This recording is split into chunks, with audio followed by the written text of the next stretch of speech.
government is identical to that of previous governments. You didn't even ask for the budgets to be changed. Budgets are the binary, the surest index of a government's policy. If the budgetary approach given by previous governments is also yours, where is the difference, where is this social openness? Will you perhaps do it with secret funds? What is the characteristic of your policy? I will limit myself to touching on just 2 points of this government's program that clash with that of the resistance. The government of the Han. Seba tramples on the ideals and program of the resistance. 1. When he puts fascists and communists on the same level and with arbitrary and factious qualifications he wants to deny communists and socialists the right to participate in the direction of the political life of the country. 2. When he presents in his program the proposal to urgently approve the EDC. The resistance and the War of National Liberation did not only have the character of a fight against the German invader. It was a fight to conquer the freedom and independence of the homeland. It was a fight against the German invader and against the fascist traitors, against external enemies and against internal enemies. It was a fight to renew our country. Yes, the resistance had a political and social program. This program was given first of all by the social and political forces that were the driving forces of the national liberation struggle, by the forces that organized, directed, and led that struggle to victory. The program was in the very nature of those forces which were neither the great industrialists collaborating with the Germans, nor the great landowners kneeling before the invader, but were the workers, the laborers, the students, the sharecroppers, the peasants, the small bourgeoisie, the avant-garde intellectuals, the communists, the socialists, the left-wing Democrats, and yes, we have always recognized other forces too, Christian Democrats, liberals, monarchists, but to a lesser extent. The program of the resistance was that of the creation of a new political and social regime. We could bring you as many documents as you want, signed by, to demonstrate this truth. 232. You or rather by those who represented your party in the CLN. But we will mention only one who does not belong to this or that party. This is the motion of the CLN of Upper Italy approved unanimously, signed by all the parties that were part of it and published in January 1944. Tomorrow there will be no place here for a regime of masked reaction or even for a lame democracy. I don't know if it was a Christian Democrat who wrote these divinatory words, who gave such a symbolic and picturesque representation of what the Italian Republic and democracy would be. So it was said, there will be no room for us tomorrow a regime of disguised reaction nor for a lame democracy. The new political, social, and economic system can only be frank and effective democracy. The CLN is a prefiguration of the government of tomorrow here. In tomorrow's government, this too is certain, workers, peasants, artisans, all the popular classes will have a decisive weight and the parties that represent them will have an adequate place for this weight.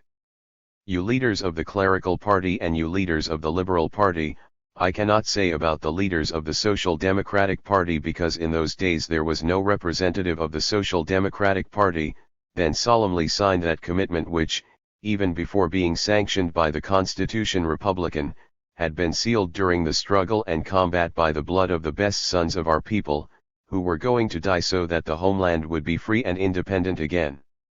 Discrimination is many resistance. You betrayed that commitment. Today you come to tell us that the communists are totalitarianism, barbarism, the plague, and other nonsense of the kind. But then, in those days, didn't you perhaps know us? Didn't you know who we were then? Yes, you knew it very well. You knew that we had fought for 20 years to overthrow the fascist tyranny. You knew that 80% of those convicted by the special tribunal were communists. Did you know that, if we were animated by a strong national feeling, we were at the same time internationalists, we did not hate other peoples, we wanted to live in peace and friendship with all. 233. Countries and in particular with the Soviet Union, the great country of socialism. You knew very well who we were and what we wanted, and it doesn't seem like our ideology scared you. We were in the days when De Gasperi to Brancaccio extolled the immense, historical, secular merit of the armies organized by the genius of Giuseppe Stalin. These are the words of the Han. De Gasperi, who added, "I recognize this merit and I have faith, I have hope that from the collaboration of Russian workers' forces and Western forces, a new world will be born." And then he compared Marx to Christ. The fact is that, then, in the moment of danger it was better for you to speak and act like this. It is that then it was convenient for you to assure the workers, peasants, and workers who were fighting for the interests of all the people and also for their own, that the homeland saved and made free would also be their homeland. You then ensured, you guaranteed the workers and their parties, the Communist Party and the Socialist Party, the right share of responsibility and participation in the direction of national life. The fact is that at that time you had not yet converted to the new religion of the dollar and McCarthyism. Today, in contempt of the Constitution, you will undoubtedly decree the exclusion of us, of the communists, from democracy and from parliament. Yes, because on the basis of your new dogmas forged in America and the Vatican, certainly not by the Constitution, nor by the Italian people, we would be tolerated, disabled people in this parliament, and we would have no right to participate with the other forces to the direction of the political life of the country. The pretext is that we would be totalitarians. As for our socialist comrades, deny them too the rights enshrined in the Constitution, on the pretext that they are united with us by a pact of unity of action. You also pronounce the same ostracism towards independents, left-wing Democrats, because this is your motivation. They are friends of socialists and communists. Also exclude from participation in the management of the life of the country the representatives of the CGIL, the largest trade union organization of Italian workers, which, whether you like it or not, has the trust of the great majority of workers, laborers, clerks, technicians, of private workers and the state. Applause. As for everyone else, you say, for now you can't participate, but if you become our friends a little more, there will be a little place for you too. 234. Here is through which discriminations, which have absolutely nothing to do with the Constitution, you manage to make this Parliament the bivouac of the faction, or rather the grave, the cemetery of the most elementary democratic principles. We have a chamber of 590 deputies and 243 senators, this on paper, because you exclude half when it suits you, in any case always more than a third from the so-called parliamentary game. At this point the great argument of your newspaper emerges, which wants to demonstrate that the Christian Democratic Party, having obtained the greatest number of votes, has the right to do what it wants. Beautiful conception of democracy. But no, dear sirs, this would be too convenient. Freedom is either accepted or not. You cannot come and tell us, we are for the parliamentary regime on the condition that we always have a monopoly on power. I know, you will answer us. But we do the government with whoever we want, why do we have to do it with the communists and socialists? Meanwhile, I would like to point out that we have not asked for participation in the government, but we ask for a government that takes into account the popular will expressed by the vote on June 7. Secondly, we reply that in a truly democratic and parliamentary regime it cannot be said, we do the government with whoever we want, with whoever we like. We cannot ignore the will of the people, especially when this will is expressed with 10 million votes. You call at your side Mr. Saraga, who collected 1,200,000 votes, the Han Villabruna, which collected 800,000. None of us will have anything to say against the fact that you also take into account the interests and aspirations of the social democratic workers, which, incidentally, are quite different from the Han's needs. Saraga. But, please, by virtue of which miracle of fish multiplication, does the million social democratic votes have more weight in the country than 10 million communist and socialist votes? And again, if the participation of representatives of the working class and the working masses were excluded in the formation of this or that government, it would be understandable, but what is no longer understandable in a democratic regime is the a priori exclusion, in any case, in any condition, of the representatives of 10 million voters, more than a third of the electoral body. Today this government, as has already been said, is in a minority in the country, representing less than half of the electorate, but I always talk about the exclusion of 235. Over a third, because in reality you, the monarchists and the fascists, do not exclude them from the right to participate in the direction of the life of the country. On the contrary, you have made room for them in all state and parastatal bodies and also in the most delicate positions of the state machine, including the police and the judiciary. Breaks on the right. President, Han.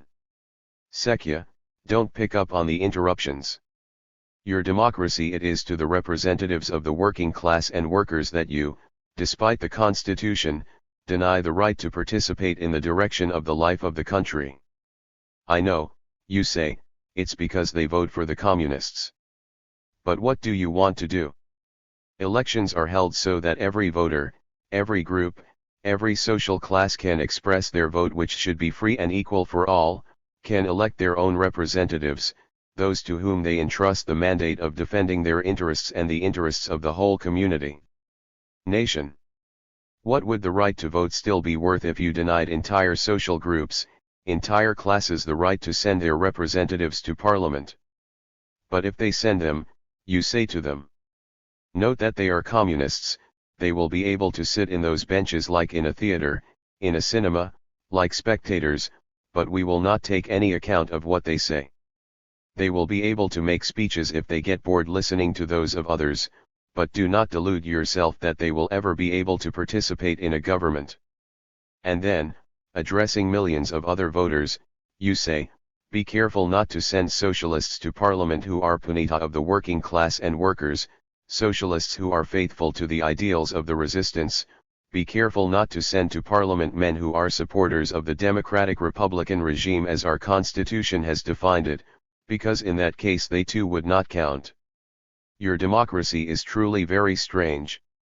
The other day an authoritative colleague who we all listened to carefully and who you still call your teacher, recalled some definitions of democracy. One was missing, yours, which is a democracy of convenience, or, if you like, the democracy of the lion. The lion says to some, here we are all equal, but you have no right to participate in the government because you call yourselves communists. 236. You because you are socialists, you because you are friends of the communists and socialists, and you because you are not, at least for now, my friends. And so the lion takes possession of all the power. It seems like one of those fairy tales that we were taught when we were kids sitting on other desks, but it is instead about the art of government, or rather the democracy of De Gasperi, Seba, and the Hamlet-like social democrat Saragat. These astonishing theories of yours, undoubtedly worthy of certain mystical schools of not distant memory, have nothing to do with democracy, we have told you many times, but today we want to tell you that these lucubrations of yours are the ignominious offense against the resistance and its program that you had accepted and signed.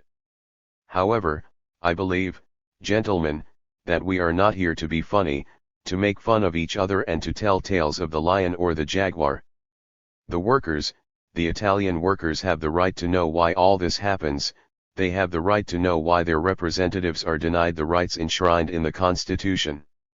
They have the right to know why you today trample on democracy and the Constitution, why today the representatives of the bourgeois classes appear so different from those of the past. Your explanations or justifications have no meaning, no basis for seriousness. You cannot tell the truth. Without a doubt, in every historical era there are great and small men, but when it comes to concessions to the working class and workers, the great bourgeoisie has always been very sparing.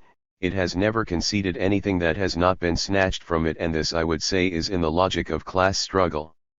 In reality, in the past, the big bourgeoisie granted the people what the people were not yet able to use. At a certain moment, for example, it granted universal suffrage and a series of democratic rights, even this, however, after serious and hard struggles, but at that time the workers were not yet sufficiently organized, they had not yet acquired awareness of their interests, and they still voted in large majorities for the bourgeois parties. But today, in our era, when workers have acquired maturity, social and national conscience and vote for their parties, then the big bourgeoisie invents scam laws to suppress or limit the right to vote, and when the scam laws do not pass, are condemned by the people, then you with 237. By any means, at any cost, you still try to evade and trample on the popular will. In the past, it is true, there was no discrimination, all parties had the same rights, but because many years ago there were no strong socialist and communist parties. At that time, the big bourgeoisie actually tried to attract the representatives of the socialist parties to the government, when their participation in the government would have meant support for the dominance of large monopoly capitalism and not a danger to it. On the contrary, today, the groups of big monopoly capital stubbornly and by every means want to prevent workers from participating in the direction of the country's political life, and the reason is very clear. The working class and the workers today have acquired such awareness, such maturity, capacity, and strength that they are able to defend the interests of the nation with their interests, and that they constitute a danger to those who place the defense of the nations above the interests of the nation. Their selfish caste privileges and their profits.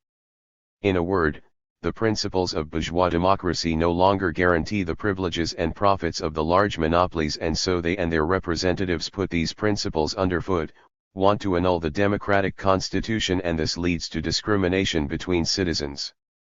The right to participate in the government of public affairs today is reserved only for certain parties, for bourgeois parties. This is how the bourgeoisie threw the flag of bourgeois democratic freedoms overboard. This is why it is up to us representatives of the communist, socialist and democratic parties to raise that flag again and carry it forward. This is why you have made and are making all possible and imaginable attempts to create scam governments, governments that cannot be stable because they do not correspond to the vote of June 7 and the popular will. You say that in the current situation, with the current parliament, there is no possibility of forming a democratic government with a solid base. It is not true. So far, from June 7 onwards, you have only and always attempted to launch right-wing solutions, which you call center but which are right-wing. The succession of collapses, de Gasperi, Pella, Fanfani, does not prove that it is impossible to form a democratic and stable government. It only proves that it is impossible to create governments in which the DC and the forces of the big bourgeoisie have a monopoly on power. Power, masked by presence at the government benches. 238. Of some other flag that the wind can wave, but which does not bother either the leaders of the Christian Democrats or the big bourgeoisie. And take care, fellow Social Democrats, there is no irreverence in my words, I am stating a reality. Every policy involves a struggle to realize it. You can vote for all the agendas you want, but even assuming that you are in good faith, which we have many reasons to doubt, you and this government will not be able to carry out any serious program of social reform, because this same government is an expression of the conservative and reactionary forces, and you, distinguished Social Democrats, are nothing but prisoners, and perhaps it would be more appropriate to say the servants of this government and these forces. You make me laugh, Han. Saragat, when in his interview the day before yesterday he states that the Social Democrats have invited the members of their party to support the government so that the Social Democratic ministers can give their actions the maximum possible socialist emphasis. But what do you want to be able to accentuate if not the violence of the police? Every political struggle is a social struggle.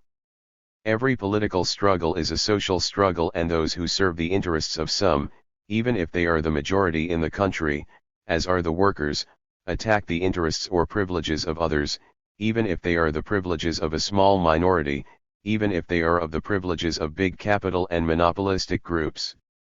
Those who defend the interests of workers must necessarily clash with the large monopolists. Those who fight for peace must necessarily come up against the reaction of warmongers. Those who truly fight in defense of democracy must necessarily come up against those forces that the Republican Constitution does not want to be applied because they are in favor of a return to monarchy, to fascism, however disguised as the monopoly of power by the big bourgeoisie. And who do you rely on to face, if you wanted to face the retrogressive and conservative forces. Who does your government rely on? Not on popular forces which, on the contrary, it rejects and fights. Only a government that relies on the popular masses and, first and foremost, on the working class can have the strength to attack privileges, to attack poverty and sordid selfishness. 239. Of the large monopolists and the groups dominating big capital. Only a government that relies on the popular masses could have the strength to implement a policy of work, freedom, and peace. And a left-oriented government would have the possibility of a stable and secure life of development. It would have not only a solid base in parliament, but a broad base in the country, because if you leaders of the DC have invented a democracy of convenience, a democracy of lion and resort to all the tricks, all the expedients, even the most vulgar, just to prevent the working class and the workers from participating in the direction of the life of the country, in your opinion there are not a large part of the same workers who they follow your parties. These workers don't think like you. The Catholic workers, Social Democrats, and Republicans, all the sincere Democrats, the anti-fascists, those who participated in the resistance or supported it, know very well that the solution we propose corresponds to their interests and that of the nation. They know very well that a politics of work, of peace, of social reforms cannot be achieved only with speeches, with parliamentary maneuvers or with Saragosse participation in the government with Seba.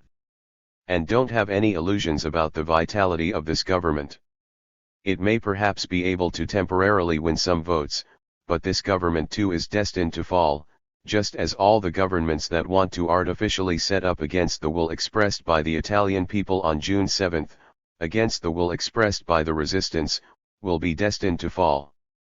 Indeed, we believe that the best way to celebrate the 10th anniversary of the resistance is to take on the commitment to lead the fight to overthrow this government. At this point there are the usual very interested pundits, like Salvatorelli, who want to teach us that we are making a mistake, that ultimately it would be better for us to support a Seba government which would have an excellent program and the greatest possible provision towards the left. We are also warned that by causing the continued fall of these governments, we are creating the conditions for the success of the reactionary forces that brought Mussolini and Hitler to power. For its part, La Voce Repubblicana backs up the various Salvatorellis by writing that it is clear to everyone that a government founded on the solidarity of the Christian Democratic Party, the Social Democratic Party, the Liberal Party and the Republican Party is the last attempt to save the salvageable before the Christian Democrats decide to turn to the right or start new elections. 240. As you can see, here we never talk about Parliament, we only say, before the DC decides this or does that. The leaders of the Social Democratic and Republican parties have always, even in the past, justified their rather repellent actions with the tired argument that they did it to save what could be saved. In reality they never saved anything. For 5 years they lent themselves to the saddest needs of the DC executives and in the end, always to save what could be saved, they lent a hand, both hands, to help the birth of the scam law. Save what can be saved, if the scam law had passed it would have been the tomb of the Constitution and freedoms. The clerical party would have secured political monopoly, absolute power. Salvation came not from you, distinguished Social Democrats or Republicans or Liberals, but from the popular masses who with their vote condemned the scam law and the governments who presented it. Those who truly want, not to save what can be saved, but to defend democracy from the dangers that threaten it, cannot delude themselves into thinking they can do so without and against the working class and the popular masses, cannot delude themselves into thinking they can do so by abandoning themselves to an embrace that is more suffocating than merciful.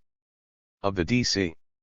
As for the conditions that favored fascism's rise to power, it is you who created them with sabotage of the parliamentary institution, which does not consist of lively discussion or invective. Sabotage of parliament and democratic institutions consists in not respecting the rules of democracy and the principles of the Constitution. It has already been pointed out that it is a mistake to make an analogy between the situation today and that of 1921-22. If only because, among the many different things, beyond the accumulated experiences, there exists the unity of the working class and a matured national and social consciousness of the working classes and their vanguard parties. However, something alive and active in the situation of that time is undoubtedly still there today, and it is those same monopolist groups of big capital that gave birth to fascism and created the conditions for the catastrophe of our country. It is these reactionary groups that even today try by all means to push back the popular forces and who seriously compromise the freedom and independence of the country with their foreign policy. And there is another thing that is also present today, and that is the fear of the popular masses. Why was fascism able to win in Italy? 241. First of all, because those bourgeois forces who called themselves democratic were afraid of the popular masses and deluded themselves into thinking they could defend and save democracy from the attacks of fascism without and against the masses of workers.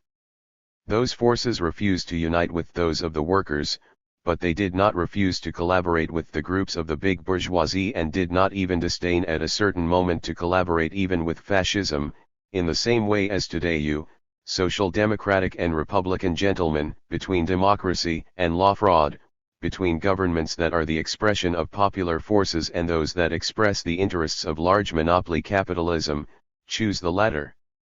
Likewise, it was the fear of the people that pushed certain parties after September 1943 to take a wait-and-see position and to do everything to ensure that the working masses did not rise up in arms for the expulsion of the foreigner.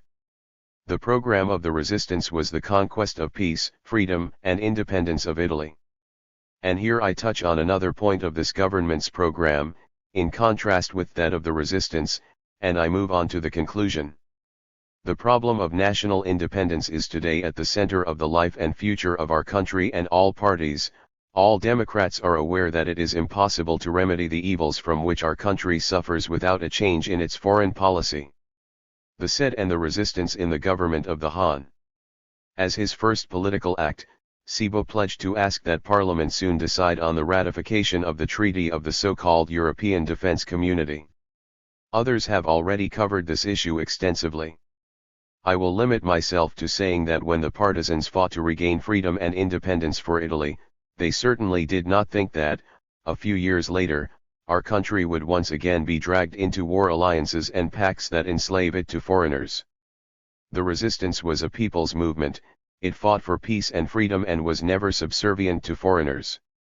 We have never accepted the impositions of the Anglo-Americans and of any other country or foreign command. We then collaborated with all the Italian and foreign forces fighting to defeat the German armies and fascist tyranny, but 242. The flag of the resistance has always and only been the flag of Italy, the flag of freedom. Now you come to talk to us about the European army, but what is this European army? It is above all the reconstitution of the Wehrmacht. Here is what Marshal Kesselring writes: whether the new Wehrmacht is reconstituted on a national or international basis is irrelevant to us, German youth will know how to make their own bed suited to how they want to lie down. Don't you find it quite cynically clear and shameless, honorable senators?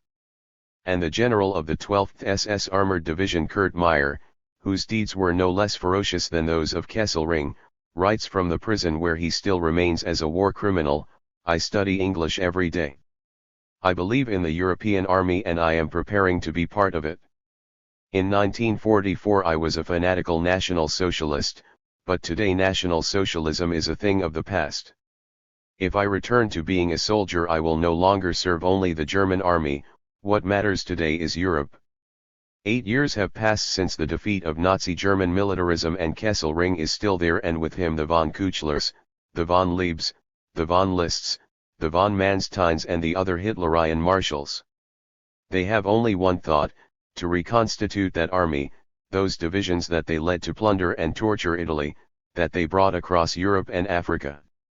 Hitler's marshals dream of only one thing: revenge.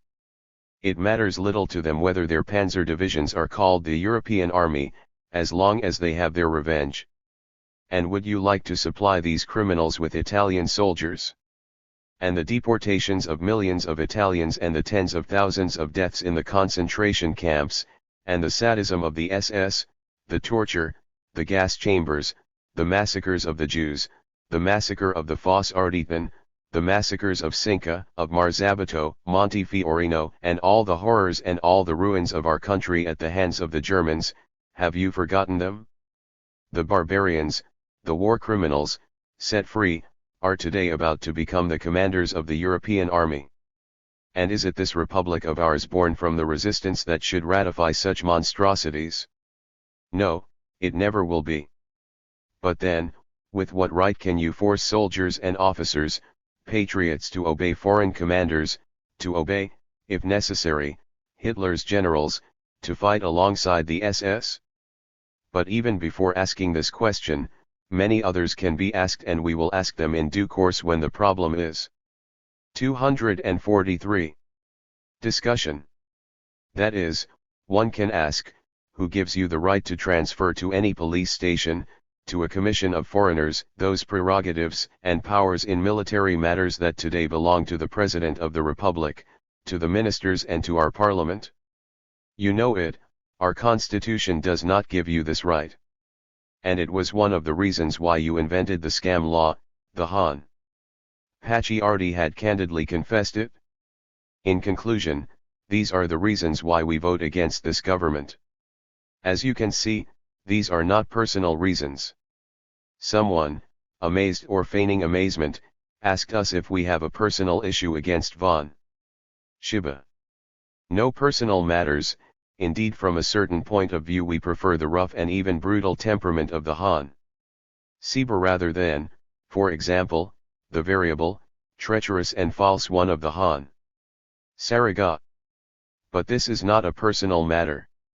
The deaths of Melissa, Medina, Torre Maggiore, Montescaglioso, Portella del Ginestra, the victims of July 14, 1948, and the entire tragic and bloody chain of proletarian massacres to which other links with the deaths of Musumli have been added in recent days and Milan are not personal issues. The acts and politics of the Han Shiba are not personal matters. Governments, like men, must be judged for what they actually do and have done and not so much for what they say they want to do. What they say they want to do are just words, at least for now, the facts are a reality. And these facts were not such as to push workers to have faith in this government. There are certain names that are a whole program because they carry the weight of guilt and responsibility that no programmatic speech can erase. What do we communists want? We have told you many times what we want. We do not demand and have never demanded that other political groups accept the socialist or communist program.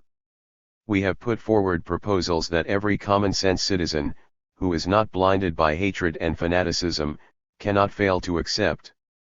We communists have our ideological conceptions, you have yours, no one thinks of giving up the ideals for which entire generations have fought. But today it's not about that. The Italian people first of all need to be able to live, to get out of this situation of endemic crisis, of uncertainty, of discomfort, of misery. They need to work and seriously implement social reforms and give practical application. 244. Cation to the Constitution to live in peace and friendship with all peoples.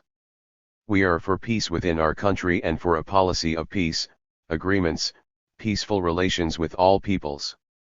For these objectives we will continue to work in the spirit of the resistance, for the ever wider and more effective unity of all communist, socialist, Catholic, social democratic, republican workers, of every political current and without party. We are in favor of a policy of détente. But the workers know that being for détente does not mean being in favor of passivity, wait and see, inertia. There can be no détente without better living, working and freedom conditions for workers, without the Republican Constitution also being valid for workers, for technicians, for all workers, inside and outside the factories, for private and state employees. Détente is like freedom. We must conquer it, and to conquer it the workers of all political currents must be increasingly united. They must fight against the positions of monopolist groups and big capital. The fight for a new economic course, for a new policy, for an increase in wages against unemployment and poverty must become something increasingly active and felt by all the people, who today have the strength and ability to face and resolve the main problems of national life. You can do whatever you want, it will be the working masses who will give the decisive push for the action of social renewal, and this push will be all the more overwhelming the more you have tried to trample on the popular will, to make fun of the aspirations and interests of the nation. Loud, prolonged applause from the left. Congratulations. 245. Problems and History of Resistance 2. 10 years after the resistance, alive as never before in the thoughts and lives of our people, it is right to ask ourselves at what point the study of the resistance, its problems, and the elaboration of its history is at. It's not just about remembering our fallen and their will, what is essential is to give impetus to the study of the resistance, to eternalize this epic struggle of our people in the history of Italy and to make the young generations aware of a great experience from which many lessons can and must be drawn for the struggles that we are fighting today and which must be brought to success. Studies and documents on the resistance. Over 1,000 publications on the resistance and the National Liberation War have seen the light of day in recent years. It's not much, but not little either. However, we cannot say that we are at a good point in our studies on the resistance and in the elaboration of its history. The publications published so far are mostly monographs, diaries, essays mainly of a personal nature, or purely descriptive chronicles, memories in which documentation is often lacking. There are only, so far, 2 organic books on the resistance, A People in the Spot by Luigi Longo and The History of the Italian Resistance by Roberto Battaglia, which set out to interpret the facts in their chain and development and to address the more general problems of historical interpretation of the resistance. A People in Hiding by Luigi Longo is the first notable document on the resistance to appear shortly after the end of the War of National Liberation. Its value is political and historical not only because it offers and still offers precious material to scholars, but because it does not limit itself to narrating what happened and to introductory report to the debate held at the Gramsci Foundation on July 6, 1954 on the theme Problems and History of Resistance. 246. How it happened, how the resistance was organized, directed, and supported, but it highlights the conflicting forces and interests of the struggle and above all the impetuous eruption of the popular masses into the great battle for the freedom and independence of the country. The History of the Italian Resistance by Roberto Battaglia is the only publication published so far which, due to its character and seriousness, can worthily boast of the title of history, because Roberto Battaglia did not intend only to narrate, but to interpret the facts. He did not put what dies and what is born on the same level, but he tried to discover the depths of things and the true historical questions. He indicated the profound contrasts and struggles of social and political groups. During that period of our national life which is not restricted between September 8, 1943 and April 23, 1943. To understand the resistance it is essential to place it in the historical conditions that gave rise to it, that is, it is essential to start from fascism, from how it was born, how it developed, how it could win in our country. If we ignore the history of the Italian resistance by our friend R. Battaglia and Un Popolo alla Macchia by L. Longo, there are so far only a few partial essays published in magazines or pamphlets where the partisan war is faced and treated from the point of view historical. With these statements we do not want to underestimate the importance of the numerous writings, even if of a purely descriptive and documentary nature, which have appeared so far. On the contrary, we must note that from this point of view too much still needs to be done because the memories, diaries, chronicles and documentation are the basis, the starting point for any further historical elaboration.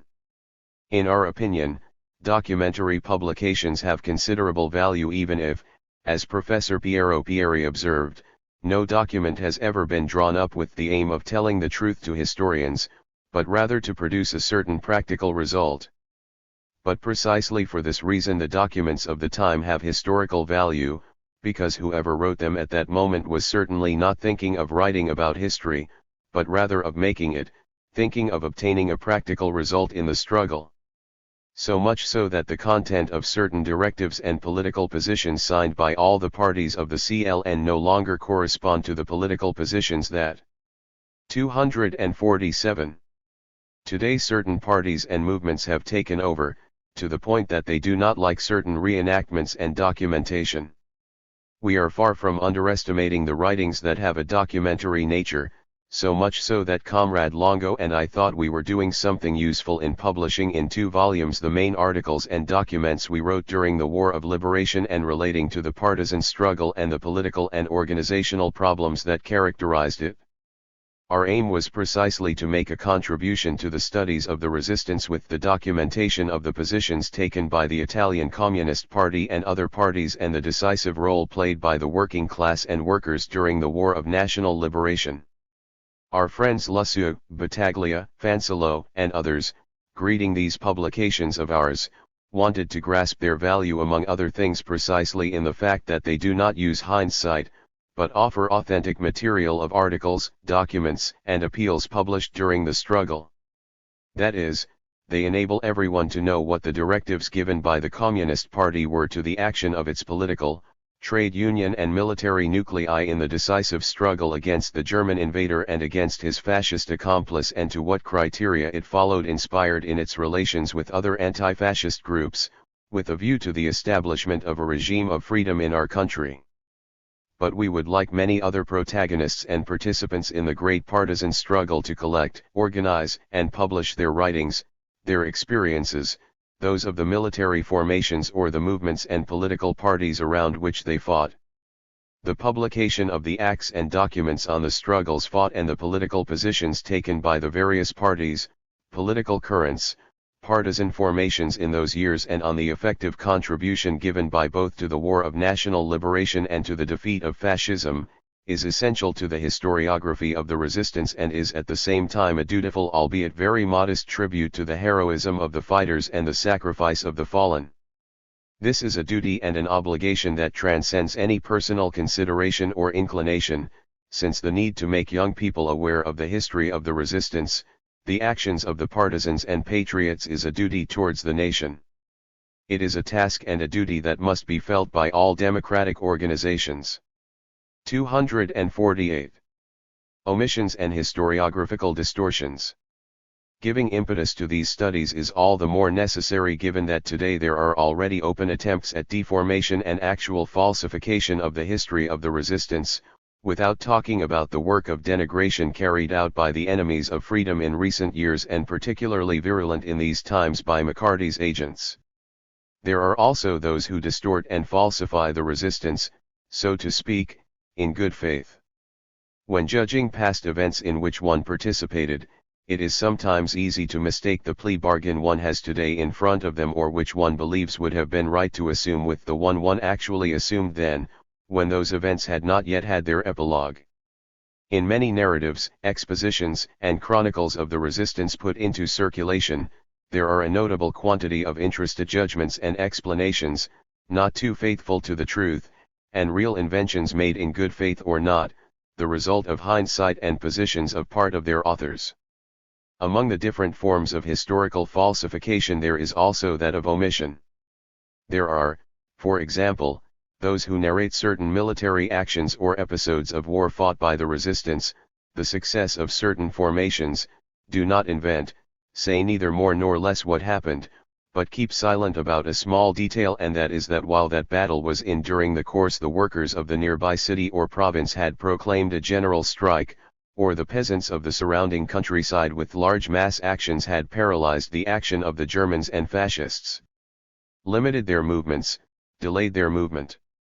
Those who speak and write about the partisan war while remaining silent about the innumerable mass actions carried out by workers, peasants, and workers, falsify the history of the resistance by omission.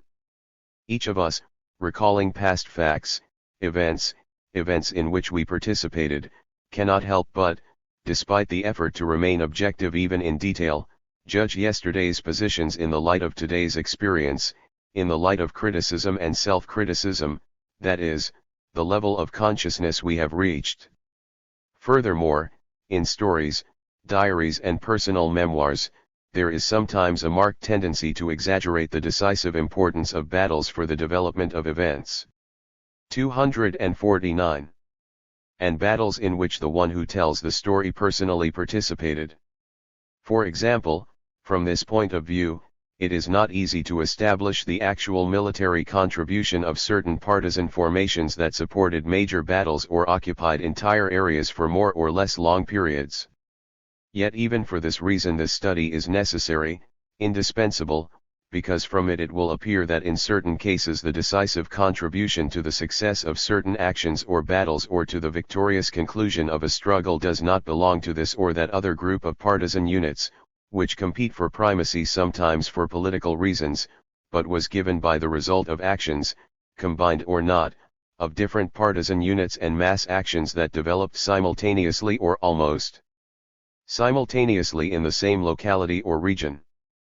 But if many deformations and inaccuracies of judgments occur more or less in good faith, unfortunately there are many people interested in deliberately distorting and deforming historical reality just because it is not favorable to them. For example, the leading groups of the big bourgeoisie and monopoly capital, those responsible for the politics of fascism, those who wanted the Rome-Berlin axis, who collaborated with the German invader, all those who in one way or another other than that they are responsible for having brought our country to ruin, they have no interest in making known the true history of the resistance in Italy, because this sounds like condemnation for them, it sounds like condemnation for the old ruling classes. There are also those who opposed fascism and who nevertheless have an interest in ignoring or distorting the history of the resistance. These are men or movements who, despite having opposed fascism, have not made a notable active contribution to the anti-fascist struggle and the fight for freedom. Hence their interest in uniting everything, confusing everything, not making distinctions, not seeing what the contribution of this class, this social class, this party, or that other was. Because every distinction, every specification would inevitably highlight the effective and different contribution given by one to the other.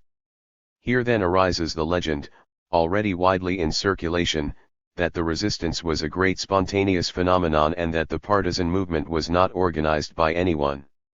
The resistance is said to not belong to any party. All Italians were for the resistance.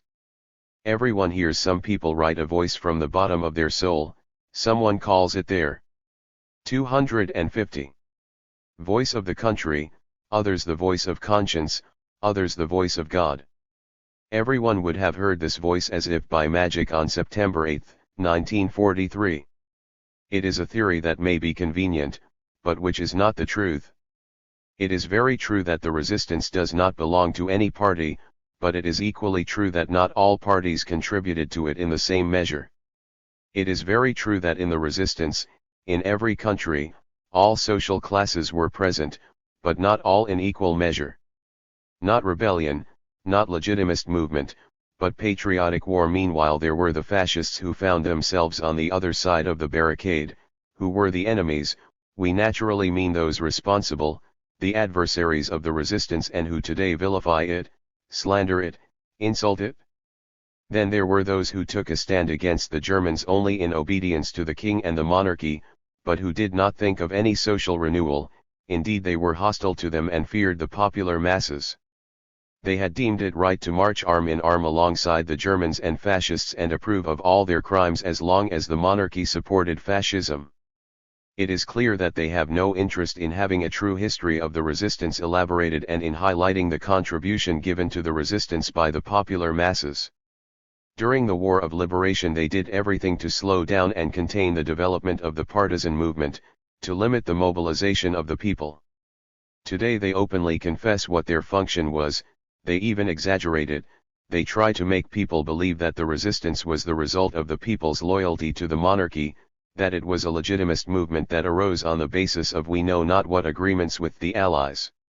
We, writes Luigi Longo, have always rejected the term rebels that the fascists gave us and who initially adopted some partisan formations in defiance.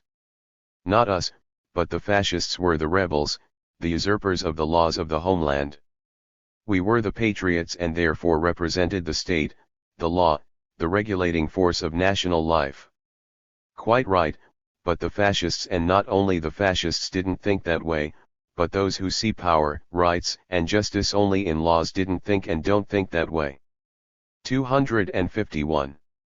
Codified, only in the codes, in the prefects, in the material forms of the state with all its instruments and its seals. For them, precisely because the partisans presented themselves not only as fighters but as exponents of a new state power that was being born, they were rebels, rebels against the established order, even if this order was made up of usurpers, traitors, men, and by groups that had allied themselves with the enemy and collaborated with the enemy. Proof of this is that in the post-war period, when the period of partisan persecution began, many brave partisans were condemned on the basis of the fascist penal code, and their actions were judged not as facts of war and on the basis of the CLN regulations, but on the basis of that fascist code which had also been the code of the so-called Republic of Salo and which unfortunately is still in force today. Certain so-called men of order, before giving any judgment on a movement, to establish whether it is legitimate or illegitimate, legal or illegal, ask themselves, who had the power in that specific territory? Who resided in the prefecture? Who had the courts, the judges, the prisons, the police at their disposal? In German-occupied Italy, these instruments of power were in the hands of the Republican fascists. These had betrayed, sold Italy, had become servants of the Germans, executioners at their disposal. It doesn't matter, these so-called men of order reply to us, if they were the ones in charge of the prefectures, the police, the courts and the prisons, then they were the legitimate power, the others the rebels. Finally, in the devaluation that is made today of the resistance, anti-communism has its part, if not decisive, certainly very important. The communists, the socialists must be presented as deniers of the homeland, as traitors, and to do this we cannot talk too much about the resistance, where their work shines.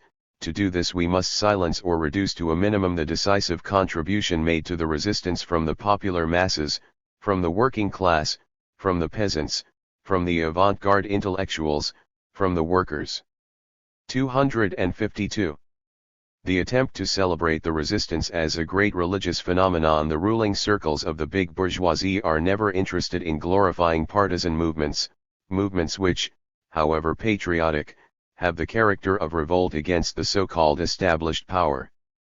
Because the ruling circles of the big bourgeoisie think that by exalting patriotic and partisan movements, they always end up weakening the authority of the state, of the established power. Yesterday, it is true, the partisans, the patriots fought against the Germans, but you never know, tomorrow they could fight against the American imperialists. It is therefore better not to talk too much about the partisans and the true essence of the resistance, better to make the resistance a myth, something abstract, nebulous. The resistance, they conclude, was the greatest religious phenomenon. Speaking of the religious movement, it can be observed that today even the best publications, those that constitute a true testament to the resistance, or rather its exaltation, are presented by the so-called mainstream press in a light that belittles and deforms the resistance. I intend to talk about the letters from those condemned to death of the European resistance published in recent days by the Einaudi publishing house, edited by Piero Malvezzi and Giovanni Pirelli. Alone this book is a story, alone it teaches what fascism was. Alone it teaches what the resistance was in its fighters, in its heroism, in its sacrifices, in its pain, in its program and in its meaning.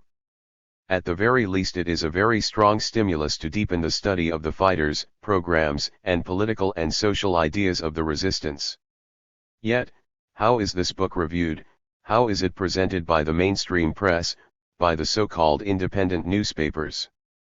General is the admiration, the reverence for the heroism, the nobility, the simplicity with which the Italian and European resistance fighters faced the most atrocious torture and death.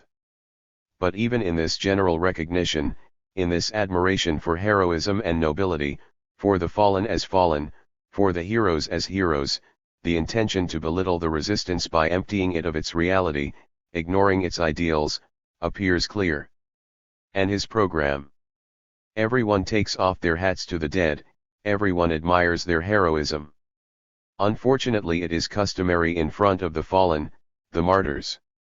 253. To the heroes, writes Lucio Lombardo Radis, a sort of impersonal rhetoric, the rhetoric of sacrifice and of the celebratory speech, the rhetoric of the faceless hero, of the fallen motionless in the last gesture, distant and different from the living precisely because he is a hero, precisely because he fell. There are those who celebrate their death in order to in a certain sense condemn their life. The silence about their lives and their struggles is already a condemnation in itself. With a formal reverence towards death and heroism, these writers, or critics of the newspapers of the big bourgeoisie, try to divert the reader's attention from what was the life of our martyrs, from what was their struggle against fascism, from what was the resistance. Reading the letters of those condemned to death, the horrors of torture, the ferocity of the Nazis raving about dominating the world, we are immediately reminded of an authoritative definition given at the time of fascism. Fascism is the open, terrorist dictatorship of more reactionary, more chauvinistic, and more imperialist elements of finance capital. Hitler's fascism is not just bourgeois nationalism, it is bestial chauvinism. It is a government system of political banditry. It's barbarism, it's medieval ferocity. It is unbridled aggression against other peoples and countries. This was fascism, but this seems to have been forgotten by many of those who reviewed the letters of the Resistance's condemned men to death. They appreciate the publication, exalt the strength of mind of the condemned, applaud their courage, but avoid talking about fascism and those responsible for many crimes. Some go so far as to talk about the atrocities committed by Hitler's soldiers, but few of those critics remember that those who governed Italy at the time brought our country to Hitler's side and that Italians helped the German human beasts in their horrendous crimes. Reading these letters, meditating on them should mean asking yourself what fascism was. Reading these letters, meditating on them should mean asking yourself what the resistance was, what its program was, what its ideals were, when it arose, how it developed, who its protagonists were, and so on. But no, everything is limited to the exaltation of death, because for many the resistance is, if not to be condemned, at least a dead thing, a distant battle, a moment of national impetus whose reasons would cease and whose flags they should be placed in museums. In the reviews we have had the opportunity to read, some seem to say, others say it openly, we take away. 254. I take my hat off to death, to heroism, but let's not get involved in politics. In reality, in this as in many other cases, not engaging in politics actually means engaging in politics, and certainly not the best one. Because the worst of policies is precisely that which, under the guise of impartiality, leaves the way open to lies and slander, and tries to make people believe that the heroes and dead of the resistance were not involved in politics. Men of all opinions and all faiths fought in the resistance, all equally great in their sacrifice. It would be in bad taste to include sectarian distinctions in the judgment, but the profanation comes precisely from those who, while hypocritically saying, we don't make distinctions, we don't do politics, also take this opportunity to advance their now old thesis, the resistance does not. He was a communist, neither a Christian Democrat, nor a liberal, nor a social communist, he was a manifestation of that spirit of revolt defined by some as the honor of man. When you make these statements, when you deliberately want to mix everything up and confuse to keep quiet about the ideals for which those men were sentenced to death, it really means engaging in politics, and the less clean, it means offending their memory. Politics cannot be ignored, the ideals of those men cannot be separated from their moral qualities.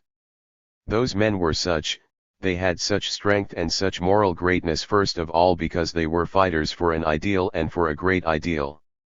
If we want to abstract from every idea, from every program, from those responsible for fascism and its politics, from the ideal reasons for which the men of the resistance fought and fell, we end up, as someone wrote, with finding the common denominator that it united the men of the resistance not in the struggle for life and freedom, but in death.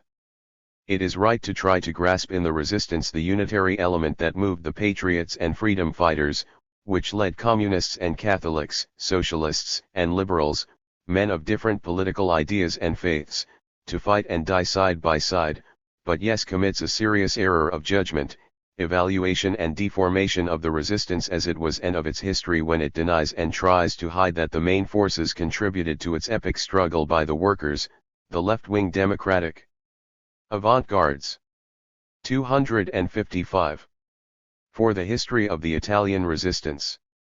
For all these reasons it is essential that sincere patriots and democrats, the men of the resistance of every political current, give greater impetus to studies on the resistance, because if this is not done by anti-fascists, sincere democrats, by men who love peace and freedom, it won't be done by anyone else. It is symptomatic, for example, that no professional historian has yet written a history or at least an essay of any importance on the Italian resistance. What is the reason? It is said that professional historians do not write about the resistance because it is still too early, because it is too close to us and political passions are still alive, burning partisan interests. The argument is not convincing, meanwhile, because the events are not so close. 10 years have passed since the end of the War of Liberation and over 30 years since the March on Rome. Secondly, honest historians cannot wait for who knows what to make Italians aware of what is good and necessary to be known today. Peace, justice, freedom, the great ideals of the resistance have not sealed a closed era, but precisely for this reason, precisely because the fight for these ideals continues today, it is necessary that the history of the resistance is known today as a teaching, as an experience, as the leaven of a new and possibly even broader popular and national unity. History is experience. It is necessary to promptly prepare our history so that we can make use of our experience without delay. Thus wrote Carlo Cattaneo already in September 1848 in the preface to his memoirs of the Milan insurrection. But if Cattaneo considered it necessary and urgent to write its history a few months after the insurrection of March 1848, today the objection is that it is too early to write a true and well-founded history of the resistance, not only because the passions and party interests, but because many facts still have to be known, examined, and their explanation found, because a lot of material still needs to be collected, studied, and selected. This second argument is also very fragile. We are not so naive as to think of a definitive history. We know very well that history, defined by some as the science of changes, is itself in continuous change. We know that the history of the resistance will also be gradually, as time passes, progressive. 256. Enriched mind, certain facts and judgments will be clarified, certain aspects or problems of the struggle that are in the shadows today will be highlighted and addressed tomorrow. Over time, other broader and more in-depth historical studies will complement today's ones. But in the meantime, why leave especially young people in ignorance of what we already know and can know about the resistance today?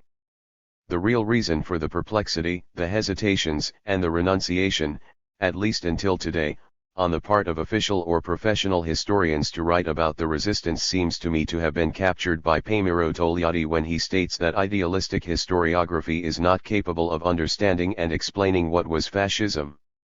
The Italian resistance, writes Togliatti, starts from the collapse of fascism and from a collapse which precedes, as everyone knows, the definitive military defeat, being a predominantly political fact. But it is precisely this collapse that idealistic historiography is not capable of understanding and explaining, because it is not capable of reasonably understanding and explaining fascism.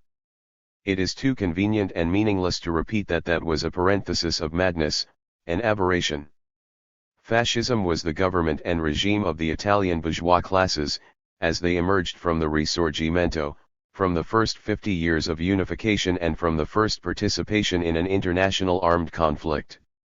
The most astute among history writers are well beginning to realize that the real problem of the modern history of Italy is to study and justify historically the continuity of this development which is not contradicted by the manifestation of forces that oppose it, of attempts that move in other directions. Only when we have managed to understand and historically justify the continuity of this development, only then are the most important questions of our history clarified and we come to see, among other things, what the true content of the Italian resistance is. It is therefore not the proximity of the facts that creates an obstacle. But, in order to write the history of a movement, it is necessary to have the ability to find the real reasons for that movement, the forces that moved it, the struggles and conflicts that brought it forward. It is necessary to be able to see what is new in life, what dies and what is born. It is necessary to be able to distinguish between what is destined to die and what develops.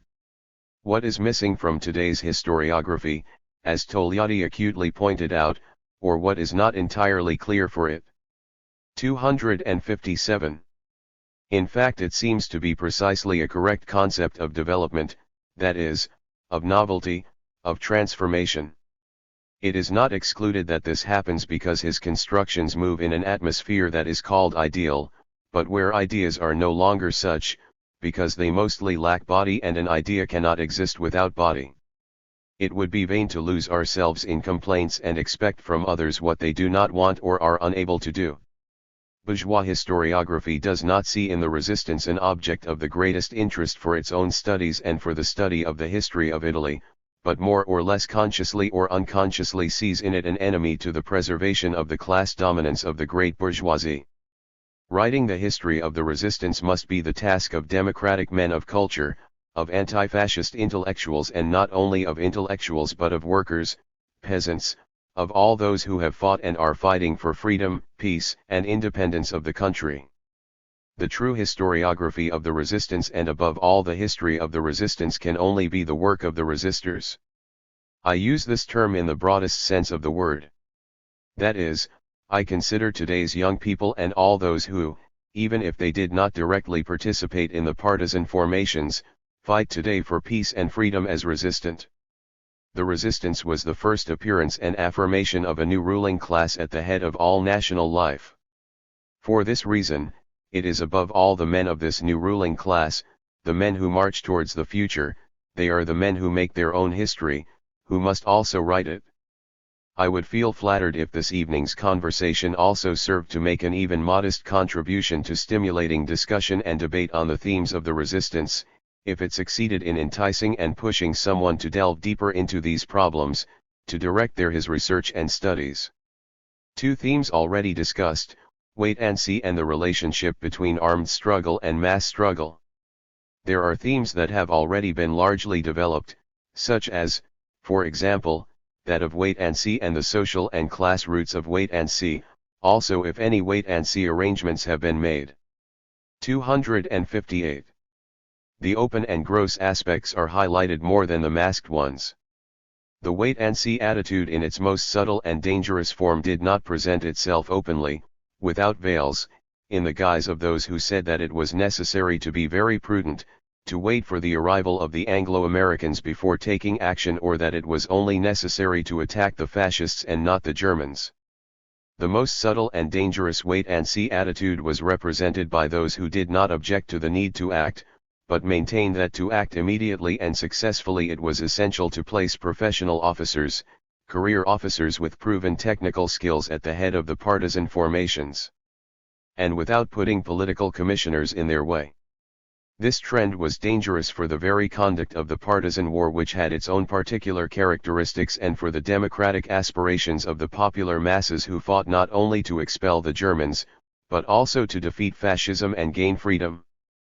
That tendency was also dangerous because, if it had prevailed, the removal of the popular leaders from the command would have arrested the workers' combative impetus, leading to inertia and passive waiting for events. If at the head of most of the partisan formations there had been career officers as commanders, these, who for the most part were monarchists and Battagliani, would have obeyed the orders of the monarchy and of Alexander much more, remember the famous provisions for demobilization, than to those of the CVL and CLN command. We had no prejudice towards career officers, and wherever they appeared they were used in command posts and rendered great services, where, as El Longo writes, they were able to understand and respect the popular spirit, where they knew accept the help and collaboration of the political commissars and of the workers and peasants who are part of the commands. Those soldiers succeeded who were able to combine their technical knowledge with the human qualities of the popular commander elected from below, born from the trust of his men, who imposed himself through the struggle. The problem of the links between armed struggle and mass struggle has also been quite debated. These and other themes, although they have already been largely the subject of writings and essays, can of course be further documented and explored. However, there are many themes and aspects of the resistance that still need to be addressed and await the willing to work. 259. It has already been written about the particular character of the resistance in Italy, but it is a topic that still needs to be explored in depth. The partisan war had a different character in us than in other European countries. Ours was not only a country invaded by foreigners, but a country oppressed by the fascist dictatorship. More than anywhere else, the partisan war in Italy was a military struggle and a social struggle at the same time. It was a struggle for independence and a national insurrection for the conquest of freedom. The resistance in Italy was anti-fascist and, more than elsewhere, had the character of a struggle against those groups of big capital who had first given birth to fascism and then brought the country to ruin. It has already been widely demonstrated that the main protagonist of the partisan struggle and of the resistance was the new ruling class, the working class, and that the greatest contribution together with all the other democratic forces was given by the vanguard of the working class and workers. The particular character of the Italian resistance and the resistance movements in other European countries, all partisan formations, whatever their political color, relied directly or indirectly on the struggles of the working class, peasants, and workers. The resistance would not have been able to survive, not even a year, but not even a month, without the direct or indirect help and support of the workers, without the thousands of agitations and strikes which then as now found communists and socialists. The resistance could not have survived even a month without the direct and daily help of the peasant masses whose heroism is symbolized by the sacrifice of the Serva brothers. However, the theme of the particular character that the resistance had in Italy must still be explored in depth with a serious study of the resistance movements in other European countries. One cannot study such a general and international phenomenon as the resistance, which moved millions of men of different faiths for clear common political, military, and social objectives without conducting a comparative study with the character and different expressions that the resistance had in other countries.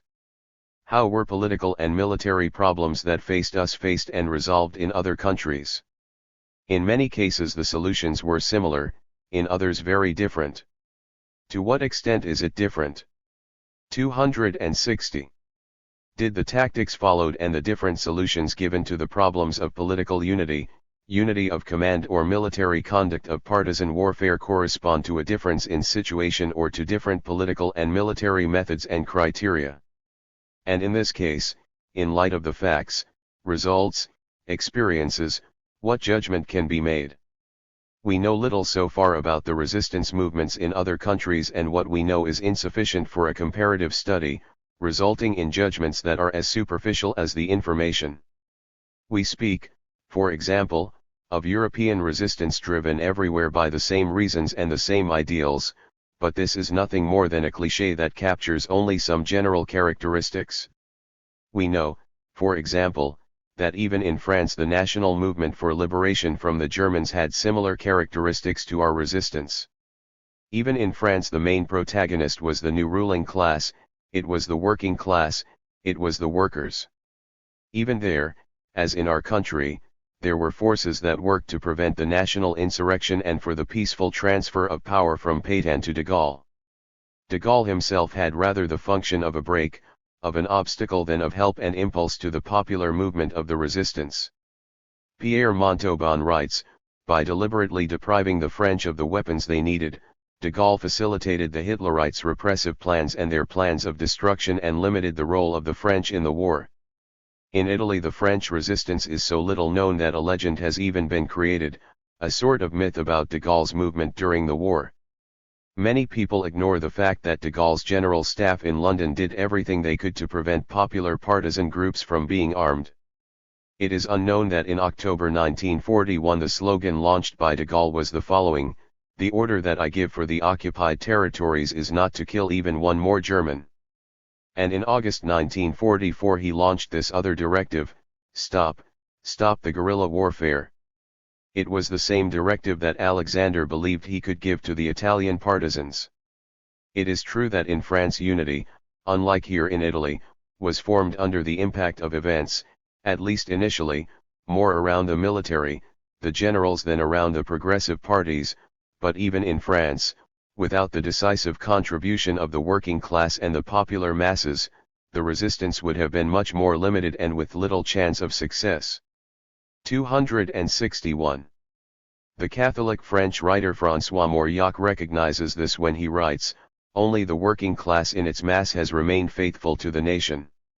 And the French historian Henri Michel, secretary of the Institute for the History of the Second World War, and certainly not a communist, recognizes that in France the resistance proper was not born until much later than the date of the enemy invasion, and that is to say it took on a consistency particular only with the participation of the communists, only when they entered the resistance and introduced the worker, peasant and urban masses. But if we find many similarities in the French resistance with the Italian one, there are also notable differences that deserve to be studied. First of all, in France, as has already been pointed out, there was no clear fracture that would divide, as in Italy, fascists from anti-fascists, patriots from collaborators and traitors. In France the fracture was so unclear and deep, writes Togliatti, that even in the most bitter and profound moments it was not always easy to distinguish well between certain groups that joined the resistance and others that adapted effortlessly to Marshal Pétain's regime. On the other hand, the fracture in the resistance forces always seems to have been much more marked than here. There were undoubtedly profound differences among us within the CLN which, at certain moments, took on hints of bitterness but never of rupture. Indeed, as the partisan struggle developed, the unity of the partisan formations and the unity of command strengthened. In France, we see de Gaulle in the field against Giroud with around them mainly the military forces, and then the popular forces grouped around the partisan formations created and directed on the initiative of the avant-garde democratic parties and in particular of the Communist Party. This greater bitterness of the conflicts within the resistance resulted in resurgences of anti-communism and a more marked weakness of the CLN. These are problems that need to be explored and studied better. But then there is not only the French resistance, there were many other resistance movements in Europe that must be studied. The largest and with its own characteristics is that of the Soviet Union, whose partisans acted in close contact and in collaboration with the National Army. The experience of the grandiose example and heroism of the partisans and Soviet people should be studied all the more in 262. How much it gave a gigantic impetus to the entire European resistance, transforming it from a struggle of small groups, of minorities, into a people's war. We had a resistance movement of considerable importance on the borders of our country, the Yugoslav partisan movement. It too had its own political and military characteristics. To the point that some Yugoslav partisan leaders, failing to understand the diversity of our situation, accused us of worrying during the War of National Liberation only about organizing and conducting strikes in the factories instead of evacuating the industrial cities and bringing the entire mass of workers in the mountains among the partisan formations. Foolish accusation which demonstrates in those who made it ignorance, lack of knowledge of the Italian situation, of the way in which the struggle of the great masses develops and of the relationships that exist between the most advanced part of a class or a group of classes and the entire population. We have never underestimated the heroism, the sacrifices and the fighting capacity demonstrated by the Yugoslav people and the importance of the example that came from them, but we could not, nor did we want to mechanically copy the methods of conduct of the Yugoslav war because they did not. We could ignore the different political and military situation of our country, in particular the existence of a strong industrial proletariat. We wanted and had to bring the partisan guerrilla war into the cities themselves, among the enemy divisions, everywhere and with every means we had to attack the invader. Even if it had been possible in Italy, and it is simply absurd to think so, in the situation of German occupation, to organize the mass exodus of the populations of the large cities to transport them to the mountains and there to establish strong partisan units, liberate areas and provinces, we would have abandoned in the hands of the German invaders all the industrial plants of our country. we would have left them a free path, making them masters of the most important lines of communication through which they could have their armored divisions pass undisturbed. On the other hand, this hypothesis belongs to the realm of fantasy, because if the slogan to abandon the factories, evacuate the cities and join the partisan formations in the mountains had been given, the great mass of workers would not have been able to do so. Follow. Only the most advanced part would have achieved it. 263. Cultured. The results would have been the separation of the vanguard from the masses and the abandonment of the workers of the big cities to their own devices in the hands of the enemy, and a certain weakening of the struggle. The situation was different in Yugoslavia, whose territory lacks important industrial agglomerations, with poor communication routes, rich in mountains and forests in the center of the country. It was also possible for the Yugoslav partisans to liberate large territories for quite long periods from the disarmament of the Italian divisions that were in Yugoslavia on September 8, but these free areas almost never broke the Germans' main lines of communication.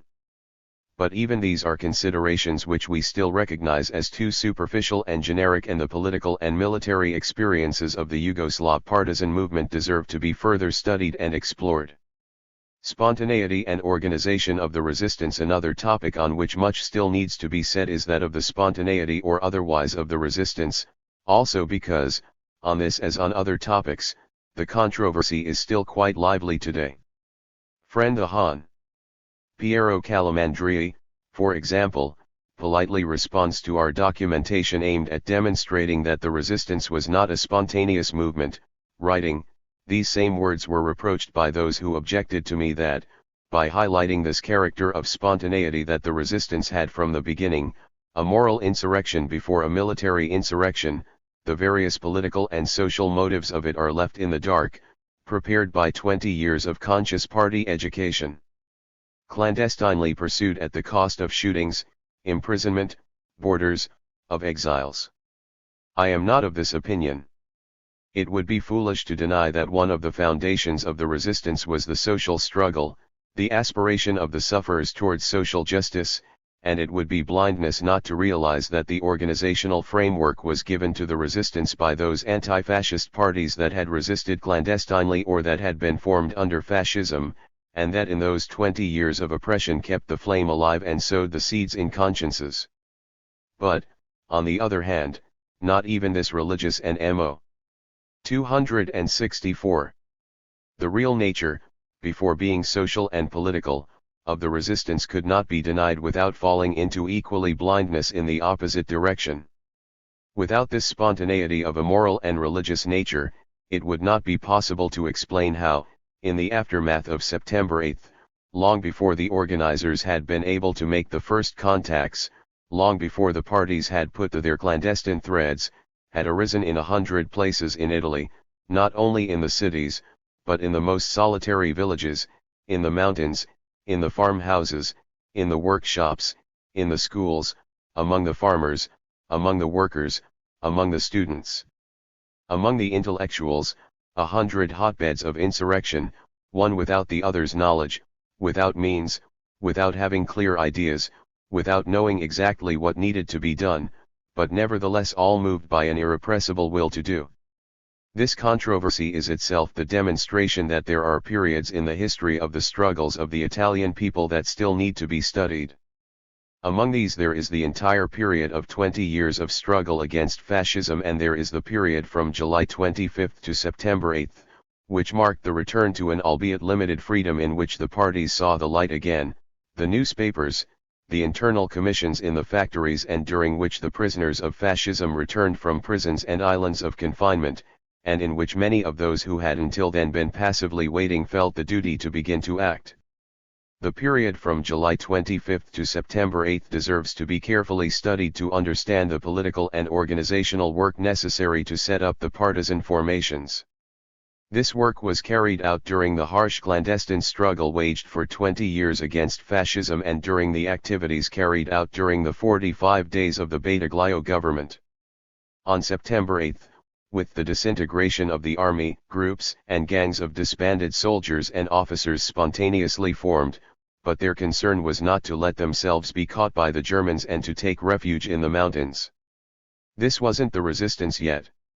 Spontaneous, in a certain sense, were the flight of notable groups of soldiers towards the mountains and their grouping into gangs. But the movement of fighting partisans did not arise spontaneously, on the contrary. At the beginning the true and effective resistance had to face and fight the obstacle of waiting, and it took a few months to organize the actual partisan movement and for it to begin the armed struggle against the Germans and the fascists. We must not forget that the resistance, even if 265, having been the largest people's insurrectional movement in the history of our country, it led a minority of fighters in the mountains, in the factories and in the villages to the active struggle compared to the entire population. Without a doubt the partisan and Gapist formations were able to live, fight and develop because they were supported and helped in 1,000 ways by a large part of the population. Today, in writing the history of the resistance, we must be careful not to idealize it, not to transform it into legend, into myth. Today it seems almost natural to many that back then everyone had to be for the resistance and that no one could any longer believe in the Republic of Salo. But in reality, writes R. Battaglia very appropriately, the victory of the resistance was not so obvious, it was not obtained so mechanically as a simple consequence of the hatred attracted by the old and new dominators. Indeed, there was a moment in which the two contrasting forces were in balance, a moment perhaps, but full of pitfalls and dangers. It is the moment in which the Republic of Salo, pushing the controversy against Battaglio's government to the core, makes inroads into the most naive minds of young people and manages to obtain a decent influx of those called up in the first draft of the classes of 1923-24. Added to this was the halting of the Allied march and the consequent vanishing of the prospect of a rapid liberation. But also for another reason the period from July 25 to September 8 must be studied in more depth, that is, to find the reasons for the inability and impotence of the men who had taken on the harsh fascist legacy, to call the Italian people in defense of the country's independence and to oppose its occupation by the Germans. Why did the great leaders of the army and those who surrounded the monarchy find nothing better to do than flee? It is said that it would have been impossible to prevent the occupation of the country by the Germans. This is highly questionable, because there were still considerable military forces in Italy which, combined with the armed popular masses, could have, if not prevented the occupation of a part of the country, at least engaged the enemy in an arduous and difficult fight. Of course, to do this it would have been necessary to appeal to 266. Popular masses, arm them and call them to join the formations of the regular army. But the ruling groups of big capital and the monarchy were more afraid of armed workers than anything else, and therefore preferred the disintegration of the army. Instead of calling the soldiers and the people to defend their homeland by any means, they invited them to throw down their weapons and open the doors of the country to the German invader. The lack of resistance of the Italian troops, the flight of the king, the royal house and the general staff first to Pescara and then to Bari, the disposition of the army corps commands not to offer resistance to the Germans, the dissolution of the army were the result of a well-determined will. If the flight to Pescara had only had the aim of saving the king and the command of Eastern Jew, precise orders would have been given to the troops to resist, at least instructions would have been given and measures taken to blow up the railways, bridges, to block roads, destroy fuel and material depots, make the most important communication routes impassable and the industrial plants most directly linked to war production unusable for a long time. None of this was done. Depots, warehouses, means of transport, weapons, everything was abandoned in the hands of the invaders. The radical divergence of interests between the forces of big financial capital and those of the nation also clearly stands out from the military strategy implemented at the time and is illuminated by the events of September 8 and the measures adopted by the General Staff at the time. The contribution of intellectuals to the resistance. If much has already been written about the decisive contribution to the resistance by the working class, farmers, and workers, little has yet been said about the contribution of the university world, intellectuals, and students. Yet this contribution was also notable and is certainly a topic that deserves to be studied. In Italy, the world of universities did not participate in the resistance as widely as it did in France, however it made a notable contribution here too. It must be said that in Italy 20 years of dictatorship and fascist corruption weighed heavily on intellectuals, and it cannot be denied that the 267 said high culture had a part of political responsibility for the continuation of the fascist dictatorship. But July 25 and September 8 break the stagnant air of inaction, disorientation, and doubts. They also shake the world of universities and schools, awaken those who had never joined fascism or had only formally joined it.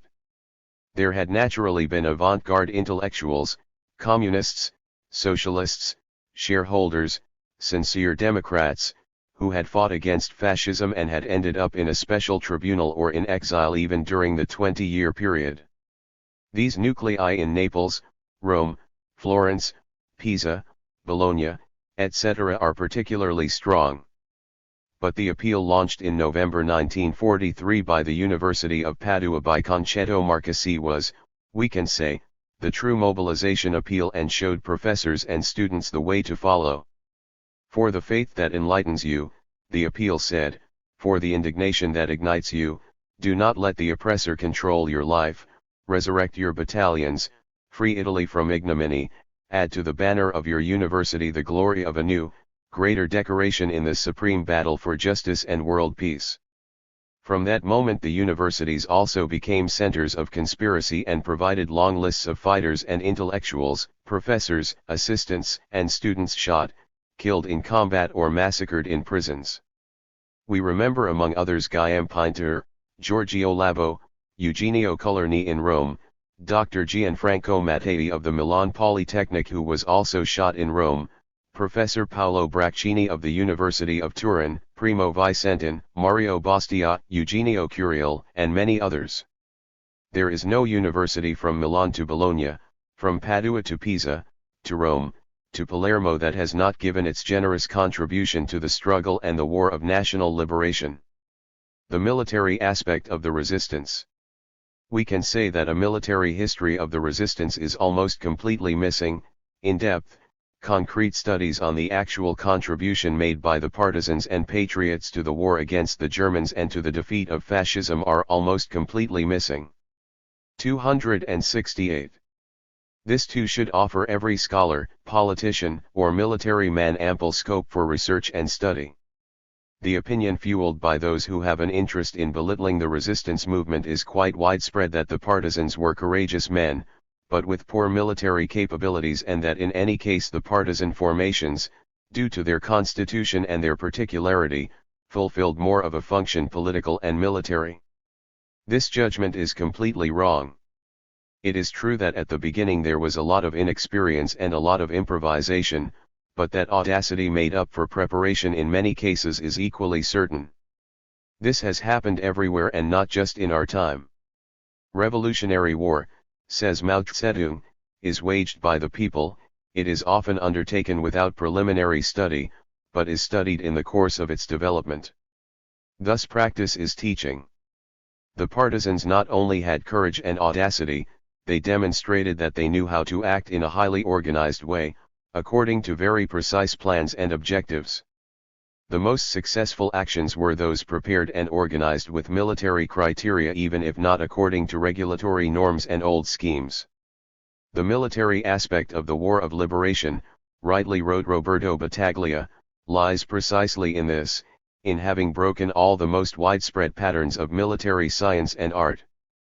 Not that partisan warfare escapes the laws of military art. Partisan warfare, like every operation of regular armies, is also subject to the laws of military art and science. However, the specific character that the operations of partisan warfare and national insurrection entail is significantly different from that of a regular army. The value of the military contribution given by the resistance to the liberation of our country has been recognized by the Allied commands. It is known that in the final part of a report by the Allied forces of April 1945, already frequently cited, on the campaign in Italy, it is said, the partisan contribution to saving the economic structure of the country can be considered as the most relevant aspect of the role that the Freedom Volunteers carried out throughout the Italian countryside. The partisan contribution to the Allied victory was very notable and far surpassed the most optimistic predictions. With the force of their weapons they helped to break the power and morale of an enemy far superior to them in numbers. Without these partisan victories not 269. There would have been an Allied victory in Italy so rapid, so overwhelming and so inexpensive. However, we cannot be satisfied with such generic statements.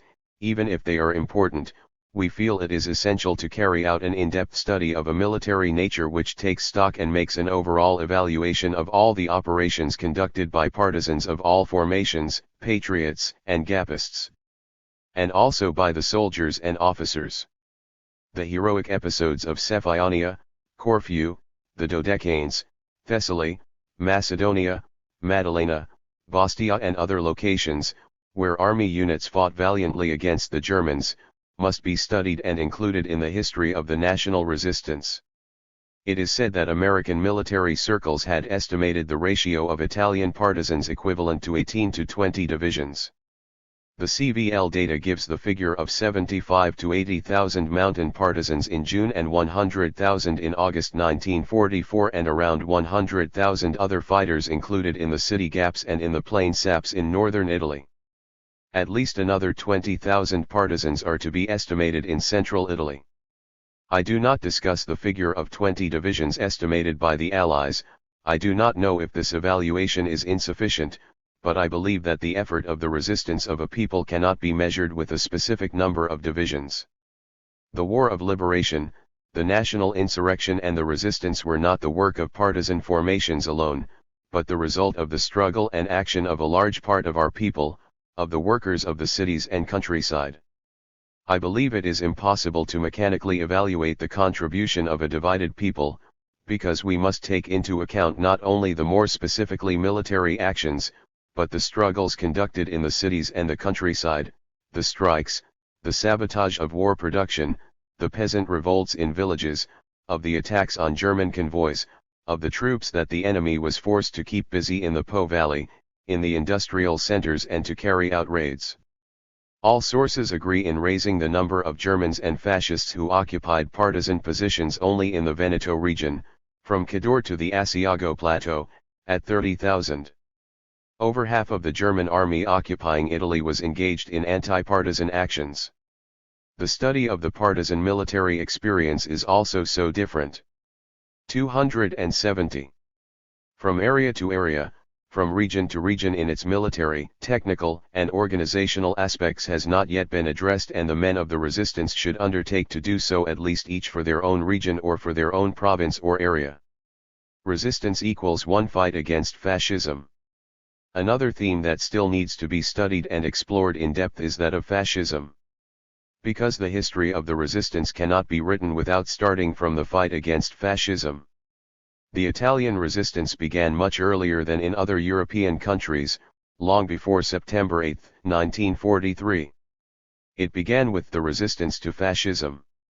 It is true that for some the resistance only began on July 25 or September 8, that is, when the monarchy attempted to separate its responsibilities from those of fascism.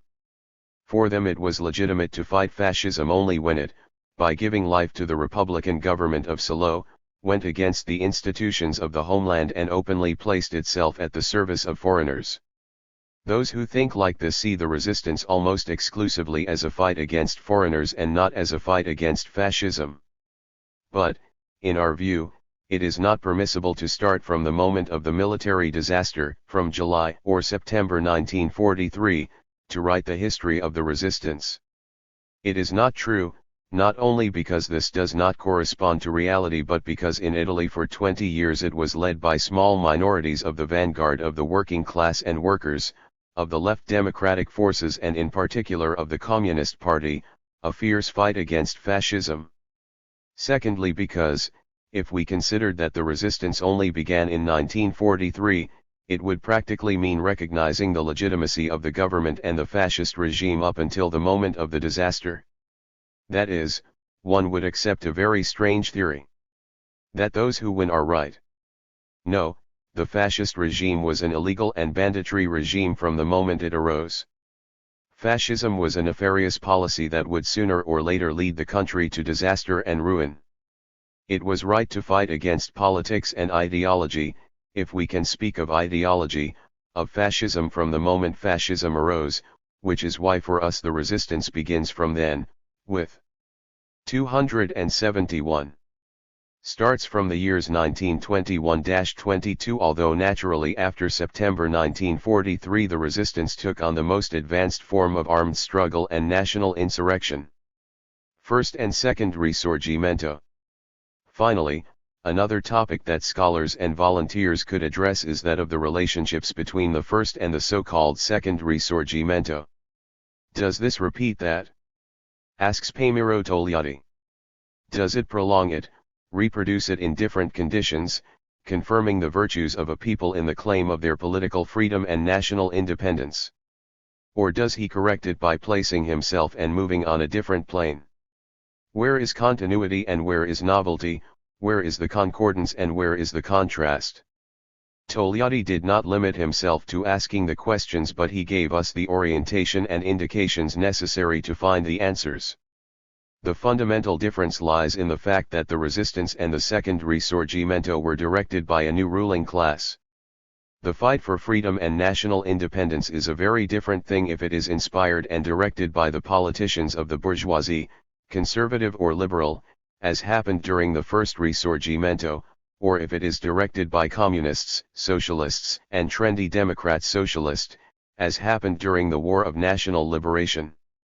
The popular masses have always been the driving force of history, but we all know that their function increases in relation to the number of men who participate in an event and above all in relation to the degree of consciousness, awareness, organization, and unity of these men, to the degree of understanding of their fundamental interests.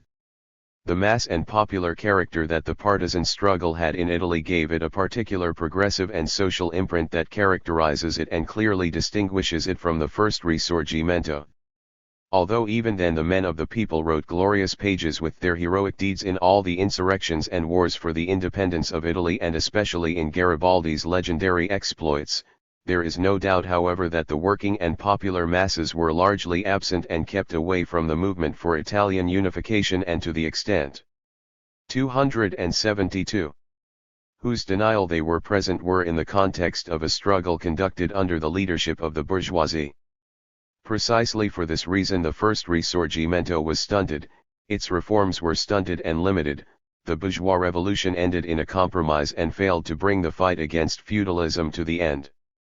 The Italian bourgeoisie did not know how to move the popular masses, it did not know how to ally the peasants and workers of the north and the south, it was afraid of the popular masses from then on, and consequently there was no national revolution. Completely different characteristics, also from a military point of view and due to the different number of participants, and the different conditions in which the patriots found themselves fighting, the battles of the Risorgimento had from those of the resistance. The partisan war, the resistance, even if considered only in its culminating phase of the national armed insurrection, developed continuously for 20 months throughout foreign-occupied Italy. However, none of the wars of the Risorgimento ever exceeded the duration of a single seasonal cycle. The Risorgimento presents, writes Tidolfo Tessari, only one case of stable occupation of territories by gangs, Cadore in the spring of 1848 with Pietro Fortunato Calvi at the head of 5 small groups of volunteers and valley dwellers. No one wants to deny that there are profound elements of contact and ideal connection between the resistance and the Risorgimento, however the struggles of the Risorgimento were mainly struggles for the expulsion of the foreigner.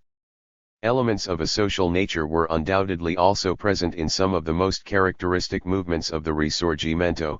However those elements had a completely secondary weight. Garibaldi's epic itself had limited proportions when compared to the resistance.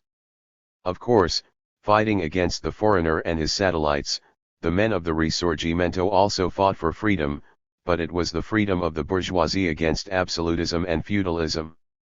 The people, the proletariat then fought in the capacity of bourgeois, in the context of a struggle conducted for bourgeois ends, under bourgeois leadership, against the enemies of the bourgeoisie. The freedom for which the great majority of the men of the resistance fought was not the freedom for which the bourgeoisie fought against the old feudal society. It is true that the resistance was not a fight for the socialist revolution, but it was a fight for the conquest of democratic freedoms. 273. The workers, for the peasants, for the workers, for the oppressed classes. For this reason the main contribution to the resistance was given by the popular forces, by the democratic forces of the left, by the communists, by the socialists, by the men of the Action Party, by the avant-garde intellectuals, and they were the greatest number of victims in every country, their most legendary deeds. There is no doubt that the resistance, whose program was openly political, democratic, and anti-fascist, there is no need to quote once again the famous declaration of the Cluny, "There will be no place tomorrow in Italy for a lame democracy," led by the CLN, constituted a revolutionary and social movement in our country. Naturally, this outcome was opposed by the Anglo-American forces that occupied Italy, who gave all their support to those conservative and reactionary forces that today want to prevent the application of the Republican Constitution at any cost. The resistance is the Republican Constitution. Until the Republican Constitution has been applied in all its essential parts, we will not be able to consider the resistance program realized. To date, the resistance has not achieved its objectives, its program. His efforts, his ideals were frustrated, we know by what internal and above all foreign forces. There is also a certain analogy in this with the Risorgimento, which Antonio Labriola defined as an incomplete democratic revolution which left the country in corruption and permanent danger. Words that at first glance could be repeated today, but today the democratic and popular forces, in Italy and in the world, have such power that it cannot be compared with that of 100 years ago.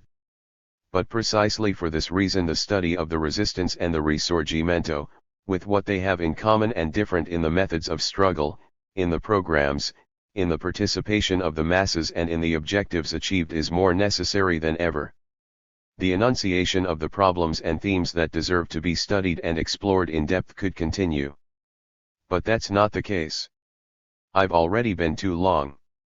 And then it's not the topic that's missing, it's a matter of finding men of goodwill, and I hope that even the scholars who gather around the Gramsci Foundation, the historians, the intellectuals, the men of the resistance know on the occasion of the 10th anniversary that we are celebrating taking concrete initiatives to develop historical investigation and to make known through specific publications not only that. 274. What Rome did during the War of Liberation, but what did the Italian resistance do? Studies on the resistance should also be of interest to those who have an inclination and passion for the study of the workers' movement, because today a serious study of the modern workers' movement that ignores or underestimates the resistance is no longer possible. For many scholars, the very fact of dedicating themselves to the study of the resistance and the workers' movement could be the way to escape from the closed or restrictive environment of the so-called official culture. The interest of studies on the resistance is historiographical and political. These two needs cannot be separated from the necessary practicality of every historical investigation, however disinterested and objective it wants to be. Making known what fascism was and what the resistance was means acting in the interests of peace, freedom, and independence of our country. It means obeying the commandment that comes to us from the fallen and martyrs of the resistance. Let us listen to this commandment, and the fallen will not have died in vain. 275. 1955, Pietro Secchia speaks in Milan. 1955. The new party arising from the resistance. Comrades, I will deal with just one problem, the use of all the party's forces to unite the Italian people in the fight to make reactionary plans fail, in the fight for the defense of freedom and peace. 10 years ago, as the War of National Liberation was moving towards its victorious conclusion, Comrade Togliatti posed with great energy the problem of building the new party, as a necessity for the renewal of Italy. Our organizations have worked over these 10 years with enthusiasm, tenacity, and, despite the errors, deficiencies, and defects that have existed and which to a certain extent still exist, this great party has been built and is a great achievement of the Italian people that no one will ever be able to destroy. 10 years ago we launched the slogan, a communist section for every municipality. We then had 7,380 sections, today they have risen to 11,147 and hundreds of municipalities have more than one section. The 29,230 cells of the time have become 56,934 and with the cells have arisen section committees, factory committees, farm committees, group leaders of 10, a whole series of intermediate instances. That is, a highly structured organization has arisen which has allowed us to use, if not all, a large part of the energies of our leaders and our militants in the work of reorganizing the Italian democratic movement. 21 Speech by P. Secchia at the Four National Conference of the PCI, held in Rome from 9 to January 14, 1955. Edizione di Cultura Sociale, 1955. To number of PCI members from 1944 to 1954. 1944, 1945, 1946, 1947, 1948, 1949, 401,761,770,896, 2,068,282, 2,252,446, 2,115,232, 2,027,271, 1950, 1951, 1952, 1953, 1954, 2,112,593, 2,097,630, 2,093,540, 2,134,265, 2,145,317. 277. The function performed by our party over the course of 10 years to organize the democratic life of the Italian people was enormous. Our party, closely united in action and struggle with the Socialist Party and all the democratic forces, has set in motion millions and millions of workers to give life and solid foundations to the Italian Democratic Republic and to renew our country. We know well that much remains to be done, but much has been done. It was not enough to write in the Constitution that all citizens have the right to freely associate in parties to compete democratically in determining national politics. It was necessary to make the greatest contribution to the organization of the democratic life of the people, to the emergence and development of all mass associations. It was necessary to create the possibilities for an effective participation of all workers in the organization of economic and social life and, since this can only happen with the removal of economic and social obstacles which effectively limit freedom and equality of the citizens, who prevent the full development of the human person, it was precisely a question of creating the new party, the instrument capable of leading, together with the other democratic forces, to whose organization we have made our contribution as communists, and in the most consequent way, the struggle to eliminate those obstacles. Gramsci and the new party, their communist party of a new type, had to be the instrument and the historical form, in the words of Antonio Gramsci, of the process of intimate liberation whereby the worker from executor becomes initiator, from mass he becomes leader, guide, from arm becomes brain and will. Certainly our adversaries had deluded themselves into thinking that such an impetuous development of the Communist Party, and not only of the Communist Party but also of the Socialist Party and of the democratic and popular associations, was a passing phenomenon of the aftermath. Members of the FGCI, 1949, 1950, 1951, 1952, 1953, 1954, 285,216, 463,894, 438,759, 431,826, 442,995, 430,908 at the Four Conference of the PCI. Pietro Secchia was excluded from the secretariat of the PCI and designated as regional secretary of the party for Lombardy. 278. War.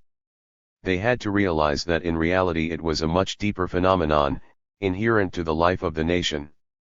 They had to realize that it is no longer possible to isolate the Communist Party, forcing it to the margins of national life, considering it as something that can be hit and hurt without hitting and hurting the Italian people and nation at the same time. They believe that the strength of our party lies in material means, in houses, in money. Of course, we are a modern party, and to strengthen our work and our struggle we use all modern means of propaganda and organization. Useful are homes, libraries, schools, educational clubs, everything that serves to educate and organize the people in the fight for their freedom and emancipation.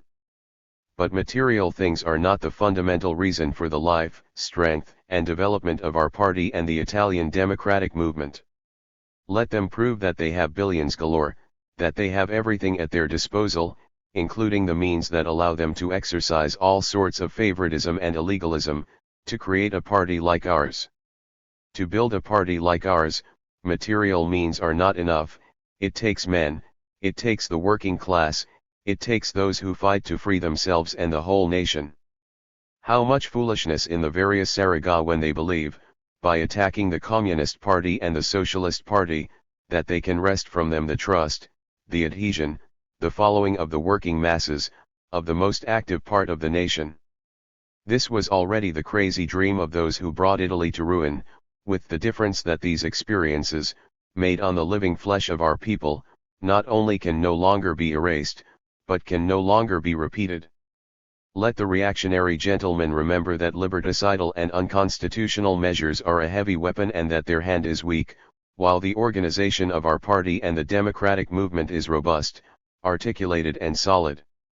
How much foolishness and contempt for our people in those who continue to consider them an unconscious mass, a flock that can easily be regimented indifferently into this or that other formation, in this or that other party.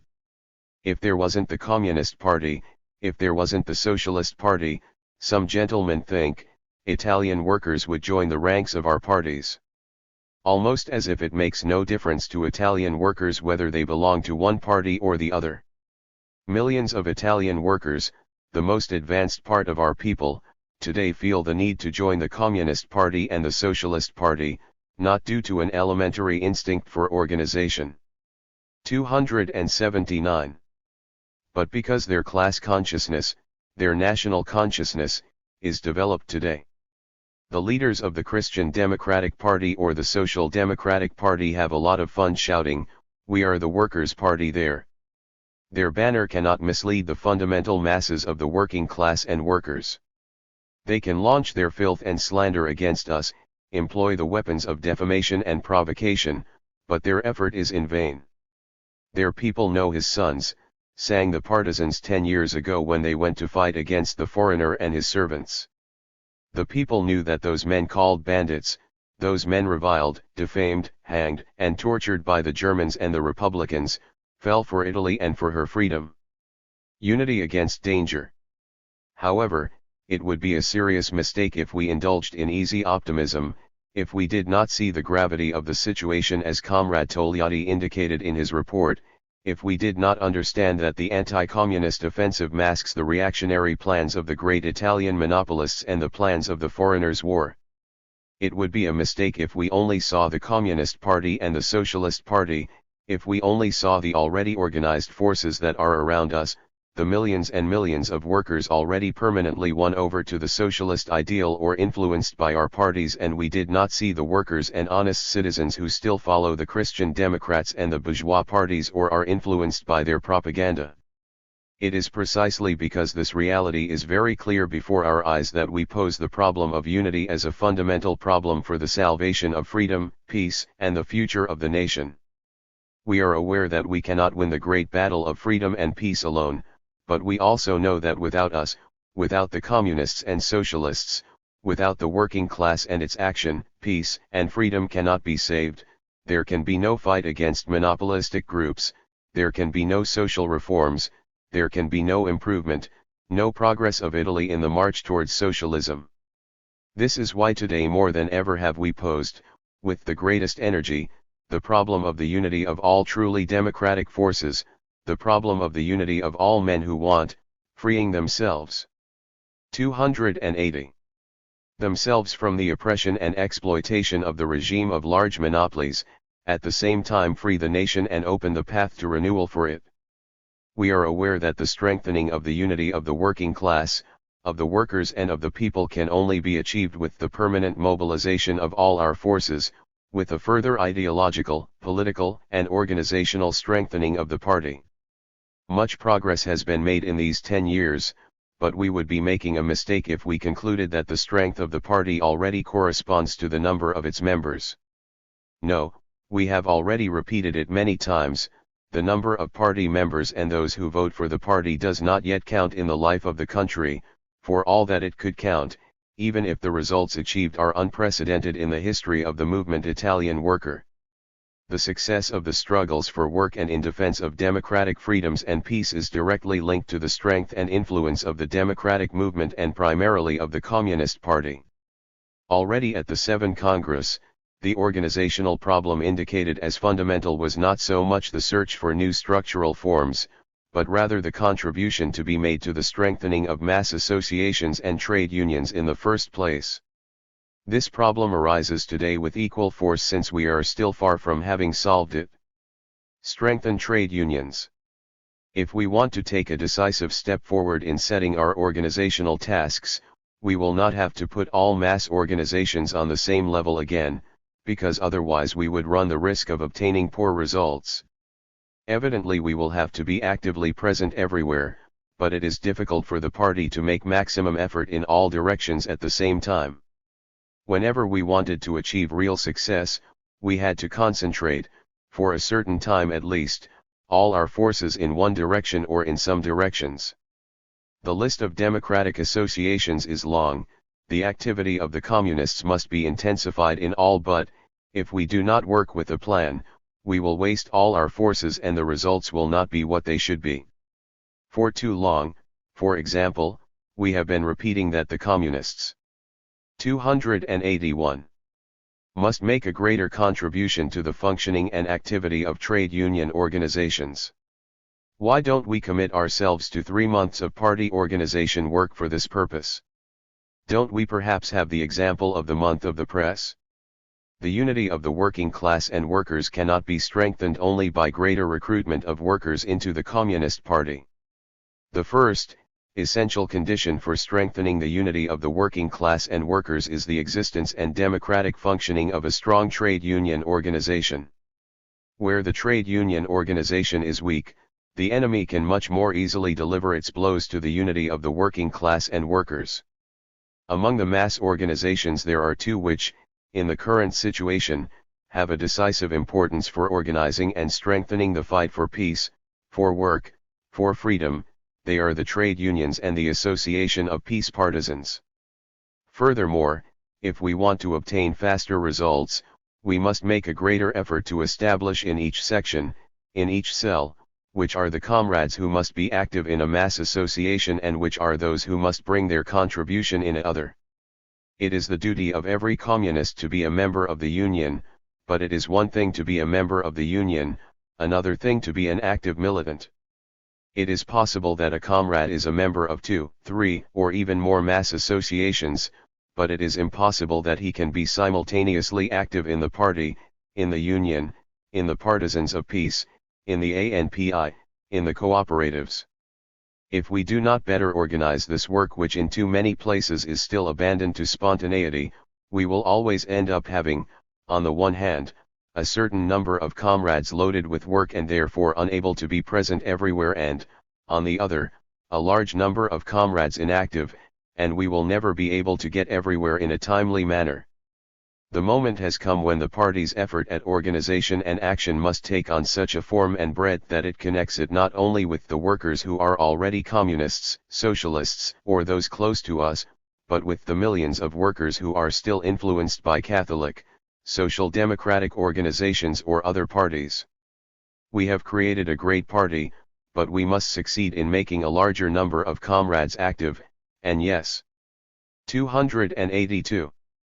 To ensure that all the cells and all the basic bodies of the party are capable of their own initiatives.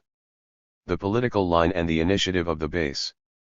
Once the political line of the party has been established, each federation, section, cell must know that on the basis of that line it not only can but has the duty to act with its own initiatives, effective on a local level.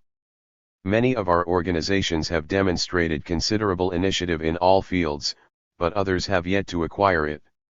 It is not a question of abandoning ourselves to spontaneity, to a disorderly autonomy of improvised and not well-studied initiatives, but, once the political line has been established, the basic demands must not wait for everything to come from the center, because, when everything is expected from above, one part remains inactive and the initiatives are sometimes taken late, and only by one part of the party. It is not just a question of attracting new forces to the great front of the struggle for freedom and peace, but of organizing a broader, continuous contact between the party and the broad masses and between the leaders of the various instances of the party, from one side, and the militants and the masses, on the other.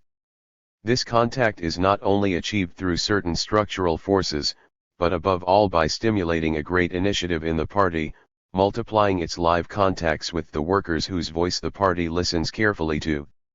Millions of workers work, live and struggle amidst daily difficulties, which are almost always heavy and harsh. The life of workers in factories, fields, and offices is certainly not easy.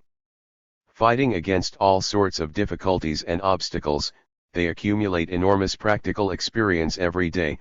The party cannot and must not neglect this experience.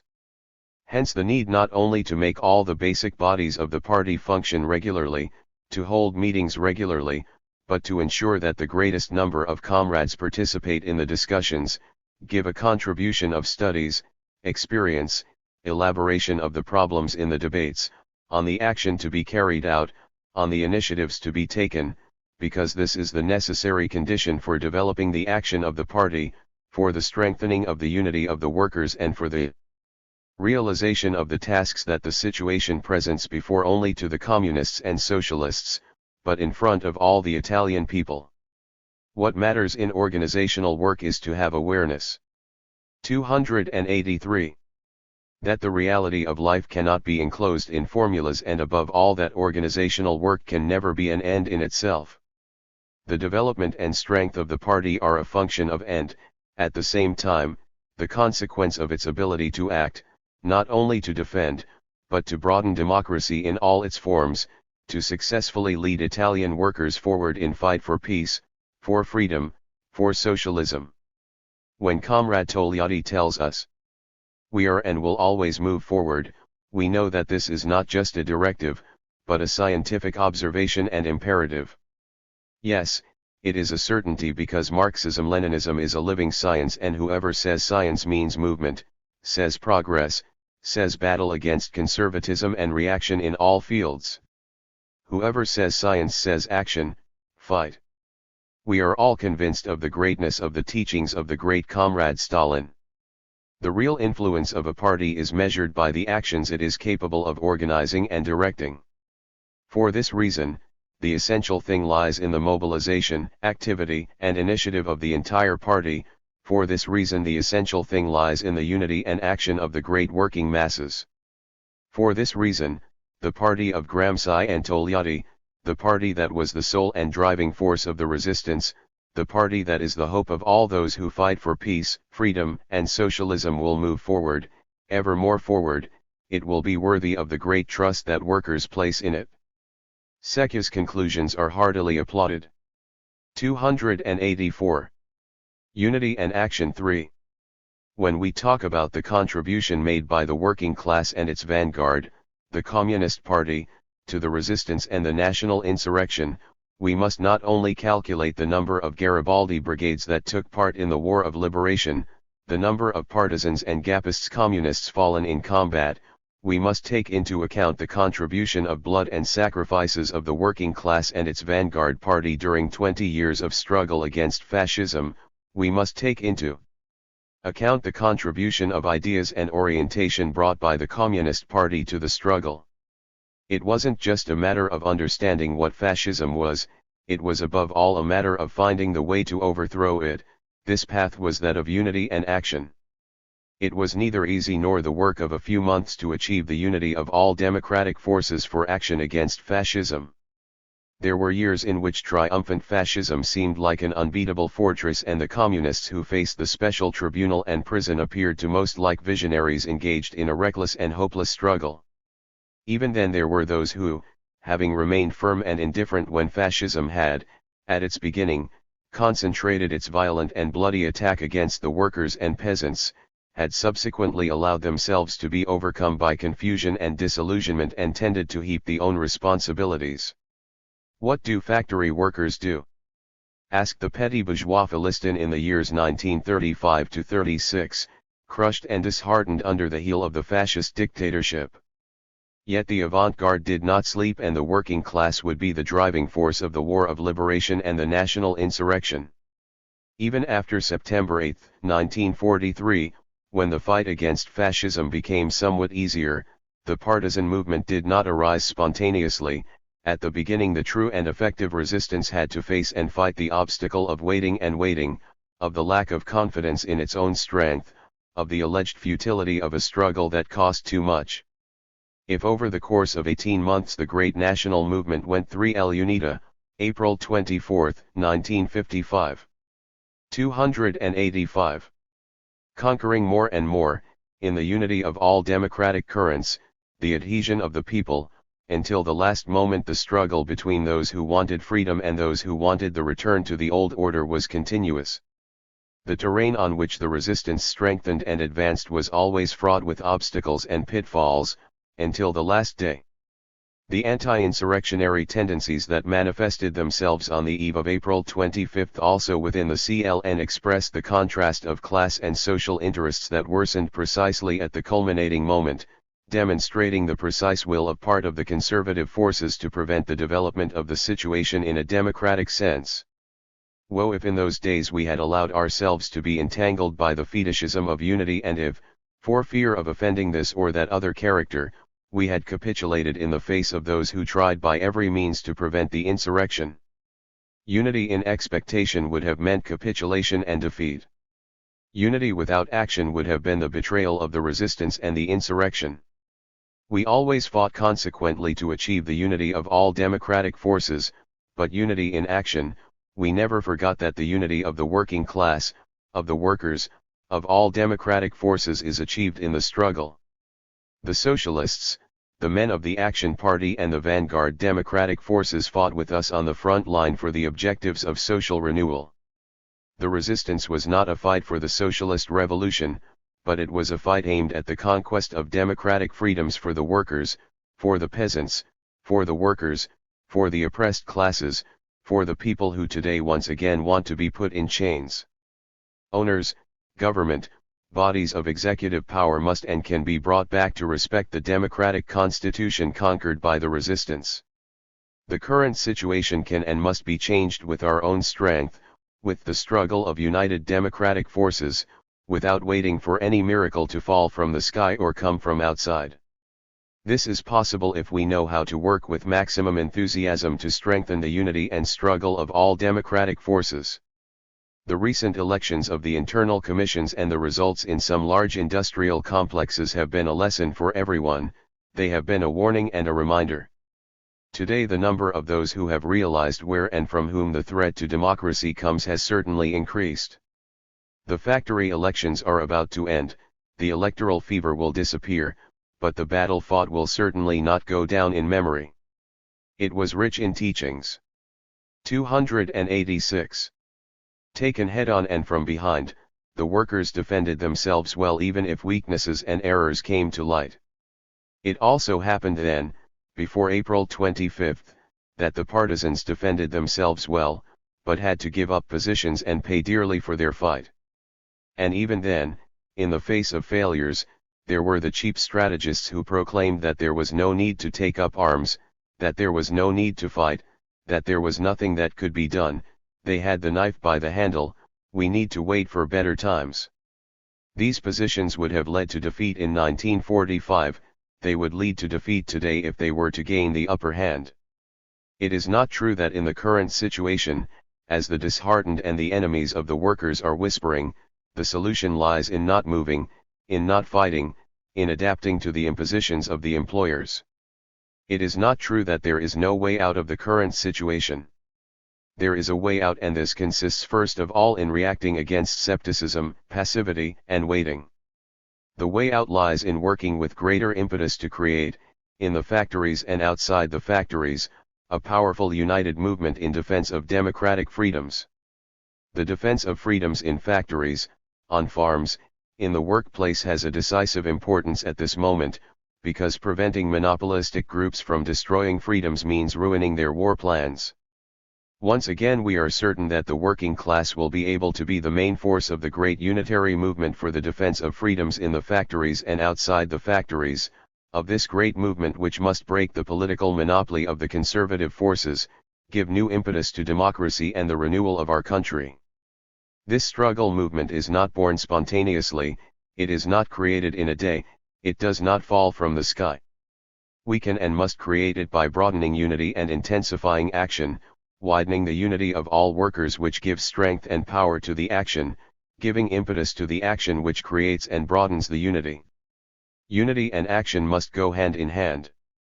While we work to strengthen unity, we must call workers, all Democrats, to fight today without waiting for tomorrow against the liberticidal policy of monopolistic groups. We cannot stand still and say no, while others, with arbitrariness, oppression and blackmail, say yes. We must celebrate yesterday's resistance by organizing today's resistance, with full confidence in our strengths, in the strengths of the working class and workers. 287. Bulls. We must respond to those who delude themselves into thinking they can put the people back in chains with the same tenacity not only of intentions but above all of facts with which we responded in the past, at the time of the resistance, with the unshakable trust in the masses, with the certainty that victory will smile upon the exploited, since with them is life, with them is the strength of numbers, the strength of the inexhaustible source of all that there is of spirit of sacrifice, of ideals, of honesty, which pushes forward, which awakens to build the new, of all the gigantic reserve of energy and talent of the so-called simple people, of the workers and peasants, Lenin, with them there is the whole spirit of the resistance. 288. 1956. The flag of the resistance. These demonstrations of ours do not only have the aim of making us gather around the glorious flags of our brigades, to remember the sacrifices of the people, to remember our fallen and our martyrs, whose name will remain unforgettably engraved in the hearts and thoughts of all Italians. We meet above all to renew an oath, a commitment, to assure those who fell and all those who boldly set an example, that we communists, we Garibaldians, united in the struggle and combat with men of different faiths, but lovers of freedom, we have remained faithful to the ideals of our martyrs. We want to be united even today to carry on the fight for peace, for freedom, and the progress of our country until complete victory. Those unforgettable deaths of ours did not consider their end as a conclusion, but rather as a starting point that had to indicate to their comrades and all patriots the path towards Pavaniri. We are still following this path because the resistance did not end with the victory of the insurrection of April 1945. The resistance does not belong to the nation's past, but is a living force of its present and its future.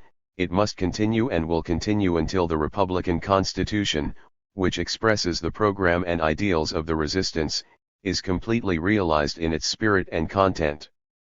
I3 extract from the speech given in Genoa on April 26, 1956.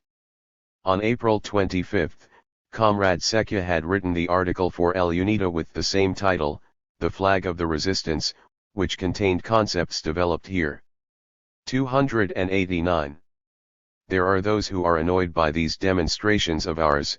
There are those who try to reduce the celebrations of April 25 to veterans' parades, to magazines for soldiers on leave.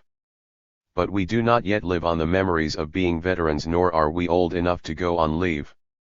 We intend to fight, to always work, because life is work, it is struggle, it is combat. We intend to work as long as there is life in us, and, after us, others will carry forward our flags, until the ideals of the resistance have become a reality not only in the constitutional charter, but a reality in an Italy renewed in its social systems. There are some who are annoyed by these celebrations of ours because they would like the times of glory and audacity to be forgotten, because they are embarrassed to have to explain and justify why they then fought side by side with the communists and the vanguard workers, who were then the decisive force of the resistance. The resistance does not belong to any party, it belongs to the Italian people, but we also cannot accept that others monopolize it, try to put us aside.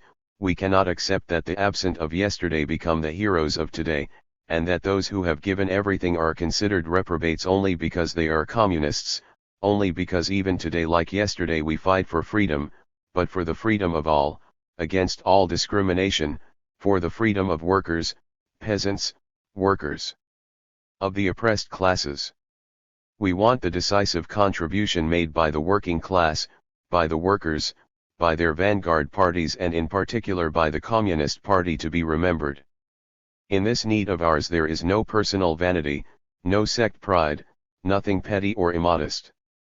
We do not ask for parchments, medals, honors, ours is a political need. We want the objective conditions in which the resistance developed in Italy, as a political, military, and social fact, not to be distorted. We also want the younger generations to know what the driving forces of the resistance were, against which enemies the resistance fought, for which ideals the patriots fought. The resistance was a fight against fascism, against the groups of monopoly capital, against those obscurantist forces which today have taken the name of the Triple Alliance. The resistance was a fight for the renewal of our country. For this reason all the popular and democratic forces of every political current fought together. For this the main contribution. 290. It was given to the resistance by the workers, it was given by the popular forces, by the democratic forces of the left, by the Communist Party first and foremost, by the men of the Action Party, of the Socialist Party, by other progressive democratic currents. But no party, no movement brought such a great contribution of ideas, of men, of fighters and cotters, of sacrifice and blood to the resistance as the Communist Party. A new ruling class was the protagonist of the resistance.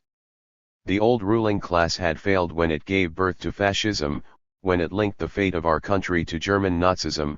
He had made a complete failure when, at the moment of the military defeat, on July 25, he made all his efforts to prevent the people from finding the path to salvation. Conservatives and reactionaries of all stripes wanted there to be no change, except in the emblems, that there were no demonstrations, that there were no protests, or recriminations. Let no one do anything, let no one move, they would take care of getting by with the Germans and the Anglo-Americans. Who was it that wanted the disintegration of the army? In fact, they thought about fleeing to Pescara as soon as the Germans approached Rome. They thought about dissolving the army, pulverizing it, handing over thousands and thousands of officers and soldiers into the hands of the Germans.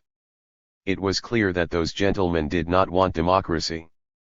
They would have liked to keep alive, in other forms, a reactionary regime, a somewhat disguised fascism. It is said that it would have been impossible to prevent the occupation of the country by the Germans. This is highly questionable because there were still considerable military forces in Italy which, combined with the popular masses, could have, if not prevented the occupation of a part of the country, at least engaged the enemy in an arduous and difficult fight. Of course, to do this it would have been necessary to appeal to the popular masses, arm them, call them to join the formations of the regular army. But the ruling groups of big capital and the monarchy were more afraid of armed workers than anything else, and therefore preferred the disintegration of the army. Instead of calling the soldiers and the people to defend the 291 homeland by any means, they invited them to throw down their weapons and open the doors of the country to the German invader. The lack of resistance of the Italian troops, the flight of the king, the royal house and the general staff first to Pescara, then to Bari, the disposition of the army corps commands not to offer resistance to the Germans, the dissolution of the army were the result of a well-determined will. If the escape to Pescara had only had the aim of saving the army command, Precise orders to resist would have been given to the peripheral commands and the troops, at least instructions would have been given and measures taken to blow up the railways, bridges, to block roads, destroy fuel and material depots, make the most important communication routes impassable and the industrial plants most directly linked to war production unusable for a long time. None of this was done. Depots, warehouses, means of transport, weapons, everything was abandoned in the hands of the invaders. The radical divergence of interests between the representatives of big financial capital and the masses of the nation also clearly stands out from the military strategy implemented at the time and is illuminated by the events of September 8 and the measures adopted by the General Staff at the time. Those who had always presented themselves as the monopolists of patriotism did not hesitate to degrade the army, to cast a shadow of humiliation and shame on it. The great strategists said that it was not possible to change the front of the war in the space of 24 hours, that no resistance was any longer possible, that the soldiers and officers would not fight. In their greed for defeatism they went so far as to bloodily insult our soldiers, attempting to cast on them the shame and responsibility for their betrayal and their sloth. It is not true that the soldiers, if well led, were not willing to fight against the Germans. They demonstrated this immediately after September 8. It is sufficient to remember the defense of Rome on 9 to 10 September, which was the work of workers, commoners, and army departments. The fighting capacity and heroism demonstrated by the Italian military forces in the Cremona and Friuli divisions are noteworthy, and they, together with French units, fought in Corsica from September 13 to October 4 against the Germans. The losses suffered by 4,000 men are proof of the will of the anti-fascist struggle and the fighting impetus of soldiers and officers against the Germans. Other magnificent episodes of struggle took place. 292. In the Dodecanes, where the Italian garrison of Luro resisted the Nazi siege for over 50 days. Out of 12,000 Italians engaged, only 1,500 survived. Heroic was the attitude of the soldiers and officers in Colonia, where they refused to surrender to the Germans. Subjected for several days to terrible bombings that destroyed Argostoli, without artillery, they resisted to the end. When the Germans managed to overcome their all-out resistance, they massacred the Italian soldiers and officers, and on September 22 massacred 4,500 of them. Violent fighting took place in Greece, Yugoslavia, Albania, where many army departments moved to the active fight against the Germans and joined the Albanian and Yugoslavian partisan formations, and where the Garibaldi and Gramsci battalions and divisions also arose. Thousands of soldiers and officers fell in combat, 615,000 were interned in Germany. The Nazis proposed returning home to those who declared themselves willing to serve in the so-called Republic of Salo. 99% refused, preferring to remain in captivity. 30,000 of these soldiers and officers died in German camps. But there is another decisive piece of evidence that shows how the soldiers were willing to fight for the freedom and independence of the country. Soldiers and officers, lost, disbanded, abandoned, without faith, betrayed, chased by the Germans, had taken refuge in the mountains in search of salvation, and there they found the ideal to fight for. Those soldiers and officers will meet with the communists, with the working class and with the workers. A campaign of hatred and defamation conducted for years by fascism had painted communists as monsters, scoundrels, the worst scum of society. Many of those soldiers and officers had never met communists in the flesh. There they met in the moment of bitterness, despondency, panic, when everything seemed lost. And the communist who was reviled, condemned by the fascist courts as a criminal, was there to tell him, "Courage, don't despair, don't run away, don't throw away your rifle, let's fight together, let's fight now, let's not wait for tomorrow, united we will be stronger than the Germans, more strengthened by the fascists, we will conquer freedom and our future." 293. The resistance does not belong to any party. Men from all the anti-fascist parties brought their contribution to it. We do not want to forget anyone in our celebrations, especially since we insistently sought that contribution. it was we who sought and strongly wanted the unity of all popular forces, but let us tell you because it is the truth, especially at the beginning, how many discussions we had to endure, how much tenacity we had to use to convince, to persuade that it was necessary to act immediately, to fight against the Germans and the fascists. There weren't many of us right away on September 8th, but we didn't ask ourselves if it was our time, we didn't start counting how many there were.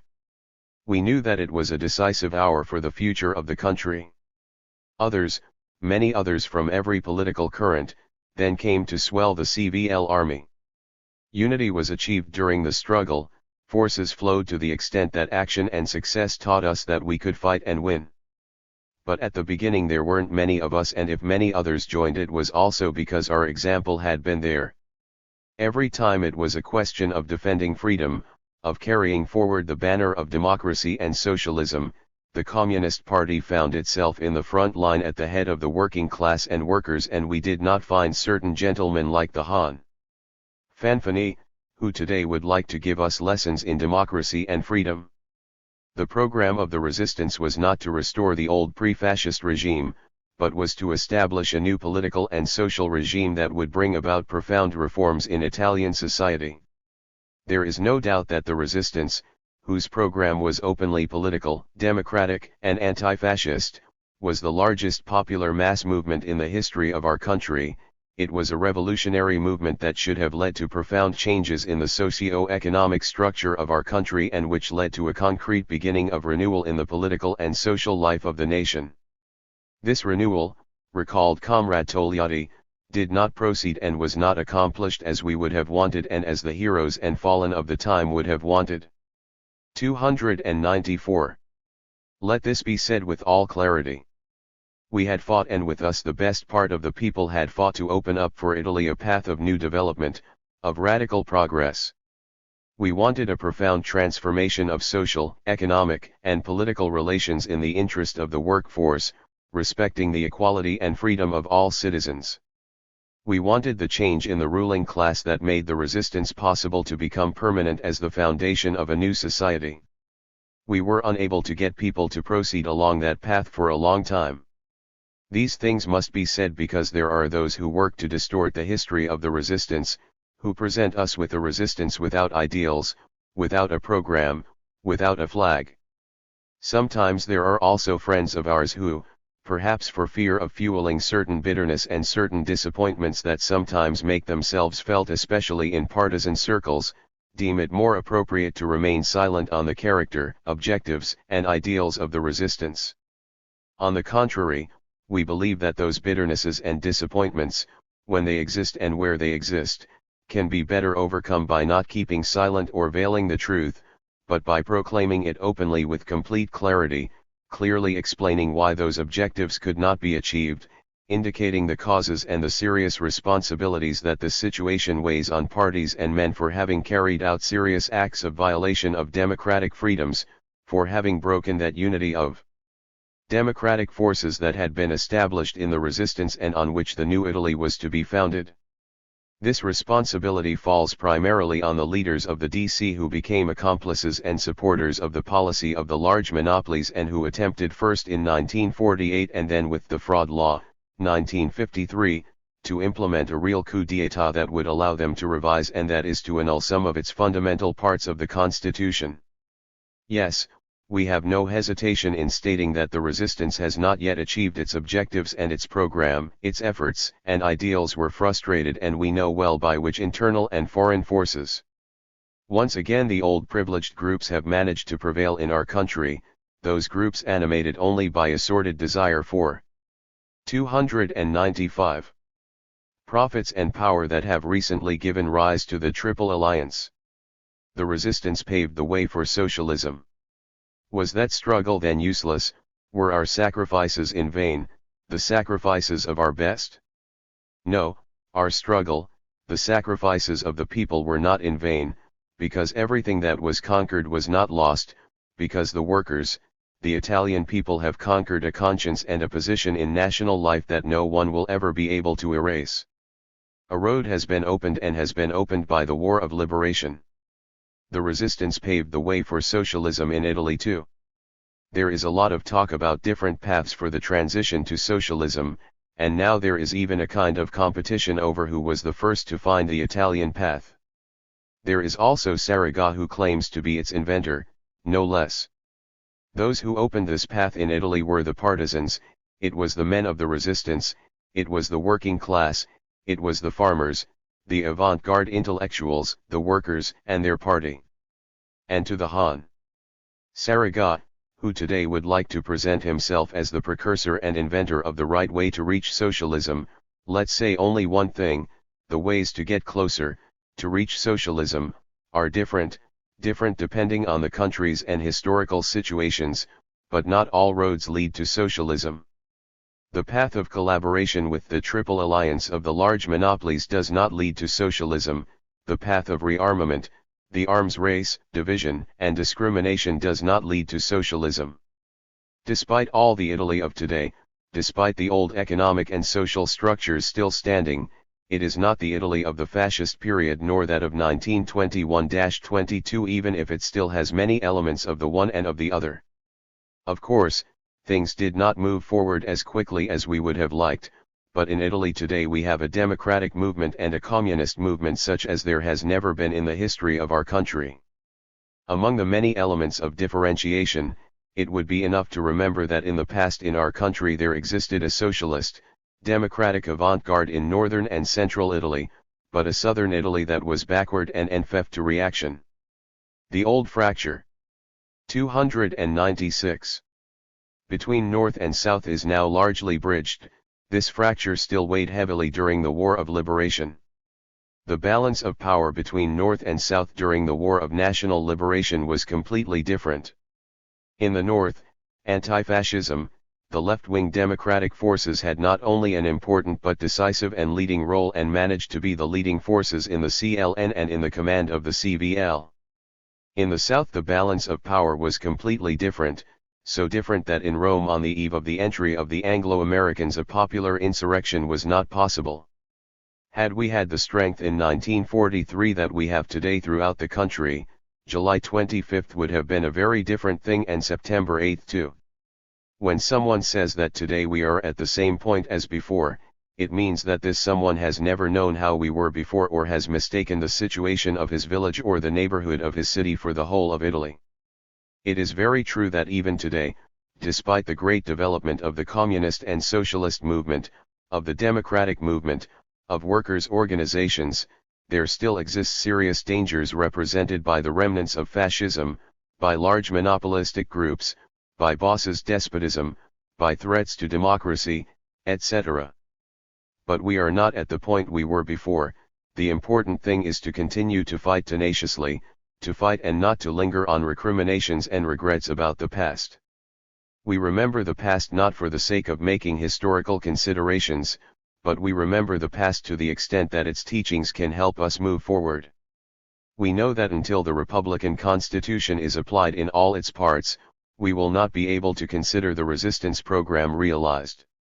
For this reason we can well affirm that the resistance continues. Behind the flag of the resistance, powerful new forces march today, young generations who aspire to conquer their future. Let's carry forward, let's bring the flags of the resistance to success. 297. 1957. The conviction of Gemisto Franco Morinino 1. There is no Biella native, there is no Valsesian. Today we can safely say there is no Italian partisan who does not know Gemisto. Perhaps not everyone knows that Giorgio Gemisto was the name of a famous philosopher born around 1355, but everyone knows that Gemisto was the nom de guerre of Franco Morinino. He was 20 years old when he was convicted by the special tribunal, just 23 when, on September 8, he was the first among the first to organize the Biella partisan formations on Monte Cucco, at the Bocchetto della Cesara. The names of Miscatelli, of Ciro, Iraldo Gastone, of Gemisto, 1 Vinuove, May 4, 1957.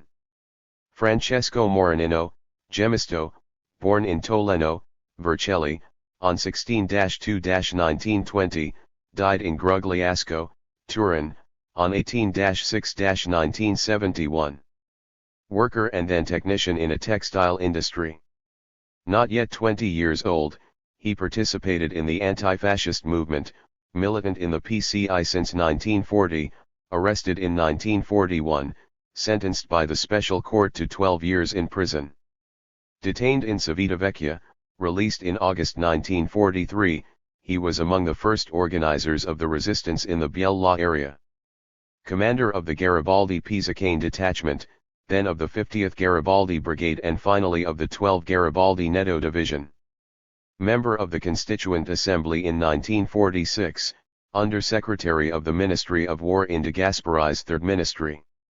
Reported for a war incident for which he had no responsibility, even though he took full responsibility to defend his men. During a heavy Nazi-fascist roundup, its partisans captured some people who, during the interrogations, turned out to be very ambiguous and were unable to explain why they were in this location. It was assumed that they were spies who led the fascists to the headquarters of the partisan command. They were tried and sentenced to death and shot. After the war, in the climate of Cold War and persecution of the partisans, the episode was recalled. It was claimed that those shot were not spies. Despite the fact that the local military superior command had assumed responsibility for the conviction, Francesco Moranino was denounced, and after a long trial, despite all the major exponents of the resistance having gone to testify in favor of Moranino, these on the 12th. 299. Of Quinto, Antonietti, of Italo, A. Poma, of other brave men, unknown or almost unknown on the eve of the armistice, they soon became legendary in those valleys and throughout Piedmont. They are among the protagonists of a heroic era, of largest popular motorcycle in the history of our country. Nino Biccio, Carlo Pisacane, Mameli, the Bandiera brothers, A. Gramsci, these are the names that Moranino assigned to the detachments that made up his brigade. During 1944 this expanded, developed in the fight, and became the 12 Garibaldi Division. Today's young people, who do not know who Franco Moranino is, learn from the news that he is a criminal sentenced to life imprisonment. 12 years ago, when he organized and led soldiers and officers into combat, there was not a mountain hut, not a farmhouse on the plains that did not open at the knock of Franco Moranino's men. Everywhere in every village, in every farmhouse, down to the smallest hut, Gemisto's name was pronounced almost with veneration. Most had never seen him, they had never known him, but they knew his name for his heroic deeds. He was obeyed like a legendary leader. His partisans, his couriers found help, hospitality in every house where they introduced themselves. April 1956 he was sentenced by the Assize Court of Florence to life imprisonment, later commuted to 12 years of imprisonment. The Sen. Secchia, who went to testify in Florence at the Moranino trial, was asked by the public prosecutor, but if the partisan command believed or suspected that those captured people or some of them were spies, why didn't they simply put them in prison pending information? That magistrate, called to support the accusation and pronounce the sentence against Moranino, was evidently unaware that the partisans had neither prisons nor prison camps nor court buildings. Reading the pages of the preliminary investigation of that trial, one is amazed by the contradictions, inconsistencies, and outright errors in data and facts. Pardoned by the President of the Republic in 1958, F. Moranino did not want to return to his homeland for a pardon.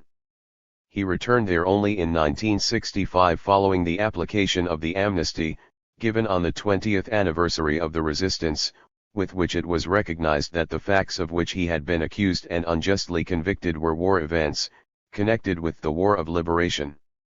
Welcomed enthusiastically by the populations of Biella and Valsesia, he was re-elected senator in the Vercelli constituency in 1968.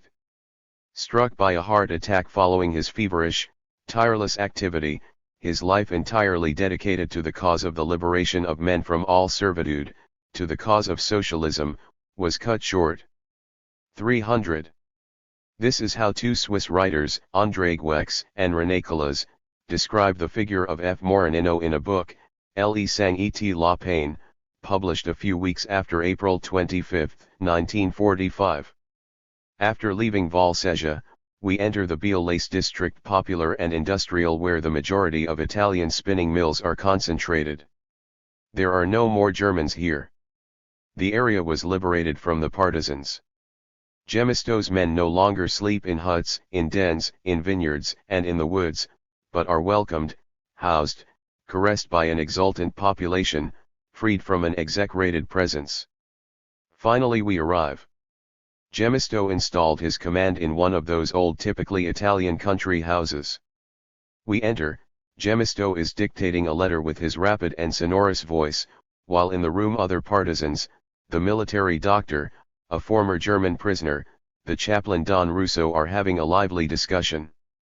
Gemisto, while he was dictating on the typewriter, had listened to the conversation up to that moment without intervening, suddenly jumped from his chair and shouted at Costanzo, a former army officer, "What, you claim that Italians are not intelligent?"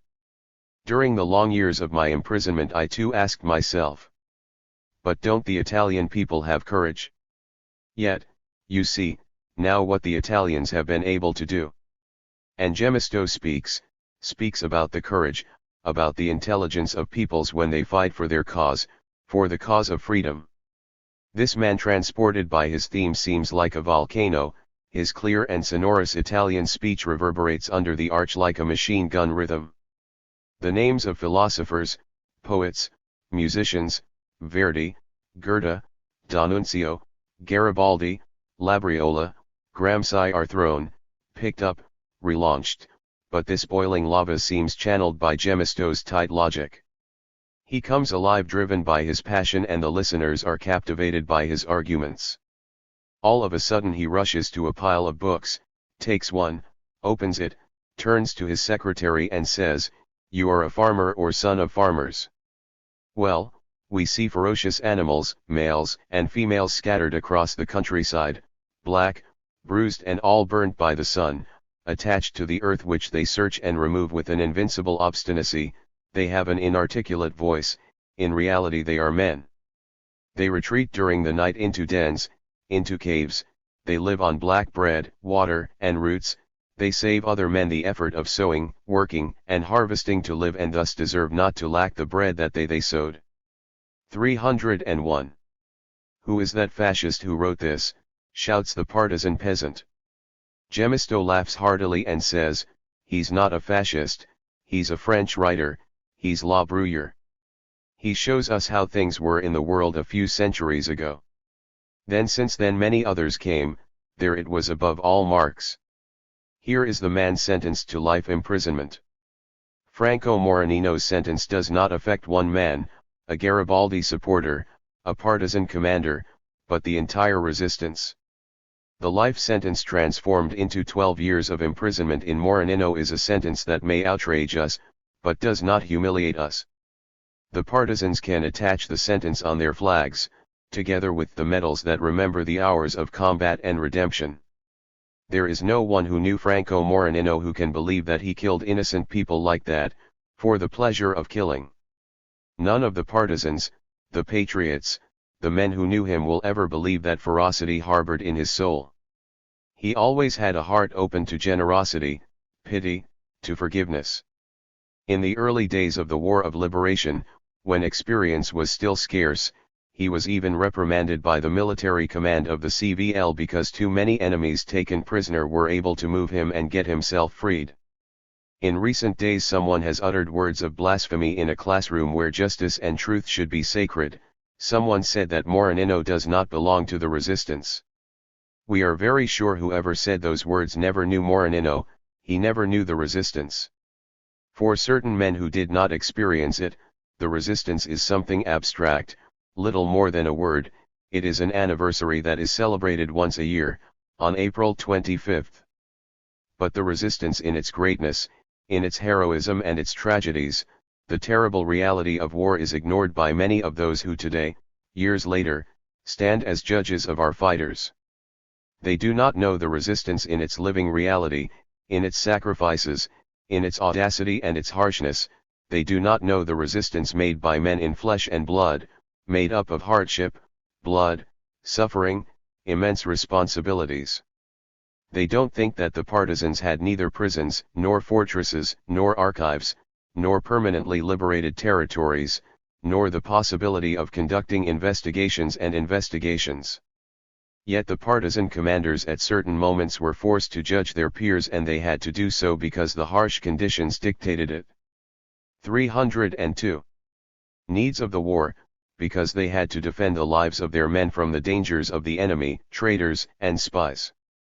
Sacred, even if hard, was the duty that those men performed, because over the heads of the partisan commanders called to judge, to administer justice on the mountains or in the middle of the woods hung the continuous threat of the lurking enemy who could at any moment surprise them and their men.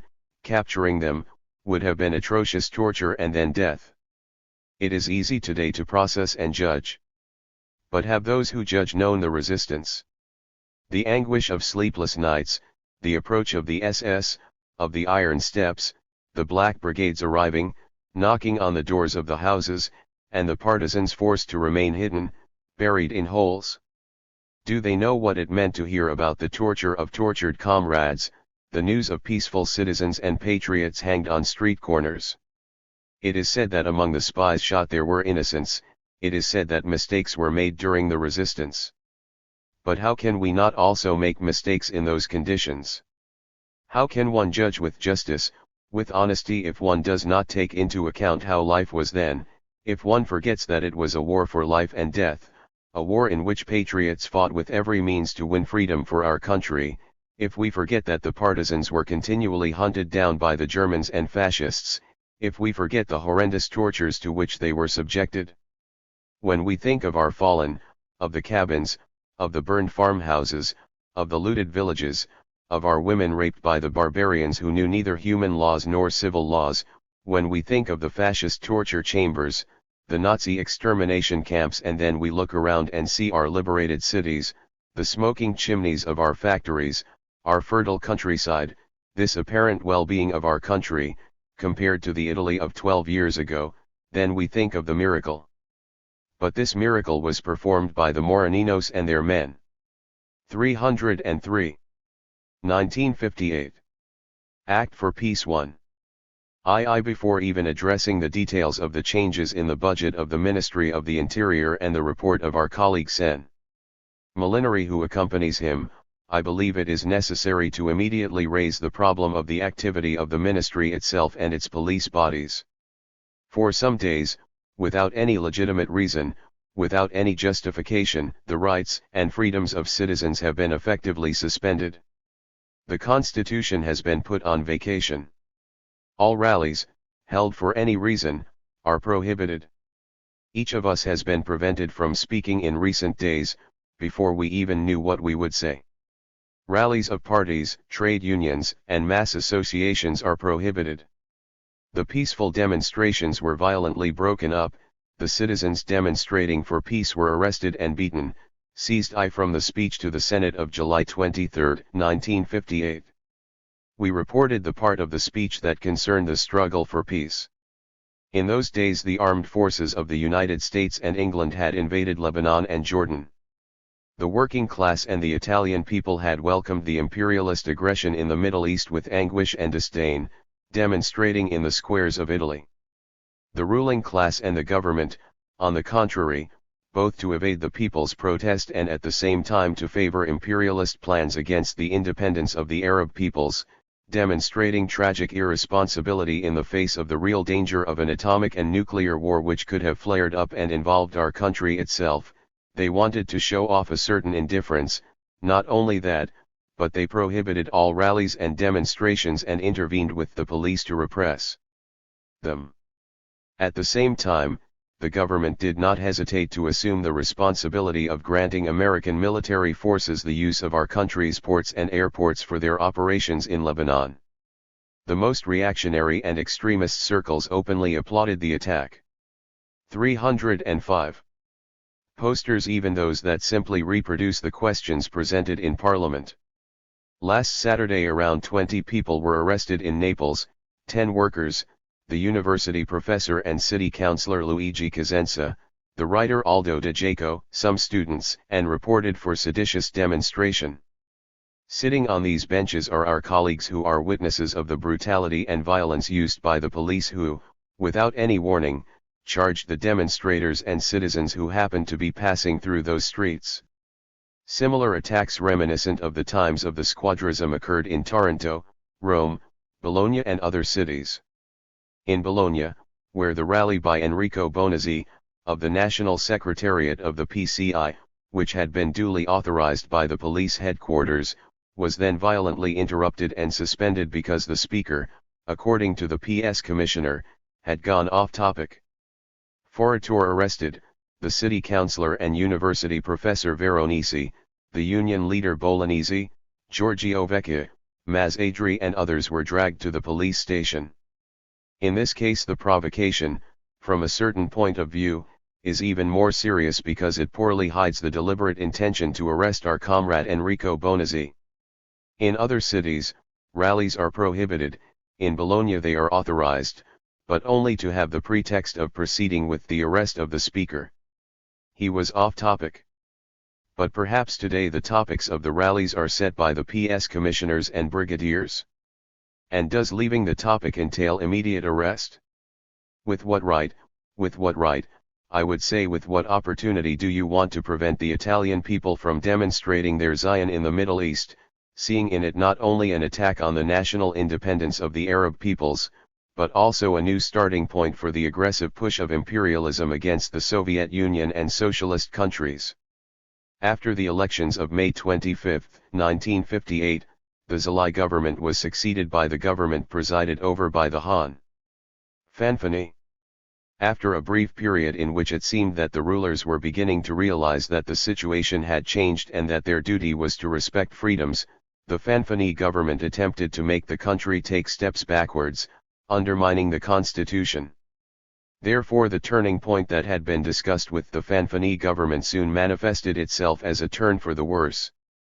The Fanfani government, made up of the Christian Democrats and the Saragati supporters, had a short and difficult life, opposed by the right and the left, not even supported by the Social Democrats who participated in the government, but whose left wing wanted the crisis in order to move towards an opening to the left towards the Sai, opposed by some of the Christian Democrats and by the votes of the snipers, fell on February 15, 1959 after just over 7 months of existence. 306. Desire, his aspiration, his desire for peace. There is no country on earth, whether it belongs to the socialist world or to the capitalist world, where the people do not demonstrate in these days, in the most diverse forms, their apprehension and their aspiration for peace. We are experiencing hours of worry and anguish. Franza, these problems are discussed here, Han. Bucket. Lively interruptions from the left.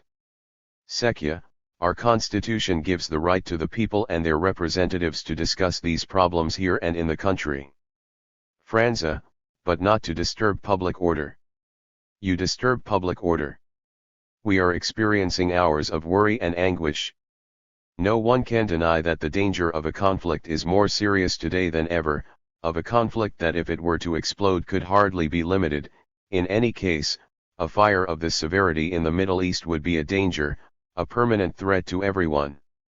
Already today, if humanity has not yet fallen into the horrendous abyss of war, which could only be an atomic conflagration, we owe it above all to the wisdom, cold blood, sense of responsibility and love of peace of the rulers of the Soviet Union and the socialist countries. Loud protests from the center and the right, applause from the left. We also owe it to the rulers of non-socialist countries who refuse to follow Anglo-American imperialism on the path of violence and war.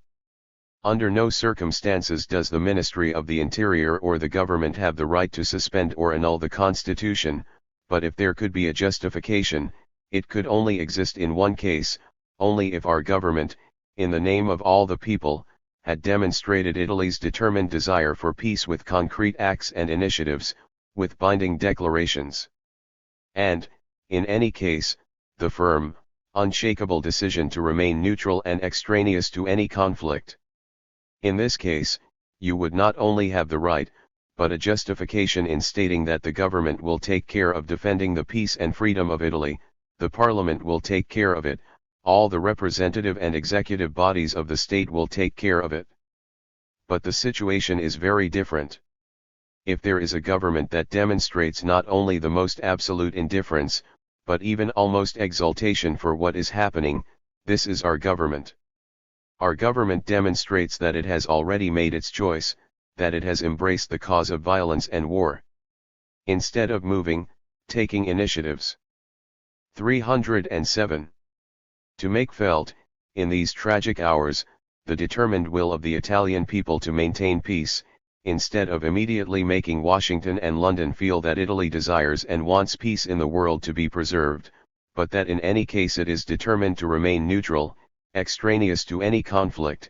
The Italian government has not only made our airports available to American warplanes transporting troops and war material, which is equivalent to putting itself on the level of belligerents. Siding alongside the aggressor, in any case it is equivalent to fanning the flames, at least facilitating the flaring up of the conflict. Not only have you done all this, but you want to prevent the Italian people from expressing their desire, their aspiration, their determined will for peace as they are entitled to. The Hon. Fanfani, in the speech presenting his government to Parliament, wanted to be lyrical. He tried to make the strings of our feelings vibrate by exclaiming, "The echo of the consideration which the crowds reached in every square still reverberates in this chamber during the recent rallies when with the ancient poet they concluded, I am shouting peace, peace, peace." The mothers asked for hope, that is, peace, for their young children. But what did the Hon. Fanfani, what does the Minister of the Interior respond if not by having the police force savagely attack those mothers and their young children who are only guilty of asking for peace? All Italians asked for security, that is, peace when they recognized the opportunity to guarantee the future of the nation by facilitating meetings to achieve substantial agreements for controlled disarmament. But what did the Hon. Fanfani? Has he perhaps proclaimed his agreement with the proposal made by Khrushchev for an immediate meeting without further delay of the representatives of the major countries? The Hon. Fanfani responded with an act of war, which he justifies in a truly politically irresponsible or childish way. He said, "It is part of our solidarity obligations to allow some NATO planes to use two fields to move into the NATO area." What courtesy! What kindness of spirit! It is nothing more than a permit to use two fields, for some planes that had to relocate, almost as if it were a pleasure trip or giving permission to the roommate's children to play football in the lawn adjacent to the house. I am not discussing at this moment, because I want to remain on the subject of internal politics, the obligations to which the Atlantic Alliance commits us. 308. Belief that our rulers have always sworn to be an exclusively defensive alliance and that it had nothing to do with the defense of the privileges of oil companies in the Middle East. What I want to talk about is our full right to demonstrate our strong aversion to war in this room and outside of it. What we intend to contest is your right to prevent the peaceful manifestation of the popular will. The people have the right to speak, to make their voice heard, to be listened to, has the right not to let decisions be taken arbitrarily and in the dark that only Parliament, on the basis of the Constitution, can take, decisions that can put not only the future, but the very existence of our country at stake. This is not the time for tricks, pretenses, deceptions and police measures. It's no time for anyone to be silent. Today is the time not only to speak, but to act for peace, and there will be no Minister of the Interior who will be able to prevent this by cancelling the Constitution, by implementing so-called emergency plans. For you the Art. 21 of the Constitution, everyone has the right to freely express their thoughts through speech, writing and any other means of dissemination. Does it only have value when there is no urgent need to speak, write, or demonstrate? But when the need is felt, when the danger exists, it is serious, it dominates everyone. When it comes to deciding in complete freedom and responsibility the path to follow, when the people, more than at any other moment, have the right and the duty to freely express their thoughts, when the parties and the elected have the right and duty to address the voters, to fully assume their responsibility, you then force them to remain silent, you violently dissolve the rallies, you replace the Constitution with the will and with the truncheon? But you don't delude yourself, I hope, into silencing us, into making us abdicate our mandate, our duty, our function with the order of a minister or a police commissioner. You will not by chance delude yourselves that the Italian people, that the workers, that their most conscious vanguard are willing to let themselves be dragged calmly, like sheep to the slaughter, leaving full freedom to the government to do what it wants, despite what is clearly is it prescribed by the Constitution. If we did so, to use a picturesque phrase of the Han Fanfani, we could disappear from the face of the earth and pray. 309. Pray to the Lord who will gather us into heaven. But you know that this is not our vocation, you know very well that our life has been a life of struggle, and we know how to be ourselves at all times. In the past, when we examined the disaster to which fascism brought our homeland, we were able to indicate precise responsibilities not only in those who fascism had created, organized, supported in its internal and international politics, but also in those who had not had the courage to raise his voice, and above all to act in time against fascism and war, against those who had not had the courage to call the people to fight, to tell them that we were not moving towards conquering our place in the sun, towards a future of progress and well-being, but rather towards catastrophe. We then said these things, wrote them in our press, proclaimed them before the special tribunal, but unfortunately our voice did not reach very far then, we had a limited influence, we were unable to prevent the country from being brought to ruin. But which man of common sense, which honest Italian, did not say to himself after the disaster, we should have done more, altogether, to prevent the country from being led to war and catastrophe? Well, after this tragic, still recent experience, we certainly couldn't be satisfied tomorrow with having said it, repeated it, shouted it. It would be a great satisfaction to have foreseen that the Atlantic Pact and the military commitments with the great imperialist powers would once again lead us to war and disaster. We don't want these satisfactions. What would ours count tomorrow? Did we say it? Did we predict it? It wouldn't count for anything. We don't want to have these satisfactions. What we want is to act to maintain peace. Making certain predictions is not difficult, and you don't need to be a politician. Our task is to be able to indicate the path and the means to block the path to dictatorship and war.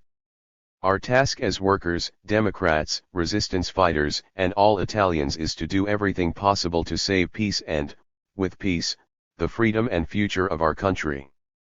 But, leaving our good rights aside for a moment, what interest do you have in preventing workers and the Italian people from demonstrating for peace? Haven't you perhaps proclaimed, assured, sworn that you too are for peace? And then, if this will of yours exists, why not allow it a little? 310. Polo confirm it, strengthen it, validate it with his. If you were truly for peace, you should not only authorize, but protect, encourage, and favor these demonstrations. But your attitude, the attitude of the Minister of the Interior in recent days, unfortunately constitutes a confession. Your attitude reveals complicity in acts, in actions, in aggressions that can lead to war. Your attitude reveals that you have already decided, or rather that you are no longer free to take a different path from the one that the Anglo-American imperialists will decide to take.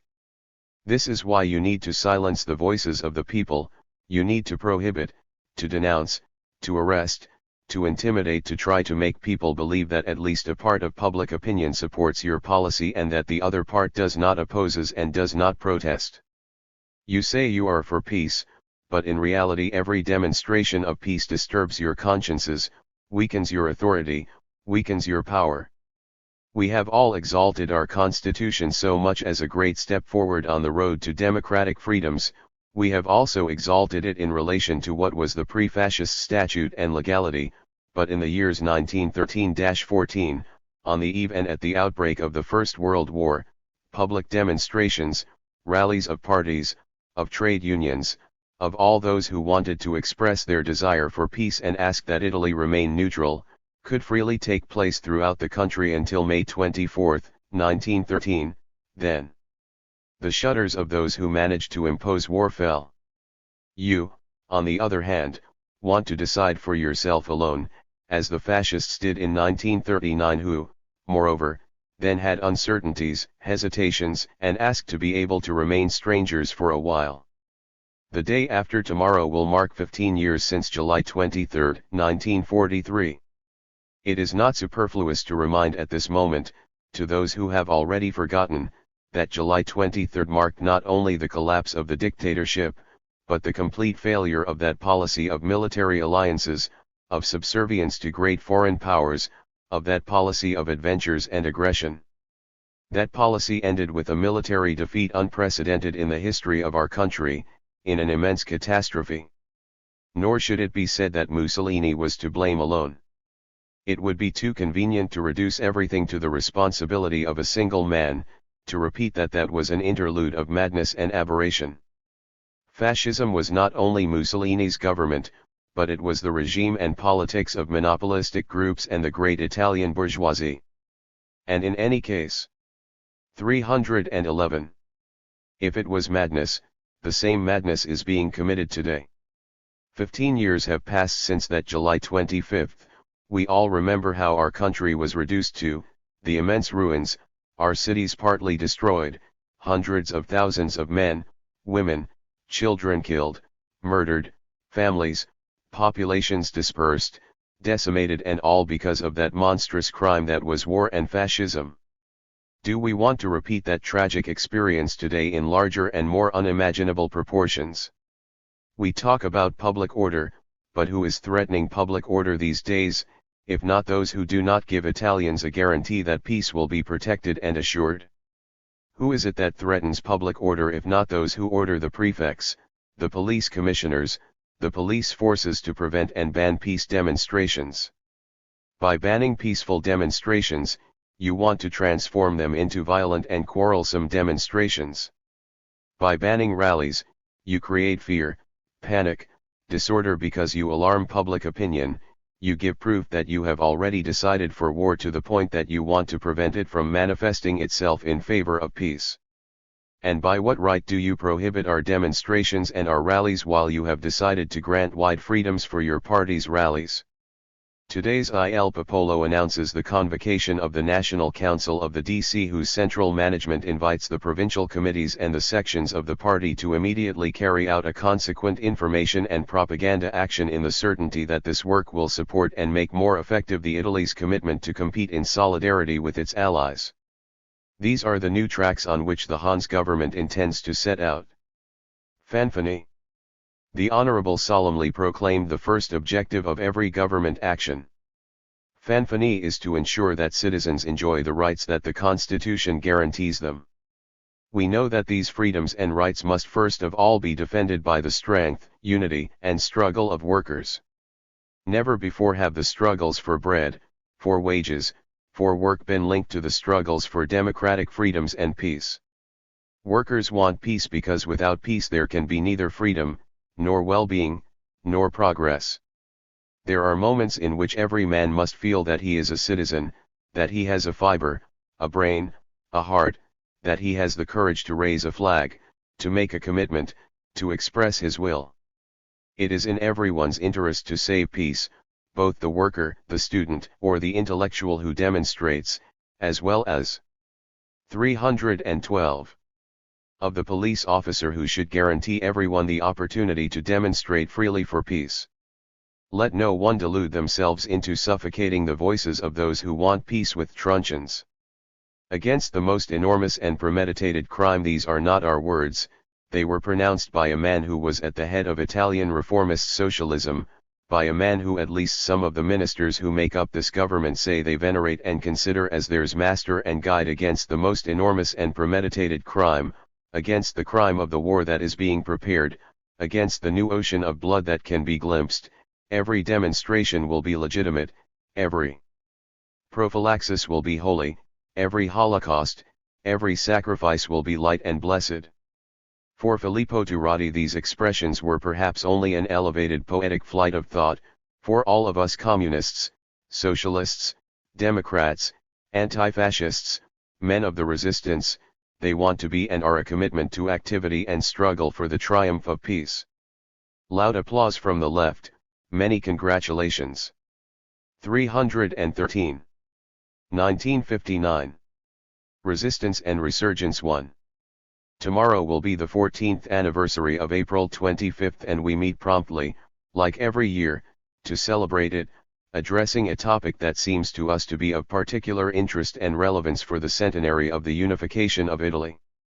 There are those who would like to ignore April 25, there are those who fear that returning every year to this sort of appointment with the memories of the massacres, the gallows, the suffering experienced, the dangers faced, the convictions, the trials, of the pain, of the bloodshed, does nothing but widen the ditch that divided Italy in those years and perpetuates the consequences, passing on the legacy of hatred to young people too. For the same considerations, for the same reasons, the clerical circles, the heirs of those political and ideological currents that found themselves in the years of the Risorgimento on the side of the Bourbons, of the princes, of Austria, of the Holy Alliance, are anything but enthusiastic about having to solemnize the centenary of the unification of Italy. But the Risorgimento and the Resistance must be celebrated not only to draw from the memories of the fallen and the profound meaning of their sacrifice leaven of life, experience, and strength for new works, but because with these celebrations we intend to affirm the ideals, the principles for the which battles have been fought and must be continued. Celebrating the Resistance and April 25 does not mean wanting to maintain a division among Italians. We are not here to rekindle hatred, reopen wounds, dig into pain. We have demonstrated with facts that we want to break down the old barriers that once saw the ETA 1 conference held in Biella on April 24, 1959, ANPI. 315. Liani. We have demonstrated with facts that we want to break the spiral of division and hatred, that we want the terms fascism and anti-fascism to lose all meaning in today's political reality, to remain only, in history, as a reminder and warning of a regime that must never return, in any disguised form. We have extended and continue to extend our hand to those who were not responsible for the fascist regime, to those who in the past were fascists by force, by necessity, because they were victims of an ignoble deception, of an illusion and, in good faith, out of ideal conviction. These cannot feel hurt by our celebrations of the resistance. But we cannot be, we are not and will never be with those who are still fascists today, with those who hope for a reactionary regime that denies the Constitution, the Republic, and tramples on the ideals of the Risorgimento and the Resistance. Precisely for this reason the Resistance must be celebrated as the date of the victory over the foreigner, over tyranny, of the country's reconquered freedom and independence, as the date that marks not the division, but the reconquered unity of our people, a unity that we must renew, redo it wider, stronger, like then, more than then. The clerical ruling circles are embarrassed in facing the celebrations of the centenary of the unification of Italy, not only because of the function of anti-unity opposition carried out by the Church and by the currents to which they referred during the Risorgimento, but because they feel that even their politics of today is poorly reconciled with the ideals of the Risorgimento. This embarrassment is felt all the more by those who, directly or indirectly, had responsibility for the politics of fascism, which led to disaster for our country, making it run the risk of losing the two concrete results achieved by the struggles of the Risorgimento, the unity of state and national independence. The resistance is directly linked to the Risorgimento. For this reason we are among those who feel more strongly than others the need to celebrate the centenary by highlighting the fruitful, decisive contribution made even then by the people to that complicated historical process, to those struggles that led to the unity of Italy. Even the men of the Risorgimento had to fight not only to expel the foreigner from our soil, but against the internal enemy, against those conservative and reactionary forces that opposed the unification of Italy. 316. The unity of Italy. The Italian bourgeoisie, to use an expression of Antonio Gramsci, was born and developed by affirming and realizing the principle of national unity. Since national unity has represented in Italian history, as in the history of other countries, the most technically perfect form of organization of the mercantile apparatus of production and exchange, the Italian bourgeoisie has been the historical instrument of a general process of human society. Capitalism in its ascendant phase was a powerful revolutionary force. It broke the narrow boundaries of cities and countryside, shook customs barriers, regional rights, arbitrary taxes, privileges, hereditary claims, and everything with which feudalism had hindered the development of the productive forces by preventing the increase in production and the exchange of goods. He destroyed the shattered edifice of feudal society. He created the space in which the bourgeois, the peasant, the artisan, until then separated by hundreds of walls, the inhabitants of different regions, orders, small states, reunited within the nation. What is commonly called the Risorgimento is the historical process through which the nation was established and the unification of Italy was achieved. We all know what the limits of the Italian Risorgimento were, how stunted it was, how stunted its reforms were, how it ended in compromise to the point that Antonio Labriola defined an incomplete democratic revolution that left the country in corruption and permanent danger. We know how the Italian state, instead of being created by a broad mass uprising, by a national revolution, was built, although popular uprisings were not lacking, more through compromises and wars which were indeed of liberation, but had the alliance with the foreigner as the basis. However, with all its limits and defects, the unity of Italy was achieved, the national state was established, and we did not wait for the centenary to recognize the bourgeoisie, especially the more enlightened part, the leading and progressive function that then it had, even if we highlight its limits, its narrow-mindedness, its fears. Nor do we want to ignore the notable contribution given then by the young Biella bourgeoisie, especially through the work of Quintino Sella, to the creation of the Italian state, and even before that to the Potere Gramsci, L'Ordine Nuovo, Einaudi, Turin, p. 276. 317. Lidica of Piedmont, who had a guiding role in achieving the unification of Italy. The Biella conspirators of 1821. It is known that the Biella bourgeoisie, especially the intellectuals, professionals, and soldiers, took an active part in the 1821 uprisings for the Constitution. 54 conspirators from Biella who had participated in those riots were sentenced to various sentences ranging from 5 to 25 years in prison. Some were sentenced to death, but these were fugitives. The period of the introduction of machines into Biella's factories coincides with the liberal uprisings of 1820-21. In such a large participation of bourgeois elements in the struggle for the Constitution in 1821, there is certainly the intuition that political unity and freedoms were the necessary prerequisites for the economic and industrial development of the country. From a document by the conspirators of that era, it clearly appears that the demands for freedom were directly linked to the need for industrial development. In one of the points of an important act adopted by the conspirators, it is said, to demonstrate that the liberals are in all things sincere and true friends of the country, the revolutionaries undertake to use in their clothing objects taken from the factories of the country. 3. On the eve of unification, the Italian economy was still predominantly agricultural. Industry was in its infancy, craftsmanship and manufacturing predominated. Italy, which had held leading positions at the time of the communes and commercial republics, was a century behind England. The development of capitalism was impossible as long as the territory remained divided into many small states, divided by the obstacle of customs barriers which prevented the formation of a national market necessary for mass production. The unification of Italy, by breaking the boundaries of cities and countryside and breaking down customs barriers, creates the conditions for a broader capitalist development of the country's economy. Customs tariffs and legislation are unified, but this is not enough to accelerate the formation and expansion of the national market.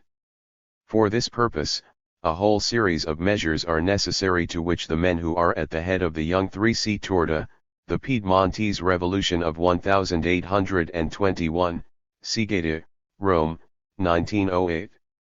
318. Italian unitary state recur without delay. The capitalist bourgeoisie, however conservative and still tied to landed interests, knows that the unity of Italy, in itself, does not create the national market, but only the conditions for its development. In order for industries and commerce to develop, it is necessary to provide for the construction of roads, railways, ports, post offices, telegraphs, schools, etc. It is evident, forcefully proclaimed Cusella, fighting in Parliament to have the appropriations necessary for the construction of the railways approved, it is evident that we have not broken down the barriers that divided us by staying each in our own provinces, we have not first of all removed customs to exclusively consume goods from our municipality.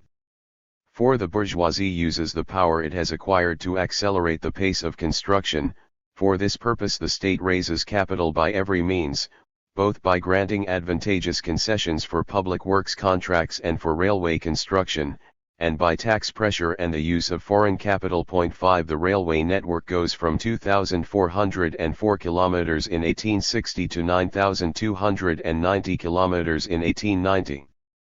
That of state and provincial roads from 22,500 kilometers to 35,500 kilometers. From 1862 to 1882, 1,200 new post offices were opened to the public. The movement of values increased by 73%. The total length of telegraph lines, which in 1860 was 8,243 kilometers, reached 27,613 kilometers in 1882. The number of elementary schools went from 21,353 in 1861-62 to 41,108 in 1878 to 79, and that of pupils from 528,000 to 1,048,000. All these initiatives, aimed at organizing and developing the national market, give impetus to the industry as a whole and not just to the wool industry. It is in this period that the great Italian industry can be said to have its origins. Highlighting the determining value of the economic process and the real forces that pushed the ruling groups to worry about the progress of the country and to create the conditions for the increase in production and the accumulation of capital does not at all mean diminishing the function performed by bourgeoisie, nor reduce the content of the Risorgimento to the mere evolution of material forces. It would be difficult to underestimate or diminish the political and moral heritage of the Risorgimento, the great influence that patriotic and democratic ideals had in the formation of the nation. New ideas arise only when the development of the Forcazzolle Sella, Parliamentary Speeches, Volume there, p. 27. 5 E. Sereni, Capitalism in the Countryside, Einaudi, Turin. 319. The material life of society places new tasks before society. But, whatever their fate, they become an extremely important force, they facilitate the progress of society. 6 ideas are active forces, and the idea that Italy had to be united and independent had a large influence on orientation, mobilization, and organization. Quintino Sella. We recognize that the function then performed by the Italian bourgeoisie was eminently progressive, even if that progress, which dripped with tears and blood, was achieved at the expense of the workers. All progress in the industrial field, such as in the construction of public works, railways, means of communication, schools, were achieved with brutal exploitation of the working masses and with a fiscal policy which severely affected the peasants, the artisans, the middle classes. From the unification of Italy onwards, taxes on consumption were progressively increased and the very serious and unpopular tax on ground coffee was introduced. The inexorable taxer was Quintino Sella. This did not and does not prevent us from recognizing the notable contribution he made to the formation of the modern state in Italy, to the Risorgimento. To obtain a balanced state budget and stronger allocations for railways and public works, he went so far as to support the reduction of military expenditure and responded decisively to his opponents. I too know that in Europe there are serious problems that are threateningly stirring, but they cannot be resolved solely with the gendarme and the priest as some think, but rather by seriously providing for the economic order of the country. Whoever wants the end must want the means. 7. His work was not limited to encouraging the development of industries and the national economy, to restoring the damaged finances, but brought a notable and clear-sighted contribution to the completion of the unification of Italy. He decisively supported the opportunity for the strictest neutrality in the Franco-Prussian conflict and the need not to miss the right opportunity, as soon as it presented itself, to liberate Rome. In the session of the Council of Ministers on September 3, 1870, those who claimed that 6a Gramsci, their Risorgimento. Einaudi, Turin. 7 Quetzali Sella, OPCIT, see also Alessandro Guiccioli, Quintino Sella. 320. Do everything to avoid violence and the use of troops against the Papal State. Quintino Sella responded that everything needed to be done to go to Rome and that it would be a disastrous policy to delay any longer. Everyone, friends and opponents of him, recognized that the culminating point of his contribution to the Risorgimento and the unification of Italy was represented by the struggles he supported for the liberation of Rome. In 1874, Nicotera declared in Parliament that, if he disagreed with Sella on the question of military spending, he paid homage to his political merits. Without Sella's cooperation, without his firmness, perhaps we wouldn't be where we are. 8 By settling Italy in Rome, the Italian bourgeoisie carried out a courageous act, in contrast with the policy of bargaining and compromise constantly followed towards the nobility and the old ruling classes. The bourgeoisie had understood that it could not renounce Rome as the capital if it wanted to achieve unity and give stability, solidity to its regime, in an Italy that continued to be divided physically and spiritually by the existence of the temporal power of the Popes. 9 Despite its limits, its incompleteness, its inconsistencies, the Risorgimento remains an objectively revolutionary fact, having given life to a modern state, bourgeois of course but unitary, independent, secular, the state. That fascism will try to destroy and will destroy with terror, with violence, with deception, denying the statute and taking away the freedoms of the Italian people. Without a doubt, even in our region, the fight against fascism, the courageous conspiracy, the tenacious resistance during the 20 years, the 100 condemned by the special tribunal are directly linked to the struggles of the Risorgimento.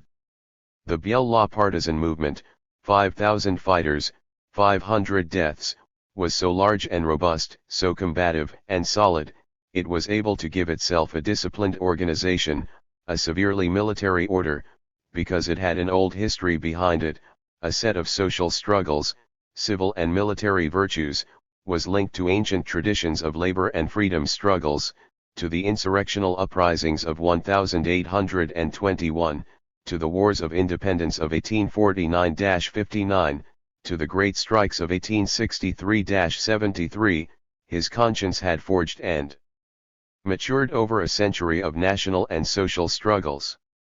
8a Guiccioli, OPCIT, see also Parliamentary Acts, 1874. 9e Sereni, XX September, in Lo Stato Operaio, September 1936. 321. The Workers and the Risorgimento. A serious, broad, effective contribution to the Risorgimento and the progress of Italy was given by the Biella workers not only as soldiers in the wars of independence and in Garibaldi's exploits, but as pioneers and tenacious fighters in the labor struggles. The first strikes by workers in Biella date back to 1853-54. Those strikes and those struggles, often bitter and harsh, especially during the decade 1863-73, not only led to the improvement of living conditions, but gave a strong impetus to the development of industry and the creation of a national conscience. The rise and consolidation of the mutual aid societies, first, of the resistance leagues and workers' organizations, then, gave new impetus to the life of the whole country and to the political action of the bourgeoisie itself. The relationships between the different classes, between national history and the history of the workers and socialist movement are inseparable, Between the two stories there is a link of mutual influence in the general framework of the relationships between dominant groups and subordinate groups. The process of national development cannot be understood by abstracting from the struggles and experiences of the working class and workers. The resistance is connected to the Risorgimento and its ideals because it has many elements in common with the Risorgimento: heroism, love of country, the spirit of sacrifice, objectives, aspirations for freedom. The elements in common are so evident that it has now become commonplace to define the resistance as the second Risorgimento. But we must pay attention to overly easy analogies. Two buildings may externally appear the same, or almost the same, in terms of their shape, design, and style, but seen internally one realizes that they are very different due to the material with which they were built and the different structure. From a historical point of view, it is of great importance to grasp the differences between phenomena and movements that appear similar, also because knowledge of the past is useful and interesting to us above all as it serves to clarify the present and better conduct today's struggles. 322. Diversity between Risorgimento and resistance. If we delve deeper into the problem, it is easy to come across the differences, and it is not difficult to see that, in its substance, in its content, the resistance was something profoundly different from the Risorgimento. Of course, there are also analogies, just as there is continuity, which is not only what is found in every normal historical process. I share Franco Antonicelli's opinion when he states that, in reality, the Risorgimento, in his strong idea, ended with the achieved unity in 1870. The problems of the post-Risorgimento and the resistance are substantially different. Love of country is true and always love of country, but it is not the same thing whether the people are part of this homeland or not, that is, whether they are a living part, actively operating and participating in determining the present and future of this homeland, or whether they are just a mass following others' will, fighting under the leadership and for the interests of other classes. Both the Risorgimento and the resistance developed in the same direction. They were a struggle of the people, for their freedom, for their independence, for social development. But this fight for independence, for freedom, for social progress did not arise during the resistance as in the Risorgimento. It did not take on the same forms, it was not fought by the same forces, nor against the same forces, it did not take place. She ran into the same obstacles. A century after the first Risorgimento, the situations, problems, interests, and objectives were not and could not be the same. Class groupings, political and social forces could not and have not repeated themselves exactly as they were. The objectives of the men of the Risorgimento were, to drive out the foreigner, to achieve the unification of Italy. Their program was to give modern capitalist development to our country, to destroy the residues and obstacles of the old feudal society. The program of the resistance was different, which did not pose the problem of gaining freedom for the bourgeoisie, as in 1848-59, but for all the people. There were various driving forces behind the resistance which was not directed by the bourgeoisie as was the case with the Risorgimento, but was directed by a new class, the working class, the peasants, the workers, the people.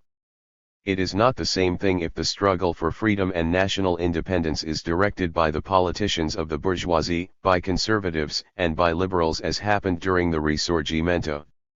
323. Or if it is led by communists, men from the Action Party, the Socialist Party and other democratic currents as happened during the resistance. There are those who point out that if the Risorgimento was directed by men of the bourgeoisie, those who fought, the main thrust of the insurrections and wars for independence was given, even then, by the popular masses. But from this point of view the masses have always been the driving force of history, because the largest struggles, the wars of all times have been fought, the greatest works in peace and war have always been carried out by large masses. The elected and intellectual minorities, wrote the late comrade Concetto Marchesi, aristocratic and bourgeois can decorate gallows and prisons with martyrs, they can leave memorable facts and dates to history, they can write imperishable pages for wisdom and audacity of thought, but to raise the squares and the cities, to greet the decisive victory on the battlefields, to create a new history requires the soul, the arm, the blood of the people. 10. This is not the problem, it is not that of seeing whether even during the Risorgimento there were farmers, artisans, popular masses who participated in the insurrections and wars of independence. Without the masses, without the physical participation of the people, there would be no insurrections or battles. But the problem is another, it is a question of seeing to what extent they participated as an active, consciously operating force, to what extent they contributed to directing, giving direction, setting and achieving certain objectives. The participation of the people.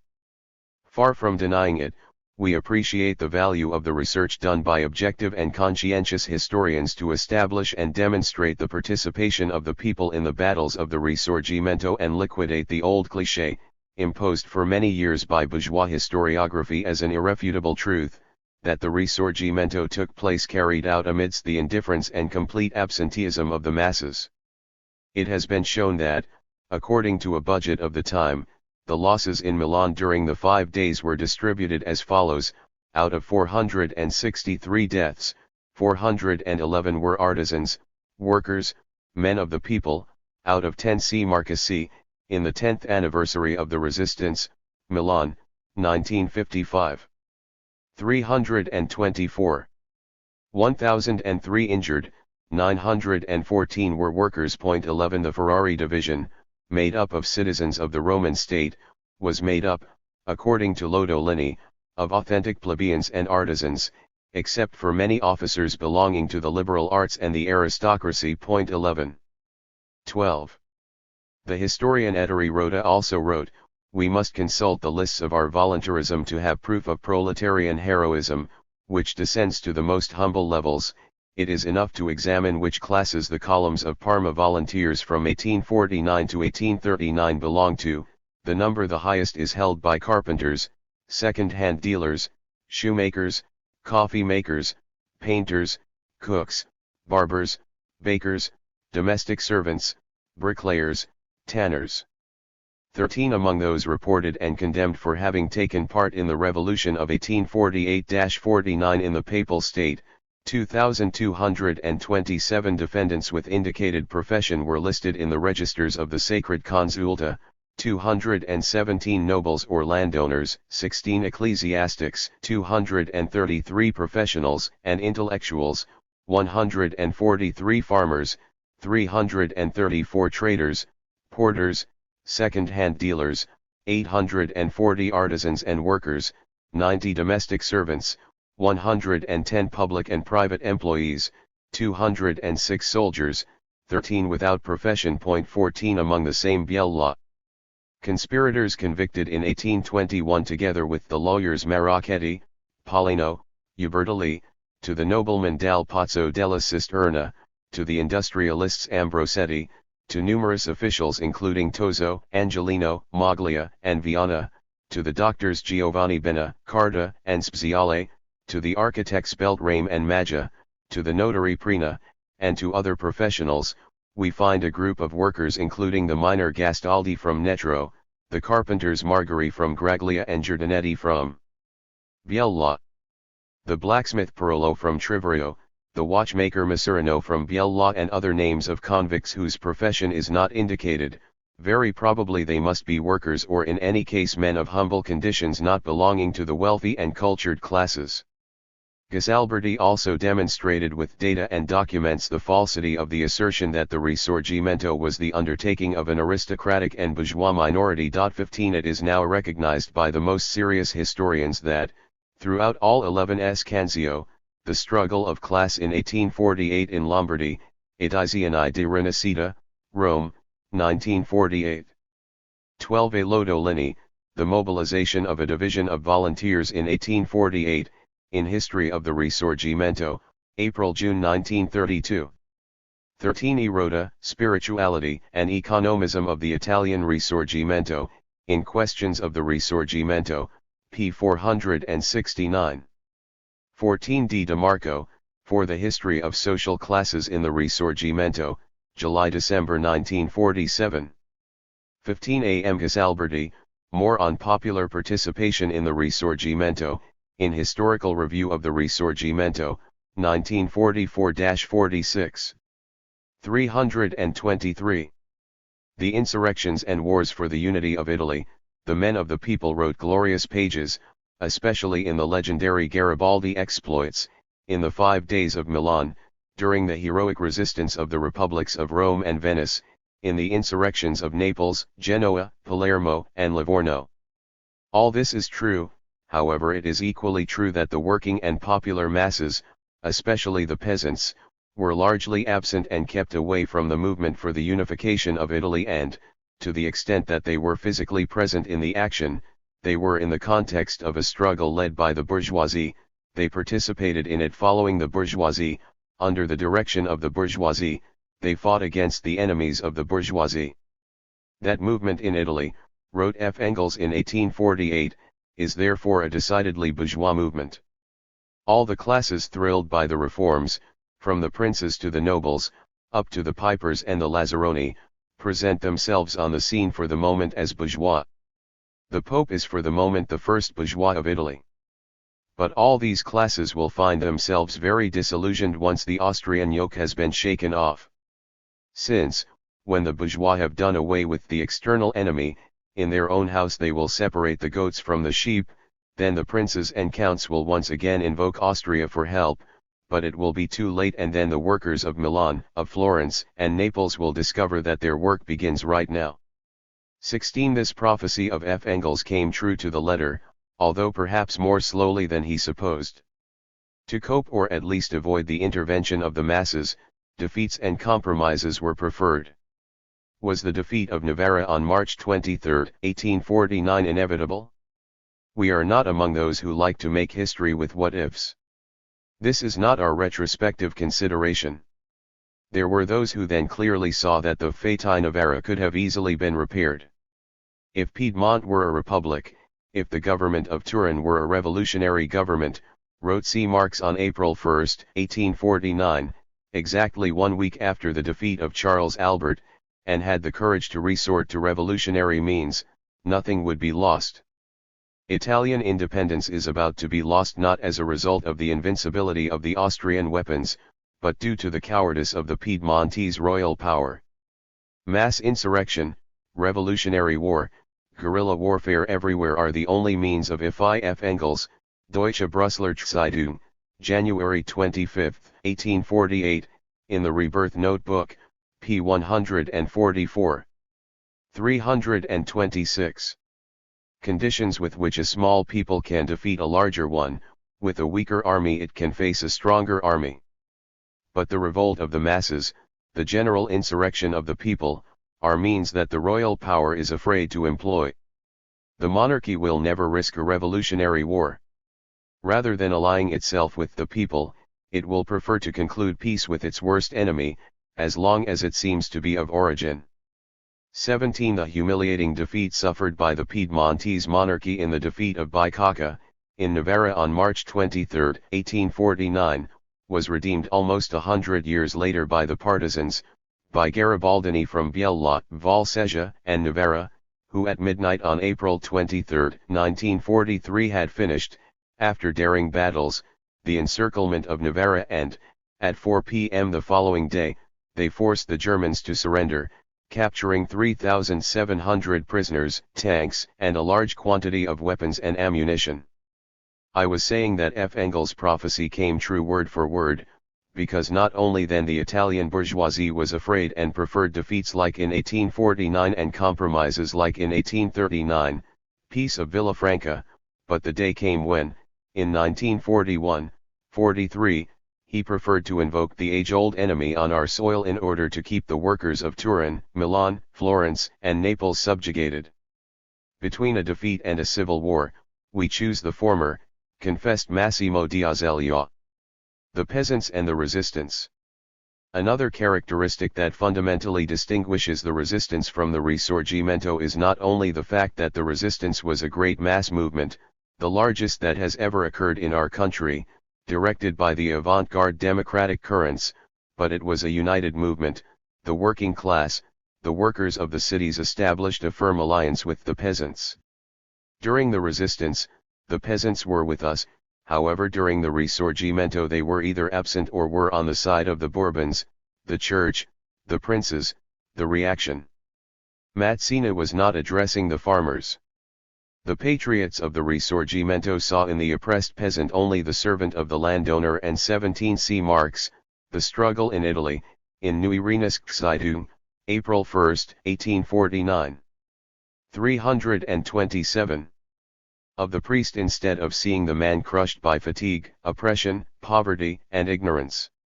With the exception of Cattaneo, Ferrari, Pisacane and, in particular, Garibaldi, the other Democrats of the Risorgimento, not to mention the moderates, thought that appealing to the peasants meant appealing to disorder and therefore losing support of the educated and propertied classes. In Chapter XX of the Statutes of the Espriella secret society founded by the Bandiera brothers, we read, affiliations should not be made among the plebs, except with the utmost respect, because they are almost always by nature imprudent and corrupt by necessity. It is to be addressed in preference to the rich, the strong, the learned, neglecting the weak, the poor, the ignorant. And the editors of the Medina newspaper their Veselo Italiano wrote on July 1, 1848, their people cannot have any idea of freedom because they neither enjoy freedom nor suffer from tyranny. The power will never be his. The natural destination of the plebs was and will always be material work and clientele towards the upper classes, condemnation to intellect's inertia and ignorance. It is the arm of the state and nothing more. If she is called to the works of intelligence, there will be disorder and the death of freedom. The people must be educated, but in religion, in temperance, in love for work and family, not in civil matters, in laws, in social constitutions, in class rights. 18. The writings of Giuseppe Ferrari reveal to us how, especially after the failure of 1848, he saw quite clearly how the Italian Revolution could not consist only in the war against Austria. If he wants to give himself the name of foreigner to the enemy, the foreigner is not only the Austrian, he is the baron who oppresses the terrace, he is the prelate who has neither country nor family. Barbaric is not only the Holy See, it is that population which the privilege of wealth interests in the dominion of the Church. 19. There Ferrari is clearly aware that the Republic is insufficient if the people die of hunger and of the impossibility of dragging the peasants into the fight only with abstract words of freedom and independence if they are not combined with the fight for the revision of the social pact, for a new distribution of wealth, to implement the agricultural law. It is not clear at this point what 18's Canzio, Proceedings and Memoirs of the XXVII National Congress of the Institute for the History of the Italian Risorgimento, 19–21 March 1848.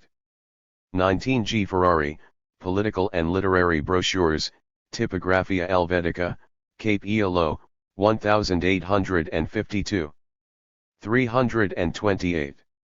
Concretely consists in Ferrari's thought of the agrarian law, the social reforms to be implemented, but without a doubt he clearly saw how the participation of the peasant masses in the Risorgimento was indispensable for it to have a democratic outcome, and he criticized the limits and terror of Mazzini, who he did not understand that in all times rights that are not rooted in interests have been empty words, freedom that does not respond to the cry of bread or lead will always be despised.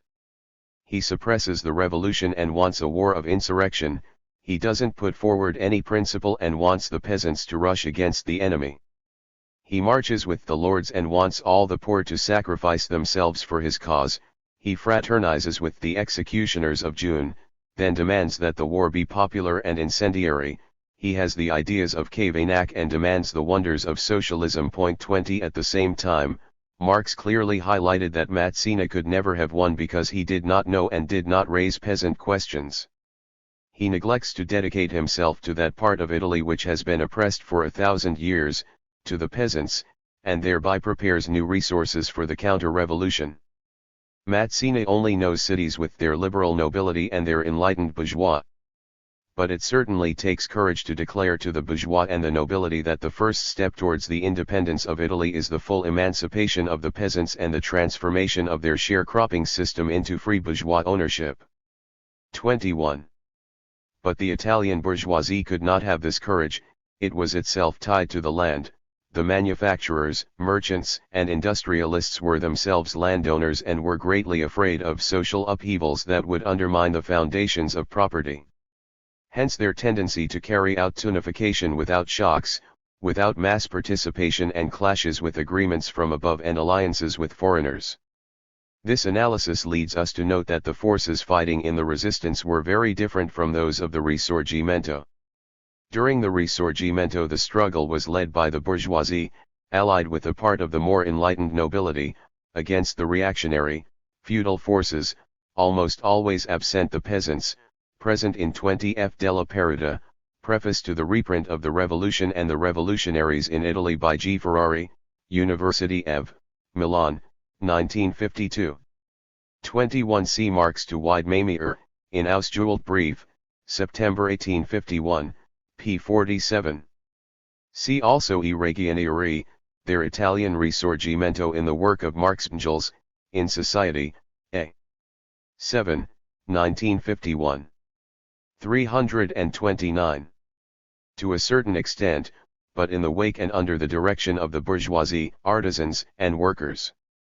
The driving forces of the resistance. The resistance was instead led and directed by the working class allied with the peasants. It was led by the working classes, by the progressive bourgeois intellectuals against those groups that were expressions of the monopolies and the big bourgeoisie who had given birth to fascism and had allied themselves with the Germans. Here it must be added that in the resistance, together with the men of the working classes, together with the men of the new ruling class, also men and groups of the old bourgeois ruling classes converged. Among these exponents of the Liberal Party, of the Christian democracy and of other currents which or were not never been fascists or had gradually broken away from fascism, moving into the opposition. This is an index of the depth and breadth achieved by the Italian resistance, but also revealing the cause of the conflicts, the internal hesitations and the limits of the resistance. There were conflicts between the old and new ruling groups, between those who, faced with the collapse of fascism, offered themselves to the old ruling classes simply as replacement personnel and had as their maximum objective a return to the same regime of pre-fascist Italy, and those who instead from the struggle of Liberazione wanted to bring out a politically and socially renewed Italy, in which the people could participate in the direction of the life of the country. Here is another fundamental difference. The freedom for which the great majority of the men of the resistance fought was not the freedom for which the bourgeoisie fought in 1848 and in 1859-60 against the old feudal society. The men of the Risorgimento also fought for freedom, but it was the freedom of the bourgeoisie against the absolutism of the church and the nobility. During the resistance we fought to gain freedom not for just one class, but for all citizens, for all the people. At this point someone asks, if this was the case, was it then a struggle for the socialist revolution? No, the resistance was not a fight for the socialist revolution, but a fight for the conquest of democratic freedoms for the workers, for the peasants, for the workers, for the oppressed classes. It was a struggle to achieve profound social reforms in our country. 330. The resistance made no secret of these objectives, of this program. There are many documents on the subject, but among the many we limit ourselves to recalling the now famous Clonay Resolution of January 1944, approved unanimously by all the parties that were part of it, including the Liberals and the DC. In it is said, there will be no place tomorrow, in our country, for a regime of masked reaction or even for a lame democracy. The new political, social, and economic system can only be frank and effective democracy. In tomorrow's government, this too is certain: workers, peasants, artisans, all the popular classes will have a decisive weight and the parties that represent them will have an adequate place for this weight. Our constitution born out of the resistance echoes these concepts, but we know that in practice things went very differently, and not only because this outcome was opposed by the Anglo-American forces occupying Italy, who gave all their support for conservative and reactionary groups, but because these conservatives and reactionaries existed in our country. They had not disappeared and made their weight felt during the resistance, even within the CLN itself. The struggle for unity. A fundamental characteristic of the Italian resistance was the unitary element that moved the freedom fighters and led communists, socialists, republicans, men of the Action Party to fight side by side together with Catholics, liberals, Democrats of other currents, but it was not a unity without ideals and without conflicts. The entire history of the resistance has been a continuous struggle for unity. It has been a continuous struggle not only against external enemies, but also against the conservative forces that were within the resistance itself, in the CLN, in the Volunteer Corps of Freedom and in its commands. Unity is not achieved once and for all, and even then we had to fight day by day to achieve it, to strengthen it, to redo it and make it stronger, to give that unity an orientation, an ideal, a program. Everyone was against fascism, but there were those who did not want the struggle to flare up, those who tried to limit it, to slow it down. Everyone was against the Germans, but there were those who didn't want them to be attacked. 331. The Germans were killed to avoid, they said, reprisals, terrorism, etc. Many applauded the partisans, but they would have liked partisans who would simply remain calm in the mountains waiting for the storm to pass. Others would have wanted apolitical partisans, without ideals, but the partisan who does not take sides is a contradiction in terms.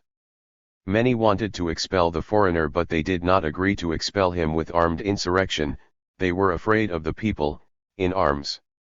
Anyone who seriously wants to study and understand what the resistance was and why the results that were in the aspirations of the majority of partisans and patriots could not be achieved cannot ignore these conflicts for what they represented, for the positive and negative ones that they had throughout the War of Liberation and after.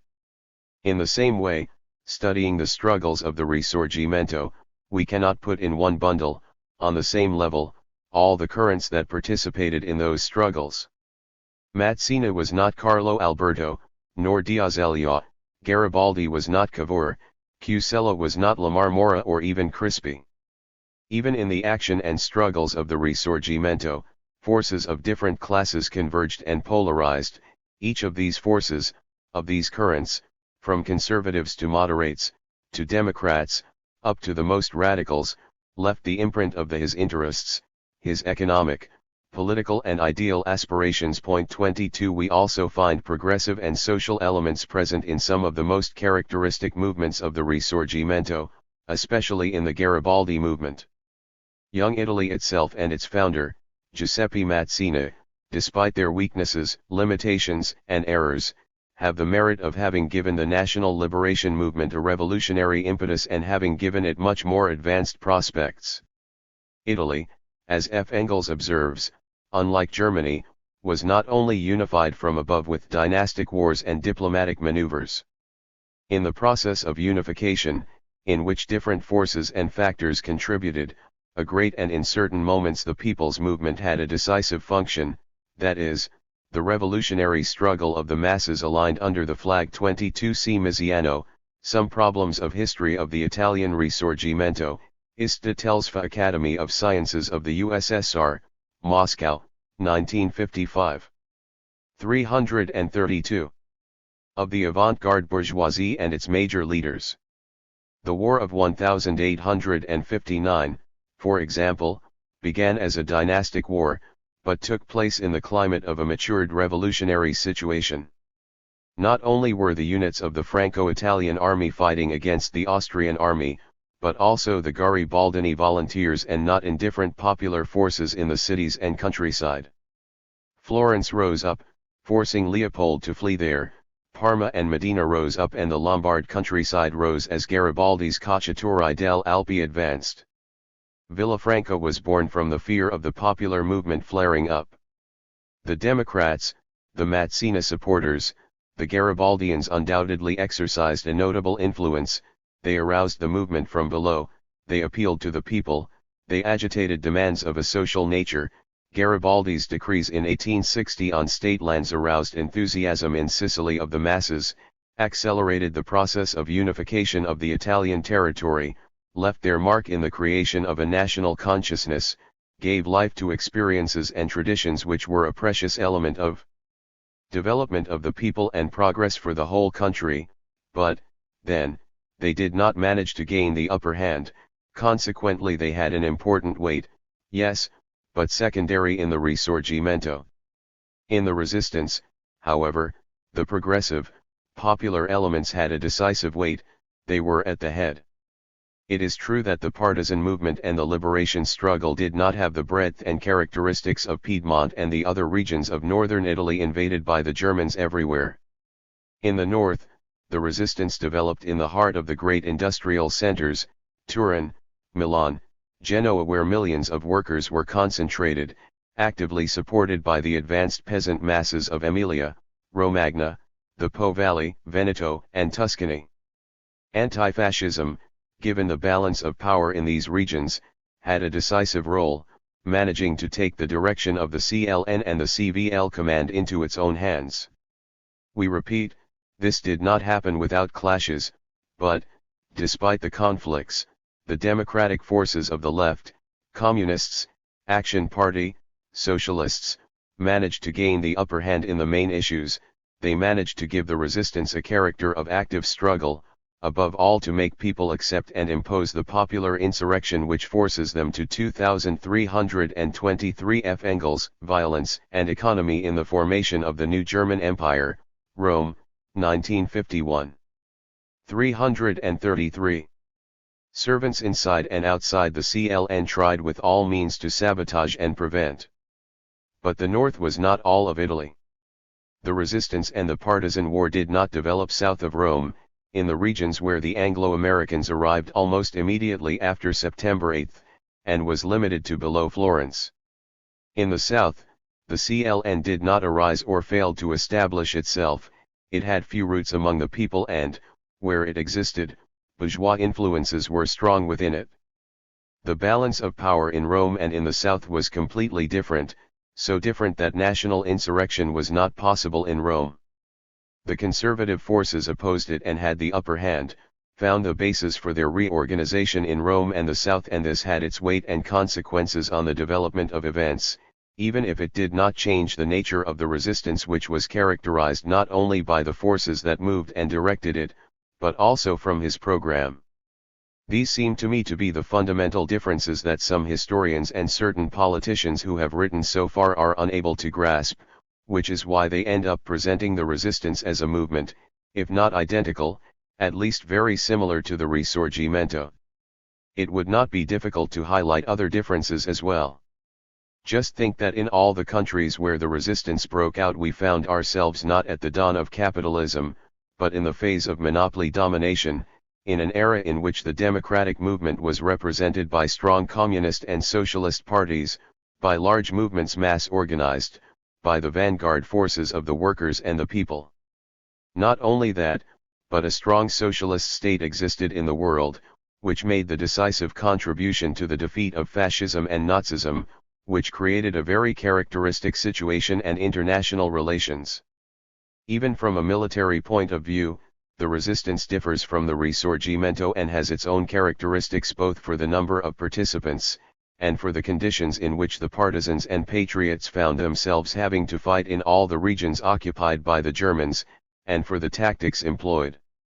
In Garibaldi's time there were no tanks, no panzer divisions, no aviation, nor the most modern techniques of extermination and death. The expedition of the 1,000 in today's conditions is completely inconceivable and would make you smile. The resistance, even if considered only in the phase from September 8, 1943 to April 25, 1945, developed constantly for 18 months throughout German-occupied Italy. 334. Even going so far as to temporarily liberate vast territories, while none of the wars of the Risorgimento exceeded the duration of a single seasonal cycle. The Risorgimento took over Tessari 24 presents only one case of stable occupation of a territory by the Patriots, Cadore in the spring of 1848, with Pietro Fortunato Calvi, at the head of 5 small groups of volunteers and valley dwellers. But all these are minor differences. I don't think it's appropriate to abandon ourselves to a rather simple, and I don't know how profitable, exercise of listing differences and analogies, both quite obvious. What matters is to grasp the essential characteristics of a movement, and these are such that the resistance is very different from the risorgimento. It can also be called according to the risorgimento, as long as the meaning to be given to certain definitions is clear. Military alliances and national independence. Studying the past is not only important from a historical point of view, it serves to better operate in the present. Even during the resistance, the big bourgeoisie was afraid of the struggling masses, collaborated with the Germans or, at best, kept both feet in between. We know the causes. There are those who have asked the question, why was the Italian army dissolved on September 8 and the defense of the country against the invader was not organized? Because, if it was considered impossible to face the Germans in the open field, whoever was at the head of the country and the army at the time and had taken the initiative of the armistice did not arrange for the army to be dispersed in an organized manner throughout the national territory. And the beginning of the guerrilla war together with the people? The answer was given with another question: was it possible to use the army largely polluted and controlled by fascist officers and German espionage?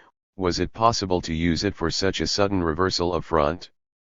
That is, can alliances be changed in the space of a few days? Can an army be successfully used against a stronger enemy and up until 24 hours earlier an ally? To what extent does a military alliance between a small and a large country still allow the small country's army freedom of movement?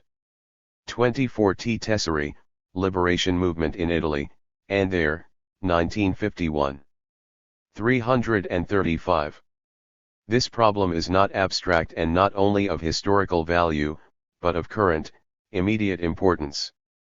To what extent is our country, now allied with the United States of America, able to maintain its independence, its sovereignty, the possibility of freely deciding at any time?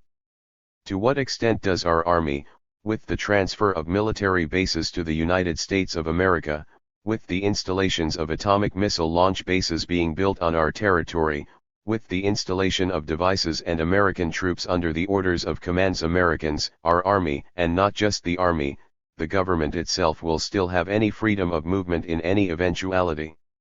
Tomorrow we will celebrate the 14th anniversary of April 25. We must all be actively present. It is not just a question of participating in the celebrations, but of reconnecting old ties, establishing new ones, seeking and weaving collaboration between all sincere Democrats, between young and old anti-fascists. It is about renewing a commitment to fight for freedom, peace, and the democratic advance of our country.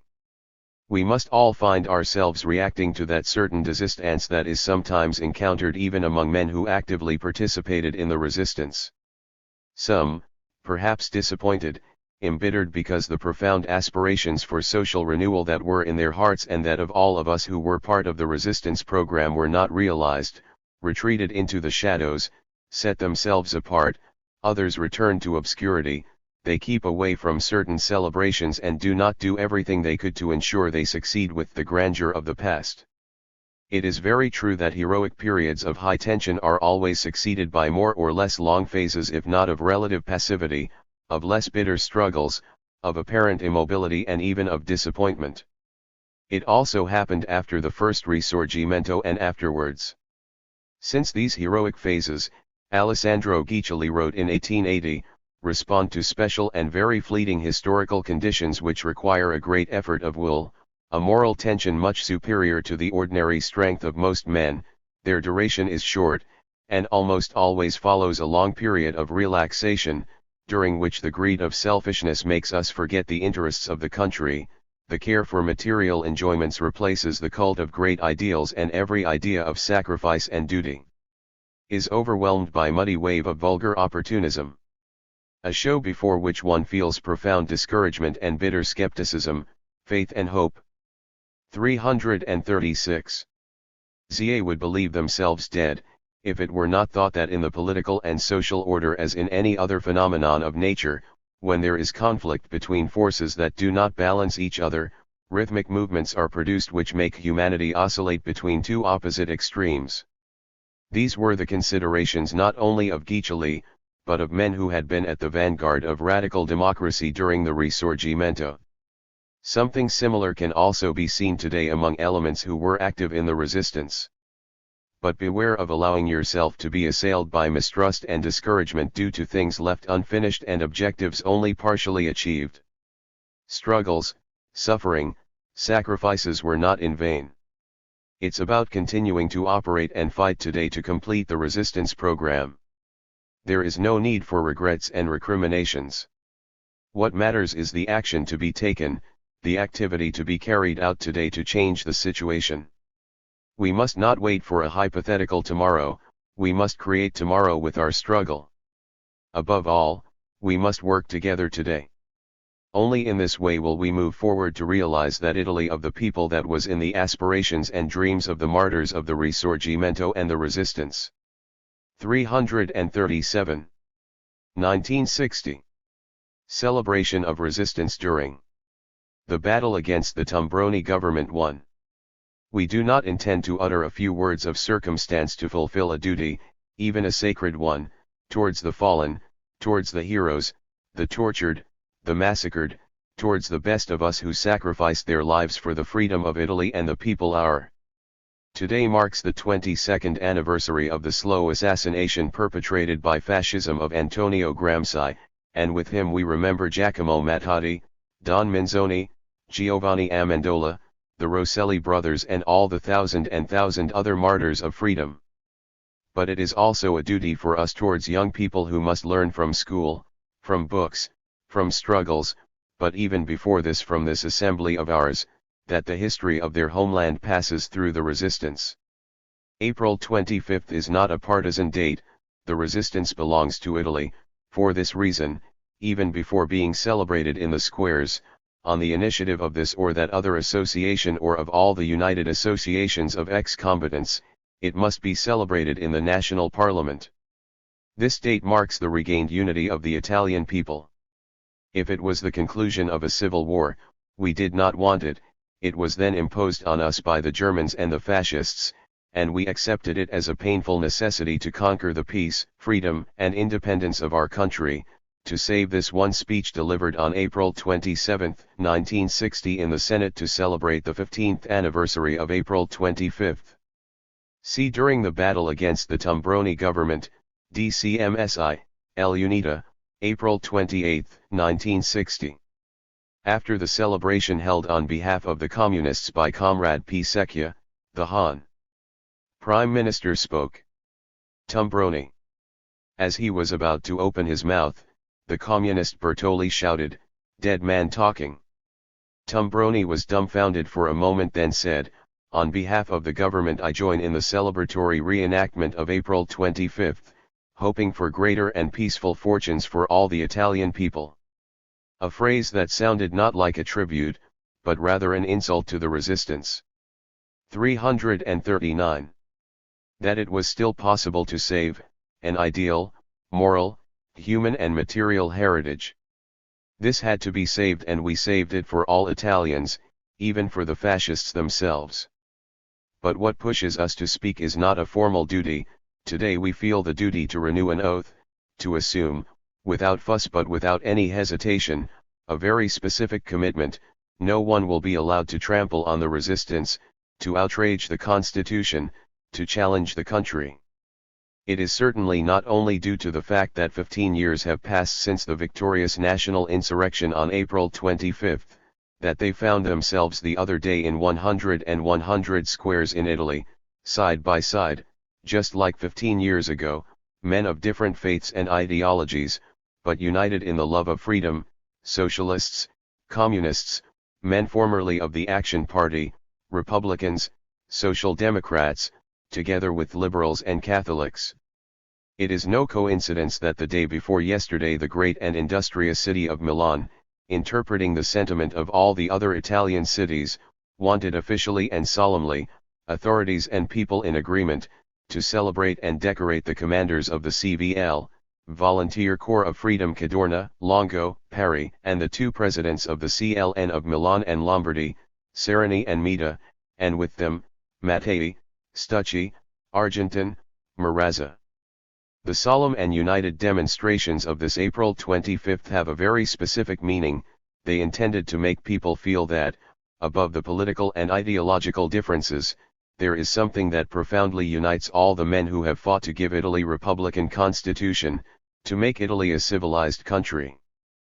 Faced with the dangers that threaten democratic institutions, every Italian who has suffered and fought for freedom, who believes in the Constitution, has felt that it was not possible, that we cannot stand by and watch, but that every Italian can celebrate worthily on April 25 only by working today to give the country a democratic government that allows us to remember our fallen without blushing, to remember that Italy is a republic founded on work, born from the resistance.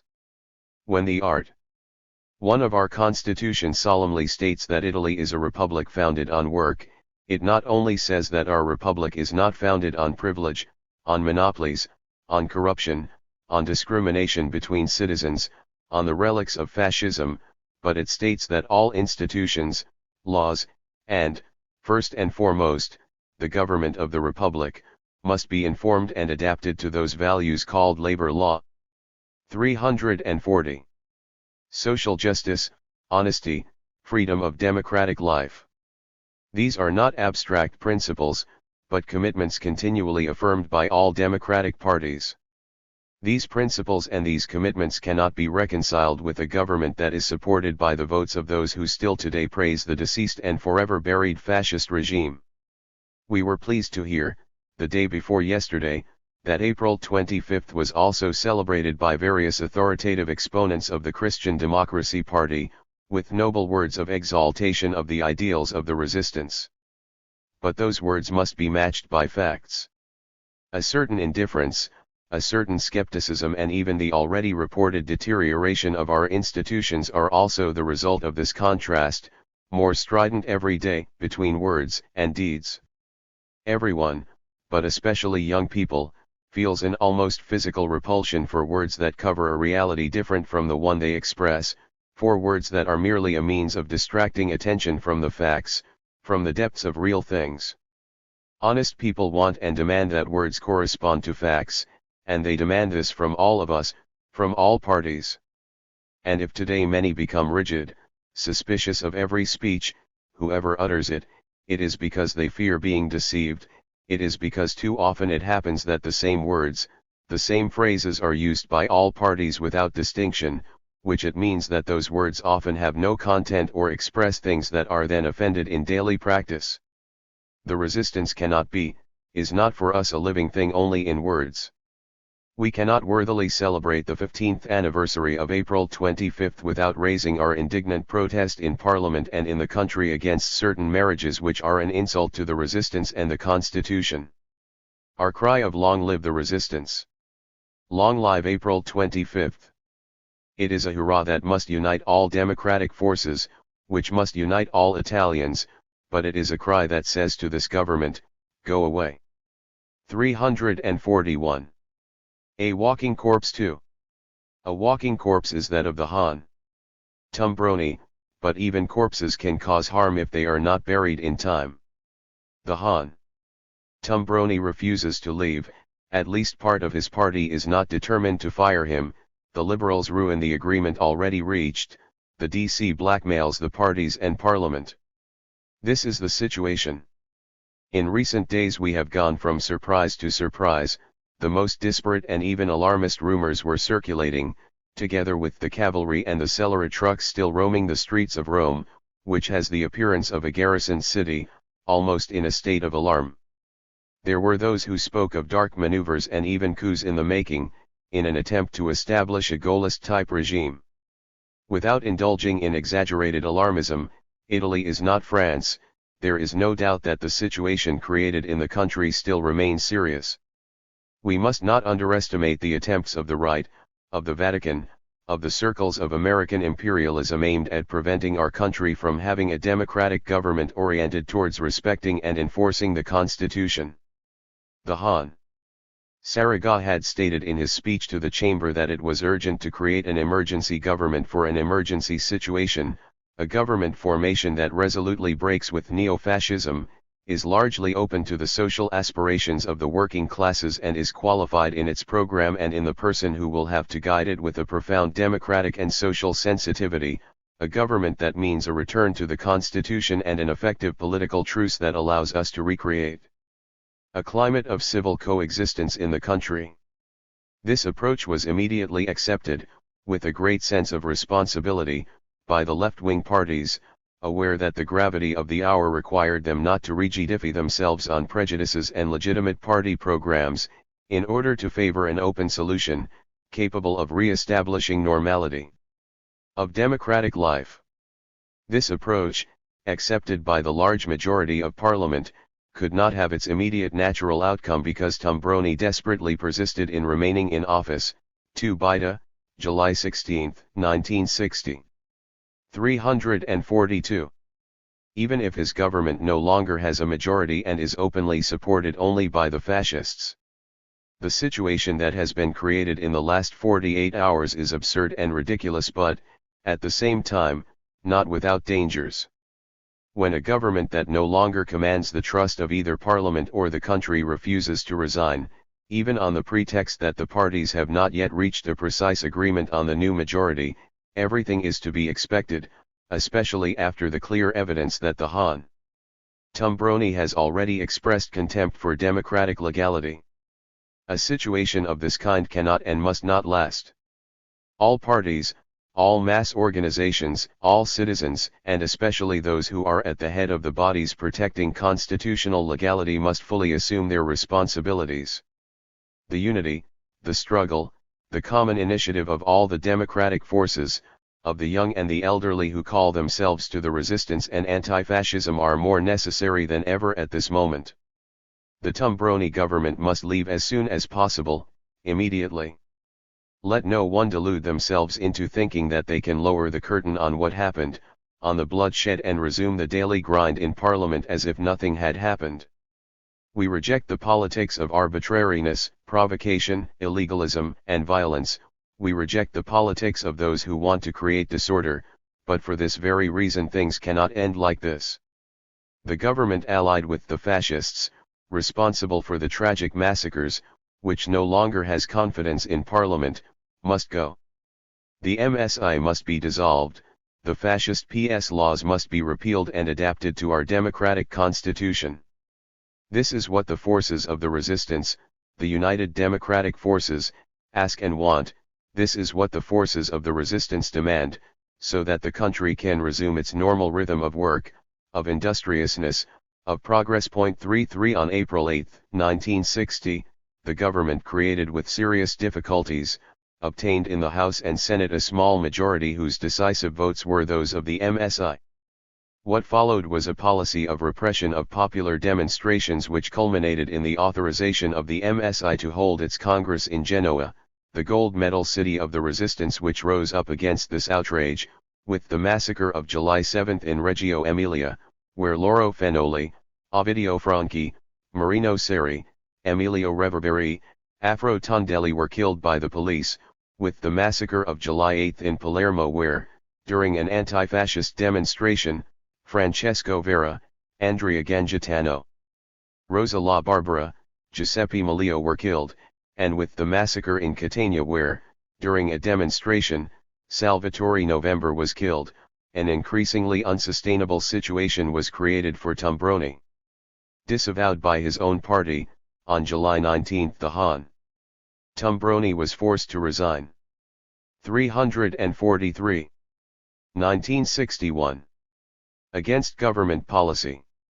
Of divergencies 1. We believe in the things for which we have fought and are fighting. For us the Constitution is not a piece of waste paper, and we also believe in the statements always made by all parties that the discussion on the interior budget is a discussion on problems, on fundamental interests of the internal life of the country, on the relationships between the state and the citizens, on the work that the government carries out to implement the democratic reform of the state, to implement the Constitution in all its parts. Such a discussion would be all the more necessary as the Prime Minister, the Han Fanfani, when presenting the current moribund government to the chambers a year ago, or a little more, had made some promises and assumed specific commitments. He had declared that his government proposed to carry out an economic and fiscal policy that would discourage existing monopolies, prevent the emergence of new ones and make it impossible for monopolistic and economic forces to exercise pressure that would erode the authority of the state and undermine the liberties of citizens. He was committed to the revision of the PS laws, to the fight against tax evasion and corruption. He was committed to defending the freedoms of all citizens, even in the workplace. He had referred to the ideals of anti-fascism and the values of the resistance. On behalf of the Minister of the Interior, the Hon. Shiba, October 13. Extract of the speech to the Senate, delivered on October 5, 1961. The government of convergence, which Secchia ironically called divergences, was the third ministry presided over by the Hon. Fanfani, which lasted from July 26, 1960 to February 21, 1962. It was made up exclusively of Christian Democrats of the various currents, with the external support of the Social Democratic, Republican, and Liberal parties. For the first time the Socialists abstained from the vote, meaning that they did not oppose this government, which was supposed to constitute the bridge to then move on to the center-left government. 345.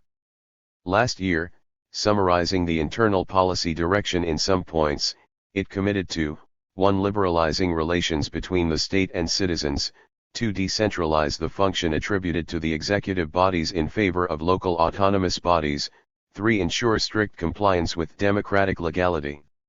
Now, by presenting the interior budget for our examination, the report should tell us what has been done by the government to fulfill the commitments made, to carry out social reforms, to implement the regions, to give autonomy to local authorities, to modify the PS laws, to harmonize them with our Constitution, to limit the dominance of monopolies, to modify the old economic and social structures that ensure this dominance.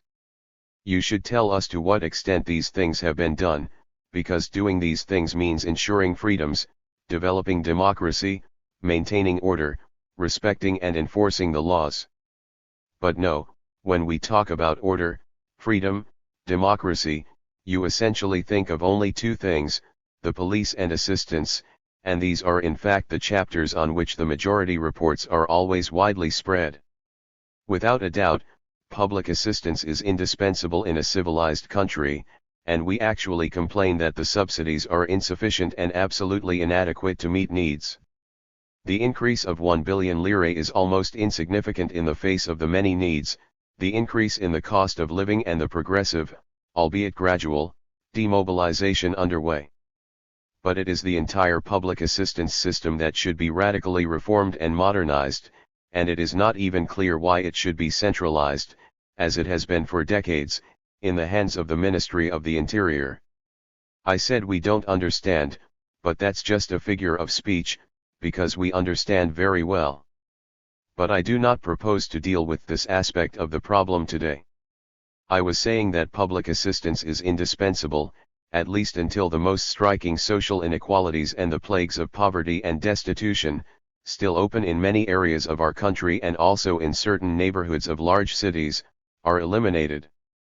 But for us, democracy develops and is strengthened, and order is truly such, when it nourishes the whole life of the country and ensures, through work, a free and dignified existence for all, and an increasingly broad participation of citizens in determining national life, when this participation is expressed not only in the regular functioning of Parliament, but in democratic activity in every village, in every factory, in every municipality with the autonomous functioning of local authorities. 346. Democratic organizations, internal commissions, trade unions. These problems, without a doubt, are not posed by those for whom the life of the municipality, I am essentially speaking of the many countryside municipalities, is based on two fundamental institutions, the barracks and the parish, the marshal who exercises and applies the law, the parish priest who, in the absence of other organizations, ensures the DC many votes and considerable electoral influence. However, I understand that it would have been very difficult to present a report that had this final balance at its center because the current government, and it could not have been otherwise, has failed to fulfill the fundamental commitments it had solemnly undertaken. Not that he remained immobile, inept, On the contrary, it was very active, but not in attacking or limiting the power of monopolies, on the contrary by carrying forward the process of maximum monopolistic expansion and directing productive development in such a way as to further lengthen distances and social inequalities, worsening even more class imbalances in a sense unfavorable to the large masses of workers and the middle classes in factories, cities, and countryside. Everything else then descended from this economic direction. Very specific choices arose on the problems of schools, censorship, autonomies, democratic freedoms. From that direction derive the constitutional failures denounced several times by us.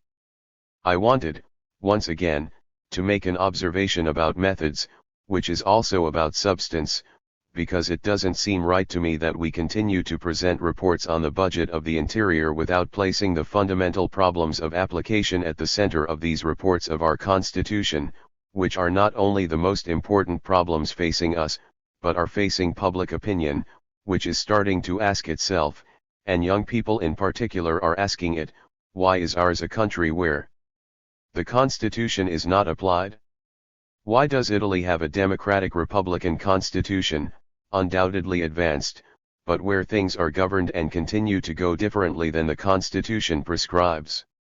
And who is responsible for it? Having said this premise, however, it is not my intention to address all the problems I have mentioned. In fact, I will only address one. 347. Functions and orientation of the police forces. We have said many times and above all demonstrated that we have no prejudice towards the police forces. We have always been in favor, every time it has been discussed, of increasing the salaries of police officers and agents, of improving economic and cultural conditions, of improving the technical efficiency of the police, which we want to be a modern, responsive to the needs of a democratic republic, of a large civilized country, educated to enforce the laws of our Constitution and to defend the rights of all citizens, I mean all without any discrimination, including workers, or rather of workers first and foremost, because those who do not work and live illicitly exploiting the work of others place themselves outside of our republic, which should be founded on work. We are instead opposed to the way in which the police institution continues to be conceived and oriented, to the anti-democratic and anti-popular way in which the police forces, which should be exclusively at the service of citizens and the state, are trained and employed. But how can we expect the police forces to consider themselves at the service of citizens and the law, to be educated democratically, based on the principles of the Constitution, when responsible authorities, starting with the Minister of the Interior, hold speeches in which they at least consider 10 million Italian citizens not as political adversaries, but as enemies of Italy to be fought by any means? Without going back to the past, even recently, on September 24, the Minister of the Interior, the Hon. Siba, in the midst of his duties, i.e. as a minister, at a public closing ceremony of the International Furniture Exhibition in Monza, stated that internal order and international peace are undermined today by only one truly great enemy, internal and international communism, of which the former is but a section. When the Minister of the Interior, in the midst of his functions and responsibilities, speaks thus of a conspicuous part of Italian citizens, he considers as enemies millions of Italians who fought to give Italy its constitution and to whom the constitution recognizes the full and legitimate right to participate in the direction of national life, when we are talking about millions of citizens whose representatives sit in large numbers in parliament and direct a large number of municipalities, provinces and local authorities. When we talk like this, it is surprising that men occupy fewer positions. 348. Do those responsible think that it is necessary to put an end to this great enemy, that it is necessary to put an end to this dangerous rabble, with the machine gun or the truncheon? When you continue to wave this dirty pennant, always waved by the fascists, when you present the communists as Italy's number one enemy, you cannot live up to your assurances that you will firmly apply and enforce the principles of the Constitution, without any discrimination. The Hon. We recognize that Siba is a man of character. He thinks and says today the same things that he already said in 1948, in 1950, or in 1954, When interviewed by his friend Pope precisely in 1954, he assured him that the Americans should have been less worried about communism in Italy, because these are his words: "We will absolutely defeat the communists." The government, mind you, even then the government said, not the DC or Catholic action, will do everything necessary to eradicate communism, nothing excluded. It is true that machine guns, truncheons, and trucks have so far proven to be insufficient and unsuitable means for eradicating communism. However, they continue to be the preferred and widely used means not only against communists, but against strikers, workers in struggle, towards citizens who express their will, in the forms permitted by the Constitution. At this point, I do not want to abuse the patience of my colleagues by reading the too long list of illicit interventions, of the use of the police in anti-popular functions and in tasks that are not and should not be theirs. The list is too long because it has now become a system in our democratic republic, founded on work, to always send the police forces around the factories where there is a strike, where there is an ongoing industrial dispute, to always send them also when there is no disturbance of order, even when there are no accidents. Indeed, it is precisely this intervention that constitutes an element of disturbance. The armed intervention of the police forces in labor disputes and strikes should normally be excluded because, in itself, such intervention constitutes intimidation, a threat, a position taken in favor of one party. And it is precisely to help large industrialists in their legal and illegal attempts to prevent or end the strike that you have got into the habit of always sending the police force to the scene. Because you and those at the head of the police force consider the strike as disorder, as a crime. 349. A crime that cannot be tolerated, because our Constitution recognizes strikes as a right, but which must be prevented and repressed as much as possible. I know, they say that it's about protecting freedom of work. The majority report presented to us also says so.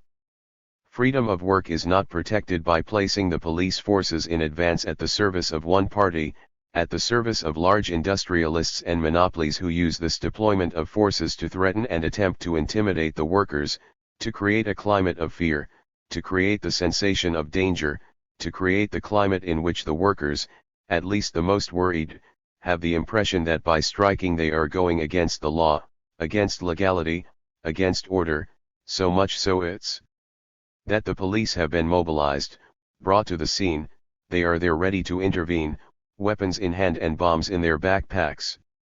There is no longer a strike without the police forces being sent where there is a strike, so much so that the Hon. Seba, in the other branch of Parliament, during the discussion of the interior budget, wanting to demonstrate that the police forces do not exceed their needs and tasks in number, underlined how they are committed daily to the protection of public order and recalled how, in the first 5 months of the current year, there were 2,634 strikes in which 2,812,000 strikers participated. The conclusion was that, faced with such a large number of strikers, it is clear that the police force is barely sufficient. The strike is therefore considered not a right, a legitimate demonstration, but a reason for public disorder, one of those reasons for which it is necessary to at least mobilize a large number of police forces. I know, they say, it's about protecting the freedom of those who want to work, of those who don't want to strike. Well, I would like you to cite just one case in which workers killed or seriously injured each other as a result of a fight between those who wanted to strike and those who didn't want to. This case cannot be mentioned because it never happened, because it does not exist. At most, a few punches may have been thrown, but the serious events, the conflicts have always happened after the intervention of the police, never before, and the deaths have always been on the side of the workers because it is always the police who fire their weapons. Out of malice? Out of malice? None of us claims this. It is not a question of wickedness of the agents taken as a whole, that of the individual cannot be excluded, but the faults. 350. Of the individual cannot and must not be charged to everyone. It is not a question of malice, but of the fact that the police are educated to see the striker as a sort of outlaw, a violator of law and order, an aggressor. Here, in the striker, is the enemy to fight. The police officers mobilized during a strike, brought to the front of the factories, often subjected to tiring transportation, to heavy duty, end up forming a particular state of mind, becoming irritated, and being ill-disposed towards the striker who they consider the cause of their corvée, of their extraordinary work. From that state of mind of irritation, aversion, and a spirit of aggression towards the striker are born, and from here the step to bloody conflict, to charging is short, often happens almost automatically due to the force of things, as the consequence of a machine that, when set in motion, follows its course.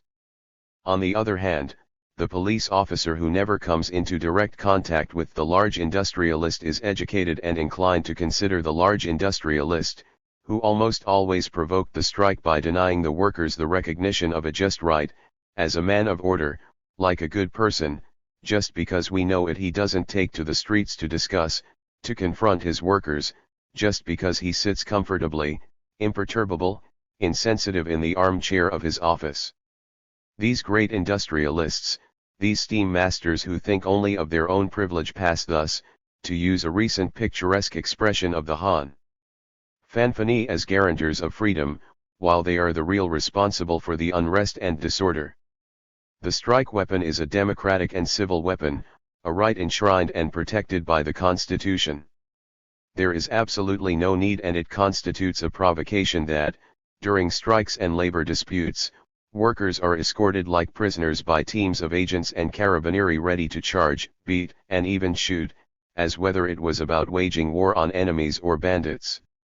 I read an article by the Deputy Commissioner Fontana, head of the Interpol Office of the General Directorate of the PS, in the June issue of the Police magazine. Returning from America, said official writes that since in America there is maximum freedom in matters of rallies, marches, strikes, lockouts, and the like, the police personnel can dedicate themselves entirely to the Institute's service. It may not seem credible, adds the Commissioner Fontana, but the 351 Police Emergency Department in New York, 9 million inhabitants, is only 32 men. I wouldn't swear that things are exactly like this, but if in fact in the United States of America there is maximum freedom to strike, to hold rallies, to march, and everything takes place without the intervention of the police, you who are so diligent in import many bad things from America, you could at least benefit from the positive experiences that can come from that country. If we want to eliminate mutual distrust and prejudice between citizens and the police, between workers and the police, if we really want the police forces to be respected and esteemed, we need to use them only for the purposes for which they were created. We need to change the organization and employment criteria and orientation of the police force. If we had the time to examine other sectors from the field of relations between the police and the world of work, it would not be difficult to find numerous other examples of conduct that is certainly not in harmony with the principles that inform the Constitution and democratic customs. You protect fascism. Let's take just one episode among many. Last July there was here in Rome, on the occasion of the 25th anniversary of the defense of the Spanish Republic, a united, anti-fascist demonstration of solidarity with the Spanish people, still today oppressed by the fascist dictatorship, but this demonstration could not please the fascists, who naturally are friends and allies of all the surviving reactionary and fascist regimes. After having covered and dirted the walls of Rome with scandalous posters defaming anti-fascism and the resistance, they set out to disturb the anti-fascist demonstration and prevent it by causing accidents. A few dozen well-known youngsters then went to the center of Rome, near the Basilica of Maxentius, singing fascist hymns and launching the obscene shouts of Viva il Duce et Similia. Now, whoever is at the head of the police must certainly have known in advance that the fascists intended to organize the provocative demonstration. If the task of the police is to maintain public order and prevent disorder, conflict, etc., it was the duty of those who had to carry out this task to prevent the fascists from taking to the Basilica of Maxentius, which was extremely easy, because it involved 352. Disperse not an army or an oceanic gathering, but a few dozen scoundrels. Furthermore, if I'm not mistaken, I believe that fascist demonstrations are prohibited and punished by the laws of our republic. What happened instead? Not only were the fascists allowed to hold their provocative uproar, but to hold it in the very same place where the anti-fascist demonstration took place, and I repeat, the fascists were allowed to go to the center of Rome praising fascism. When the indignant anti-fascists then tried to react to the indecent provocation, the Celera finally moved, but to protect the fascists, to prevent them from being put to flight. 19 young people were arrested and sent to trial, guilty of having reacted to a dirty provocation that the authorities had the civic and moral duty to prevent or, at least, not to protect. Either the fascists were prevented from going to the Basilica of Maxentius or, if you really wanted to allow them to go to the Basilica of Maxentius, then you had to leave the anti-fascists to deal with it. Now, who gave the directive on that day to tolerate and protect the fascist demonstrators and to disperse and charge the anti-fascists? Or is this a constant and permanent directive? One might also think that for fairly undisclosed political reasons someone wanted to provoke the conflict, but a democratic, anti-fascist, non-communist newspaper like Le Monde has advanced a worst hypothesis of all. Since personally the Han Siba is an anti-fascist, writes Le Monde, and one cannot think that he gives those directives to favor and protect fascists, one must think that the police, today, is a power among powers, and has its addresses, its will, its purposes, that is, escapes the direction of the Minister of the Interior. Speaking of fascism, we do not find a single word in the budget and in the majority report.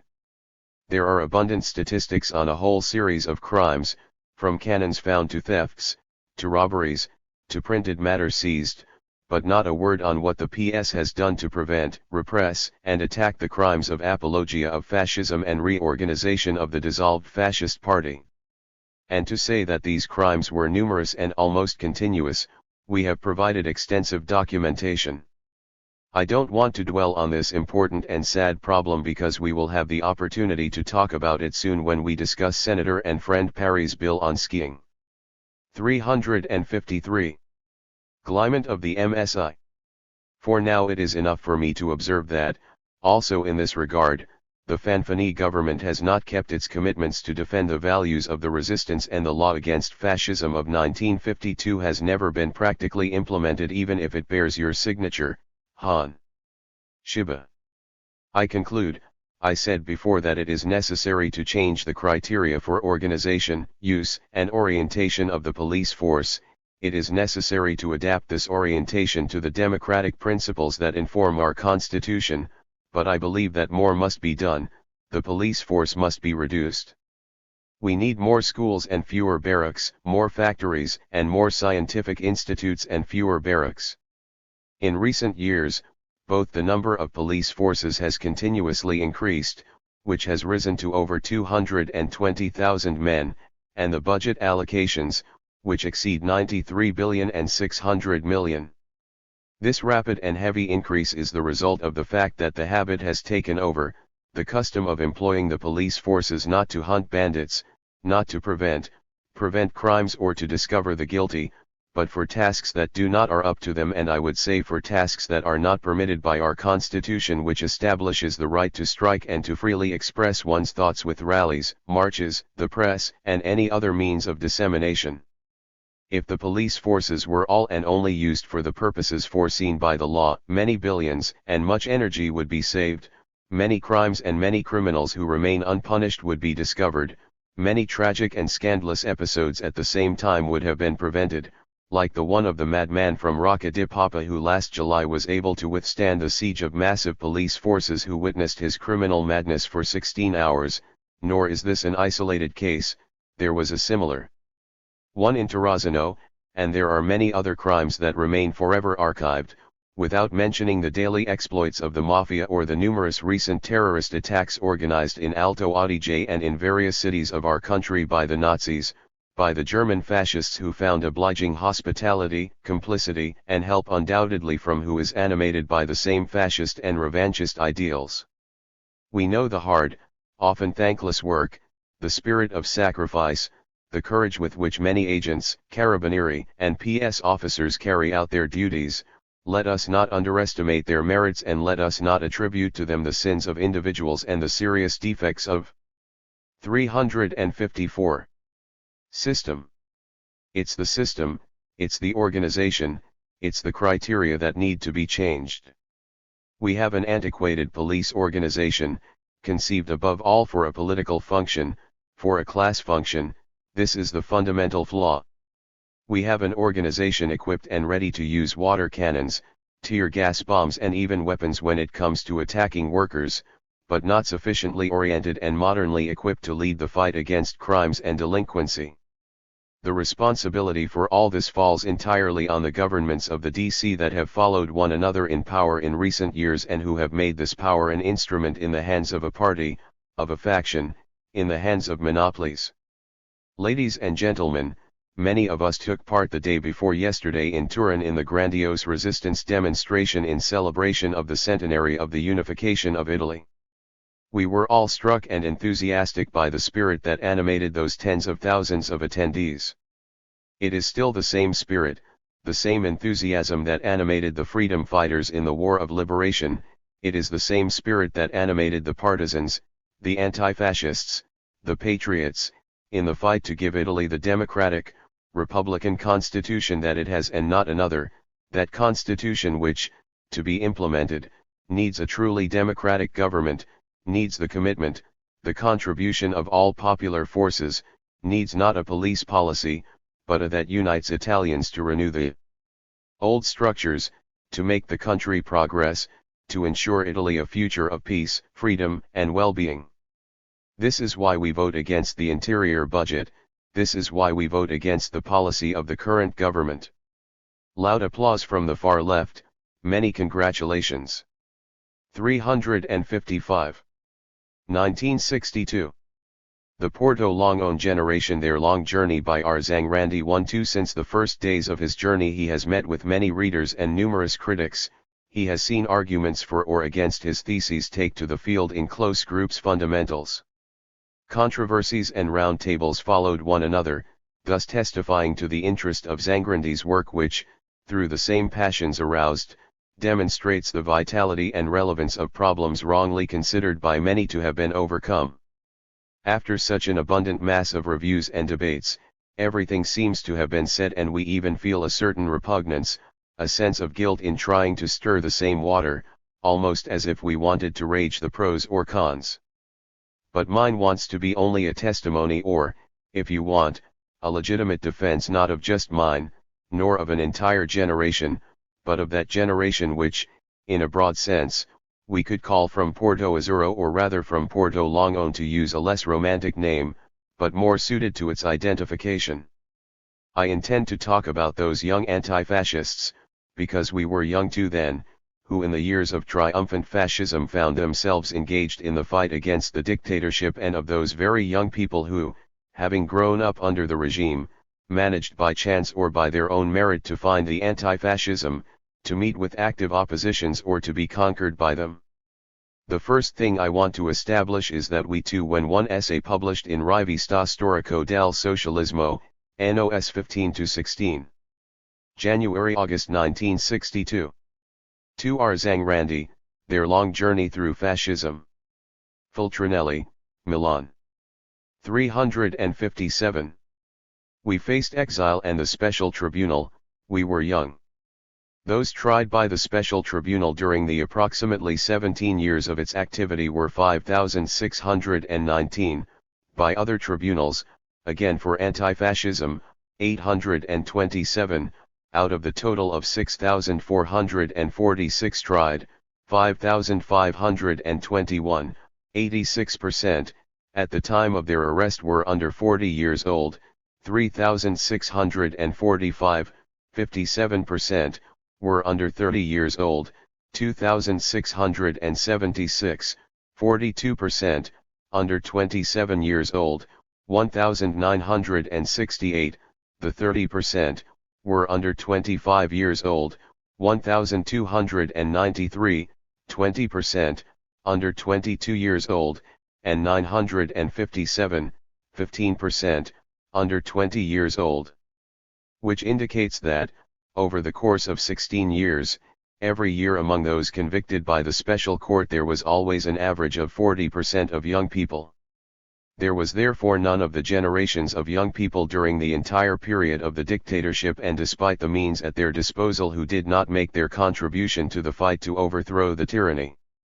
A small minority that found the right path, but not as much as it might appear at first glance, since fortunately not all anti-fascists ended up in the special tribunal.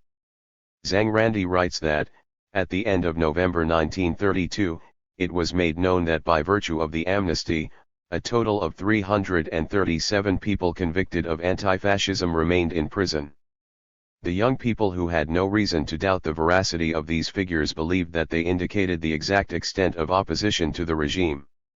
Even if those figures had been accurate, and they were not, among other things, it was not said that several thousand prisoners were found on the islands and in the places of deportation.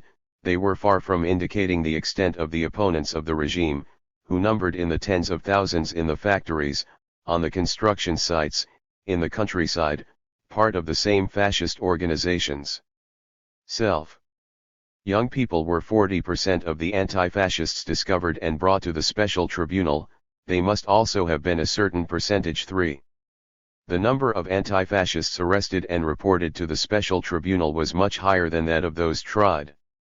Many, after months and months of detention, were released because they were acquitted during the investigation or referred to another judge. Mostly those acquitted were sent to confinement. In a letter to the Consul General of the fascist militia, Tringali Casanova, president of the special tribunal, addressed on December 20, 1932 to Gaetano Polverelli, head of the government press office, it is informed that those reported to the special tribunal from November 28, 1926 to September 30, 1932, they were actually 10,044.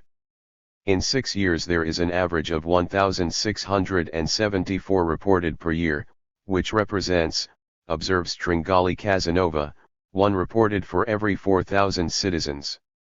If we add this average and multiply it by the 17 years in which the special court operated, we arrive at a total of 28,458 reported. 358. Even among the anti-fascists who managed, albeit perhaps because they were a little less active, to avoid being discovered and arrested. Each of us is able, on the basis of the same personal experience, to cite a large number of Italian municipalities where there were only 1 or 2 convicted by the special tribunal, or none at all, and where however there were more or less numerous nuclei of communists and of anti-fascists. R. Zhang Randi prefaces his long journey with the fact that he does not claim to have done an exhaustive or even objective work. Sincere, yes. The warning was very timely, because if the sincerity of intentions is beyond question, it is certain that his work, which is of considerable interest in many aspects, lacks objectivity in several parts.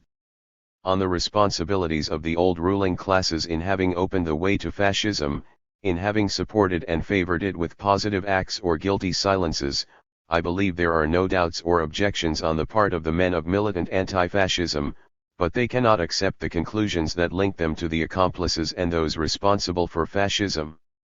On p14, R. Zhang Randi writes, it was not the exceptions, i.e. the coherent anti-fascists, who resumed effective control of the situation, in the aftermath of July 25, but the others, those who had fornicated with fascism, from the beginning, or came to terms later, or had never raised a finger to point out the deceptions to us young people.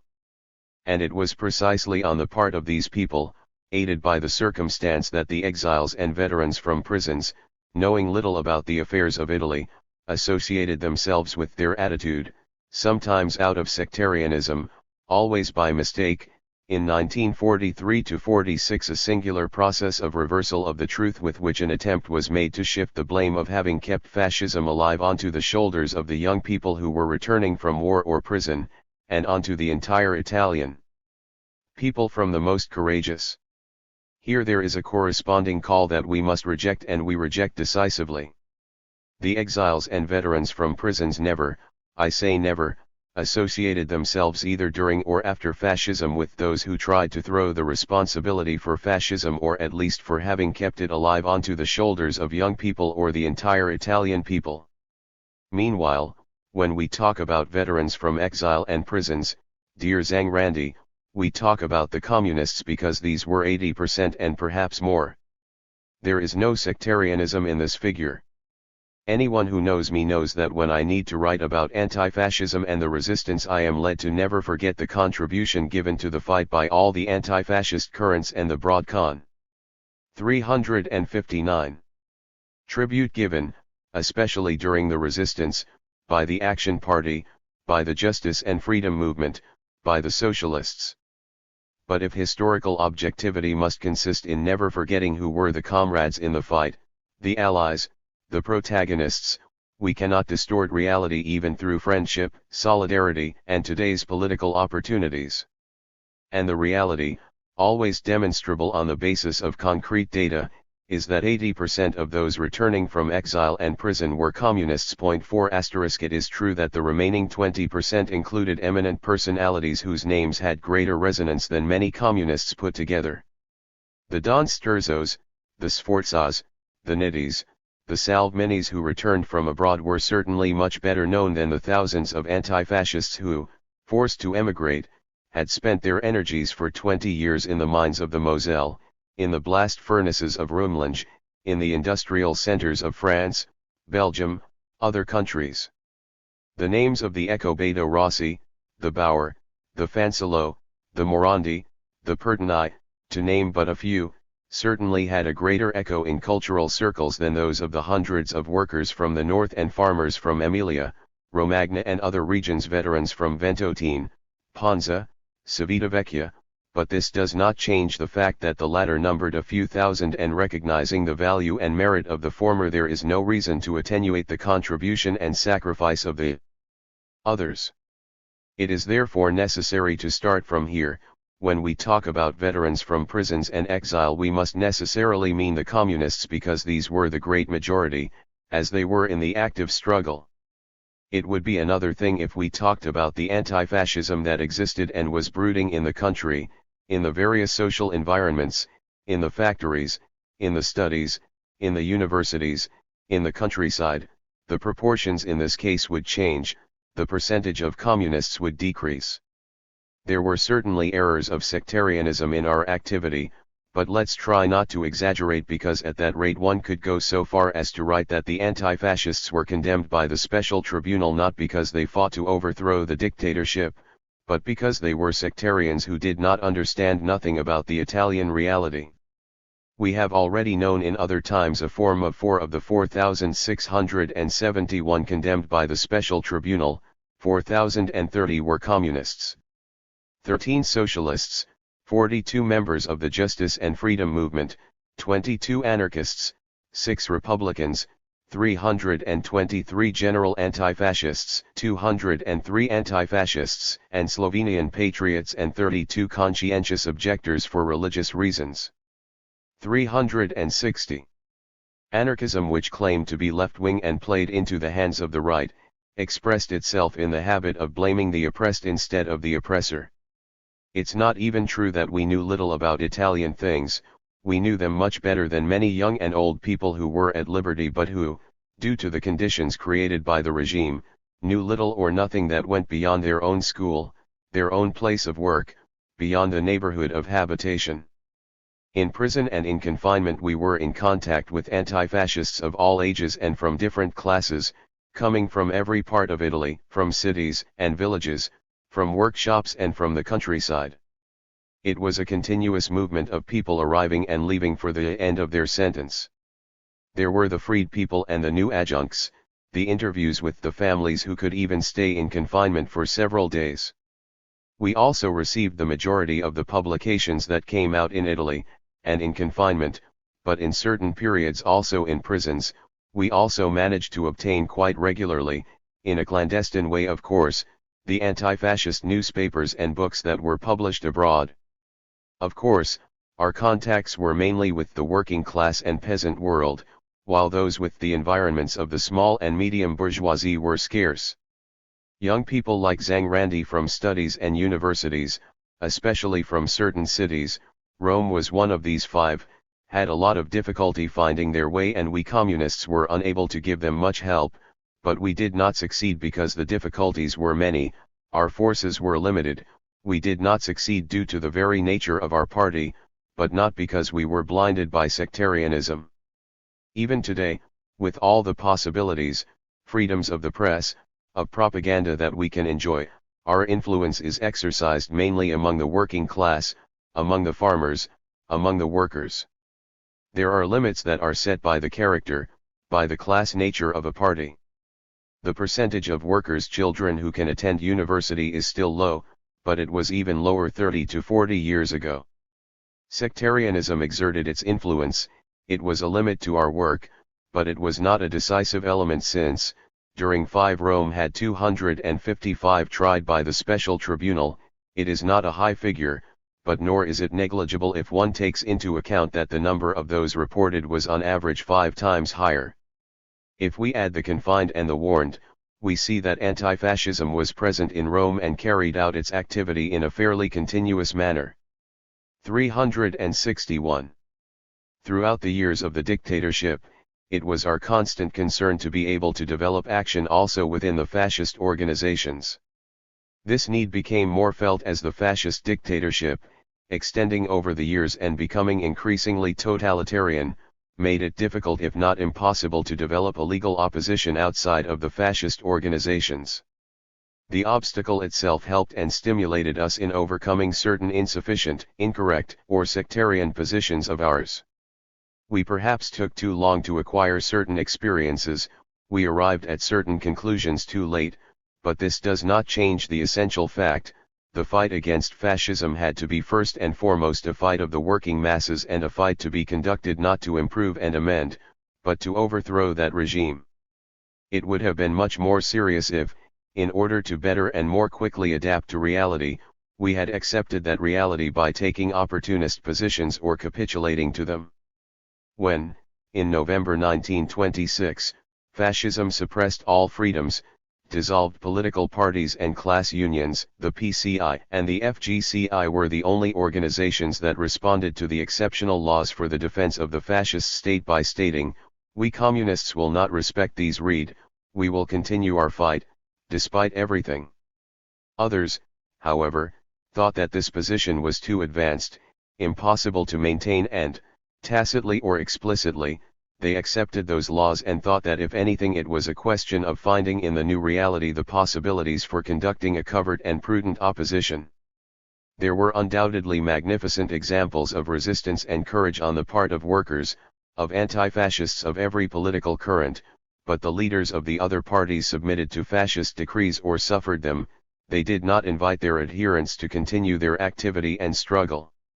The Popular Party, now Christian Democracy, the Liberal Party and others disbanded, their leaders partly gradually joined the Fascist Party, partly retired to private life. Leading groups of the Social Democratic * Republican and Socialist parties took their headquarters abroad, arguing that in Italy, at least for the moment, there was nothing to do but wait for the storm to pass. The PCI remained in the breach and remained there alone for a long time. A few years passed before other anti-fascist movements were in a position to be persuaded of the need to resume organized struggle in Italy. This is a fact. 362. Today generally recognized even by non-communist historians and politicians and by our adversaries. 6. The fascist government itself had to realize that it was not the same thing to suppress parliamentary parties, social democratic, liberal or Catholic organizations, and to suppress the Communist Party. This was not a party like all the others. It was built in such a way as to be able to fight in any situation, and when tested by facts it was able to demonstrate, by setting an example, that it could and should be fought, despite the confinement, the special tribunal, terror, and that the truly anti-fascist and freedom-loving parties had the duty to invite citizens not to respect the unfair laws of a regime that had seized power through violence, trampling on the statute and democratic freedoms. Even then there were those who judged our positions to be sectarian and erroneous, accusing us of sending too many militants and anti-fascists to prison. We replied that similar accusations had already been launched at the time by Bonapartist agents against Marx, by Austrian and Bourbon spies against Mazzini, by the Tsarist police against Lenin. 76 Who in these first years after the beginning of the Exodus carried out an action. The Communist Party was systematically clandestine internally and systematically linked to foreign leadership centers.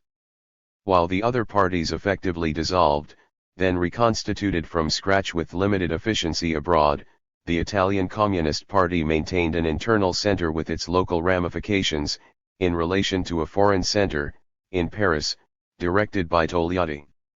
This explains the continuous arrests and trials of communists in groups always including the leaders, so much so as to give rise to the erroneous impression that there were only them left in Italy as anti-fascists. In any case, however, what we said before remains established. In those years, in Italy, the communist action was the only one planned and of national extension. The preeminence of the Communist Party was even greater in the initial period we are talking about and was also maintained in the subsequent period due to the network of relationships between inside and outside. In Luigi Salvatorelli and Giovanni Mira, History of Italy in the Fascist Period, Einaudi, Turin.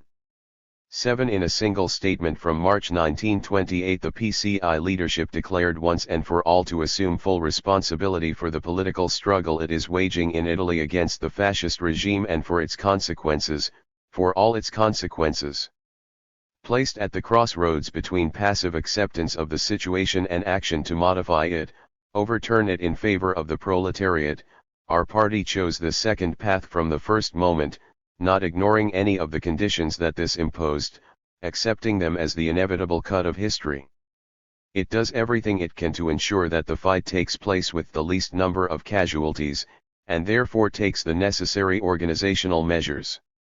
Many times, the dominant regime, which uses enormous means to break our movement, manages to deal serious blows to it. We know of no other solution to this than to make an effort to provide for 363. Those positions were right and no accusation of sectarianism will make us regret them. Of course it was a costly struggle. In the first year of clandestine activity alone, over 50 federal committees were arrested in their entirety, 2,000 comrades captured and referred to the special tribunal, 885 were sentenced to harsh punishments in the years 1927-28, hundreds of comrades beaten and tortured in police headquarters and barracks of the militia. But this activity, even if it was expensive, was necessary, indispensable. Why did we face incredible sacrifices? Is it perhaps for a simple demonstration of the faithfulness of the idea? Or due to a morbid tendency towards the aesthetics of sacrifice? It is certain that the elements of loyalty, honesty, passion, and revolutionary impetus nourish the activity of our comrades. Without them revolutionary work is impossible, without them there is no revolution. But we stay in Italy, we work in Italy because we are the party of the Italian working class, and the Italian working class is not in France, in China, in Australia, but it is in Italy. We remain in Italy. We work in Italy because we deny that the overthrow of fascism can occur without the intervention of the great working masses and the workers' leadership of this intervention. 8. Of course we could have been less sectarian, supported the line of lesser risk, of political and physical conservatism, remained waiting for events, waited for the X hour, the liberation from the outside or the fall of fascism fatalistically, how a ripe apple falls. All this would have meant falling completely into the quagmire of opportunism, into the theory of the spontaneous development of the movement, and liquidating the Communist Party. It is true that we made mistakes, we were late in changing outdated working and organizational methods, and at certain times we perhaps paid too dearly. The most serious mistake, of a political nature, was that of not having grasped the new elements of the situation that was gradually being created with the necessary timeliness. The passage of fascism from the system of compromise with other political groups to the completely totalitarian system, the suppression of parliamentarism, of parties, of the freedom to begin, and possibly start again better than before. The Communist Party responds and will respond to the Italian proletariat for its faults in this work, which it accepts wholeheartedly. It awaits the hour of that judgment, which is the judgment of history, with a sure conscience. In the Workers' State, A. There, and 3, March 1928. 8 Pietro Togliatti. Our Party, in the Workers' State, and 3, March 1928. 364. Press, the exceptional laws, the willy-nilly classification of workers in fascist organizations changed the balance of power between the conflicting classes, the influence of the different parties among the masses and the conditions in which the political struggle took place. These changes would have become more pronounced as time went by. Underestimating the importance of the changes that occurred in the political situation prevented not only organizational rules and working methods from changing promptly but, in many respects, also the political approach of our activity. The mistake was not having quickly brought the center of gravity of all mass work into the ranks of the enemy itself, not having brought our political action into the appropriate forms within the mass organizations created or controlled by fascism, fascist trade unions, after-work associations, mutuals, sporting, cultural associations, cooperatives, making full use of every smallest legal possibility for the development of our action. The party had to respond as it had responded to the reactionary fascist offensive, but while placing itself at the head of the most conscious and combative avant-gardes, it had to propose itself with new working methods not to lose, but rather to broaden contact with all those popular strata that fascism he tried in 1,000 ways to conquer and influence. As time passed we realized that we could not limit ourselves only to making communist propaganda, to spreading the clandestine press, to developing activities in the factories and in the countryside to organize strikes and demonstrations in defense of wages and living conditions of the workers, to support advanced positions and to demand that large masses were willing to openly fight against the bosses and against fascism, facing the special tribunal. The same blows that the fascist police inflicted on us, the heavy losses that the party suffered helped us to make us see the need to use every legal possibility to connect with those forces that voluntarily or by force militate in the fascist organizations. Having succeeded only to a limited and inadequate extent does not at all justify the rather hasty attempt, not by Zhang Randi, but by those who only and predominantly see errors in our past struggles, to dismiss as sectarian positions that were fundamentally correct and decide. 365. Civ for the overthrow of fascism and the development of our party. During the 16 years of the totalitarian fascist dictatorship, 1926-43, despite the delays, limitations and errors mentioned, our action was constant to establish contacts with the workers and young people who militate in the fascist organizations, and many of our comrades faced the special tribunal precisely to try to establish such contacts.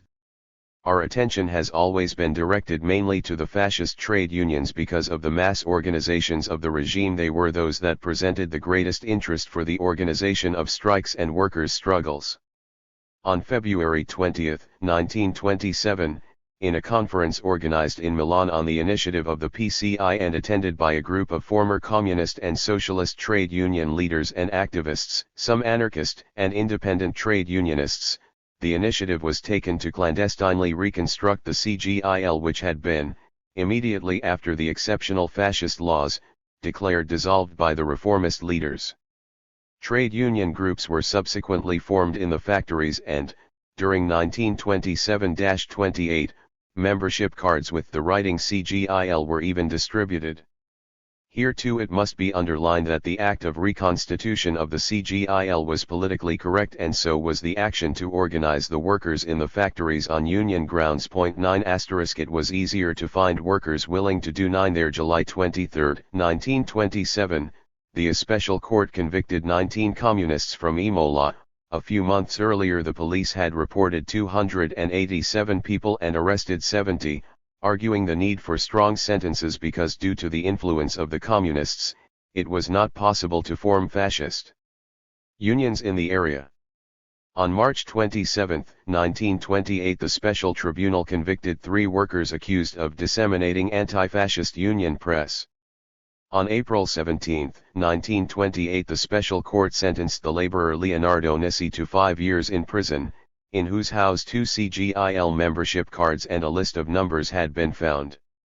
On April 20, 1928, the special court convicted 3 workers of Isotta Fraschini in Milan. On April 23, 3 workers from Carlo Erba. On April 25, 3 workers from Breda, all accused of having reconstituted the CGIL. On May 21, 1928, the special tribunal condemned Domenico Viato, who had participated in the conference to reconstitute the CGIL, and other socialist comrades accused of not having complied with the decrees ordering the dissolution of the Socialist Federation and the Chamber of Labor. On September 10, 1928, the special tribunal acquitted some workers of different political tendencies, accused by the Milan police headquarters of having reconstituted the CGIL. Numerous other similar trials took place in the years 1928-29. 366. Part of an organization, albeit clandestine, which had the limited objective of conducting the economic trade union struggle, rather than accepting military service in the Communist Party. Press, the exceptional laws, the willy-nilly classification of workers in fascist organizations changed the balance of power between the conflicting classes, the influence of the different parties among the masses and the conditions in which the political struggle took place. These changes would have become more pronounced as time went by. Underestimating the importance of the changes that occurred in the political situation prevented not only organizational rules and working methods from changing promptly but, in many respects, also the political approach of our activity. The mistake was not having quickly brought the center of gravity of all mass work into the ranks of the enemy itself, not having brought our political action into the appropriate forms within the mass organizations created or controlled by fascism, fascist trade unions, after-work associations, mutuals, sporting, cultural associations, cooperatives, making full use of every smallest legal possibility for the development of our action. The party had to respond as it had responded to the reactionary fascist offensive, but while placing itself at the head of the most conscious and combative avant-gardes, it had to propose itself with new working methods not to lose, but rather to broaden contact with all those popular strata that fascism he tried in 1,000 ways to conquer and influence. As time passed, we realized that we could not limit ourselves only to making communist propaganda, to spreading the clandestine press, to developing activities in the factories and in the countryside to organize strikes and demonstrations in defense of wages and living conditions of the workers, to support advanced positions and to demand that large masses were willing to openly fight against the bosses and against fascism, facing the special tribunal. The same blows that the fascist police inflicted on us, the heavy losses that the party suffered helped us to make us see the need to use every legal possibility to connect with those forces that voluntarily or by force militate in the fascist organizations. Having succeeded only to a limited and inadequate extent does not at all justify the rather hasty attempt, not by Zhang Randi, but by those who only and predominantly see errors in our past struggles, to dismiss as sectarian positions that were fundamentally correct and decide. 365. Civ for the overthrow of fascism and the development of our party. During the 16 years of the totalitarian fascist dictatorship, 1926-43, despite the delays, limitations and errors mentioned, our action was constant to establish contacts with the workers and young people who militate in the fascist organizations, and many of our comrades faced the special tribunal precisely to try to establish such contacts. Our attention has always been directed mainly to the fascist trade unions because of the mass organizations of the regime. They were those that presented the greatest interest for the organization of strikes and workers' struggles. On February 20, 1927, in a conference organized in Milan on the initiative of the PCI and attended by a group of former communist and socialist trade union leaders and activists, some anarchist and independent trade unionists, the initiative was taken to clandestinely reconstruct the CGIL, which had been, immediately after the exceptional fascist laws, declared dissolved by the reformist leaders. Trade union groups were subsequently formed in the factories and, During 1927-28, membership cards with the writing CGIL were even distributed.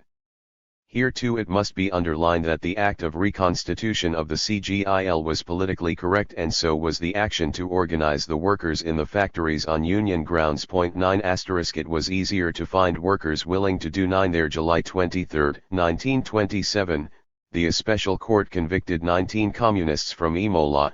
A few months earlier the police had reported 287 people and arrested 70, arguing the need for strong sentences because due to the influence of the communists, it was not possible to form fascist unions in the area. On March 27, 1928, the special tribunal convicted 3 workers accused of disseminating anti-fascist union press. On April 17, 1928, the special court sentenced the laborer Leonardo Nissi to 5 years in prison, in whose house 2 CGIL membership cards and a list of numbers had been found.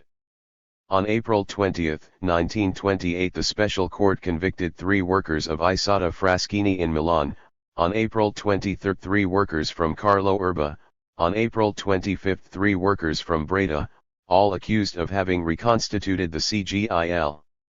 On May 21, 1928, the special tribunal condemned Domenico Viato, who had participated in the conference to reconstitute the CGIL, and other socialist comrades accused of not having complied with the decrees ordering the dissolution of the Socialist Federation and the Chamber of Labor. On September 10, 1928, the special tribunal acquitted some workers of different political tendencies, accused by the Milan police headquarters of having reconstituted the CGIL. Numerous other similar trials took place in the years 1928-29. 366. Part of an organization, albeit clandestine, which had the limited objective of conducting the economic trade union struggle, rather than accepting military service in the Communist Party. Later we realized that we could not just remain in this position which progressively isolated us from the masses. The slogan, "Out of the fascist unions, everyone in the class unions," was a correct slogan as long as the workers resisted joining the fascist unions, but it became insufficient and of only propagandistic value or almost as early as 1927, after the great majority, not to say all of the workers, had been forced to be part of the fascist organizations. The working class still demonstrated its opposition to fascism very strongly, to the point that Mussolini openly recognized it in the well-known Ascension speech. 10 However, it became increasingly clear that, while continuing the action to establish clandestine trade union groups in the factories adhering at CGIL, we had to direct our greatest activity within the fascist unions. This is what was done late. But already in 1928, at the time of the V Congress of the Communist Youth International, meeting immediately after the 6th Congress of the IC, held in Moscow from August 20 to September 18, 1928, the delegation of the Italian Communist Youth Federation discussed lively within its and towards other delegations of the Polish one in particular, because they wanted the necessity in fascist countries to develop trade union work within fascist unions to be included in the theses of the Youth International. Practice had shown us the impossibility of organizing in a totalitarian regime of clandestine mass trade unions. We encountered serious opposition, perhaps partly justified by the fact that in other countries, despite there being fascist-type regimes, there remained greater possibilities for organizing class-based unions, albeit reformist and collaborationist, with a certain independence from the government ones. 1010 unions are doing well. However, we must not have excessive illusions regarding the so-called urban proletariat. It is largely still distant and, if not as contrary as it once was, absent. It is evident that we will have to be helped by the fatal laws of life. The generation of diehards, of those who did not understand the war and did not understand fascism, at a certain moment, will eliminate themselves by natural law. The young people will come up, the workers and peasants that we are recruiting into the Balilla and the avant-gardists will come up. From the Ascension speech given by Mussolini on May 26, 1927. 367. We fought decisively and managed to have a particular point regarding Italy included in the theses, which generally supported the need to wage the fight against reformism and fascism in the workshops and in the trade unions by fully organizing the working youth in the workers' unions. Formatted as follows. In Italy, fascism has suppressed all proletarian class organizations. Only fascist organizations are authorized by law and recognized by the government. They are state organs for class collaboration and, that is, instruments of capitalist domination over workers. In countries like Italy, where fascist unions are the only ones authorized by law and bring together large masses, we have a great task. We must try by all means to win the right to create class unions and attempt to establish them clandestinely, but our fight against the fascist unions must not only be conducted from the outside, we must also use every legal possibility to enter the fascist unions and carry out active disintegration work within them. 11. It was only a first, timid step, an indication that we managed to extract with difficulty, since other IGC comrades were against it, fearful that from that position we could slide down the path of opportunism. We should have had more courage and said clearly that we had to carry out a large part of our mass activity in fascist organizations and not to disintegrate them, but to make the class struggle arise within them and in the possible forms. We arrived at these conclusions later, but late, after long discussions and not without hesitation. The fears and uncertainties were also determined by the fact that a group of former reformist leaders, R. Rigola, L. D. Aragona, C. Azamonti, B. Maglioni and others, after having declared the CGIL dissolved, had created, with Mussolini's permission, to a movement called the National Association of Studies Problems of Work, gathered around a monthly magazine of the same name which was published legally with the authorization of fascism. These reformists had completely capitulated, they placed themselves on the terrain of fascist syndicalism, they accepted the principles of corporatism and class collaboration, they only proposed to carry out a certain III resolutions du V Congrès de l'Internationale Communiste de Junes internally. Bureau d'Editions, Paris, 1929, p. 46. 368. Constructive criticism with the aim of contributing to the success of the experiments that the fascist regime intends to carry out. Point 12. The fascist regime is a reality, and the reality must be taken into consideration. With this proposition, the reformists believed they could justify their betrayal. It was Hegel's ancient, famous thesis. Everything that is real is rational, which returned to be interpreted in the most anti-dialectical and macaronic way imaginable. Since the fascist dictatorship was a real thing, there was nothing else to do according to certain philosophers other than accept it and join fascism. We were accused of not seeing what was new in the situation and of wanting to beat our heads against the wall. But reality, according to Hegel, is not at all an attribute that belongs in all circumstances and at all times to a specific social and political state of things. Taking reality into account, in our case fascism, did not mean accepting this reality, nor giving up the fight to change it.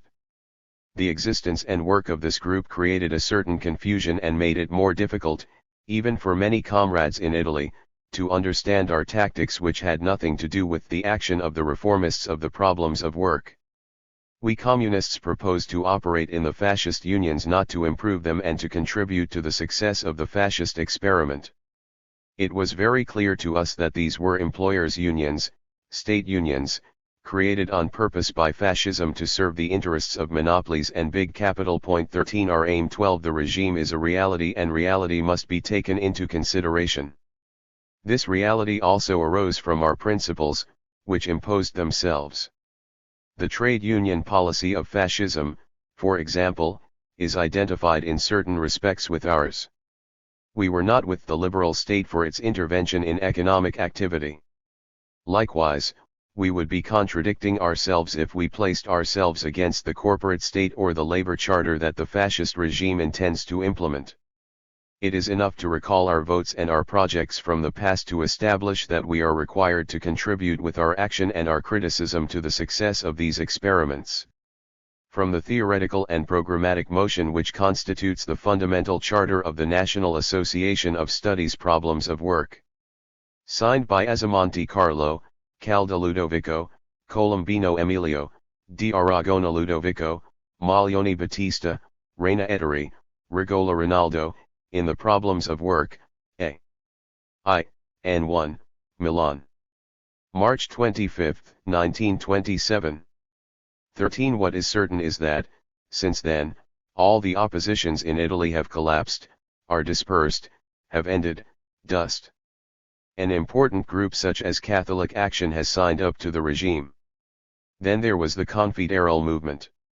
Let's also talk about this episode. The significance of this fact has been exaggerated.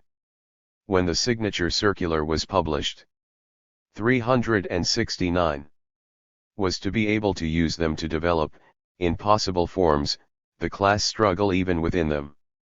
Although the mass organizations of fascism had little democratic life, they nevertheless offered certain possibilities for legal work. From time to time, meetings were called, union members could speak, certain positions were elective, in certain situations it was possible to appoint workers' delegations to negotiate with the bosses, ask for compliance with employment contracts, organize agitation. But what was clear to us was not always clear to all our companions at the beginning. In the first years we encountered a lot of resistance to working in fascist organizations, sectarian and opportunist positions, against which we had to fight, manifested themselves in practice. With the pretext that we should not set foot in the enemy's house, the sectarians and opportunists remained inactive, because it was much easier to keep the flag of faith flying by staying in one's own home than it was to attend the meetings of the trade unions and fascist recreational associations to find ways, inappropriate ways, to speak to workers, give them orientation and establish contacts. For objectivity and to explain certain positions, it must be said that the older comrades were known not only by the police, but by their fellow workers as communists, and active participation in the organizations, even if only trade union and recreational, of fascism, would have appeared as a capitulation, as an act of adhesion to the regime. Practically, then, they would have been able to do very little, because if a known anti-fascist had spoken in those assemblies, his would certainly have been judged as an opposition of principle, made by an enemy, and the inevitable consequence could only have been arrest and confinement. Our position was correct overall because we had to, taking into account the new situation, remain in contact with the broad masses, keeping the new generations in mind and employing methods that exposed the workers as little as possible. Rigola, I asked the newspapers not to make a fuss about it, to accept it as a recognition, because we obviously don't want to hang all men by their past, because there would be too many hooks around. It had to be interpreted as a sign of the times, as a sign of the regime's adhesive force. And so it is in reality. One can doubt someone who is around Rigola, but Rigola is a gentleman at least, and he is certainly a man of talent and culture, and the declaration contained useful things to know also from the fascist point of view. From the quoted speech by Mussolini. 370. A whole series of agitations, strikes, and initiatives bear witness to the fact that the indicated tactic was followed and was bearing fruit. 14 In the years 1925-26 the Communist Youth Federation, although already posing the problem of working also within the fascist youth organizations in order not to lose the connection with those masses, he had given the directive to resist the fascistization of youth, not join the after-work club, create independent youth associations. This directive did not remain only on paper. In various places in Italy we had managed to create independent sports and recreational associations, some of which were later discovered by the police and their members sent to the special tribunal. Fascism liked to define itself revolt of the youth towards the old world, but, as much as he had done, he had not managed to create a youth organization adequate to the large means at his disposal until 1926. The Catholic youth associations were those who were most successful in resisting legally and brought together the greatest number of young workers, farmers, and students. In many places the fascists succeeded. 14 On April 28, 1931 the special tribunal condemned a group of 23 communists from Faenza and Massa Lombarda accused, among other things, of leading, based on the party's new directives, an action to penetrate the PNF and the fascist unions. In the following days, another 4 trials took place of numerous Romagna communists, mostly young, convicted of the same charges. On June 7, 1932, the special tribunal condemned the comrades Paolo Scarpone of Turin, Giacomo Gray of Romagnano and Wenceslao Usage of Cormans, accused of having worked in various locations and especially in the Veneto applying the new directives of the PCI for work within organizations fascists. Numerous other comrades were convicted in the years 1931-32 for similar charges. 15 there on September 21, 1928, the special court there sentenced young people from Cesena who had started a sports club called Gli Scarponi di Cesena. It was based in the same building as the fascist group Benito Mussolini and the fascist sports club Cesare Battisti. The special tribunal condemned this group of young anti-fascists and anarchists who operated behind the facade of the B. Mussolini sports group. Among the condemned there was also a young carabinier.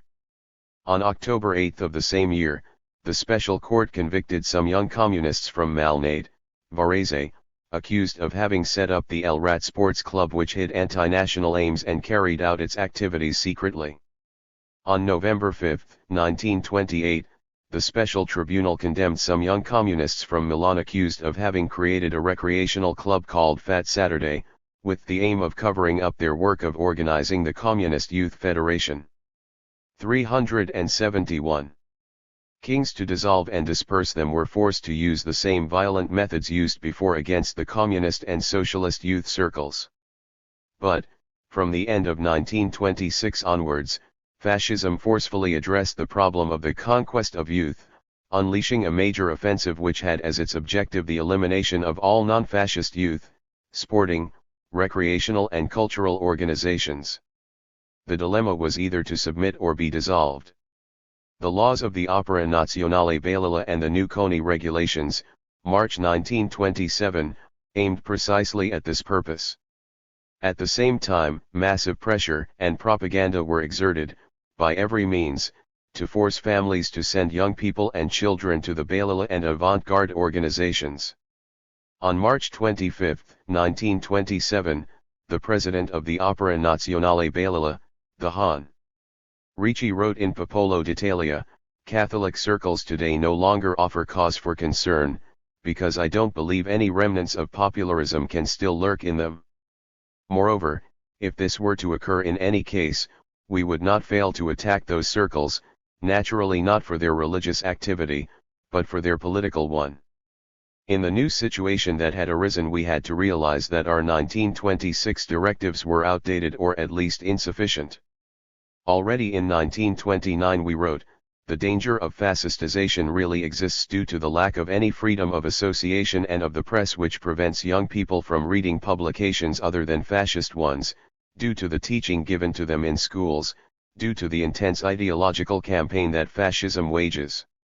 For all these reasons we must counter step by step the action that fascism is carrying out, trying to be present wherever workers and peasant youth are found, trying to make the class struggle break out within these organizations." 16. Later, in 1930, we insisted in a more concrete way, specifying, before the exceptional laws, when there were still possibilities of legally establishing youth associations of a sporting, cultural, and to a certain extent also economic nature, it was right that we followed the directive, "Organize yourselves outside after-work clubs." Our activity was supposed to be to snatch young workers from the youth organizations controlled by the fascists for 16 pr. Pietro Secchia, in Communist Youth, Monthly Review of the FGCI, N1, May 1929. 372. Organize them into proletarian societies, although even then we already set ourselves the task of not abandoning to themselves the young people who remained in the fascist organizations. But today, in the situation created after the exceptional laws, since only the youth associations belonging to the clubs and CONI have the right to exist, we must find new forms of mass work and operate to a much greater extent than yesterday within of fascist organizations.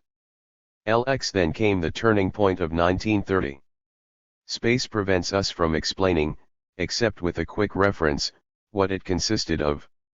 Changes in the Italian and international situation, great global economic crisis, accentuation of the fascist danger in Europe and the danger of war in the world, worsening of the class struggle and mass struggles, the need for the party to give impetus and put itself at the head of these struggles. For a year or more, following the hard blows suffered by the thousands of comrades arrested in the years 1927-28, the Communist Party had lost connections with many provinces and had been forced to reduce its activity mainly abroad, in France, Switzerland, Belgium and other centers of Italian emigration. Among the new and fundamental tasks facing the party was to once again create the internal center, to bring the axis of our action back to Italy, to give impetus and organize the mass struggles against fascism. It would be a mistake to see the turning point only in its organizational aspects.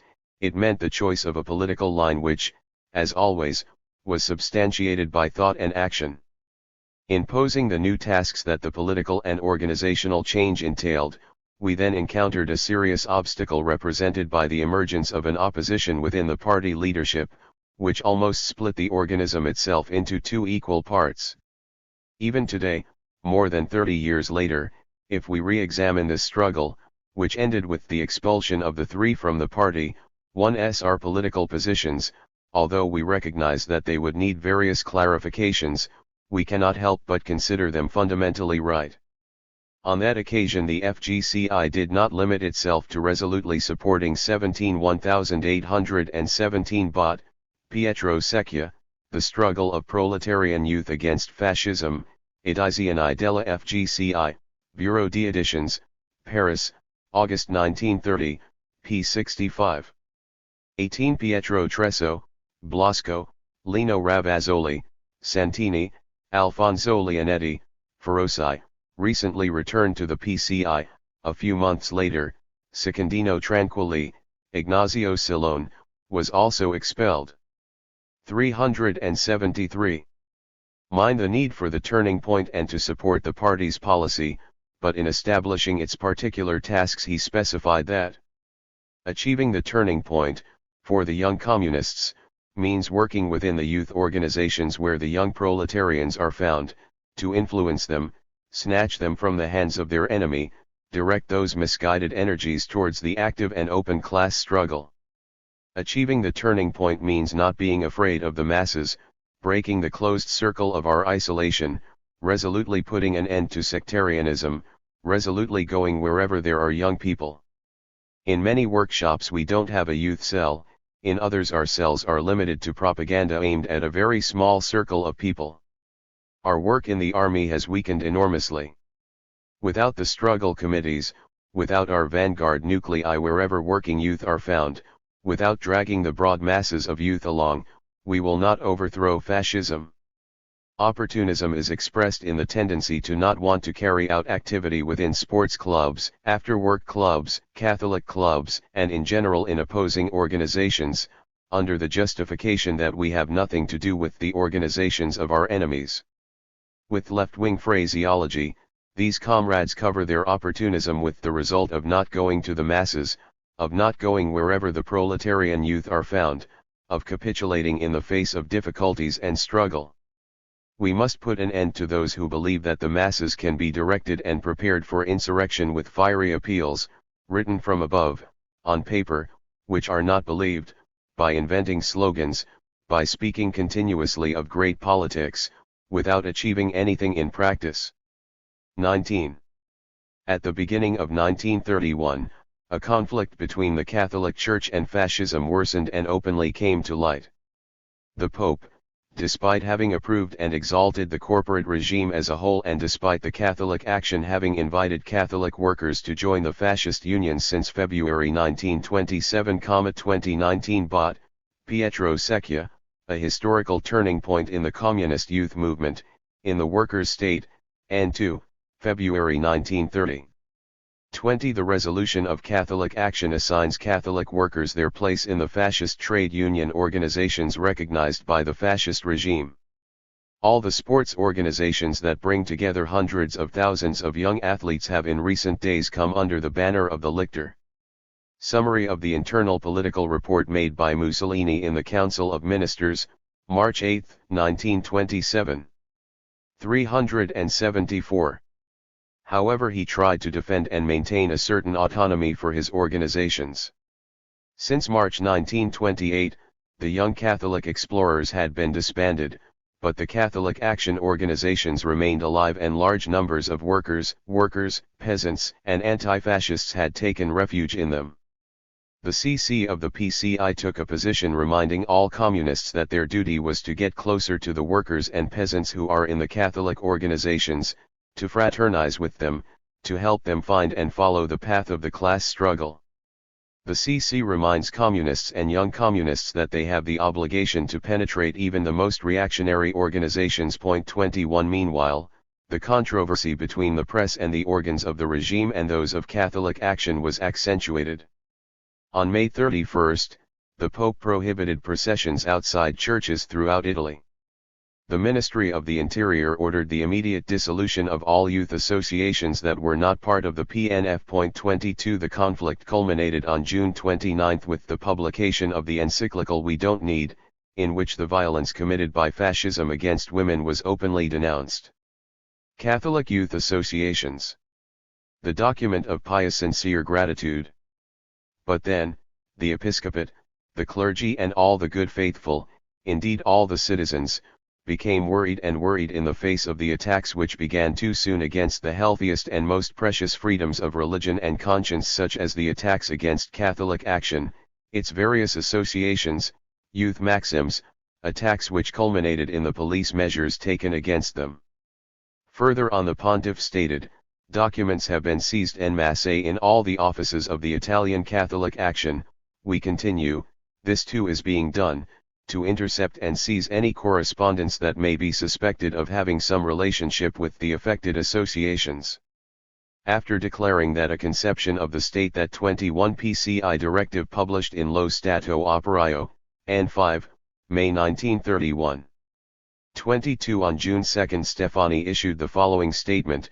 From the telegraphic reports sent by the prefects to the Ministry of the Interior, it appears that the order for the immediate dissolution of all the youth associations that did not directly report to the PNF and the Opera Nazionale Balilla was carried out without the slightest incident. 375. Makes the young generations belong entirely and without exception, from early age to adulthood, is not reconcilable for a Catholic with Catholic doctrine, took a position on the oath required by the fascist regime, giving Catholics a precise directive which in itself sounded explicit condemnation of the regime. At this point you ask us, venerable brothers, that we remain to think and judge, in the light of what precedes, about a formula of oath which also requires boys and girls to carry out without questioning orders which, we have seen and experienced, can command against all truth and justice the tampering with the rights of the Church and of souls, already sacred and inviolable in themselves, and to serve with all their strength, even to the point of bloodshed, the cause of a revolution that tears away from the Church and Christ the youth, and who educates his young forces to hatred, violence, irreverence, not excluding the person of the Pope himself, as recent events have more fully demonstrated. Knowing the multiple difficulties of the present time, and knowing how membership and oath are for many a condition for career, for bread, for life, we have looked for a means that restores tranquility to consciences, reducing to the minimum possible external difficulties. It seems to us that it could be such a means for those already registered to make the reservation before God and their own conscience, without prejudice to the laws of God and of the Church, or without prejudice to the duties of good Christians, with the firm intention of also externally declaring this reserve, when the need arises. 23. The Pope's words had a great repercussion in the country and abroad. On July 9 the Secretary of the PNF publicly announced that, following orders from His Excellency the Head of Government and Duce of Fascism, the compatibility between membership of the PNF and membership of organizations dependent on Catholic Action was revoked. On July 14, under the presidency of the Duce, the Directorate of the PNF met at Palazzo Venezia, which issued a public statement reported by all the press in which it protested against the affirmation of a recent papal encyclical, according to which the black shirt's oath is taken for bread, career, or life. The Directorate of the PNF rejects with indignation and with precise knowledge of the facts the statements contained in the recent Real Appeal to the Foreigner from the Vatican. 23 Civiltà Cattolica, July 18, 1931. 376. The statement from the Directory concluded by inviting all fascists to work so that the Opera Nazionale Balilla will soon gather the new generations entirely under the Littorio penance. With such a widespread of a public and violent controversy which denounced by the highest authority of the Church how many Italians were forced to join fascism for their career, for their bread, for their life, it is surprising how Ruggiero Zangrandi can affirm that at that time young scholars like him believed that the opposition to fascism in Italy no longer existed and was reduced to the hundreds of imprisoned anti-fascists. It is true that 2 months later the Church and fascism were reconciled and the concluded agreement was publicly announced, on the basis of which Catholic action was declared essentially diocesan and placed under the control of the bishops who would choose the ecclesiastical and lay leaders. Those who belong to parties opposed to the regime cannot be chosen as leaders. Catholic action pledged not to get involved in politics and to abstain from everything that is typical and traditional of political parties. Once the national flag was adopted, the youth clubs belonging to Catholic action could have membership cards and badges strictly corresponding to their religious purpose, but they had to abstain from carrying out any athletic and sporting activity. Following the agreement reached, the PNF revoked the incompatibility between membership in the PNF and membership in Catholic action. But what had been publicly denounced could no longer be cancelled. The whole world knew through the Pope's mouth that many Italians were necessarily fascists, that fascism educated youth in hatred and violence and, finally, that the fascist concept of the state was not compatible with Catholic doctrine. Many young Catholics had been arrested and also several priests, especially in the Veneto and Lombardy. At the end of 1932, anti-fascist leaflets printed by dissident Catholics called Guelphs and having Christ the King as their symbol were distributed in various provinces. The leaflets stated that fascism is the enemy of the Church, of peace, and of freedom. The leaders of the organization turned out to be exponents of the Milanese Catholic action who were arrested and convicted a few years later by the Special Tribunal. 2424 The trial at the Special Tribunal took place on January 30, 1934 and those convicted were Pietro Malvestiti, Gioacchino Malavasi, Armando Ro.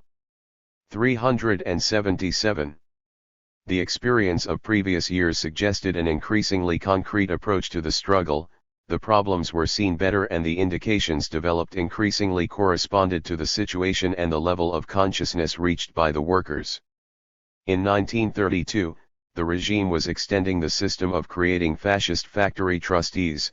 It was a refined weapon that it intended to use to broaden its influence and corruptive work towards the workers. The party immediately gave the directive not to neglect an issue of such importance and not to treat the workers who hold the position of trustees of the unions like mangy dogs. 25 The directives drawn up by the 11th Congress of the FGCI, November 1931, said explicitly, "It is ridiculous to talk about mass youth work in the current situation, if the axis of this work does not pass through the opposing youth organizations, first of all the fascist youth organizations." 26 Even more precise are the indications resulting from extensive debates which took place during 1933 in meetings of the FGCI and the Youth International. They can be summarized in 3 essential points. 1. It is wrong to speak as has often been done of a disorganized youth in Italy. On the contrary, it is organized in fascist and Catholic organizations. 2. We must go and look for this youth in the organizations where it is found. 3. It is wrong to say that it is necessary to penetrate fascist organizations with the aim of disintegrating them. Up to now we have talked about disintegration and we have not disintegrated anything. It is a question of reaching out to the youth masses with a new spirit, where they are, developing a policy that is not in the clouds, but adheres to the orientation of millions of young workers. 27 The insistence was continuous on the need to put an end to the sectarian fear of the connection with the youth fasci and with the even greater and more sectarian fear of the recruitment of communist youth among the young people regimented by fascism. 28 This insistence gave its fruits. In 1935 Dolfi, Oliviero Ordodassi, and Ettore Bassani, the first 2 to 5 years of imprisonment, the others to 2 years.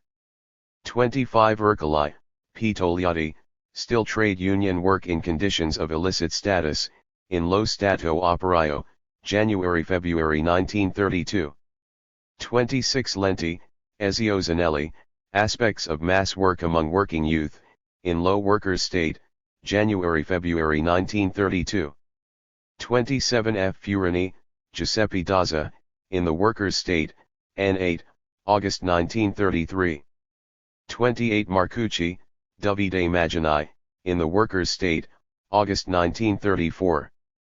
378. Fascism was forced to strengthen its campaign against communism. The tribunal resumed its efforts with enthusiasm and, for the first time, the high fascist hierarchies were forced to send directives to warn that it was wrong to discriminate between those who were members of the PNF and fascist organizations and those who were not in the search for the communist era. This discrimination is wrong because communists are often in our ranks, they are probably among us in this same room, in this assembly. 29 The workers who spoke in fascist trade union meetings to demand respect for employment contracts were looked at with suspicion and put under surveillance. 30 After the 7th Congress of the Communist International, not only was action within the organizations accentuated fascist and Catholic youth, but the slogans also change. A language was used that was more understandable to young people who were 15 to 20 years old at the time, who had grown up under the fascist regime and had been educated by it.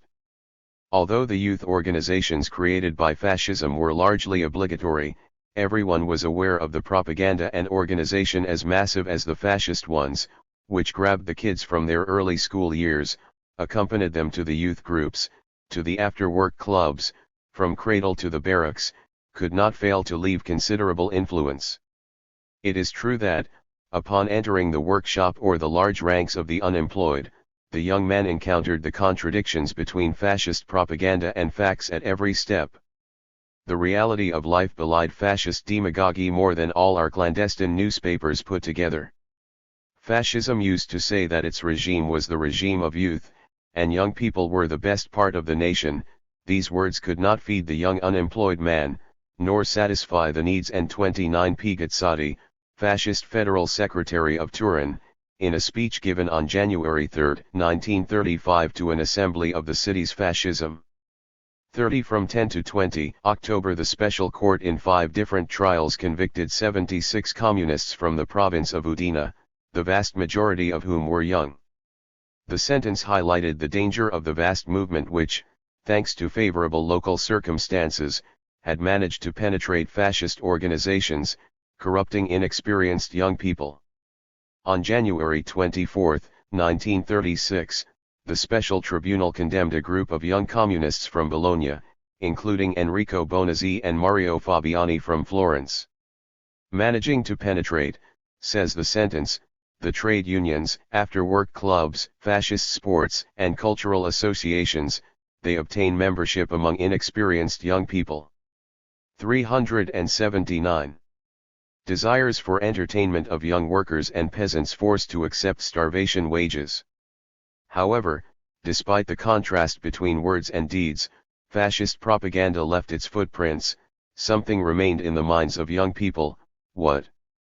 The sense remains that fascism has the strength to destroy all its political opponents, that it is a regime without active, determined enemies, that, despite discontent, it can maintain itself in power without too much danger. This is perhaps the essential element of fascism's influence on youth. The history of our youth federation during these years of the totalitarian dictatorship of fascism is a story full of heroism. Thousands and thousands of young workers have faced the special tribunal, they have gone through the terrible experience of years and years of prison, sacrificing the most beautiful period of their lives in prison. It is necessary to have seen this youth at the terrible test of the investigations conducted by the fascist judiciary, at the test of cellular segregation, of chronic hunger, of the pressure to obtain the act of submission, to understand what kind of energy the Italian youth have. It would be a crime to forget or diminish the value of these pages of heroism that the FGCI has written in its history. But it would be a political mistake if we thought that heroes are enough to overthrow fascism. To overthrow fascism we need the masses, we need the youth who are today in the youth groups, in the after-work clubs, in the pre-military courses. We need this youth still partly under the influence of fascism. 31 On August 17, 1934, a pact of unity of action was concluded between communists and socialists which underlined the need to intensify the fight against fascism and war. On the basis of this pact, the two parties actively collaborated in the fight against the Abyssinian enterprise. They organized the Anti-War Congress, which was held in Brussels on 12 to 13 October 1933. Military operations against Abyssinia had begun on October 2, which was attended by anti-fascist emigrant groups and also delegates from Italy, including Antonio Pezzenti representing the communist and socialist groups of Milan. 32 Avigna, Celeste Negarvoli, Sode on Youth and the New Tasks of the Youth Federation, in Lo Stato Operaio, August 1935. On January 31, 1936 6 communists were convicted of Civita Castellana, including Comrade Enrico Mineo, sentenced to 22 years in prison, for having printed an issue of El Unita and leaflets against the ABI's war. 380. Two great events had large repercussions in Italy in 1936, the victory of the Popular Front in France and the fight in defense of the Spanish Republic. The fascist press itself is forced to talk about it. In the age of radio the mountains are no longer barriers and the border militia can do nothing. Thousands of workers, seasonal emigrants, returned every year from France, Switzerland, Belgium and other countries and brought not only news, but often advice, the ideal stimulus, sometimes the clandestine press. In July 1936, at the Assembly of the National Council of the Confederation of Fascist Trade Unions, Tullio Cinetti, who was its president, in his opening speech thoroughly attacked the victories of the French Popular Front and passed a motion in which democratic freedoms were vilified, and those who forget are reminded that the revolution of the black shirts marked the end of all the impostures which attributed to the people the illusory adjective of sovereign. PCI activists organized united demonstrations of solidarity with the Spanish people and the expatriation of anti-fascist comrades and young people who volunteered in Spain to join the international brigades. Many of them have just returned from fascist prisons. 33 The Pact of Unity of Action between PCI and PSI found its first Cinia, which was intended to prepare a demonstration in the streets and in the factories against the war and the recall of certain classes. On February 6, 1936, the special tribunal sentenced Professor Antonio Pezzenti to 24 years in prison for having participated in the Brussels Congress and having given a violent speech against the war. On February 14, 8 communists from Medina were condemned by the special court for having distributed posters against the war in Abyssinia. On February 28 he sentenced Vittorio Foa and Michel Giua to 15 years in prison, Cavallera Vindex, Massimo Mila, Augusto Monti, Giuseppe Amo from 5 to 8 years in prison for belonging to the Justice and Freedom Movement and propaganda against the war of aggression in Abyssinia. On April 17, 1936 the special court condemned 15 young people from Padua for having distributed leaflets against the war in Abyssinia and the pre-military service. On December 1, 1936, 8 communists from Milan were convicted by the special court for having spread the appeal launched by the PCI to the Italian people: let's save the country from catastrophe. The Italian volunteers in the war in defense of the Spanish Republic were a total of 3,354, of which 1,819 communists, 310 socialists, justice and freedom and republicans, 1,096 without a party. Out of 3,108 volunteer fighters, 600 were killed, 356 communists, and 2,000 were wounded, 861 communists. Of the 1,819 communist volunteers, 417 had already been arrested one or more times for political reasons, 75 of them had already been condemned by the special tribunal, 162 came from the ranks of militant Catholics, 40 from the ANR. 381. And great application, collaboration with the democratic groups of justice and freedom is managed and partially implemented. The ties with the nuclei of students and intellectuals, with the Catholic anti-fascists and the oppositions that were emerging within the fascist organizations were extended. It is the period in which in the main university centers, in Rome, Pisa, Florence, Perugia, Milan, Turin, Genoa, Bologna, progressive currents that aspire to freedom manifest themselves in new and original forms. The war in Ethiopia, due to the barbaric way in which it had been conducted by fascism, due to the heroism demonstrated by the Abyssinians, due to the scandals, the speculations, the thefts of the hierarchs who had come to the surface, had suddenly opened the eyes of many young people. The myth of fascism collapsed like a house of cards. Many young people who had taken the demagogic anti-capitalism of fascism seriously were left with a burning disappointment. However, quite a few of them still thought that the solution could be found within the framework of the regime itself. These were utopian conceptions, but they expressed a criticism of capitalism and the aspiration for freedom. There is no doubt, said R. Greco, that we must support these tendencies while criticizing them in theory, support them and connect with them because they contribute to breaking the reactionary ice. We must also support all the other cultural attempts that are made in the fascist camp, even the most timid Shishi, 49 by the Republicans, 41 by the fascist ranks and 333 by militant anti-fascism in the Italian Popular Union and in the League of Human Rights. On December 16, 1936, 3 intellectuals from Rome, including a fascist inspector at the Ostia airport, were tried by the special tribunal for having revealed that some planes carrying known fascist leaders had left for Spain in July. On March 20, 1937, a Turin Justice and Freedom group was condemned by the special court for having carried out recruitment activities for immigrants for Spain. On October 13, 1937, a group of Milanese socialist and communist intellectuals, including Rodolfo Morandi, Lucio Lozzato, Mario Venanzi, Franco Antolini, Giorgio Todeschini, were condemned by the special tribunal for having organized demonstrations in favor of Republican Spain and disseminated anti-fascist press. On October 14, 1937, the special tribunal sentenced 16 communists from Bologna, including Luigi Gaiani, to 18 years in prison for having carried out intense activity in favor of Republican Spain. On 15 and November 18, 1937, the special court condemned 2 groups of 47 communists from Rome and Genzano for communist propaganda and in favor of Spain. A few days later, on November 26, they were sentenced by the court. 382.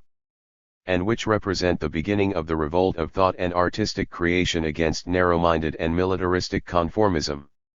May our intellectuals come out of the shell where they seem to be closed, penetrate all cultural societies, magazines, and newspapers, try their hand at the field of ideas, take cultural initiatives with the intelligence that the moment requires, get closer to the young people, value what new young people have to say. We think that these men of culture must make contact with the best part of the fascist intellectuality and work with them and accuse the conformist culture, increase the hotbeds of the fight for freedom in the field of culture. 34. At the end of 1936, the PNF order sheet issued a series of provisions that placed the fight against communist and democratic ideology at the center of the programs of fascist cultural institutes. Evidently these were measures that fascism resorted to against the rise within the fascist intellectual youth of new forces that aspired to freedom and democracy. The party reacted against the pessimistic vision that existed before other anti-fascist currents, led to see that in the field of culture, Italy was only a cemetery where anti-cultural squadrism, ignorance, and the lack of any living thought dominated. No, continued R. Greco in his speech already cited, there is in Italy, alongside the elderly defenders of the nation, a youth that thinks, searches, re-elaborates, and even among those who are indifferent and skeptical it is not difficult to discover that the cause of his skepticism and indifference is the isolation in which youth finds themselves, the absence of civic conscience and the cowardice of teachers and guides. Not only was PCI not absent there, but it knew how to grasp the positive aspects of these new movements, with the most diverse names, albeit still in a confused and contradictory way, and all its efforts were aimed at working to connect with them, in giving them greater impetus and a correct anti-fascist orientation. 35 Special 8 Communists of Florence for having carried out intense propaganda in favor of Republican Spain. 34 R. Greco, to you men of culture, intervention to the CC of the PCI, in Lo Stato Operaio, October 1936.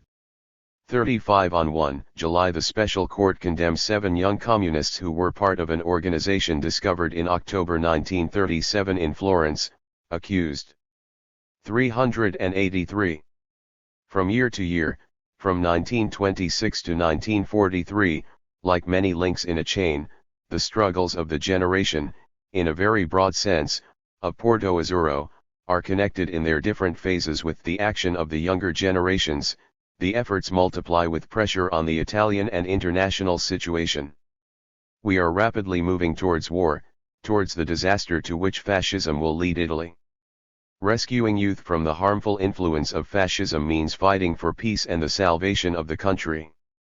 As the war approaches, the imperative to live in contact with the new recruits in order to guide them becomes more categorical. But, at the same time, we realize a serious weakness in our work resulting from a line error. Ruggero Zangrandi seems not to have noticed this mistake even today. From his long journey, an overestimation of the not negligible weight that the opposition and the branches within fascism had in the struggle to overthrow the regime is evident. The mistake consists in having excessively accentuated the role that intellectual youth should have had in a movement of the young generations, consequently underestimating the problems of working youth. From this error arose an activity of the Youth Federation which separated, to a certain extent, the natural cultural concerns of youth from the problems of the country and of work. This does not mean that we must not pay the utmost attention to ideal aspirations, which must indeed be increasingly aroused among the new generations. But we must orient these aspirations around the problems faced by the youth of essentially carrying out legal activities within the fascist trade unions with a whole network of propagandists in the war factories. On November 22, 1938, the Special Court sentenced 13 young communists from Bologna, including Giorgio Scarabelli to 18 years and Giovanni Bottinelli to 16 years in prison, accused of exploiting legal possibilities to carry out anti-fascist activities. By attending trade union culture courses they demonstrate that fascism conducts a policy contrary to its own postulates of 1919. In philosophy lessons at university, students with a lively polemical spirit express extremist ideas far removed from fascist ones.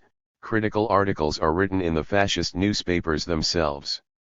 On November 26, another group of 29 Bolognese communists, including Monterumasai Bruno, Walter Nerazzi, Giuseppe Armaroli, Benvenuti, and others, were harshly condemned. Numerous defendants, says the sentence. They hold important positions in the fascist union seriously threatened by these infiltrations. 384.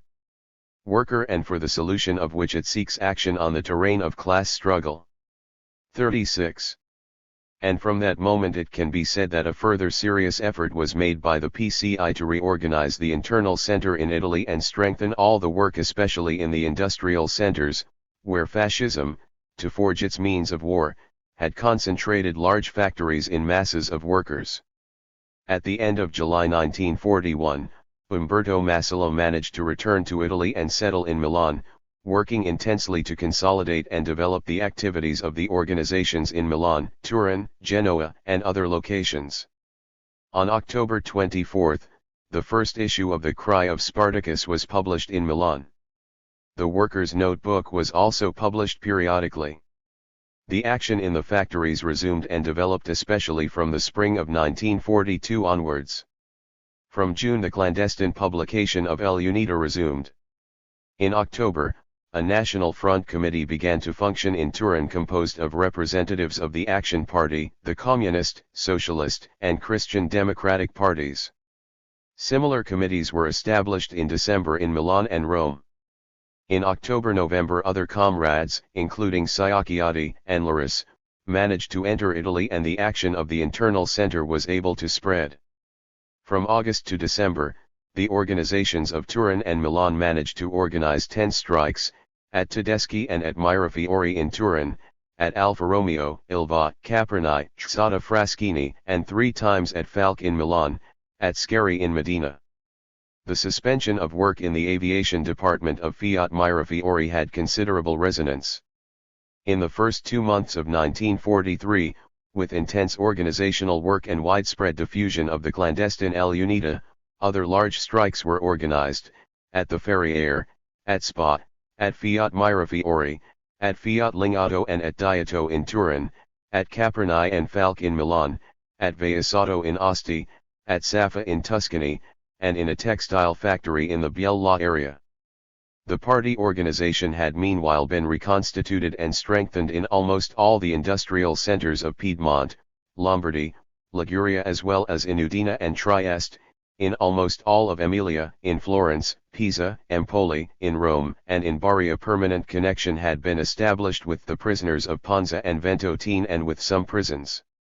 36 A Vigna, Celeste Negarvoli, the new generation in the fight for peace and freedom, in Lo Stato Operaio, N1, January 15, 1939.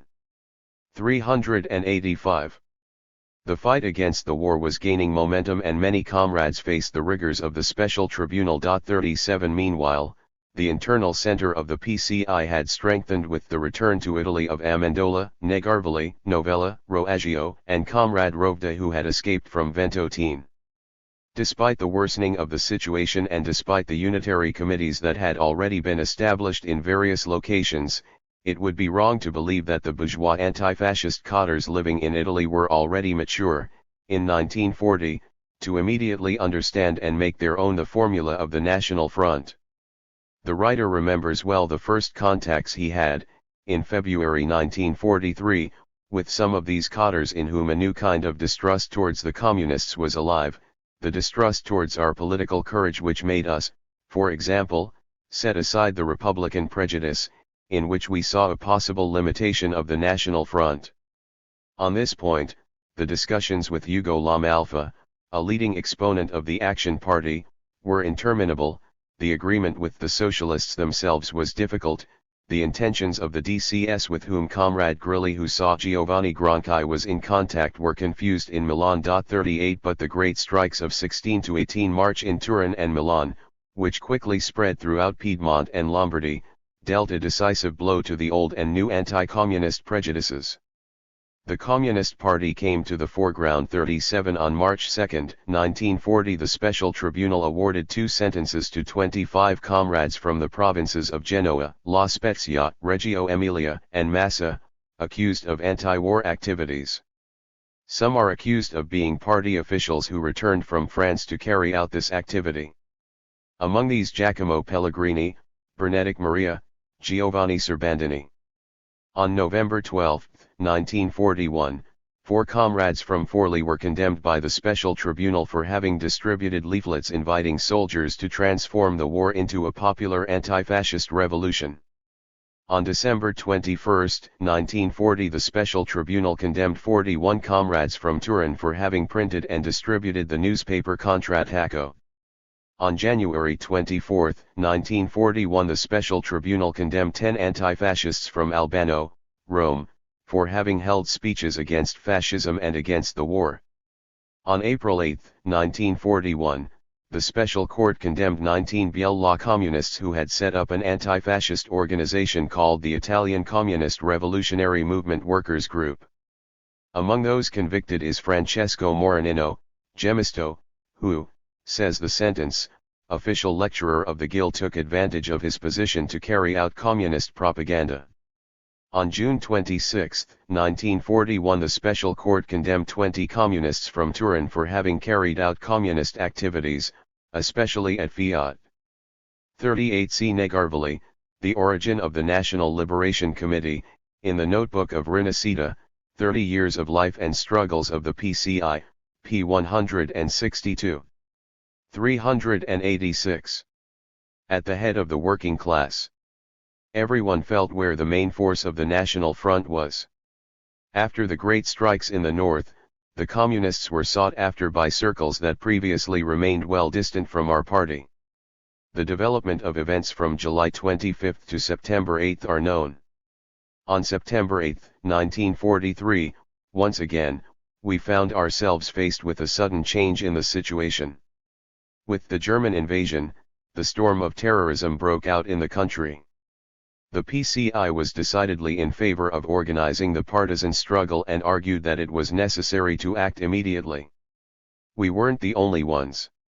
Other movements, especially the Action Party, were for the resistance from the first days. But it was not easy, especially at the beginning, to persuade the anti-fascists of the need for armed struggle against the fascists and the Germans. Even then there were those who considered our positions crazy, too advanced, and believed it was wiser to wait for the arrival of the Anglo-Americans, to make the German occupation as light as possible.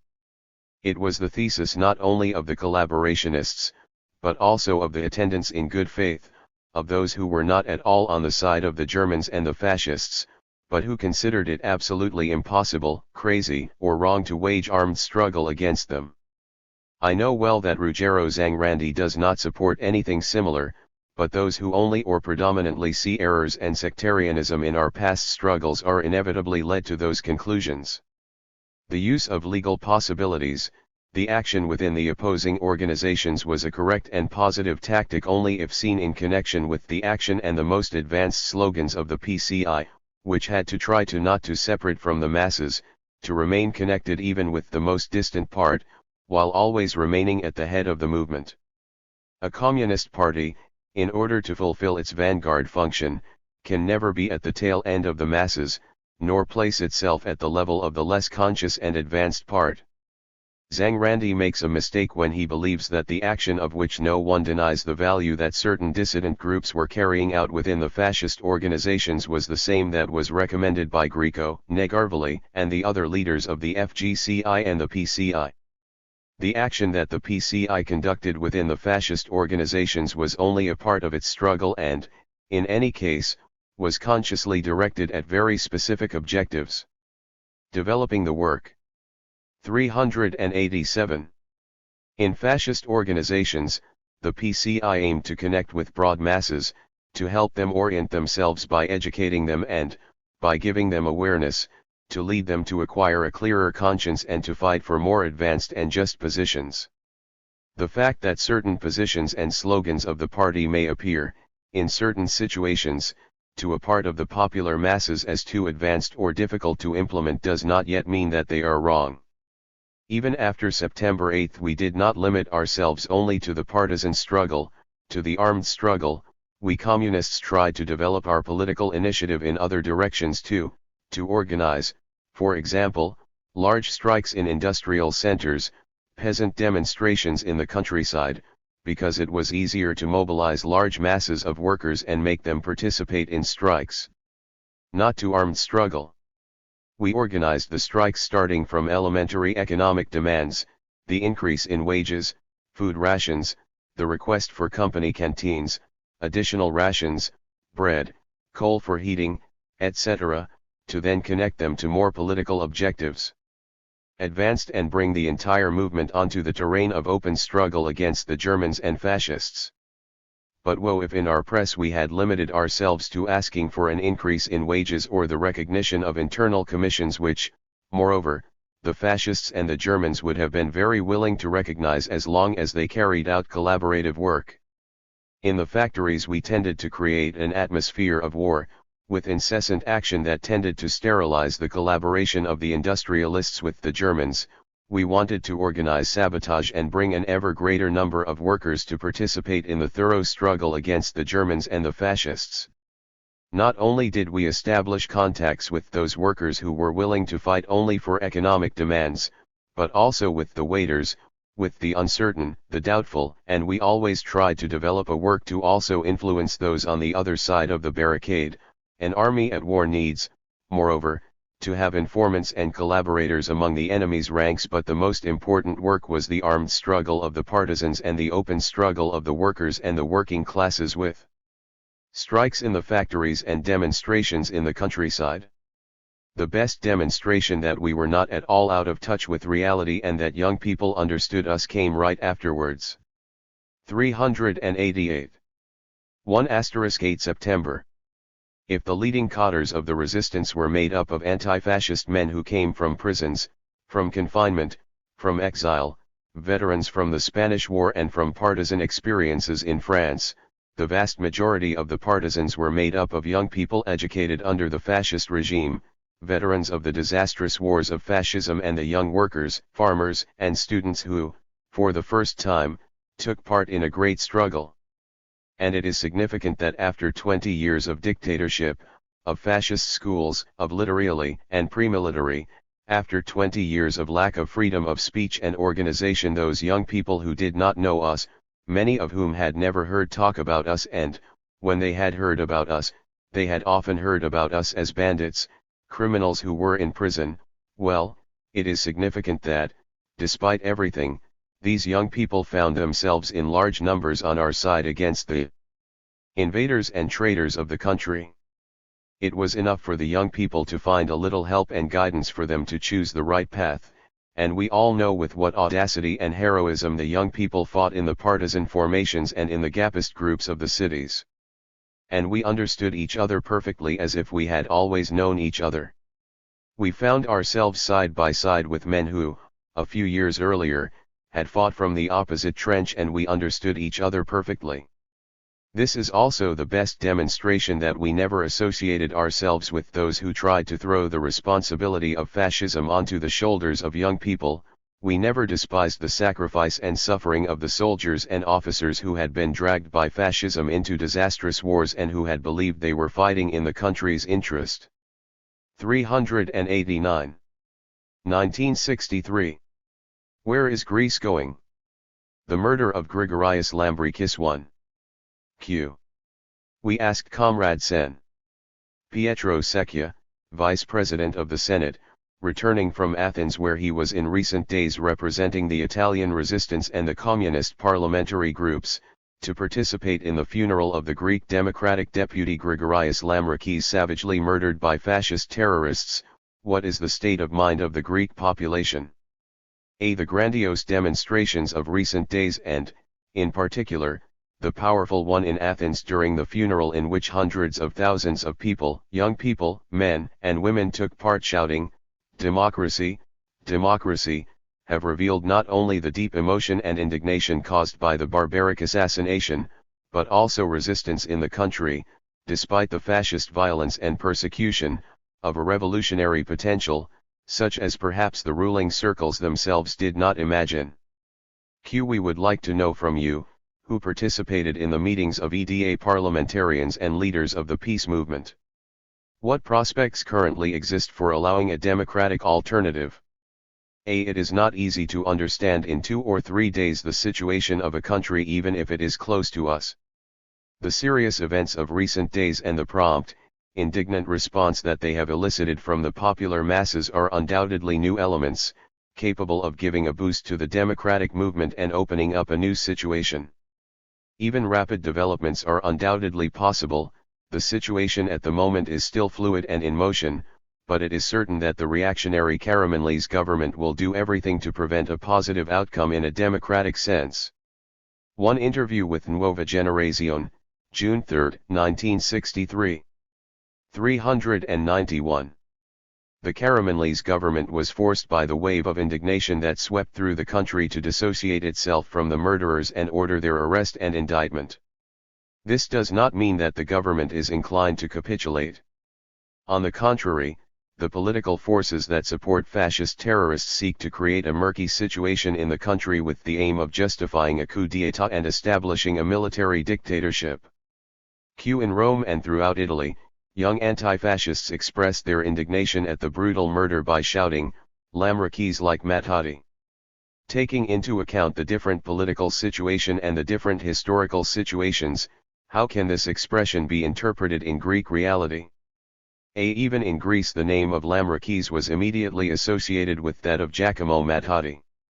I believe that the courage demonstrated by the two heroes and the ferocious method with which the premeditated murder of Grigorius Lamrakis was carried out coldly could not fail to immediately bring to mind Giacomo Matteotti, but as regards the international and internal political situation of Greece it seems to me very different from that of the time in Italy. What are, in your opinion, the elements of difference between the Greek situation today and the Italian one at the time? The assassination of Giacomo Matteotti occurred in a period of crisis of the fascist regime and was indeed an element that contributed to further aggravating this crisis.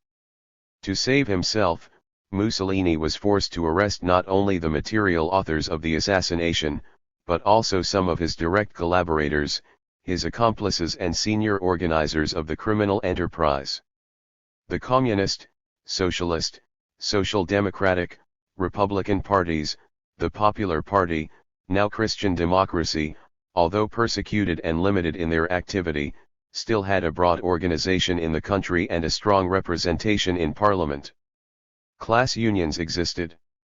A united position of all the anti-fascist opposition immediately emerged, albeit amidst disagreements, even if the leading forces of the Aventine opposed the proclamation of the general strike proposed by the communists.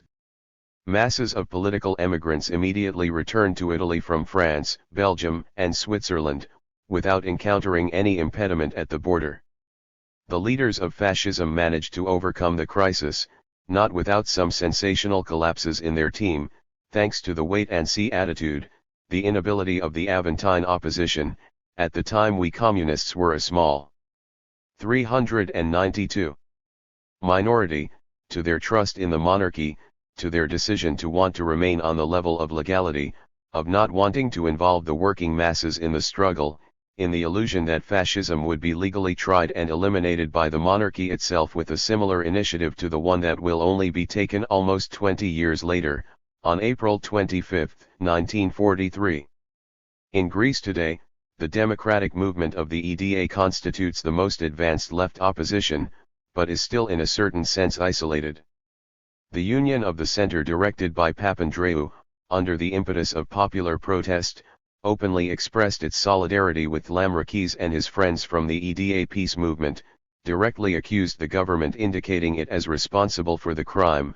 Objectively elements are created for the realization of unity between the Greek left, the Union of the Center and other anti-fascist groupings, but this potential unity has not yet been translated into political reality.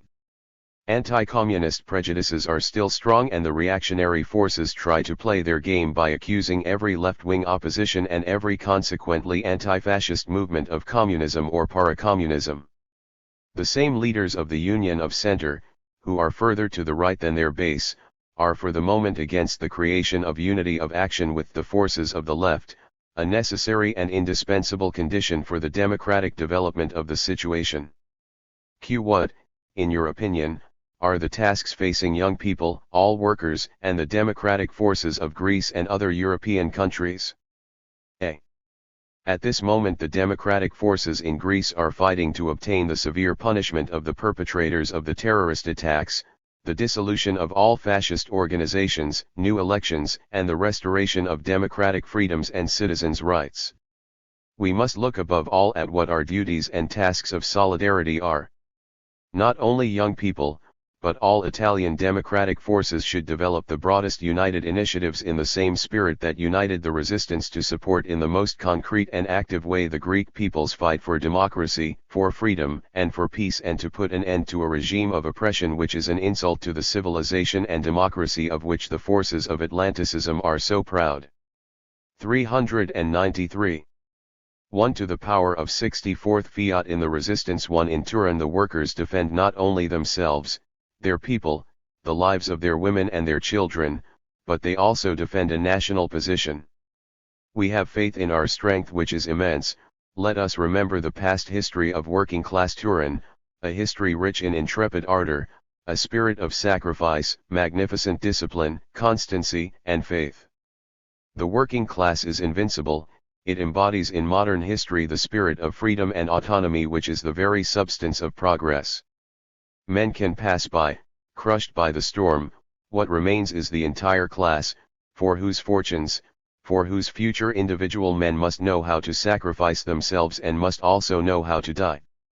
Antonio Gramsci, New Order, N. 117, April 28, 1921. No one disputes that the working class has given the resistance a decisive contribution both on a military level and on a mass struggle level.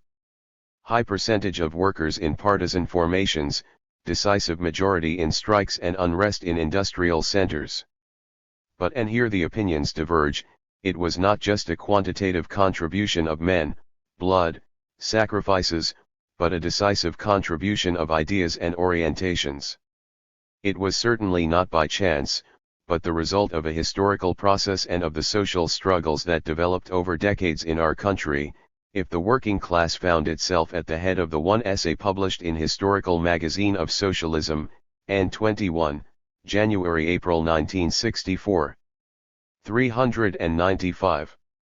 Of workers and popular forces in the fight against fascism and national liberation. All social classes participated in the resistance, but not all to the same extent and in the same position.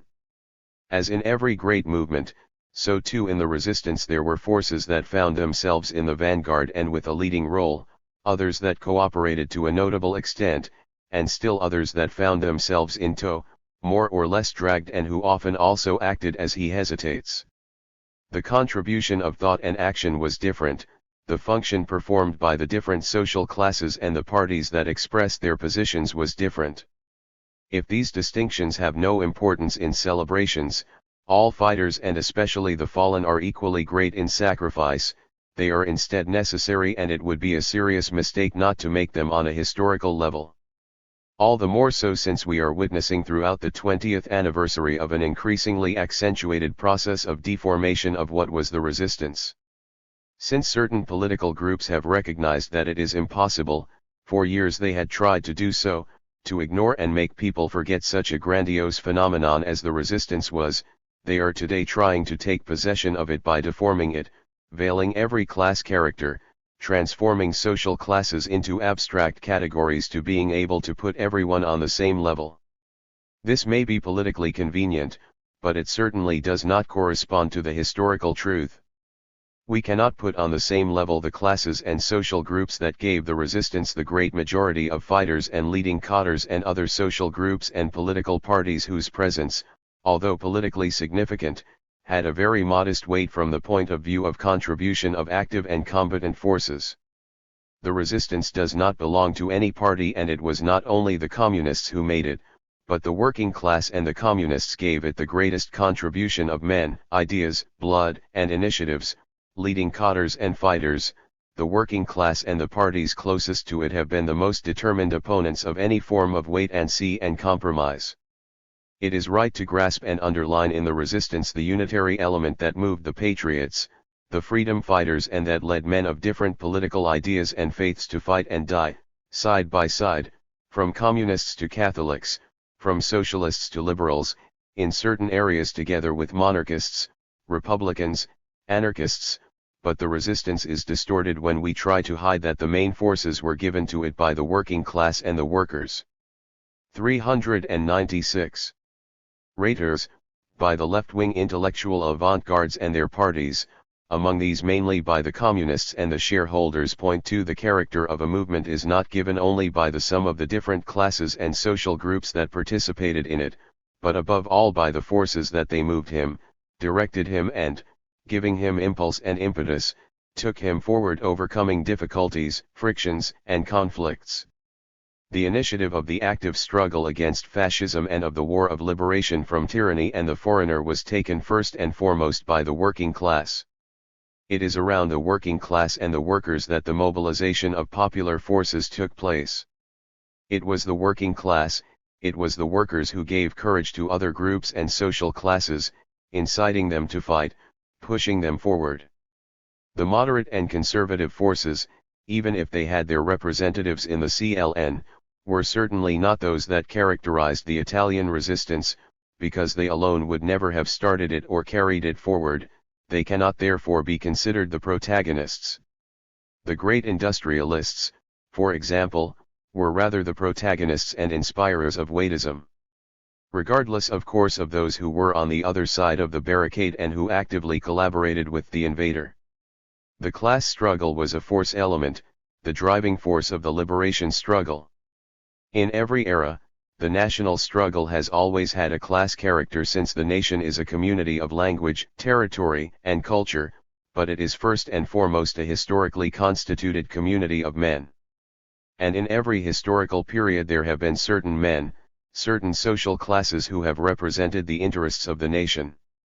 There were men and groups, even within the CLN, who had doubts about the possibility of successfully conducting the national liberation struggle if, at the same time, the workers' parties favored and gave impetus to the development of the class struggle. On the contrary, we communists thought that it was possible to give a correct approach and give a powerful impetus to the national struggle only if, at the same time, the defense of immediate, daily, and more too. There is no doubt me that the so-called shareholder movement has had a very important and positive role in the most recent periods of Italian life. In essence, there were only two great currents of resistance and effective and lasting struggle against fascist tyranny, one led by us communists, the other by the shareholder movement. P. Togliatti, Their Bridge, N7, July 1951.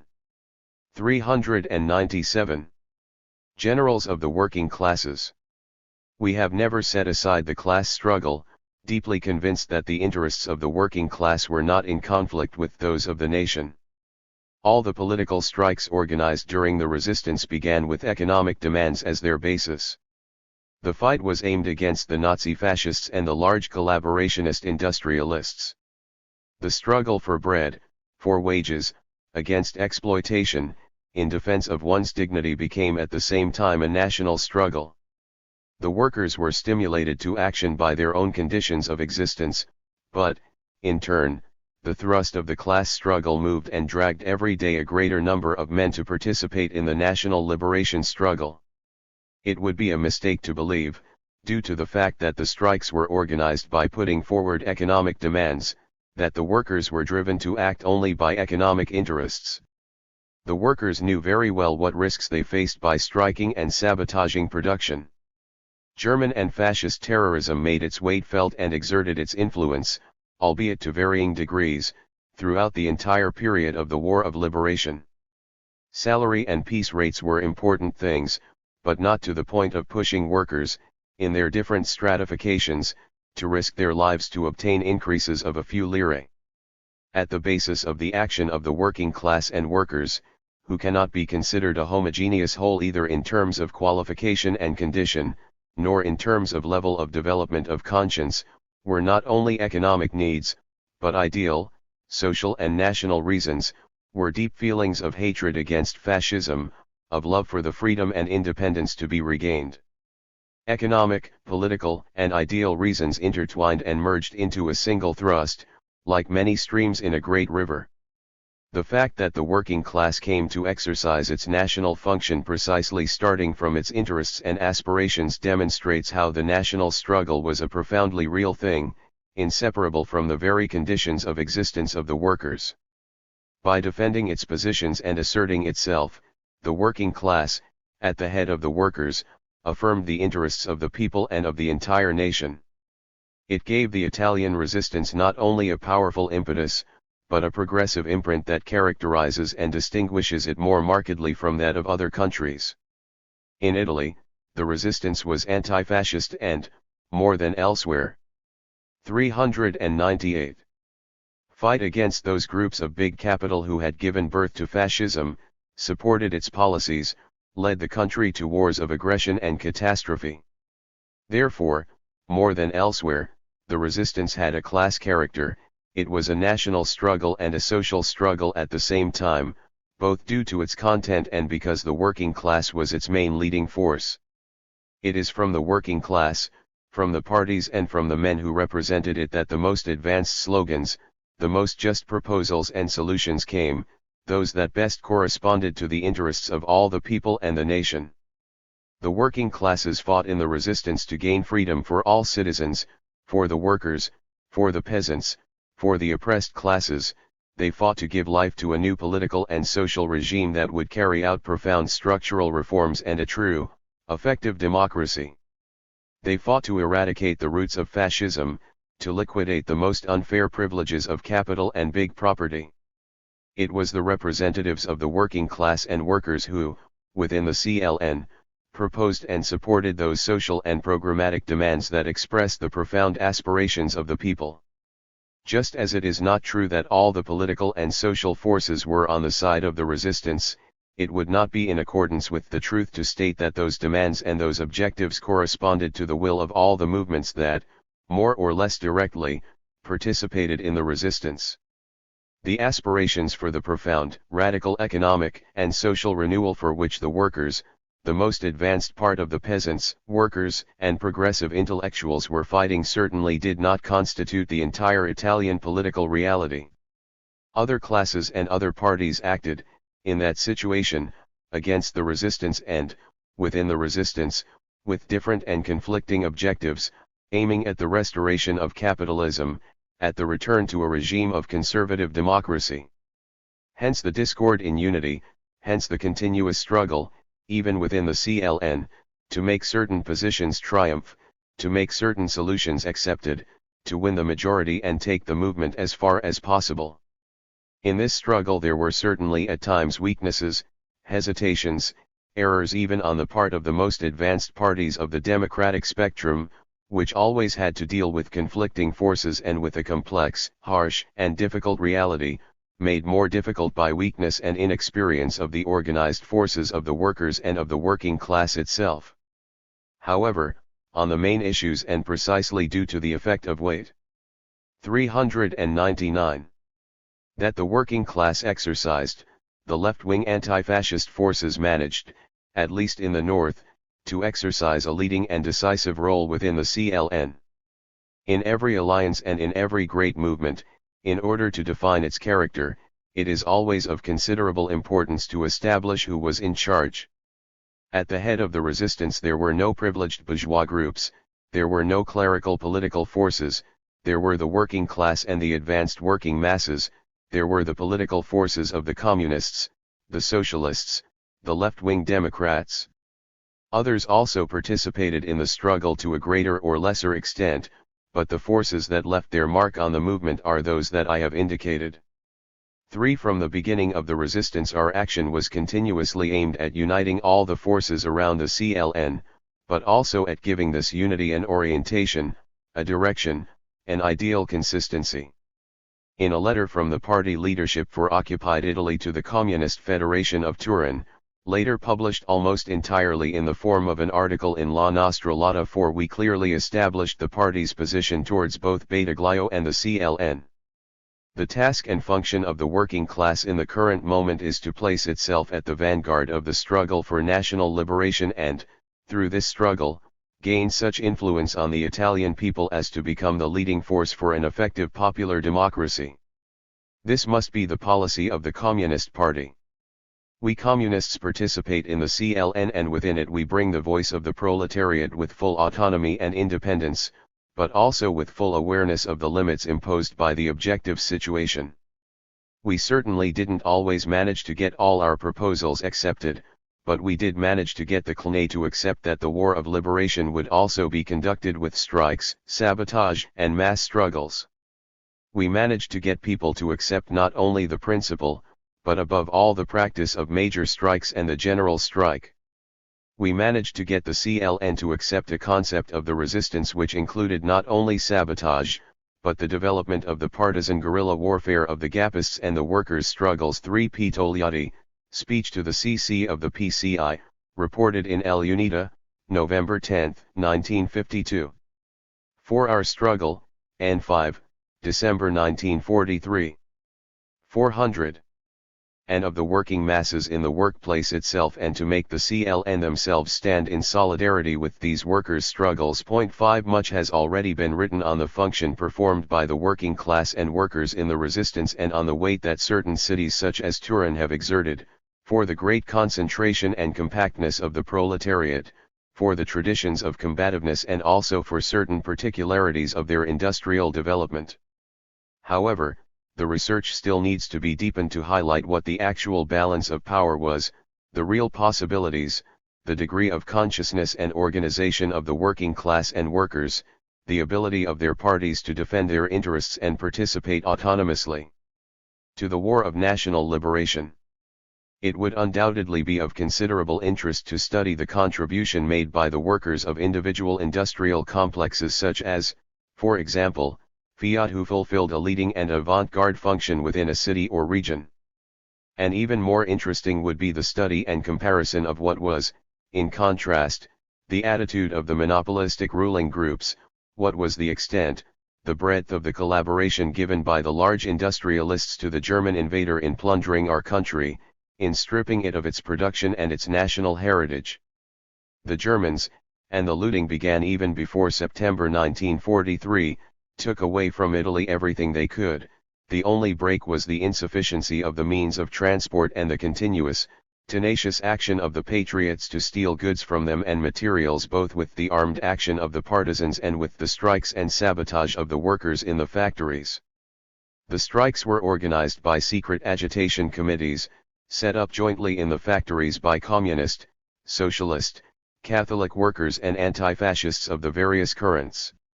They had as their basis some elementary economic demands, working hours, wages, the insufficiency of bread, but a very specific and fairly open political objective, the fight against the German invader and his fascist accomplices. In certain periods Fiat in Turin, like Falck and Breda in Milan, were completely immobilized both by strikes and sabotage. Production progressively decreased from July 1943 to April 1945, undoubtedly also due to the effects of the war. 5 El Longo, the struggle for unity in the contrast of political tendencies, in Rinascita, and 4, April 1955. 401. The workers paid dearly for their active participation in the War of National Liberation. Following the unrest, sabotage, and strikes, thousands of workers were arrested, deported to death camps in Germany, and many others condemned and shot in Italy. 6 Fiat workers generously participated in the contribution of sacrifice and blood. The attitude of the large industrialists in general was completely different, as they were interested in ensuring that the workers did not go on strike and worked harder to increase profits with production and to avoid having trouble with the Germans. The ruling groups of the monopolies, the large industrialists, placed themselves at the service of the Germans, accepted their provisions, invited the workers not to strike, and did not hesitate to resort to intimidation, threats, and to hand over to the German command the lists of striking workers and those deemed troublemakers. Their attitude was certainly not uniform. There were some who openly expressed their sympathies and collaborationist soul, tempered by previous, long, intimate technical, economic and political relationships with big German capital and with the Nazi hierarchs. Others went so far as to take measures, to carry out at certain times the dismissals of hundreds of workers, to encourage the enlistment of young people in the Republican Army and of workers in the Todt and the Sokol, the Nazi companies that organized forced labor and deportations in Italy and Germany. But most of the great industrialists acted with some skill, foreseeing that the war was now lost for the Nazis. They tried to maneuver, to pose in a certain sense as victims. They had an interest in creating alibis for tomorrow. They did not flaunt their collaboration with the Germans. Several of them, Valletta was one of these, also maintained links with CLN men, sometimes even giving a little money for the War of Liberation. Furthermore, it was not always easy, in the conditions of the time, to deny help to partisan groups.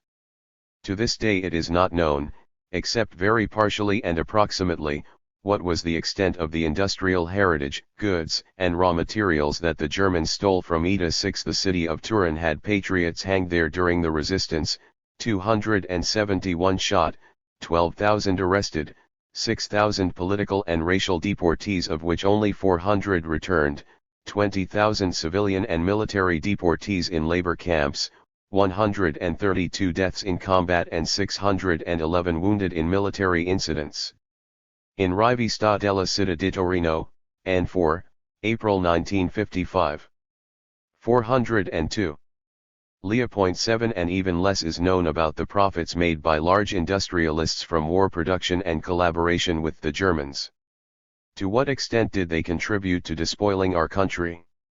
To what extent could the looting and destruction carried out by the Germans in Italy have been much less if the large industrialists had refused to collaborate with the invader? In any case, it is certain that both the German occupation and the Italian resistance would have had very different aspects and dimensions if they too had assumed a patriotic attitude similar to that of the workers. This essay and the few documents that we reproduce are intended to be only the beginning of a study that deserves to be carried forward with extensive and in-depth research, and not only for Fiat, but for the majority of the large industrial and economic complexes of occupied Italy. The factory we are dealing with is, however, a typical example for the weight it had in war industrial production and for the decisive importance of the struggle conducted by its workers during the resistance. The owners and managers of Fiat, throughout the 20 years, had fully supported fascism, to which they were intimately linked and of whose politics they were the soul and profiteers. During all the wars of aggression, Fiat's production and profits had made great leaps forward. It is therefore not surprising that its leaders and masters had accepted, indeed promoted, Italy's participation in the Second World War alongside Nazi Germany. In the report read by Professor Vittorio Valletta, CEO and General Director of Fiat, at the ordinary general meeting of Fiat, chaired by the engineer Giovanni Agnelli, held on March 12, 1942, it is said first of all that even in 1941 the activities of Fiat they are developed under the imperium of the growing war needs of the nation at war. The Italian industry is engaged in a great production effort. The Fiat organization participates with firm energy in this great task, which the national industry carries out for war production. 7 E. Carlotti, The German Administration of Occupied Italy, 1943-45, National Institute for the History of the Liberation Movement in Italy, Larissae Editor, Milan. 403. It has the Duce and the Führer, advocates and implementers of the New Europe, as its supreme guarantors, and it has in the Tripartite Pact, as facts oceanically demonstrate, a powerful instrument. Their tripartite, according to Mussolini's incisive definition, will also tomorrow be the architect and organizer of just peace between peoples. The year 1941 followed a significant trend due to increased war production. The work constantly carried out by the authorities is worth overcoming the natural difficulties of material supplies, and Fiat's special agreements with Germany for ever closer technical collaboration are also helpful. The Fiat managers had accepted without reservations, unlike other financial capital groups, the Funk Plan, which envisaged the complete subjugation of the Italian economy to the German one, and, again in March 1942, the Sen. Giovanni Agnelli thought, as he expressed himself in the aforementioned meeting of Fiat shareholders, that he could exploit the vast markets that the victory and the spirit of collaboration of the Axis will assign to Italy. The illusion of the Sen. Agnelli still tenaciously persisted even on the eve of July 23. Concluding the annual report to shareholders, on June 3, 1943, he stated, "Fiat will continue to serve with iron discipline and faith the nation which, in the august name of the Emperor King and under the leadership of the Duce, fights for victory." Between 1940 and 1943, 120,000 motor vehicles and 33,000 military motor vehicles, 3,300 tanks, 3,241 aircraft against 2,798 in 1939 and 6,433 engines against 4,423 in 1939 were built in Italy. Over 80% of this production was supplied by Fiat. In the summer of 1943, the production capacity of the aircraft and aircraft engine manufacturing companies had almost doubled compared to 1939. From 1924 to 1944, Fiat had increased its nominal capital from 400 million to 4 billion and the number of its employees from 37,000 in 1939 to 76,000 in 1942. The first strike, after long years of domination by the fascist dictatorship, took place in Turin in January 1943 at the Fiat Ferriere, due to the occasional failure to deliver the cards for the supplement to the bread ration. On 13 and January 14, the workers of the Fiat Acciaierie in Via Signa, forge and sheet metal departments, stopped to protest against the inadequate wages for the ever-increasing cost of living, followed immediately by the workers of the Fiat Dietto, 3,000 workers, in protest against the management's refusal to pay the piecework due to them, and those 404 of Fiat Mirafiori and Fiat Lingotto in protest against the working day, which had, in fact, been increased to 12 hours. 8 During these strikes, some workers were arrested and referred to the military court.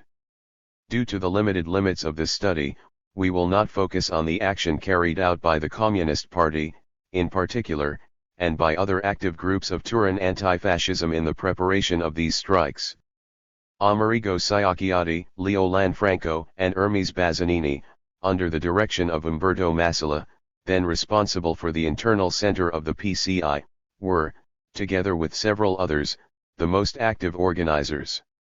In the months of January and February 1943, the propaganda and diffusion action of El Unita and the clandestine press intensifies.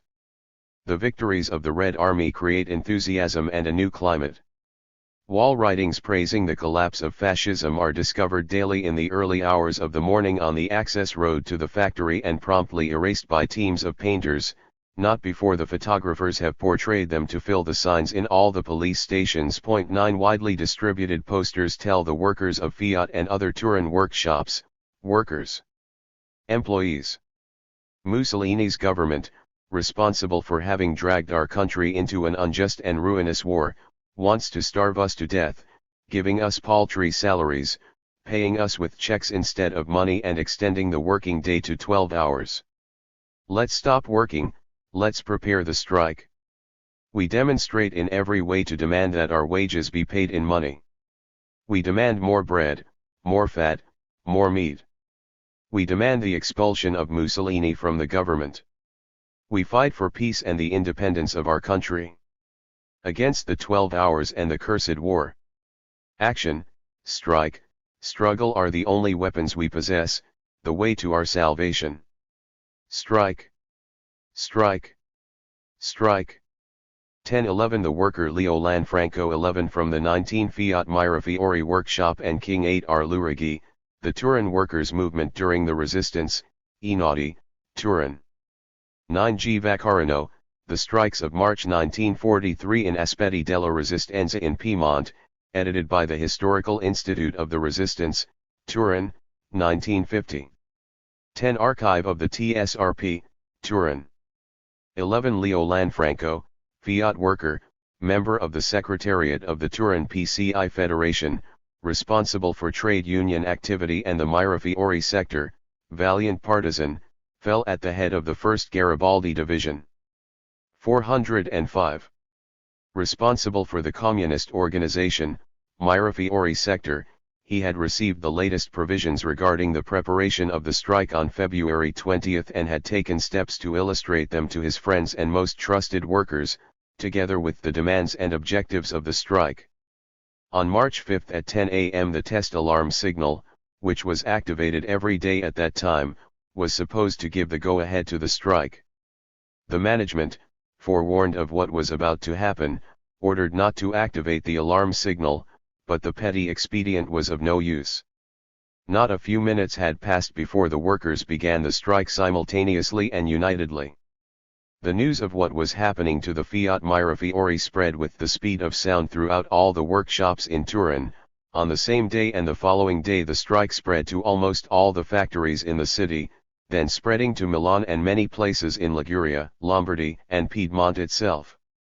In Turin, 164 workers were immediately arrested, 97 of whom were referred to the Special Tribunal. 12 On March 17 Carlo Scorza, a notorious squad member, arrived in Turin and was to be appointed secretary of the dying fascist party a month later. He, accompanied by hierarchs and company managers, visited the Fiat workshops and gave the order to all workers registered with the fascist party to wear the black shirt even on the premises and during working hours. These were useless expedients. The squad workers did not even respond to the order to beat the anti-fascist workers, as had often happened in the past, as they left the factory.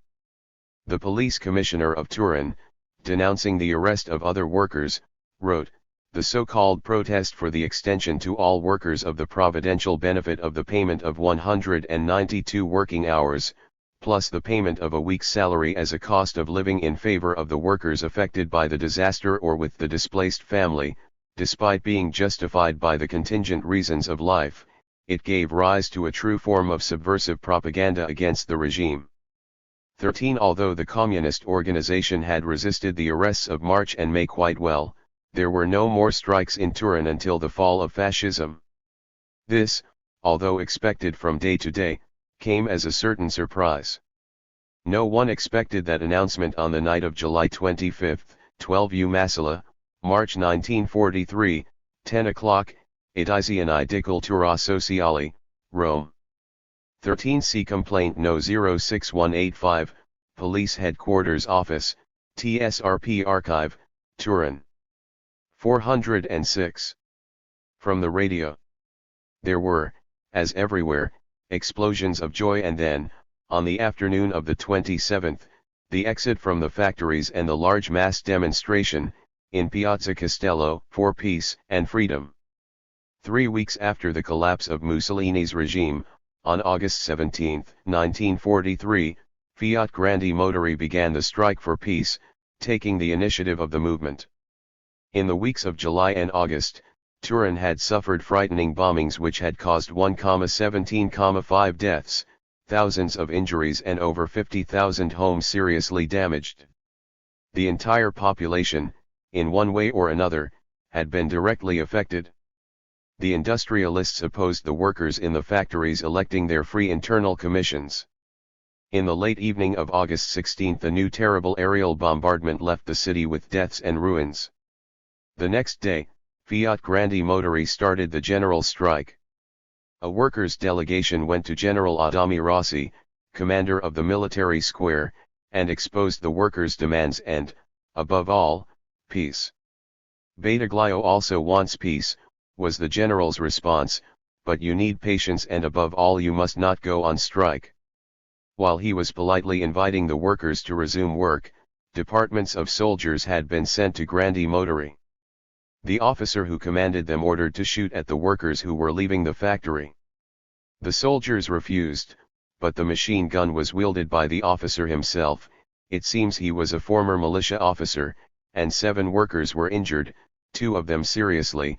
A boy who happened to be passing by was shot to death. 14 On the 19th, all the factories in Turin were on strike in protest, and the National Front Committee gave its full support. The Workers' Committee that had taken over the leadership of the movement widely distributed an appeal: workers, only your energetic intervention can impose your will on the government. Tomorrow Thursday we will all desert work in protest against the fascist war, for immediate peace and freedom. Despite the enormous deployment of military forces, ordered by General Adami Rossi, the city was crossed by large processions of demonstrators calling for peace and the release of political prisoners. The strike continued even the following day when the Minister of Labour Picardi arrived in Turin, together with Bruno. 14 Report by G. Scapini of August 17, 1943 to the CC of the PCI, see also R. Lurighi, OPCIT. 407.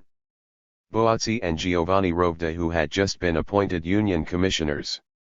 The negotiations held in the prefecture led to the withdrawal of the tanks and troops from the workshops and the assurance that those arrested would be promptly released from prison and that it was the government's intention to quickly start peace negotiations. After September 8, the German occupation did not take long to make its consequences felt. The progressive lack of goods on the market and in the shops, the insufficiency of registered goods, 50% of the houses damaged, almost all the houses without windows, the small quantities of coal and wood distributed all contributed to increasing discontent and worry. Wages at Fiat, as in other large workshops, were around 6.60 lire per hour for qualified workers and 5.50 for laborers. The situation was also aggravated by layoffs caused by the lack of raw materials in certain departments and by other various reasons.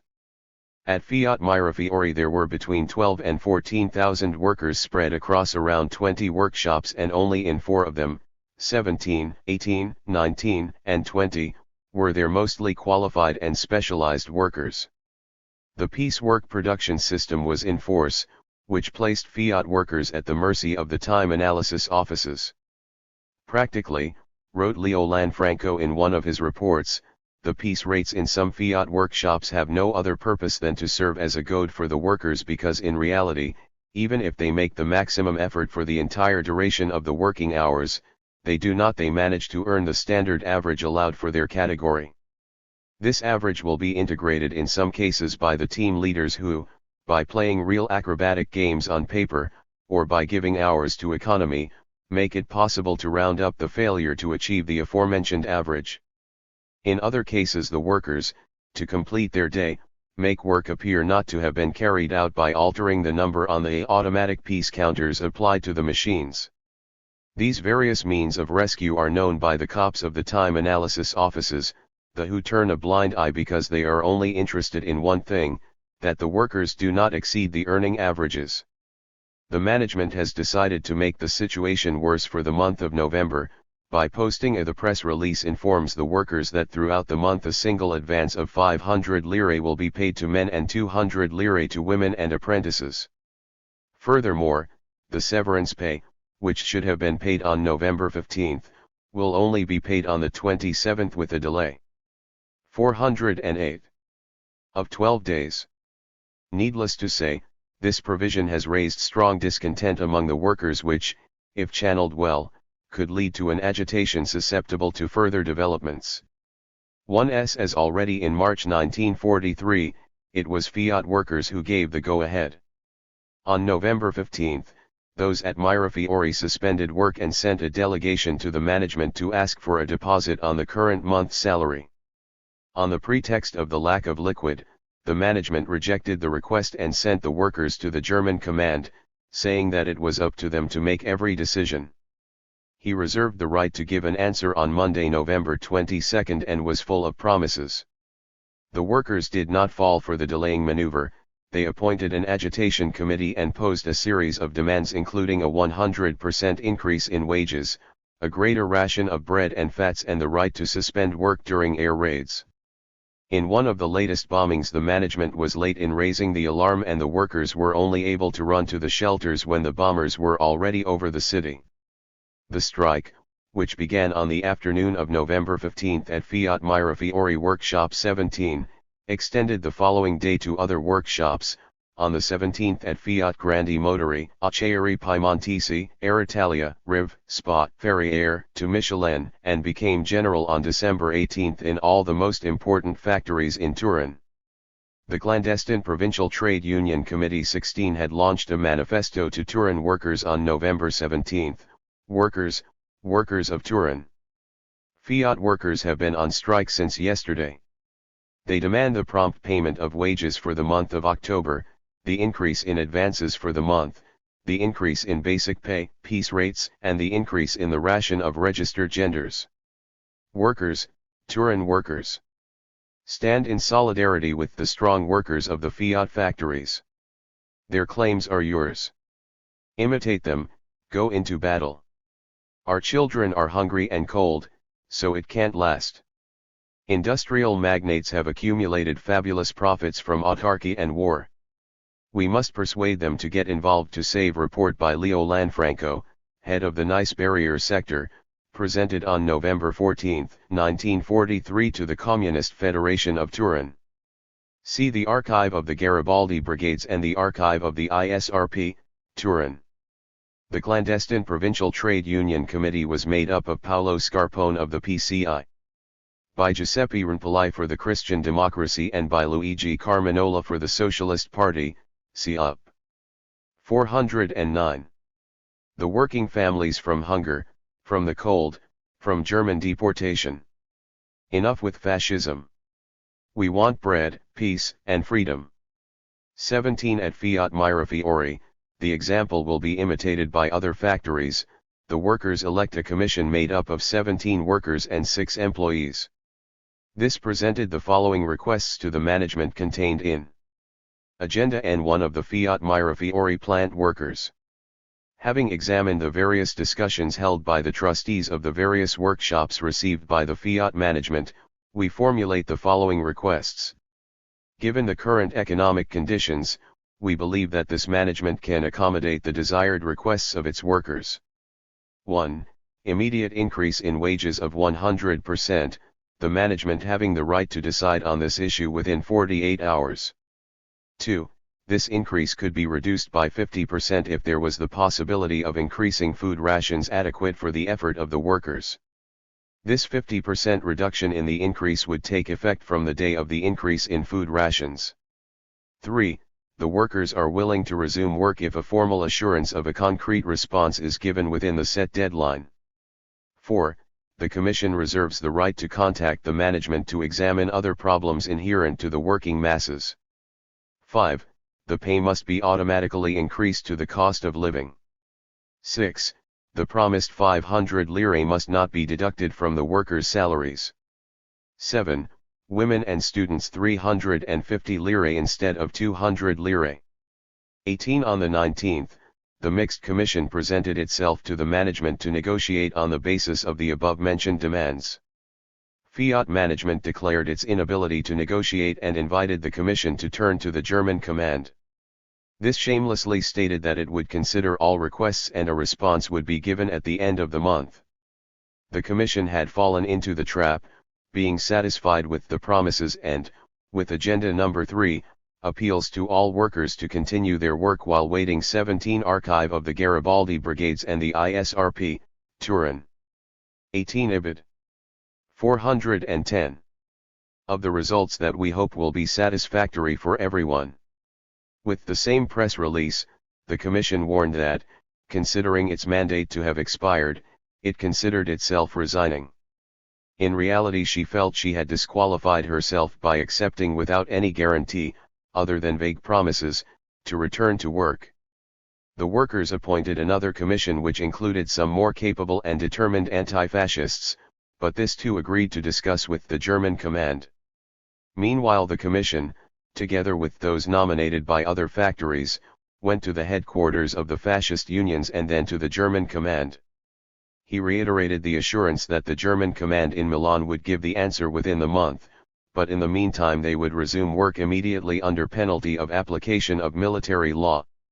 The commissions accepted the blackmail and ordered the resumption of work on the 22nd. The Federal Committee of the Communist Party met that same evening and, the next day, Sunday morning, the sector and main cell committees gave the directive to do the possible to strengthen the commissions with more energetic and courageous elements and to prepare the general strike for Monday. On the morning of the 22nd the workers showed up at Fiat Mirafiori, but immediately called the strike. Workers at other factories did the same. Police officials who went to the factories invited the workers to suspend the strike until midday, as the decisions of the higher authorities that would accept the workers' demands were imminent. After a few hours the newspapers came out, they highlighted a statement, without too many preparatory preambles, without exchanges of letters and without a number of agendas, with 1 or 2 phone calls and with a meeting of a few minutes the government representative did the following concessions.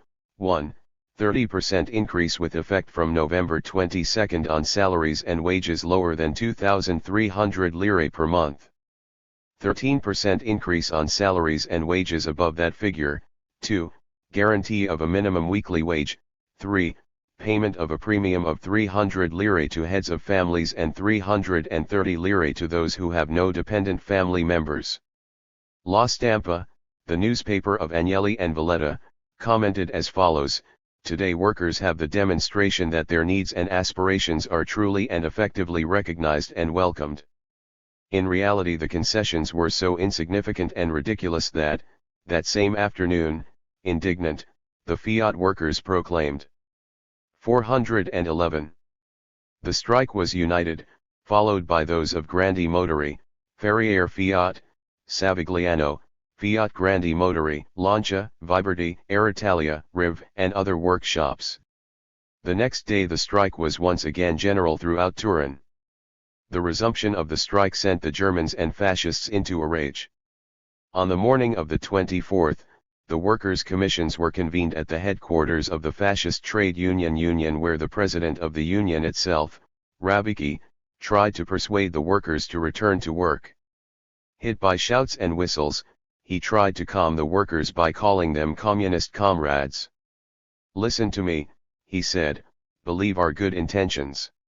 We Republican fascists seriously want the good of the working class. I too admire what has been done in Russia for the workers. You will see that we too in Italy will do away with the plutocrats, we will socialize the industries." 19 Continuously booed and interrupted by the workers, he concluded. "If you don't want me, appoint another president."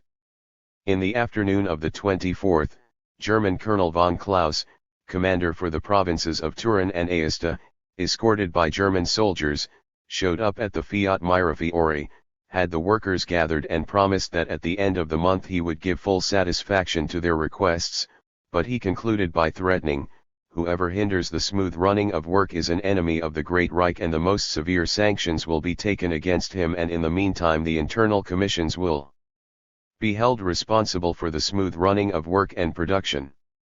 There the German colonel so openly revealed how under the occupation regime the internal commissions were nothing but hostages in the hands of the Germans, thus confirming the correctness of the trade union directives issued by the Communist Party which invited the workers to dissolve the internal commissions and appoint committees. Clandestine agitation.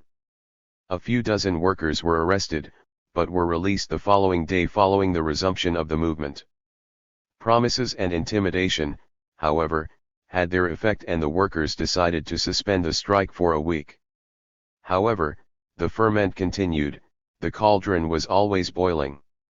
The CLN Alta Italia voted on the 27th an agenda of only 19 from the report of Alfredo Arturo Colombi, Secretary of the Communist Federation of Turin and head of the Piedmontese Insurrectional Triumvirate, dated November 27, 1943, to the direction of the PCI for Occupied Italy.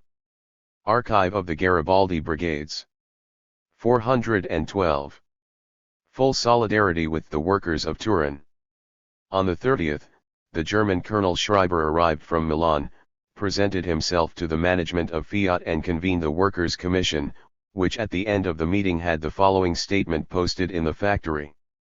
In the meeting of November 30th at 3 p.m. at the Fiat Mirafiori, chaired by Lieutenant Colonel Schreiber and attended by the Fiat management, in the presence of the provisional internal commissions of all the plants of the Fiat Group, the German commander clearly explained the solutions found on the problems food and wages.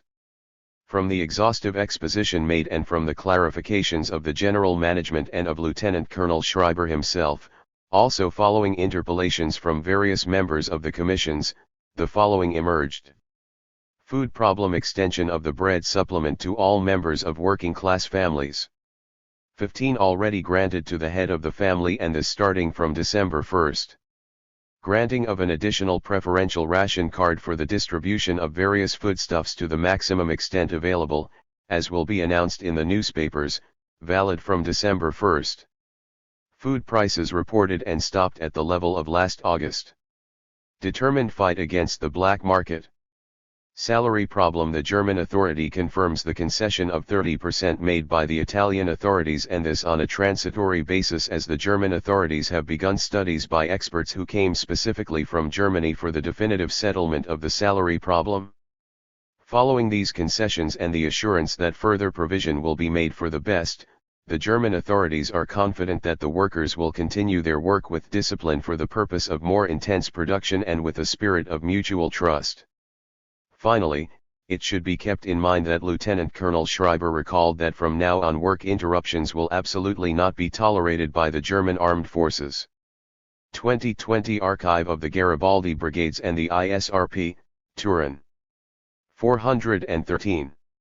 On the morning of December 1, the Fiat Steel Works, the Gisa Foundry, the Fiat Grandi Motori, the metallurgical workshops and the railway materials were once again on strike. The Fiat Mirafiori, guarded by strong German armed units, this time did not move. In the meantime it arrived in Turin, General Zimmermann, German special representative and Brigadeführer of the SS, announced in La Stampa on December 2 with the aim of ensuring order and tranquility by every means, in other words of repressing the workers' movement with terrorists typical of the Germans. The struggle of the Turin workers, who had Fiat at their head, had practically lasted, with brief interruptions, from November 15 to December 1. It constituted the beginning of the great battle against the German occupier and his fascist accomplices.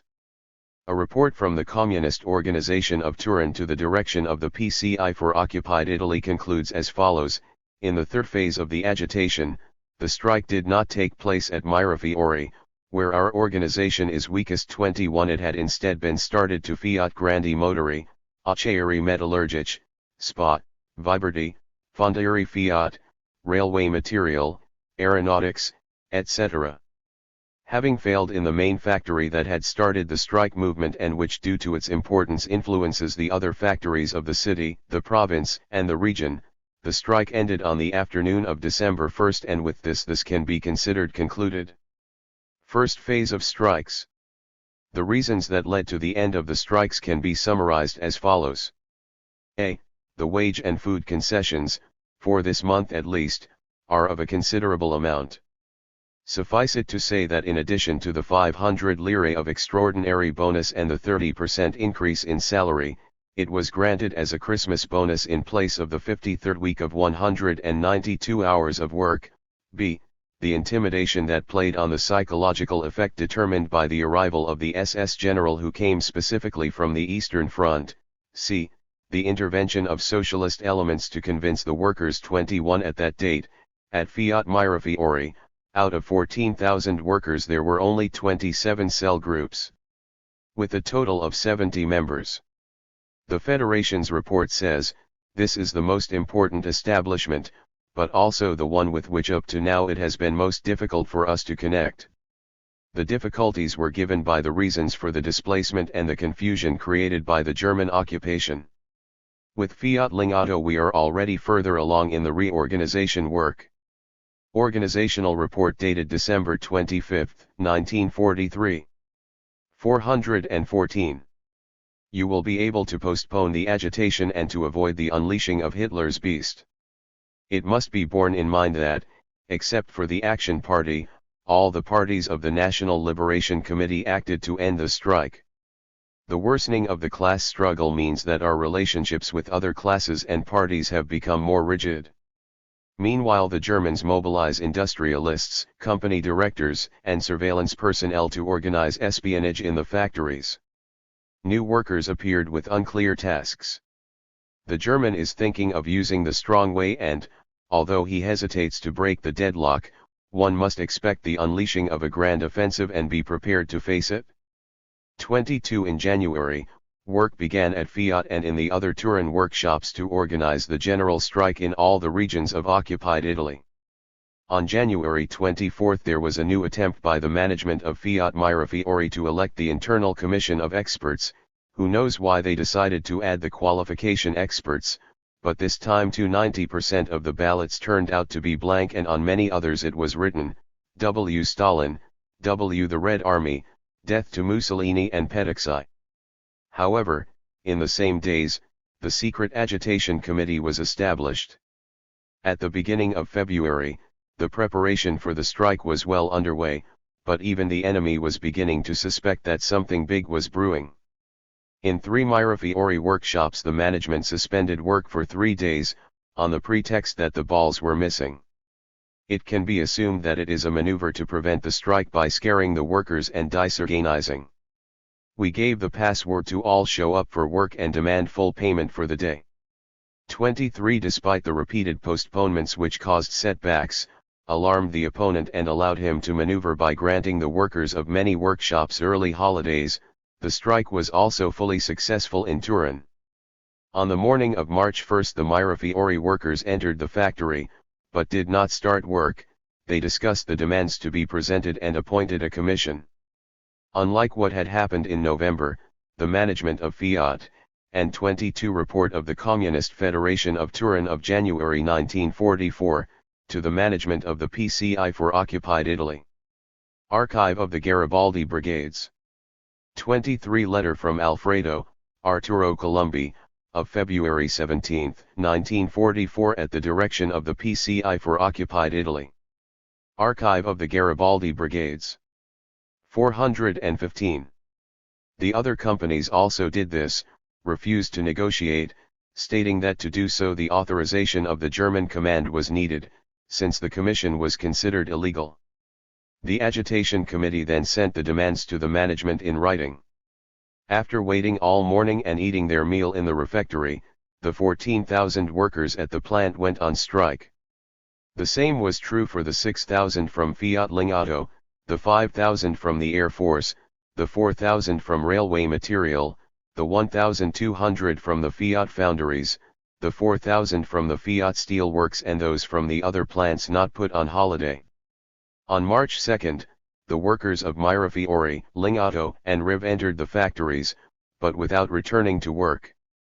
Delegations that went to Microtecnica and Fiat Ricambi to overcome some hesitations managed to obtain the total exit of the workers from these workshops too. After 4 days the strike continued compactly at Fiat Mirafiori and in the other large factories and continued on Monday 6th and Tuesday 7th, although symptoms of tiredness were noticeable. Meanwhile, the Germans and fascists carried out numerous arrests. Work resumed in Turin only on March 8. We will not dwell, because it goes beyond our topic, on the great importance of the general strike of March 1 to 8, 1944, which is moreover generally admitted today. There can be no doubts about its political character, and the Nazi Secretary of State Lanfried is perfectly right who in the letter of March 2 to General Leyers wrote, "I believe, however, that you judge the current situation absolutely incorrectly, when in your writing you declare that the current strike agitation has been caused by insufficient attention paid to the problems of rationing, of wages and prices. For me it was unequivocal from the beginning, in this fully agreeing with the General Plenipotentiary of the Reich and with the Supreme Chief of the SS and Police, on the basis of the information in our possession, that the agitation of the strikes can be attributed solely to political maneuvers fomented by the Communists and the enemy. The economic demands raised here and there are merely the disguise of the political objective." This assessment of the situation was largely confirmed by the news received today.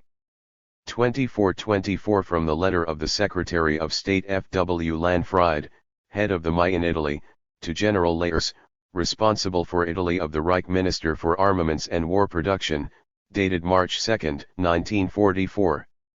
See also E. Collati, OPCIT, p. 295. 416. The German reaction to the general strike was ferocious. Ambassador Rahn reports that he had orders from Hitler to deport 20% of the striking workers.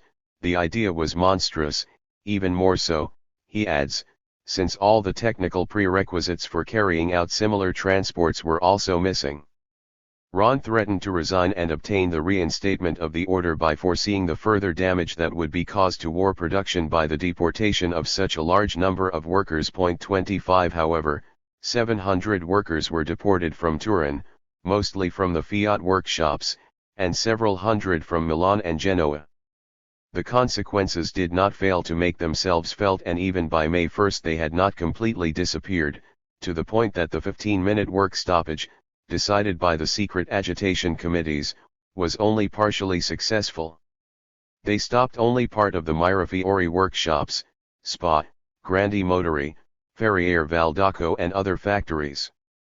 But already a few days after May 1, the workers at Fiat Mirafiori were agitating to claim the famous 500 lire advance to them in November, but then withheld in December. A workers' commission was received from the management which promised to satisfy the request. The agitation committee demanded an advance of 1 month's pay, raising the possibility that Turin could find itself in the situation of an immediate retreat. The workers, having no reserves, needed the means to provide themselves with a minimum food supply. In mid-May, the National Liberation Committee was formed at Fiat Mirafiori, made up of workers, technicians, and employees, communists, socialists and the Action Party. In its first meeting it approved the following appeal distributed clandestinely among the workers: the CLN of Mirafiori, which brings together 16,000 workers and which organized the grandiose strike of March 1, has taken note of the agenda approved unanimously by the CLN of Northern Italy in its session on April 22, for the collaboration with the National Democratic War Government, which includes representatives of all the anti-fascist parties. The Mirafiori CLN approves this agenda and will give all its collaboration to the new government formed with the aim of placing Italy alongside the Allied nations and effectively helping the 25 Ron, Ruhloses Leben, Dusseldorf, 1949, pages 251, 258. See also E. Carlotti, OPCIT, p. 203. 417. Freedom fighters who fight for the liberation of the national territory in the area occupied by the enemy. Informed that the Central Executive Committee of the Action Party would intend to take a position against this government which represents the nation's punishment against the Nazi fascist destroyers, to the point of considering the expulsion from the party of those ministers who are members of it, the CLN of Mirafiori addresses a warm appeal to the Executive Committee of the Action Party not to have to make such a decision which would lead to its separation from the CLN. Please remember that if we do not want to be treated like losers, we must ensure that the country can participate globally in the war of liberation. The situation in which we find ourselves does not allow us disunity, but commands us to consolidate our unity. We must do everything to harm the Nazi fascists, nothing to benefit them. CLN of the Mirafiori thinks that the highest sense of responsibility towards the Italians who are fighting against the Nazi heel will prevail over any other partisan consideration, and that the Action Party will be able to impose on itself the self-discipline indispensable for union for the common victory. 26. In order to curb the agitation that was developing due to the requests made, the management of Fiat Mirafiori communicated that it was granting a loan of 1,000 lire to each worker, consisting of vouchers to be spent in the company shops.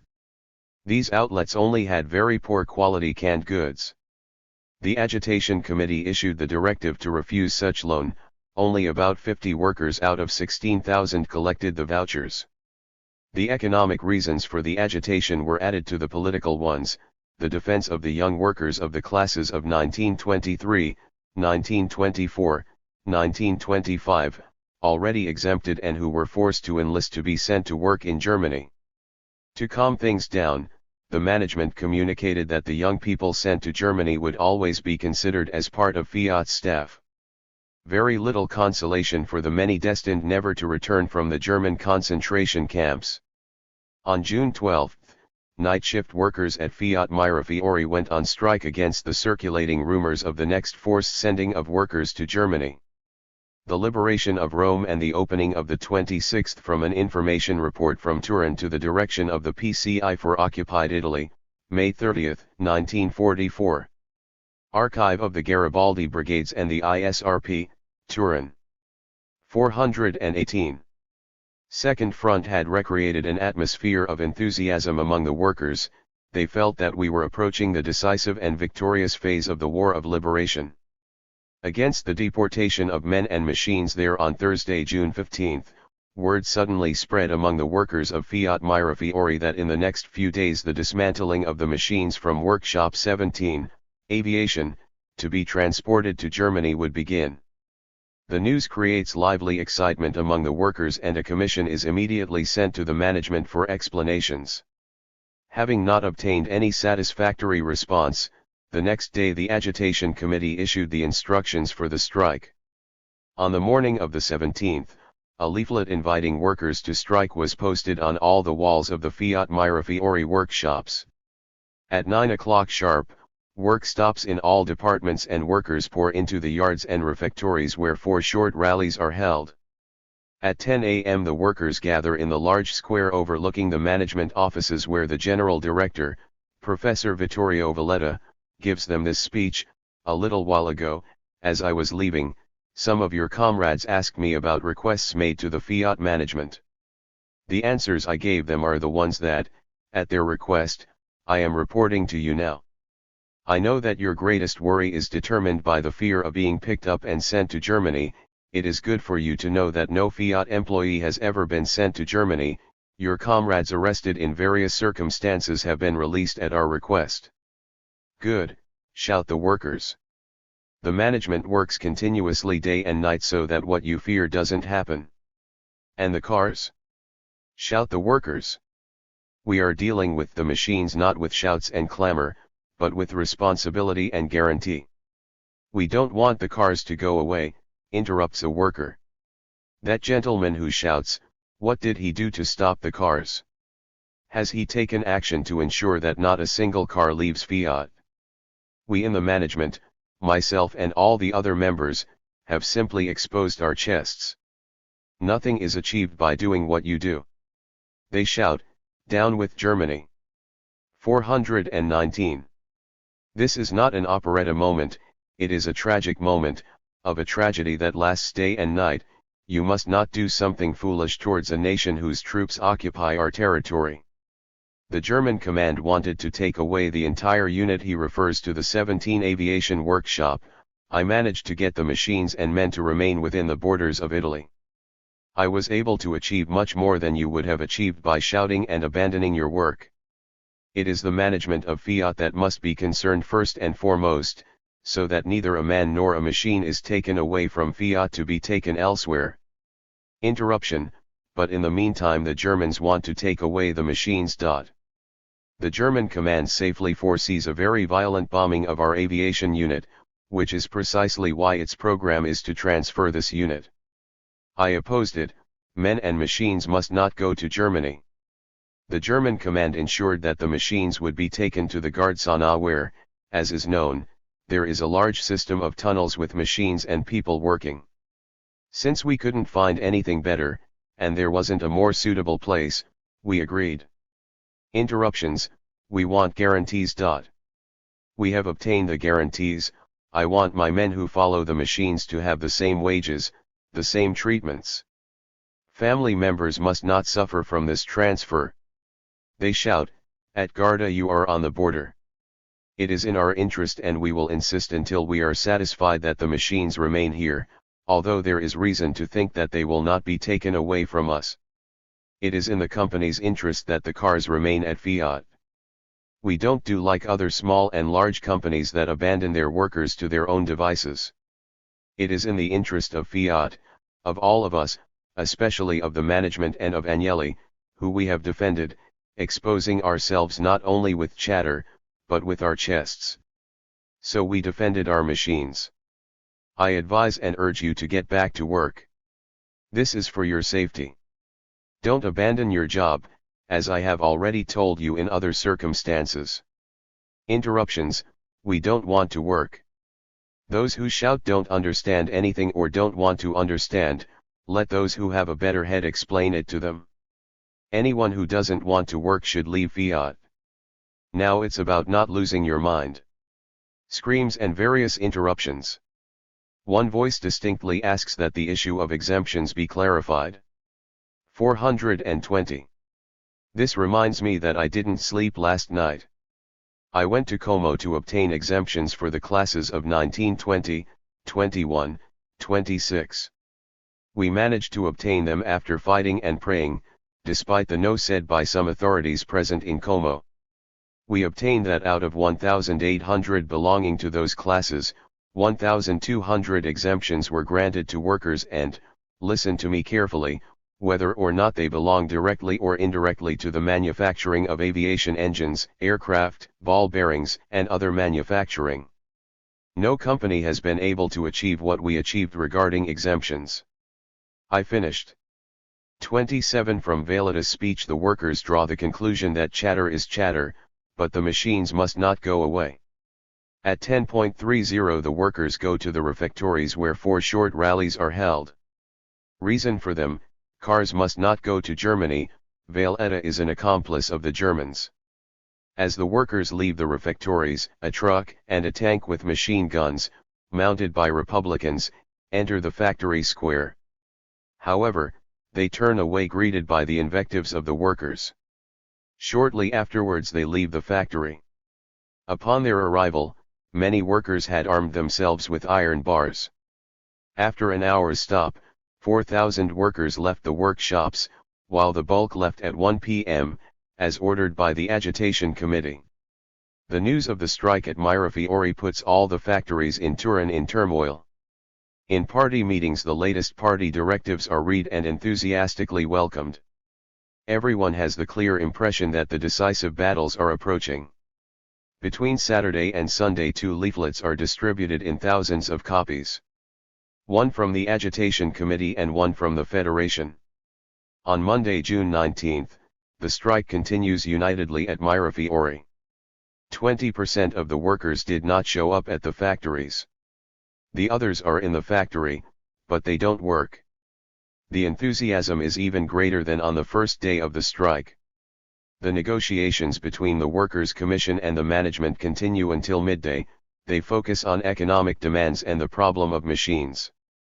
The management suggests that, if the workers give in on the machines, the management could accept some economic demands such as the payment in 2 stages of the 27 summary of the speech given by V. Valletta to the workers of Fiat Mirafiori on June 17, 1944. Archive of the Garibaldi Brigades and Inzamel, Milan. 421.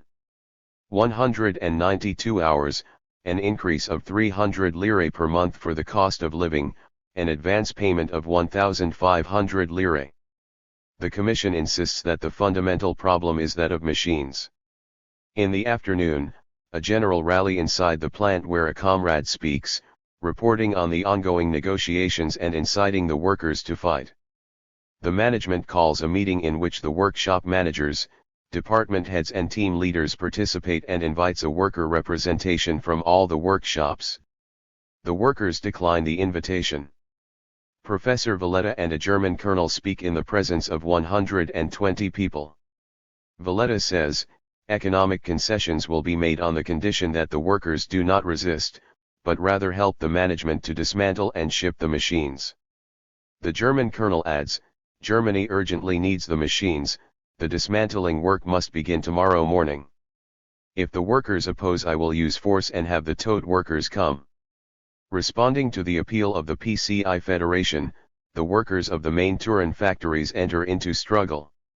There is a strike at Fiat Lingotto, at Ferriere Fiat, at Riv Centro, at Residi, at Simat, at Fiat Grandi Motori, at Acciaieri Fiat, at the Arsenale, in the 3 Riv plants, at Spa and in other plants. 28 Their CLN of Fiat Mirafiori launches the following appeal: workers, technicians, employees. The Nazi beast, hunted on all sides, in its frantic attempt to reach its lair, strips the countries it passes through of every good. By taking away the means of production, the Nazis are trying to circumvent your aversion to forced deportation by forcing you to follow the cars into Germany so as not to starve. Remember that machines and equipment are our means of life, without which our recovery cannot take place. Respond to any attempt to remove the machines with active and passive resistance. Demonstrate, go on strike, but don't abandon the workshops. And if modern barbarians use weapons, ruin the machines, make each of them a trench. Remember that we are not alone.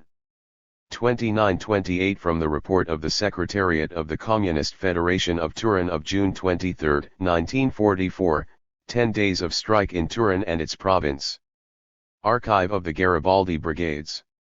29 Archive of the Garibaldi Brigades and the TSRP, Turin. 422. An appeal is also addressed to technicians, directors, department heads, workshop leaders, team leaders to make them face their responsibilities. The appeal does not remain without result. The next day, the employees abandoned the Mirafiori factories en masse after one of them spoke to them. The speaker was arrested a few hours later. 10,000 copies of Agenda No are distributed. 8 of the Garibaldi brigades and a leaflet from the PCI Federation which warns the workers of the danger of mass deportation.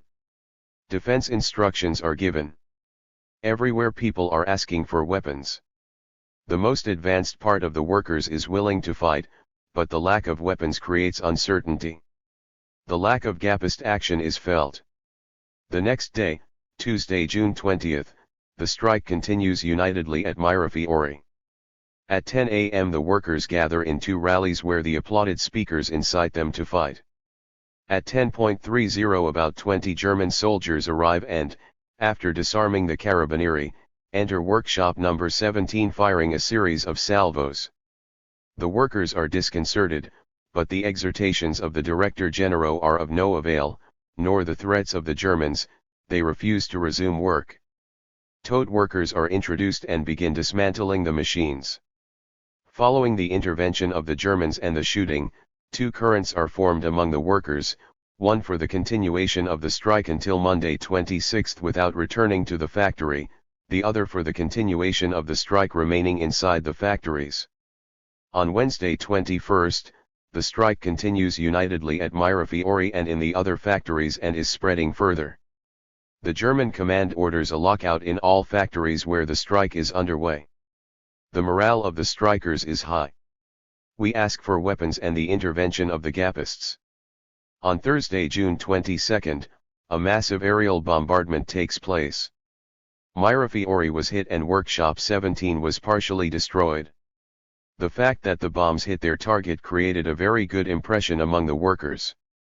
On Friday, June 23, the strike continues almost completely and has further extended to other factories including Fiat Ricambi, Martini, Michelin, Sama. In a report, drawn up after the strike by Colonel Giovanni Cabras, provincial commander. 423. Of the GNR, Telleria is given, of the striking companies and the figure of 100,000 strikers already as of Tuesday 20 June. 30 On Saturday 24 the strike continues unitedly. The agitation committees of Fiat Mirafiori, Riv, Centro, and Lingotto send a letter to the CLN of Piedmont, protesting the fact that, after 8 days of united struggle of the workers in defense of the national heritage, the body that should direct the liberation struggle does not felt the duty to appeal to other social and political forces to support the workers' struggle. The regional CLN had met several times in those days, but unfortunately found itself deeply divided in the face of the strike. The Communist Party and the Action Party were in favor without reservations, the representatives of the Liberal Party were also in favor, but with some hesitation, while those of the CUP and the DC were clearly against it. Finally, on Saturday 24, an intervention by the secretary of the Turin Federation of the CUP succeeded in overcoming resistance and indecision and, on the same day, 20,000 copies of a manifesto signed by the Communist Party and the Socialist Party were distributed and, the following day, a manifesto on behalf of the CLN of solidarity with the workers in struggle. On Monday, June 26, the German command lifted the lockout and ordered work to resume, but on the 27th and 28th the strike still continued. The workers' commissions discussed the conditions for resuming work with the managements of their respective factories. At Fiat Mirafiori an 8% increase was granted to percentage holders, the payment of 96 hours as an advance of the 192 at the end of the year. Many agricultural licenses were granted and holidays were granted to workers who had not yet had them. However, the exodus of machines from Workshop 17 continued, but the sabotage was widely and intelligently applied not only to the machines, but also to the means of transport. The management made an appeal to the workers to ask some of them to agree to leave for Gardzana, but only about 20 accepted. It is communicated that the revocation of exemptions is extended by 1 month. Wage concessions were also granted in the other factories and the workers gradually returned to work. The agitation committees had not given the order for the simultaneous resumption of work to give way to the commissions of each Fab 30 report dated July 19, 1944 from Colonel Giovanni Cabras, provincial commander of the GNR, to the General Command of the GNR. ISRP Archive, Turin. 424. Difficult to negotiate with management and obtain maximum concessions. The workers of Fiat and the large Turin workshops had fought another courageous battle that lasted 10 days against the Germans, in defense of their lives and national heritage. There had been no shortage of gaps and weaknesses, the workers had remained in a certain sense isolated, they had not had the broad solidarity of all social classes as in March, there had been a lack of gapist and partisan actions in conjunction with the workers' struggle, disagreements, and the hesitations that occurred within the regional CLN had their influence. However, it was a struggle of great importance whose experience was immediately elaborated and popularized with precise directives to the workers of the other industrial cities. 31 In July, the workers of Fiat Mirafiori addressed an open letter to Mr. Valletta, distributed in thousands of copies.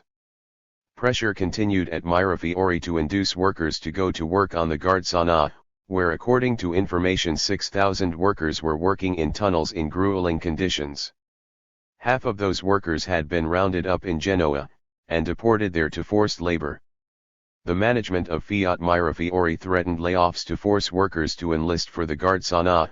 A workers' commission goes to ask for explanations. On the day of August, the management receives the commission and assures that there will be no layoffs. At Fiat Lingotto there is a 45-minute work stoppage in protest against the delay in raising the air alert. On August 24, the workers of Fiat Mirafiori collectively stopped work for 3/4 of an hour as a sign of solidarity with the people of Paris who victoriously rose up against the Nazi oppressor. In all the Mirafiori workshops there was a single cry: "Long live the people of Paris." During the suspension of work, the workers brought into the refectory a large wreath of flowers with a brown tricolor ribbon and the name of a factory worker hanged by the Germans a few days earlier in Turin. In a box placed at 31, the GAP action had been insufficient because the GAP organization had previously been hit hard by numerous arrests and shootings. The experience of the struggle of the Turin workers was popularized both in El Unita and in La Nostra Lotta, with directives for the fight against deportations. Neither a man nor a machine for Germany, in our struggle, and there, July 10, 1944. 425. At the feet of the Crown, donations from the workers to help the family were collected. Sabotage faction continues. At Fiat Lingotto, due to lack of material and sabotage, the production of cars and vans has significantly decreased. The fight against terrorism. If in the factories the workers fought with unrest, strikes, sabotage, the partisan formations at the gates of the city and the Gapist groups, reorganized after the May-June crisis, did not stand still and acted every day in the same central streets of Turin. Germans and fascists responded with terror, reprisals, torture and shooting of prisoners, hostages, and any other patriots who fell into their hands. Kesselring, beaten and put to flight by the Allies, attacked from behind and on the flanks by the partisans, hit from all sides by the actions of the patriots, resorted to terrorism against the Italian population. It was the last weapon he had left. But the weapon of terrorism could be broken by action. That terror can only be broken with strong and immediate action, with decisive mass action. It is a mistake to think that by passively suffering you can calm the wrath of the mortally wounded and bloodthirsty beast. Only by strengthening the fight, by always dealing new, more powerful blows to the enemy, only with the participation of ever larger masses in the action, will we break the weapon of terrorism. 32 On August 30, 6 workers were shot in Turin by the Nazi fascists, on the initiative of the comrades of Sector 4. On the morning of August 31, an appeal from the Agitation Committee was distributed among the workers of the Fiat factories. To all the workers of the Fiat factories. Yesterday at dawn the Nazi fascists shot 6 workers, our best comrades, defenders of freedom and the future of the Italian people. As a sign of mourning and protest against this new infamy, today we invite all workers to stop working for 3/4 of an hour from 12:30 p.m. to 1:13 p.m. Workers, be in solidarity with the fraternal appeal. The Agitation Committee. 3332 Our Struggle, N14, August 25, 1944. 33 Archive of the Garibaldi Brigades and the ISRP, Turin. 426. All the workers of the Fiat Mirafiori, Lingotto, Grandi Motori, Riv, and OFFICINA metallurgic factories implemented the work stoppage together, observing a moving absolute silence in the departments during the 3/4 of an hour of work stoppage. Meanwhile, the possibility of a general mass action against terrorism and shootings was being studied. In a letter from the PCI leadership for occupied Italy to the Turin Federation, dated September 5, we read, "Is it not possible to conduct a major agitation against shootings and hangings? Why not launch some ultimatum posters telling the enemy that enough is enough and inviting the workers to strike as soon as there are more shootings?" Here in Milan last week they gave up on shooting 20 people, whose shooting had already been ostentatiously announced in the newspapers the day before. There is a public rumor that the Germans gave up for fear that such a shooting could have triggered an insurrectional strike. Information received confirms these rumors, which indicates that they do not feel safe.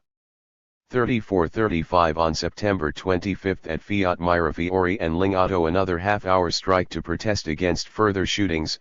Finally, on September 28, there was the first major demonstration against terror and the repetition of the shootings of patriots in the city.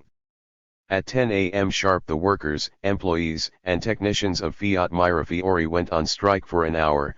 Abandoning their work, they poured into the larger refectory where a companion gave a short speech. Their hot, united speech, inciting to fight, was interrupted several times by lively applause. The workers had tears in their eyes. When the comrade left the table after the short rally, the representatives of all the parties rushed to be the first to shake his hand, declaring which party they belonged to. Everyone wanted to greet him and compliment him. 3:5 The work stoppage spread to many other factories. The trams also stopped in Corso Vercelli. The workers responded to terrorism by accentuating the sabotage of war production and economic agitation for demands. At the beginning of September, the management of Fiat Mirafiori communicated that a loan of 750 lire was granted to the workers at 34 letter from Vice, Pietro Secchia, on behalf of the PCI management for occupied Italy, September 5, 1944, to the Communist Federation of Turin. Archive of the Garibaldi Brigades. 35 Report of the Communist Federation of Turin dated October 1, 1944, also referred to by R. Lurigi, OP Sitp. 264. Archive of the Garibaldi Brigades. 427. Men and 500 lire for women, plus 200 lire for the wife and 100 lire for each dependent child. The loan should have been repaid with progressive deductions from monthly wages. The Agitation Committee sent a commission to protest against the withholdings and obtained from the management that they could repay the loan only at the end of the war. A few weeks later, as discontent and agitation persisted, Fiat management granted an extraordinary premium for the high cost of living of 3,000 lire to each head of family, 2,000 to singles and 1,000 lire to young people under 18. However, pressure continued from Fiat management to get the workers to agree to go to work on the Gardzana. The workers of Workshop 17, who were at home with 75% of their salary, had already been summoned once on September 18, and were summoned again at the end of the month, by the Director General who invited them to leave. Everyone refused. He told them that the Germans had requested 300 men within 2 weeks and, if they were not supplied, they would choose them by lot from among 2,000 workers. Mr. Genero also added a carrot to the threats and intimidation, assuring the workers that they would have excellent treatment at Gardzana, food, accommodation, free washing and ironing, an allowance equal to 196 hours upon departure. The families, upon delegation of the interested party, would be paid a 48-hour week and, at the end of each month, 1,000 lire as gifts. For each renewal of the contract for another 3 months a bonus of 1,000 lire would be paid. The workers were not moved by so many promises, but everyone was increasingly convinced of the need to increase vigilance to be ready to react to deportation attempts. In fact, the arrests were not long in coming. The most active patriots considered troublemakers were picked up every day as they left the factories or mostly in their homes during the night. On the evening of October 1, following the explosion of some bombs at 9 p.m. in the Trevi Hotel, in Piazza Statuto, corner of Via Sabrario, which caused the death of some Germans, the Nazis shot 9 patriots on the spot, some of whom were taken from prisons, among them comrades Battista Gardensini, commander of the Garibaldi division there, and Pino Casena, head of the police services of the same division. The corpses were left exposed for over 24 hours at the site of the massacre. Great indignation among the population. 428. Already in the aftermath of the massacre there were work stoppages in several factories which continued in the following days. From 16 to October 19 there were 2-hour strikes at Fiat Mirafiori, Lingotto, Grandi Motori, Officina Metallurgici, Ferriere Piemontesi, Riv, Michelin, Raisiti, Westinghouse, Officina Savigliano and many other factories. 36 The funerals of the patriots took place in the cemetery mortuary with the participation of a considerable crowd. There were also street demonstrations. On October 19, during the strike, Professor Valletta received a representation of workers from all Fiat sections, with some employees also present.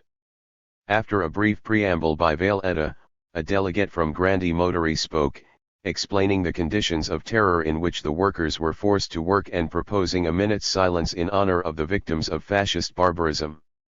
After the minute of reflection, Valletta assured that he was personally interested in the shootings which he disapproved of in the most stopped world, but he also disapproved of the continuous work stoppages. Since he was aware that the other Fiat sections had also gone on strike, he ordered the German and Italian command to be immediately informed of the work stoppages that had occurred. A rally took place at Fiat Grandi Motori where a young man spoke briefly in the presence of employees and management. On October 29, some young people from the Youth Front laid a wreath of flowers in Via Sabrario where the 9 partisans had been shot. The crown remained in place for about an hour, with the armed young men on guard next to it. On November 2 there was a large demonstration at the cemetery in front of thousands of people. Wreaths with red ribbons were placed on the tombs of Giuseppe Brevin, the Gapist hero, of Battista Gardensini and Pino Casena, the 2 partisan commanders. On the tapes there was the writing, Garibaldini to their commanders, on Brevins, the communists of Fiat Mirafiori. Other wreaths were placed on the graves of fallen partisans and patriots. A worker from Fiat Grandi Motori, Alfio Bassaglia, spoke to the workers and citizens present while groups of young Gapists and Sapists kept watch with arms to prevent the intervention of the fascists. 36 From their cry of Spartacus, Turin, October 1, 1944. Archive of the 1TSRP, Turin. 429. In the cemetery there were groups of Black Red Brigade members of the Muti, but they did not dare to intervene. 37 Many bouquets of flowers with red and tricolor ribbons were also placed in front of the house in Via S. Bernardino 14, where the hero Dante de Nani had fallen. On the morning of November 7 there were new work stops at Fiat Mirafiori, at Ferriere, at Spa, at Lancia, at Riv, and in other factories to solemnize the anniversary of the Russian Revolution. On the morning of Saturday, November 18, suddenly, at Fiat Mirafiori and Lingotto the management posted a statement announcing that for urgent reasons the workers would have to work in the afternoon of the same day and also on Sunday morning, bringing the weekly hours from 48 to 56. The urgent reasons consisted in pressure from the German command, which protested because production had fallen to a minimum. The statement created lively excitement among the workers. The communist cells immediately mobilized the agitation committees which decided to stop work at 1 p.m. as happened every Saturday. The compact workers all left work at that time and did not return until Monday, despite Fiat management having undertaken to pay overtime. On the morning of November 20, the prefect called a meeting attended not only by the head of the province, but also by German and fascist military and political leaders. The following measures were decided and communicated. 1. Lockout at Fiat Mirafiori and Fondieri Lingotto starting from Tuesday, November 21. 2. Military occupation of the 2 factories. 3. Suspension of workers' pay for the entire duration of the lockout. 4. Patrolling of the city streets with departments of fascist troops and at the factories with tanks of the fascist Leonessa division. 5. Use of weapons against workers and citizens at the slightest hint of protest. 37. From a report from the Communist Federation of Turin, Alfredo, dated November 3, 1944, to the direction of the PCI for occupied Italy. Archive of the Garibaldi Brigades. 430. 6. The police commissioner will direct the maneuvers for the application of the measures themselves. 38. It was evident that the Germans and the fascists were trying to take advantage of the contingent situation of stasis of military operations. Alexander's proclamation, difficulties increased by the impending winter to launch an offensive against the workers and patriotic forces. In the poster posted by the prefect, the workers were reproached for frequently resorting to strikes, reprisals were threatened against the troublemakers, and favorable conditions were promised for workers who proved to be disciplined. The insurrectionary triumvirate directed by Arturo Colombi met immediately and launched a manifesto inviting workers and citizens to stand in solidarity with the Fiat workers affected by the lockout. The slogan of a general strike was not immediately given because some preparation was essential, but the party organization and the agitation committees were mobilized. A public subscription was launched to help the locked-out workers. The Communist Federation immediately allocated $1.5 million. It was decided to request adequate subscription from the CLN and to require Fiat management to pay for the days of the lockout. The Gapist and Sapist formations were mobilized in order to be able to promptly react to the terrorist actions of the Germans and fascists. The agitation committees of the Fiat workshops immediately called a conference for the 22nd with the aim of studying the intensification of the fight against hunger, cold, and Nazi-fascist terror. The conference is attended by 35 workers representing the various Fiat plants with a total of 50,000 workers. There is also a representation of employees. Of these delegates of the agitation committees, 23 were communists, 4 socialists, 1 Christian Democrat, 1 member of the Action Party, and 6 without a party. A representative of the Provincial Agitation Committee gave the report on the topic, the living and working conditions of the working masses and the fight against hunger and Nazi-fascist terror. After a lively discussion in which almost all the delegates participated, an agenda and a list of demands were approved. 38. Information from Turin. See also letter dated November 30, 1944 from Colonel Cabras, commander of the GNR of Turin. Archive of the 1 TSRP, Turin. 431. A commission was appointed and asked to be received by Professor Valletta. The meeting took place on Thursday 23 at 5 p.m. in the Fiat Ferriere offices. Representatives of the Mirafiori, Lingotto, Grandi Motori, steelworks, cast iron foundries, aeronautics, microtechnics, RIV, spare parts, and iron works sections were present. Following a dissent that arose, no socialist leader was present because they believed that the management of Fiat had no responsibility for the lockout imposed by the Nazi-fascist authorities. The delegates presented 2 requests. 1. No retaliation must be exercised against the Fiat workers affected by the lockout. The days of lockout must be paid by Fiat. 2. Fiat management must intervene to ensure that the arrested workers are released from prison. Professor Valletta treated the workers in a formally cordial manner, replied that the management of Fiat had no responsibility for the lockout, that this had been a coup of force by the German and fascist authorities. He pointed out that the workers had made a serious mistake since their action had been untimely. The delegates responded that the workers were against increasing working hours. Valletta replied that, although it was not within his power to make any decisions, he would have been interested in giving satisfaction to the workers, but that he would have done this only after the resumption of work. He could not do it before for tactical reasons. He wanted to give a lesson in tactics to the workers by telling them that they must always know how to choose the moment to launch agitations or strikes.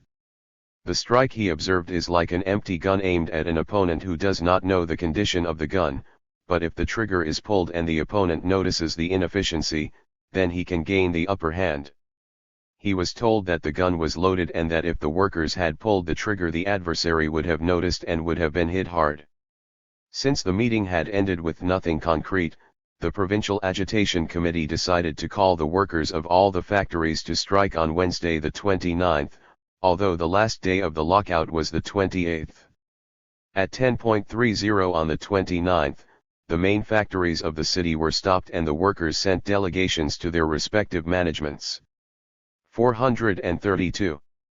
Shins to communicate that they were in solidarity with the locked-out workers of Mirafiori and Lingotto and asked that they be compensated and those arrested be released. In those days hundreds of workers had been arrested. The following day the Air Force also went on strike and overall the demonstration of solidarity was a complete success, in a united way with the active participation of the socialist comrades. The disagreements of the previous days had been overcome in the heat of the struggle, and the workers of all the currents. Many of those arrested were released immediately, others bit by bit in the following days. This strong struggle of the workers also ended once again with complete success. The Provincial Agitation Committee sent a letter to the CLN for Piedmont to denounce the anti-national attitude of many industrialists and particularly of Professor Valletta. A few days later, the CLNP addressed the letter that we reproduce here to the General Director of Fiat. This CLNP has received detailed reports of facts which highlight your activity contrary to the liberation struggle in which the best part of the Italian people participates, from the working classes to the valiant partisan formations.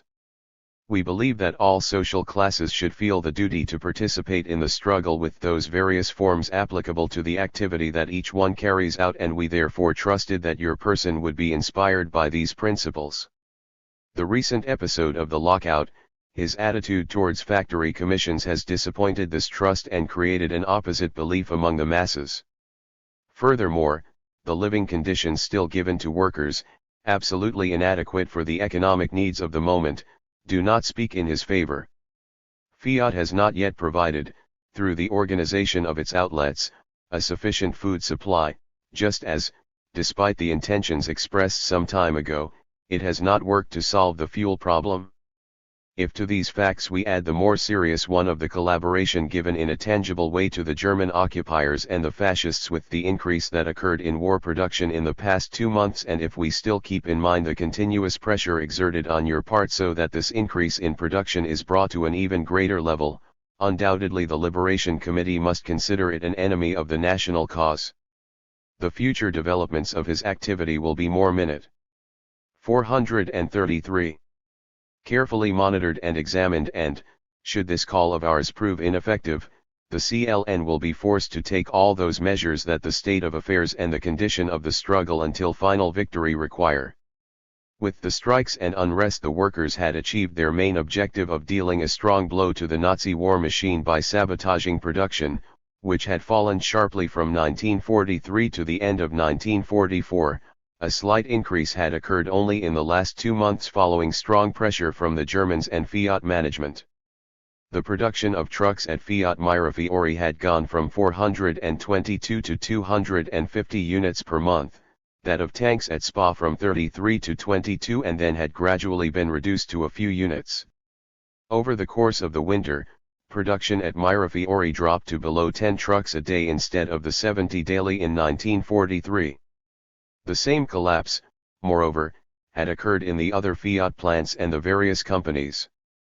On December 2, Professor Valletta convened the Grand Council of the Fiat management to discuss the crisis in production, employment, raw materials, and transport, to examine the need to carry out layoffs which, according to Valletta's words, will have to be made with those selection criteria already illustrated in previous reports, to safeguard first of all the older workers, the good pre-war ones. To this end, lists must be compiled as soon as possible. Speaking in confidence, Valletta would have declared that Fiat was in difficulty, with $1 billion in debt, in finding new credit, and that the very low production of the workers was not even sufficient to cover salary expenses. Another of the topics, indeed, the first treatise in the meeting was to organize the active and passive defense of the factories and warehouses, but not against the Germans, but in the event of coups and kidnappings by the partisans. The Germans and the fascists demanded it, and Professor Valletta, obsequiously, obeyed. The active defense of the factories will be entrusted to the fascist soldiers of the Black Brigades, the Republican Guards and the supervisors directed by German SS officers. In this regard, it must be noted that the SMRP Counter-Sabotage Office had prepared the defense and safety of the industrial plants from destruction by the Germans, taking the necessary measures inside and outside the plants. In all cases, writes the engineer Sergio Bellone, Claudio, the managements of the factories actively collaborated for the defense and safeguard. 434. Of the plants, the only exception was the general director of Fiat, who, since December 1944, proved against the arming of workers' squads. 39. In mid-December there was a further fascist attempt to strike the resistance of the working class with the decision to abolish the war indemnity which was paid at the rate of 25 lire a day. At Fiat 70% of workers earned on average from 9 lire to 9.50 an hour. The abolition of the war allowance absolutely could not be tolerated. There was immediate excitement in all the factories. On December 24, there was a first demonstration by women, then work stoppages and partial unrest began which followed one another in the various factories during the months of January and February. The Provincial Agitation Committee studied the opportunity of organizing a general strike, but the prevailing opinion was to stall so as not to provoke a Nazi-fascist reaction in a delicate phase of the insurrectional preparation. Fiat proposed to the workers an increase in wages of 1 lira per hour as long as they worked more and increased production to 700 tanks per month. The workers unanimously refused, saying that they were not willing to collaborate with the Germans for a piece of bread. To try to slow down the daily growing push, fascism made its latest stunt by deciding on the socialization of Fiat and the large companies. But the demagogic stunt could no longer fool anyone and ended miserably in ridicule. At the beginning of March, the elections of the experts were to take place in the factories, who were to constitute the free workers' administrations of the companies, in place of the bosses. For 3 days, from 6 to March 8, the Turin newspapers prominently published pressing appeals for the workers to go and vote. It was another sensational defeat for the fascists. At Fiat Mirafiori, out of 14,000 employees there were 13,953 abstentions and 47 valid ballots. At Fiat Lingotto, out of 4,000 workers and employees, there were 3,953 abstentions, 38 blank ballots and 9 valid ballots, and the same, more or less, were the results in all the other factories. Overall, out of 32,676 employees of the company's 39 engineer Sergio Bellone, former commander of the Garibaldi Capriola Brigade, manager of the Sabotage and Counter-Sabotage Office of the CLN of Turin. The engineers Calenti, Rivati, and Professor Zing collaborated with him. See the salvation of industrial plants in Piedmont, in Rinascita, N4, April 1955. 435. De Fiat, who had participated in the elections, only 405 had cast valid votes. 3 days after the vote, ITI March, some Fiat factories, Acciaieri, Ferriere, and Grandi Motori went on strike to obtain the economic demands that had been presented for some time. At Fiat Mirafiori and Lingotto the workers were about to go on strike when the management promptly had the electricity turned off and, with that pretext, sent the workers home to prevent the movement from spreading, after which the lockout was decreed, until the March 15. On March 24, German and Republican soldiers visited all the shelters adjacent to the Mirafiori and, on the 25th, groups of German and Italian SS raided the departments of Workshop 6 and searched some workers, attempting to arrest one of them. A scuffle broke out and the wanted worker managed to escape, but some others who had helped him were stopped. The reaction of the workers provoked the intervention of the management. The Germans, after a blank shootout, took more lenient advice and released the workers they had arrested. Meanwhile, the agitation committees and the CLN were actively preparing the general strike against hunger and terror, with a wide circulation of press and leaflets and the mobilization of the various anti-fascist parties and unitary bodies. Much has already been written about this pre-insurrection strike, and there is no need to repeat ourselves. Suffice it to say that, even on this occasion, Fiat workers were among the first. On the night between 18 and April 19, while armed squads of Sapists covered the walls with patriotic posters in the city, groups of Gapists and partisans who had come down from the valleys attacked the checkpoints and some barracks. The next day all the factories were at a standstill, the shops and schools were closed, the trams were not running, the trains were still, the telephones were silent. The city was completely paralyzed, the entire population took part in the strike. The fascists, powerless to prevent or even limit the strike, took revenge by murdering two communist anti-fascists taken from their homes during the night, Antonio Banfo, a worker at Fiat Grandi Motori, and Raimondo Mellis. At Fiat Grandi Motori the strike continued on the 20th as a protest for the murder of Banfo. In the other factories, work was resumed according to the provisions of the CLN and the agitation committees, which did not yet consider the time for the insurrection to have come, even if it was imminent. This will strike at 1 o'clock on the 26th. Aldo says 26x1. 436. It was the long-awaited conventional message. 40 On the same night between the 25th and 26th the Fiat factories were occupied by workers who feverishly prepared their defense by erecting walls and trenches and placing machine guns on the roofs and in crucial points. The next day, the workers of Fiat Mirafiori will have to endure a tough fight because their plant will be attacked by the Germans at 6 p.m. on the 26th with 3 tanks and 10 armored cars. The Nazis managed to enter the first defense belt but were soon driven back by the workers, who effectively returned fire with machine guns placed in the windows of the plant and throwing grenades and Molotov cocktails. After half an hour of battle, the Germans were forced to retreat, leaving a tank and some armored cars on fire, immobilized. Finally it was victory. The Fiat workers enthusiastically raised their flag with their heads held high, the flag that they had had to lower 25 years earlier, when Antonio Gramsci had written, "Today there was a test in Turin. We'll see tomorrow if it will be victory or defeat, but one thing remains, it remains a lesson, an incentive to do more. There is fighting not only in Turin, but throughout Italy, but throughout the world, and what serves to make a purpose firmer, a will more tenacious, is an instrument of preparation, even if achieved at the cost of sacrifices, of apparent abandonment. Even lost hope, even disappointment, even the anger that will be in people's hearts when they return to the workshop, this too will be a weapon for victory." 41 So it was in reality, and so it is, since the words of Antonio Gramsci still retain their validity today, like those pronounced by Giovanni Paradis, the worker manager of Fiat on September 30, 1920, at the time of the return of the factory into the hands by Giovanni Agnelli.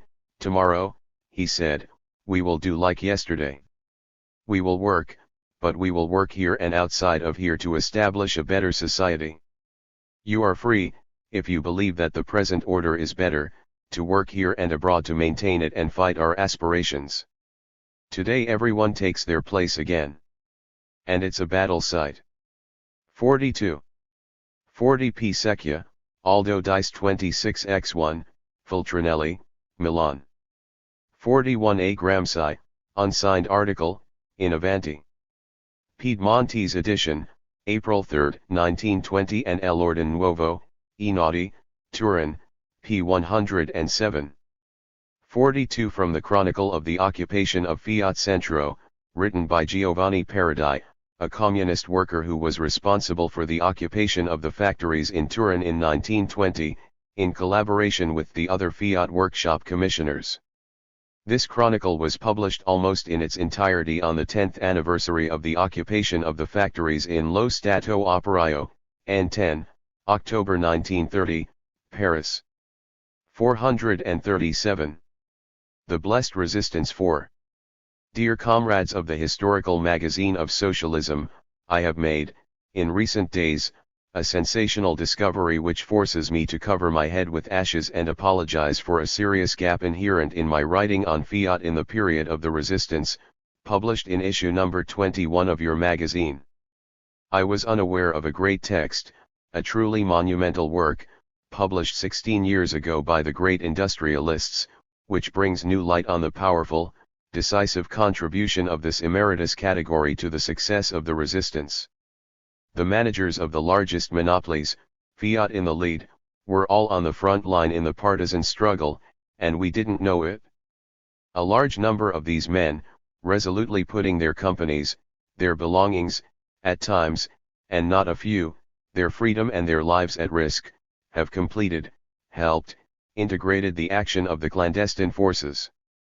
In many, infinite cases, the action of industrialists in favor of the resistance was so decisive and open as to appear decisive and decisive.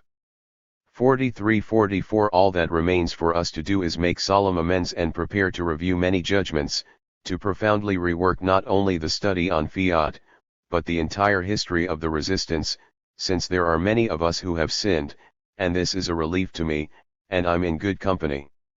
It is true that in our studies we had all taken into consideration the positive attitude and contribution given to the resistance by a certain number of medium and small industrialists, some of whom paid for their love of freedom with their lives.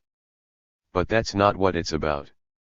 We had forgotten about the great industrialists, even worse, we had cast a bad light on their behavior and that of monopolist groups in general. Many of these great captains of industry were conspirators, partisans, and we ignored it. They armed, financed the resistance, reduced production to a minimum, organized sabotage and strikes in their factories, courageously opposed the German attempt to deport the workers. There is no management of a large industrial complex that does not. 43 in Historical Magazine of Socialism, N22, May-August 1964. 44 Resistenza, Editoriale Italica, Milan, 1948, p. 10. 438. You say that you energetically opposed the sending of the working masses to Germany. Each of the leaders fought with strength and skill until the end. The mistake we made is truly unforgivable. The workers sent by the thousands beyond Brenner, to Mauthausen, to Buchenwald, to the other death camps, must not have been Italian, perhaps they were Martians. There is more. In many places the fighting took place inside the factories or in the immediate vicinity, and the wounded were hospitalized in the company infirmaries. Mutual help, affection, love of country was equal among industrialists and partisans. 43. All things we have always ignored, and all are documented factory by factory, construction site by construction site. There was no workshop, starting with Fiat, that did not hide a partisan command, Allied missions, radio transmitting and receiving stations, weapons depots, information services, agitation committees. This had actually been documented by us, but with a serious fundamental omission. We had not said that all this happened on the initiative, with the consent and full support of the large industrialists. We didn't know that on the morning of July 25 the Sen.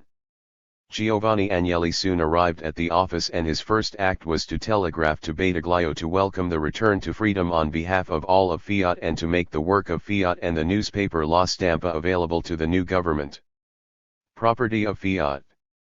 We were unaware that on the afternoon of September 10 at Fief, Rome expected a clear and resolute order of military resistance to the Germans to be confirmed. This was possible with the support of the people. The general director of Fiat, Professor Vittorio Valletta, rushed to the military command and had a dramatic conversation with General Adami Rossi. We must oppose, resist, fight, send our armed forces against the German forces, raise the population. 45. 46. Valletta thus places itself at the head of the national insurrection. The reading becomes more and more compelling from page to page.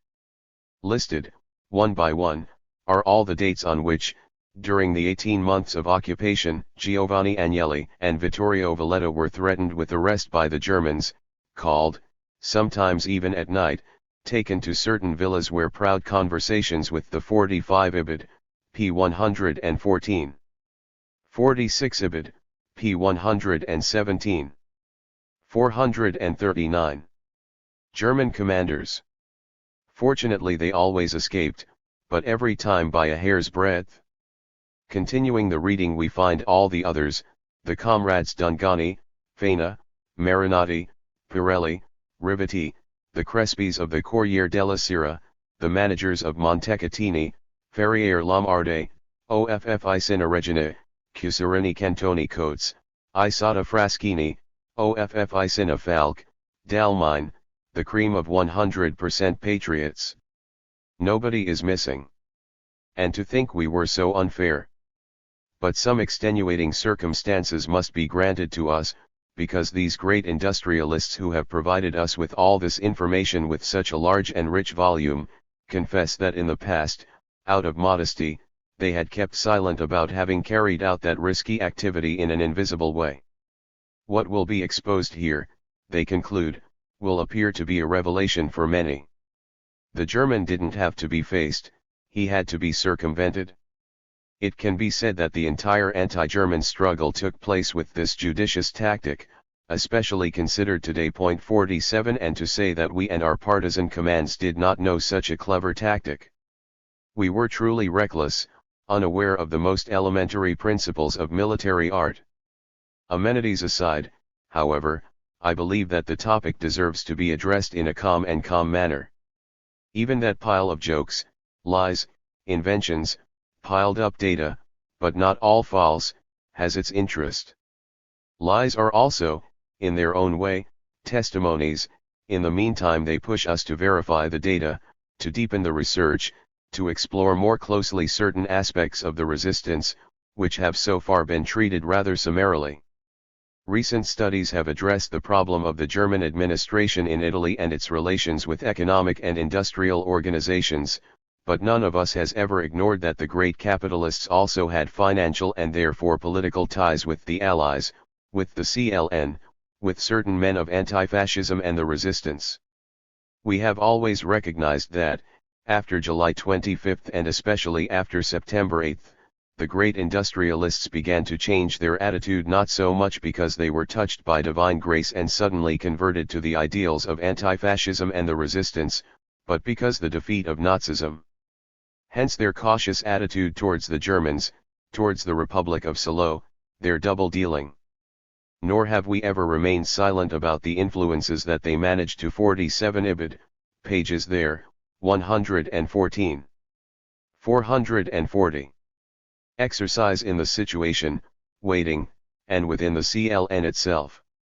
However, I don't know if we have weighed them all and adequately evaluated them also in relation to the way things ended.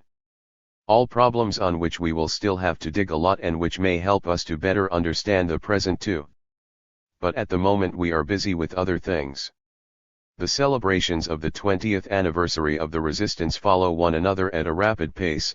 It is a whole procession of speeches, of inaugurations of headstones, monuments, between prayers, flowers, music, fanfares, and the rising of hymns of joy in the wind. Alessandro Galanti Garone observed that this 20th anniversary of the resistance seems to blow a gentle zephyr. He seems to have a sweet, undisturbed aura within himself, as his father Dante said, in the name of wanting good. Today everyone is celebrating the resistance, there is absolutely no one missing. Official and popular, secular and Catholic Italy. Even the Jesuits of Civiltà Cattolica felt the need to be present. Naturally they celebrate it in their own way, opening an editorial with the authoritative words pronounced by Paul VI to declare that the anniversary is full of tragic and great memories for Italy. They celebrate it as a fratricidal struggle that has left painful consequences in the souls of Italians, a wound that has not yet healed, a civil war fought with frightening violence which led the three warring parties, partisans, Germans, and fascists, to brutality, massacres, reprisals, and terrible revenge. 48 Good and evil, wrong and right, humanity and barbarism naturally stood according to the Reverend Fathers on both sides. Victims and executioners, oppressed and oppressors are lumped together and united in a single destiny. Even Indro Montanelli joined the choir, happily singing along, "What a beautiful thing it is to recall the resistance." There is no shortage, it is true, of some grumblers, to whom our friend Parry paternally reminds us that we wanted officialdom, often refreshing, because in this country with such a short memory, it provides a first guarantee against about-faces, and this passport is needed to get to the school. I was sincerely happy, continues Maurizio, when I heard men in government, often distant from our experiences, honoring the facts of the liberation with the same accent as those who fought for 48 Catholics and the Resistance, in Civiltà Cattolica, May 1964. 441. It and his grumbling comrades are wrong, eager, and at the same time distrustful of what he knows about as an officer. I too belong, modestly, to the group of celebrators and at the same time grumblers. There isn't a Sunday and often a Saturday that I don't find myself in some square or theater commemorating the resistance together with men who fought for it, or with others who, to use the diplomatic euphemism suggested by Parry, were in those years far from our experiences. I too can only be happy about this. The reason for the grumbling is different. In too many official events the resistance is celebrated only by men who were far from ours and very close to other experiences, so what emerges is the celebration of a resistance that was certainly not ours nor that of Maurizio. It's not the officialdom, it's not the new singers of the resistance that are annoying. Having government officials and high state authorities celebrate it can be a positive element and help make it penetrate studies, schools, and lecture halls. As long as they celebrate the resistance as it was, with its ideals and its program and not a sort of myth or divinity made in the image and likeness of today's center-left government rather than that which was at the head of the national liberation, the CLN. It is true that today the theory of the lesser evil is on the altars, of better to be satisfied with little, one thing leads to another, better the egg today than the chicken tomorrow. And that is as long as Antonio Gramsci said, it is not a louse egg.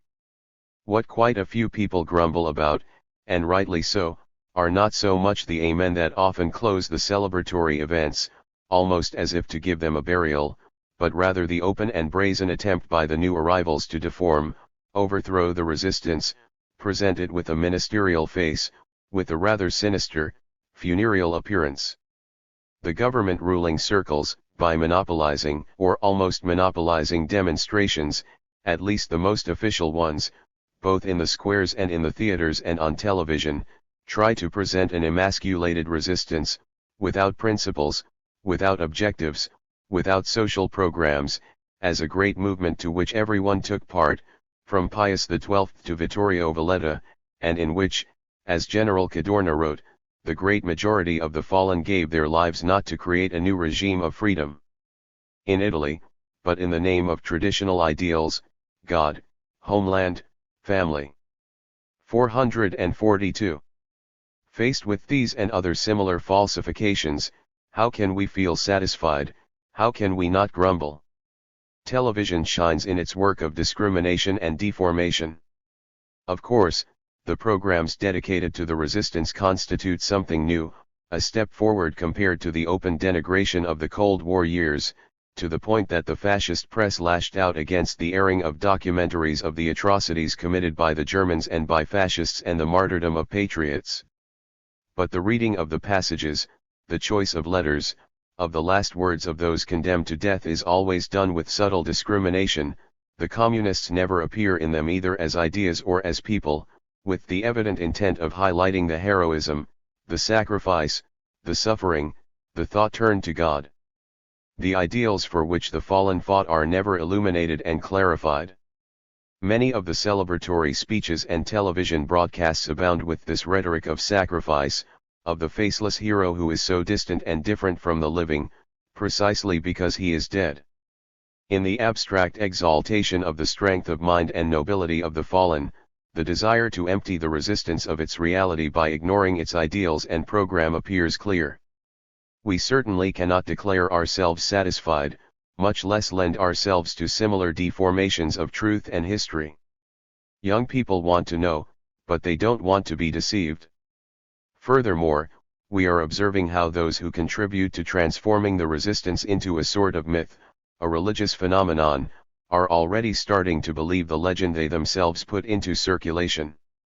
No, the resistance was neither a religious phenomenon, nor simply the manifestation of the sublime sacrifice of a people, nor just a great movement to fight against the foreigner, or the revolt of man for the salvation of human honor and dignity.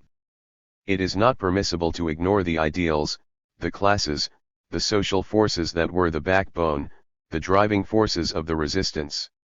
It is right to grasp the unitary element that moved the anti-fascists, the patriots, the freedom fighters, but it is distorted.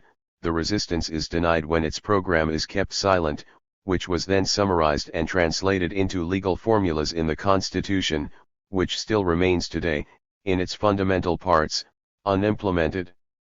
Nobody expects the men of government and the high authorities of the state, in celebrating the resistance, to tell us about the aspirations, the needs that moved the most advanced currents, which were also the most numerous, the most combative, those that gave. 443. Clergy the greatest contribution of ideas, of sacrifice, of operating and directing force, but it is right to ask that they at least talk to us about the common objectives, about that program of democratic renewal that is still waiting to be realized, the Constitution. The men of the resistance did not only fight to expel the Germans, to defeat the fascists and then leave things as before, they fought to give Italy another order, a regime based on freedom and justice. They fought for a total renewal of our national life, to rebuild our country from the foundations.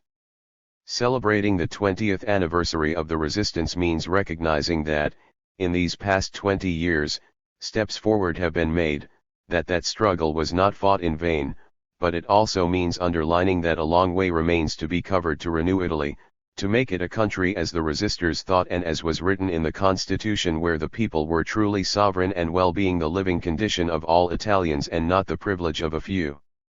In January 1951, Pietro, now Vice President of the Council, wrote, "The Constitution is reduced to a piece of paper announcing rights violated on a daily basis by the executive power, democracy is reduced to a delegation of power, Parliament has become a decorative body dominated by oligarchies of interests, the autonomy promised to the municipalities is harnessed by the arbitrariness of the prefects, the regional system is still to be implemented, the police regulations and codes are still the fascist ones, the incorrect administration is ankylosing and responds to centralizing criteria that have become incompatible with modern life. The army and the armed forces tend to reconstitute themselves as a caste, the police is the secular arm of the party in power. Is there perhaps only one of these aspects so diligently listed 13 years ago by the current Vice President of the Council that has failed? They all exist, and to them we could add the scandals that follow one another at a rapid pace, the corruption that is rampant, the sub-government elevated to a regime. Yet 13 years have passed of talk of words, of broken promises, of defaults, and everything has remained as before, in this field of course, since we are not so blind as not to see that in other aspects some things have moved forward, have changed, thanks above all to the struggles of the working masses. Some wonder whether today we can still reconnect with the resistance, or whether we must note that in recent years such a profound fracture has occurred that continuity is now 444 lost. I believe that the resistance as a political and cultural fact, despite the fractures, is not only present and still valid, but also wants to be studied, because the present itself with the voids, contradictions and problems that it poses can only be understood if we look to the past. We must still search for the spirit, the values, and also the limits, which perhaps appear clearer to us today.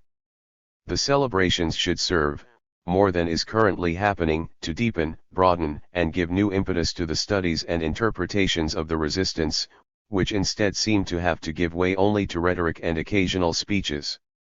This is especially necessary when historical deformations are accompanied by the revisionist pressure to give in, to no longer be ourselves, to adapt to rampant conformism. We are, of course, in favor of unitary demonstrations as long as the effective forces of the resistance are not excluded from them, put in a corner, almost punished. We cannot be satisfied as the Romans say es vegeto. We are for unitary demonstrations, indeed we are the leaders of the liberation struggle who want them to be effectively unitary, without discrimination, aimed at making people understand what it was, what the resistance wanted and wants, what its program was and what it must still be done in order for it to be realized. Someone once said, Paris is fine with a mass, but if a mass is offered in exchange for structural reforms, then we say, no. The 20th anniversary of the resistance is worthily celebrated if the democratic forces assume the unitary commitment to operate so that the Constitution is finally implemented in its fullness today and not in 2000, so that the structural reforms are implemented today and not in a century. If, however, the celebrations must simply be resolved into many rhetorical and commemorative speeches, followed by processions and banquets, the danger, denounced by our friend Parry himself, that once the party has passed and the lights are extinguished everything will end with the last echo of the sermons and the resistance be screwed again, really exists. This danger is already underway in the attempt to celebrate the resistance by beatifying it. It is against this danger that we must fight and not just grumble, refusing to help the center-left cover up a substantially conservative policy, freeze on wages and the escalator, high profits for the bosses, offensive against the unity and autonomy of the unions, application of the Carly line, under the cloak and halo of the resistance. 445. We oppose the fact that the capitalist groups, whose newspapers also take part in the 20th anniversary celebrations and who themselves boast of having taken part in that great struggle, attempt to carry on, in the shadow of a flag that does not belong to them, the politics of exploitation, oppression, discrimination which is the denial of democracy and freedom. We also republish the note written by Luigi Cortisi. The letter of Pietro Secchia, who was one of the protagonists of the true system, the one that considered the anti-fascist movement as a particular phase of the class struggle, has a value of testimony that evidently goes very far to beyond an addition to his essay on fiat that appeared in our previous issue. The ideas it contains for an examination of the period 1943-45 will undoubtedly find a critical development in the Rivista Storico del Socialismo, now openly stimulated by the political and social conditions of Italy, and not only Italy, today, 20 years on. Away from the liberation. We too have not missed that process of beatification of the resistance that Secchia speaks of with such bitterness. But it would seem wrong to us to respond to it by simply reproposing the old unitary line and supporting on the basis of a respect for history that is unknown to the other party and therefore running the risk of seeing accepted as a prayer what should be an overbearing and not even questionable requirement that even the forces workers and socialists have the right to be present now as they were in the events we want to commemorate. How is this possible, given that the current reductions, deformations, and falsifications are exactly the product of the Unitarian national direction in the stage in which it totally escapes the initiative of its primitive supporters, and is emptied of any meaning it could still have, canonized, brought at an official level? How is it possible, when the resistance ideology, with the appropriate but not difficult cautions and censorship, is assumed by Secchia as a cover for political moderatism? When this happens, it is a sign that something has been wrong, and must be verified and rectified, the objectives, or the means, or both. No cult is possible anymore, neither of the resistance, nor of national unity, nor of the Constitution, nor of structural reforms, when the blessing of the bishop and the prefect's vaprevalzitone is spread over everything, when priests, policemen and bourgeois recognize these values and take on the role of protagonists or supporters. Nor is it possible, when they have made this effort, which is also a historically remarkable step, to continue to insist that they act immediately as a consequence, without putting any further time in between, since with the recognition and reabsorption of the resistance they have gained a new right to delay, a new real conservative possibility. The political forces that refer to the popular anti-fascist struggle as one of their matrices will have to choose between remaining prisoners of the great national unity that they themselves advocate and promoting a decisive differentiating and demystifying action, which brings to light the contents of the popular mobilization of 2 years, gives rise to civil war and gives new expression to the proletarian drive that was mortified or limited to a merely reformist framework. As regards the aspects of study and consciousness of these questions, we see in the meantime only one possibility of effectively contributing to such a clarification, that of critically splitting the myth of anti-fascism, of the resistance and of the republican democracy which is its daughter, in its current meaning, identifying and distinguishing its different components and alternatives, freeing the revolutionary essence of that historical moment, always measuring the current state of society and the internal and external closures that are been placed on its development. There is therefore a broad consensus between our positions and those of Comrade Secchia, even if, perhaps, we go beyond his thoughts in the search for a resistance that will never be beatified and for a political legacy that conforms to it. 447. 1965. War on the Rails 1. It has rightly been pointed out that the history of the participation of railway workers in the Italian resistance has yet to be written.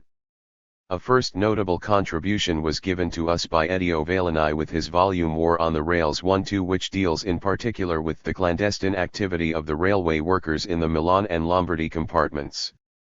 The work deals mainly with the political and organizational relationships between the representatives of the anti-fascist parties in the agitation committees and in the railway workers CLN, with the efforts to achieve a closer and more harmonious unity of action, with the difficulties encountered and with the conflicts insurgents.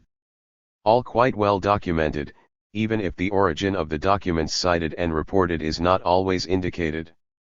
The main ones, such as the considerations and experiences to be drawn from the general strike of V8 March 1944, are taken from La Nostra Lotta, organ of the Italian Communist Party for occupied Italy. More than the war on the rails, the volume tells us about the debates and conflicts within the CLN and the clandestine organization of railway workers, and this, even if of conspicuous interest, constitutes the most serious limit of the work, whose content little corresponds to its title. In fact, there is little documentation on the actual actions carried out, on the sabotage carried out, and on the struggles supported by the railway workers. Nor is the justification given that the book does not want to take on an episodic and reminiscent character, but contrary one unpublished review written for Rinascita, January 26, 1965, and never published. 2 Evolimi, War on the Rails, Larissa, Milan, 1964. 449. Lead to a broader discussion on the resistance struggle in Italy. Even more so when the explanation is preceded by the premise that the struggle of the Italian railway workers was no less lively and less fought than that waged by their colleagues on the continent. A rather generic statement which, to date, has not been documented, although there is an abundance of data and news from the different regions which should however be collected, studied, and coordinated. Leafing through the 23 CVL war bulletins published from June 1944 to March 1943, we found that a total of 3,371 sabotage actions were carried out during this period, of which 973 refer to interrupted railway lines, 230 locomotives, and 760 railway carriages destroyed, 276 railway bridges blown up. Most likely these figures are below the actual actions carried out, since not all of them were aware of the CVL command. Especially in the Veneto region, there were numerous railway interruptions, for example, 32 on the night of 23 to July 24 alone on the Vicenza-Verona, Vicenza-Treviso, Vicenza-Padua lines, and 21 interruptions on the night of 26 to August 27, 1944 on the Vicenza-Verona, Vicenza-Schio lines, with derailment of 4 trains and the destruction of locomotives, fires of freight cars, etc. Sabotage was also frequent on the lines that crossed Emilia, Liguria, and Piedmont. However, even if there was certainly no lack of direct or indirect collaboration, at least as informants, of the railway workers, these are actions carried out mainly by groups of Gapists and partisans.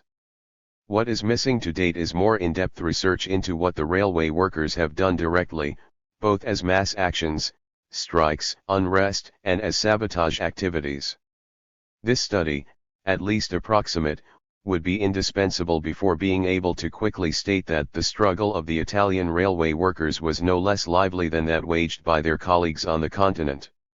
If it was not inferior to that of some countries, Belgium, Holland, Czechoslovakia, it certainly did not have the development and breadth, also due to the different situation, achieved, for example, in the Soviet Union, in Poland, and in France. According to rough calculations, during the war the Soviet partisans put out of action over 4,000 tracked tanks, self-towed guns, and armored cars, around 2,000 pieces of artillery and mortars, and caused around 18,000 derailments of 430 trains, putting more than 2,400 locomotives and 85,000 wagons out of action, destroying or seriously damaging 1,600 railway bridges. Point 3. The resistance in Poland, here too the data is incomplete, caused the derailment of 1,301 military convoys, 732 of which were caused by the forces Polish Interior, AK, and 449 by the People's Guard, GL, and the People's Army, AL. Another organization, the Związek Odwetu, subsequently incorporated into the Home Army, carried out an important sabotage operation in the repair shops, damaging, in the years 1940 to 42, approximately 7,000 locomotives, almost 20,000 railway carriages and more than 4,300 cars of the German Army.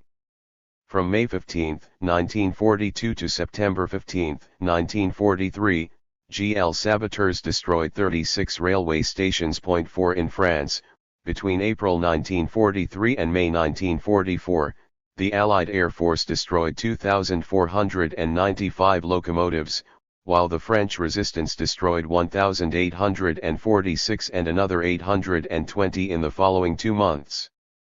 Furthermore, on the eve of the Normandy landings, the organization of the French resistance managed to delay the arrival of 10 German divisions from southern France by almost 2 weeks. The railway workers carried out the strike on a large scale in fits and starts. In the southeast 1,000 trains were paralyzed for 15 days. At the Amrieu depot on June 6, 52 locomotives exploded.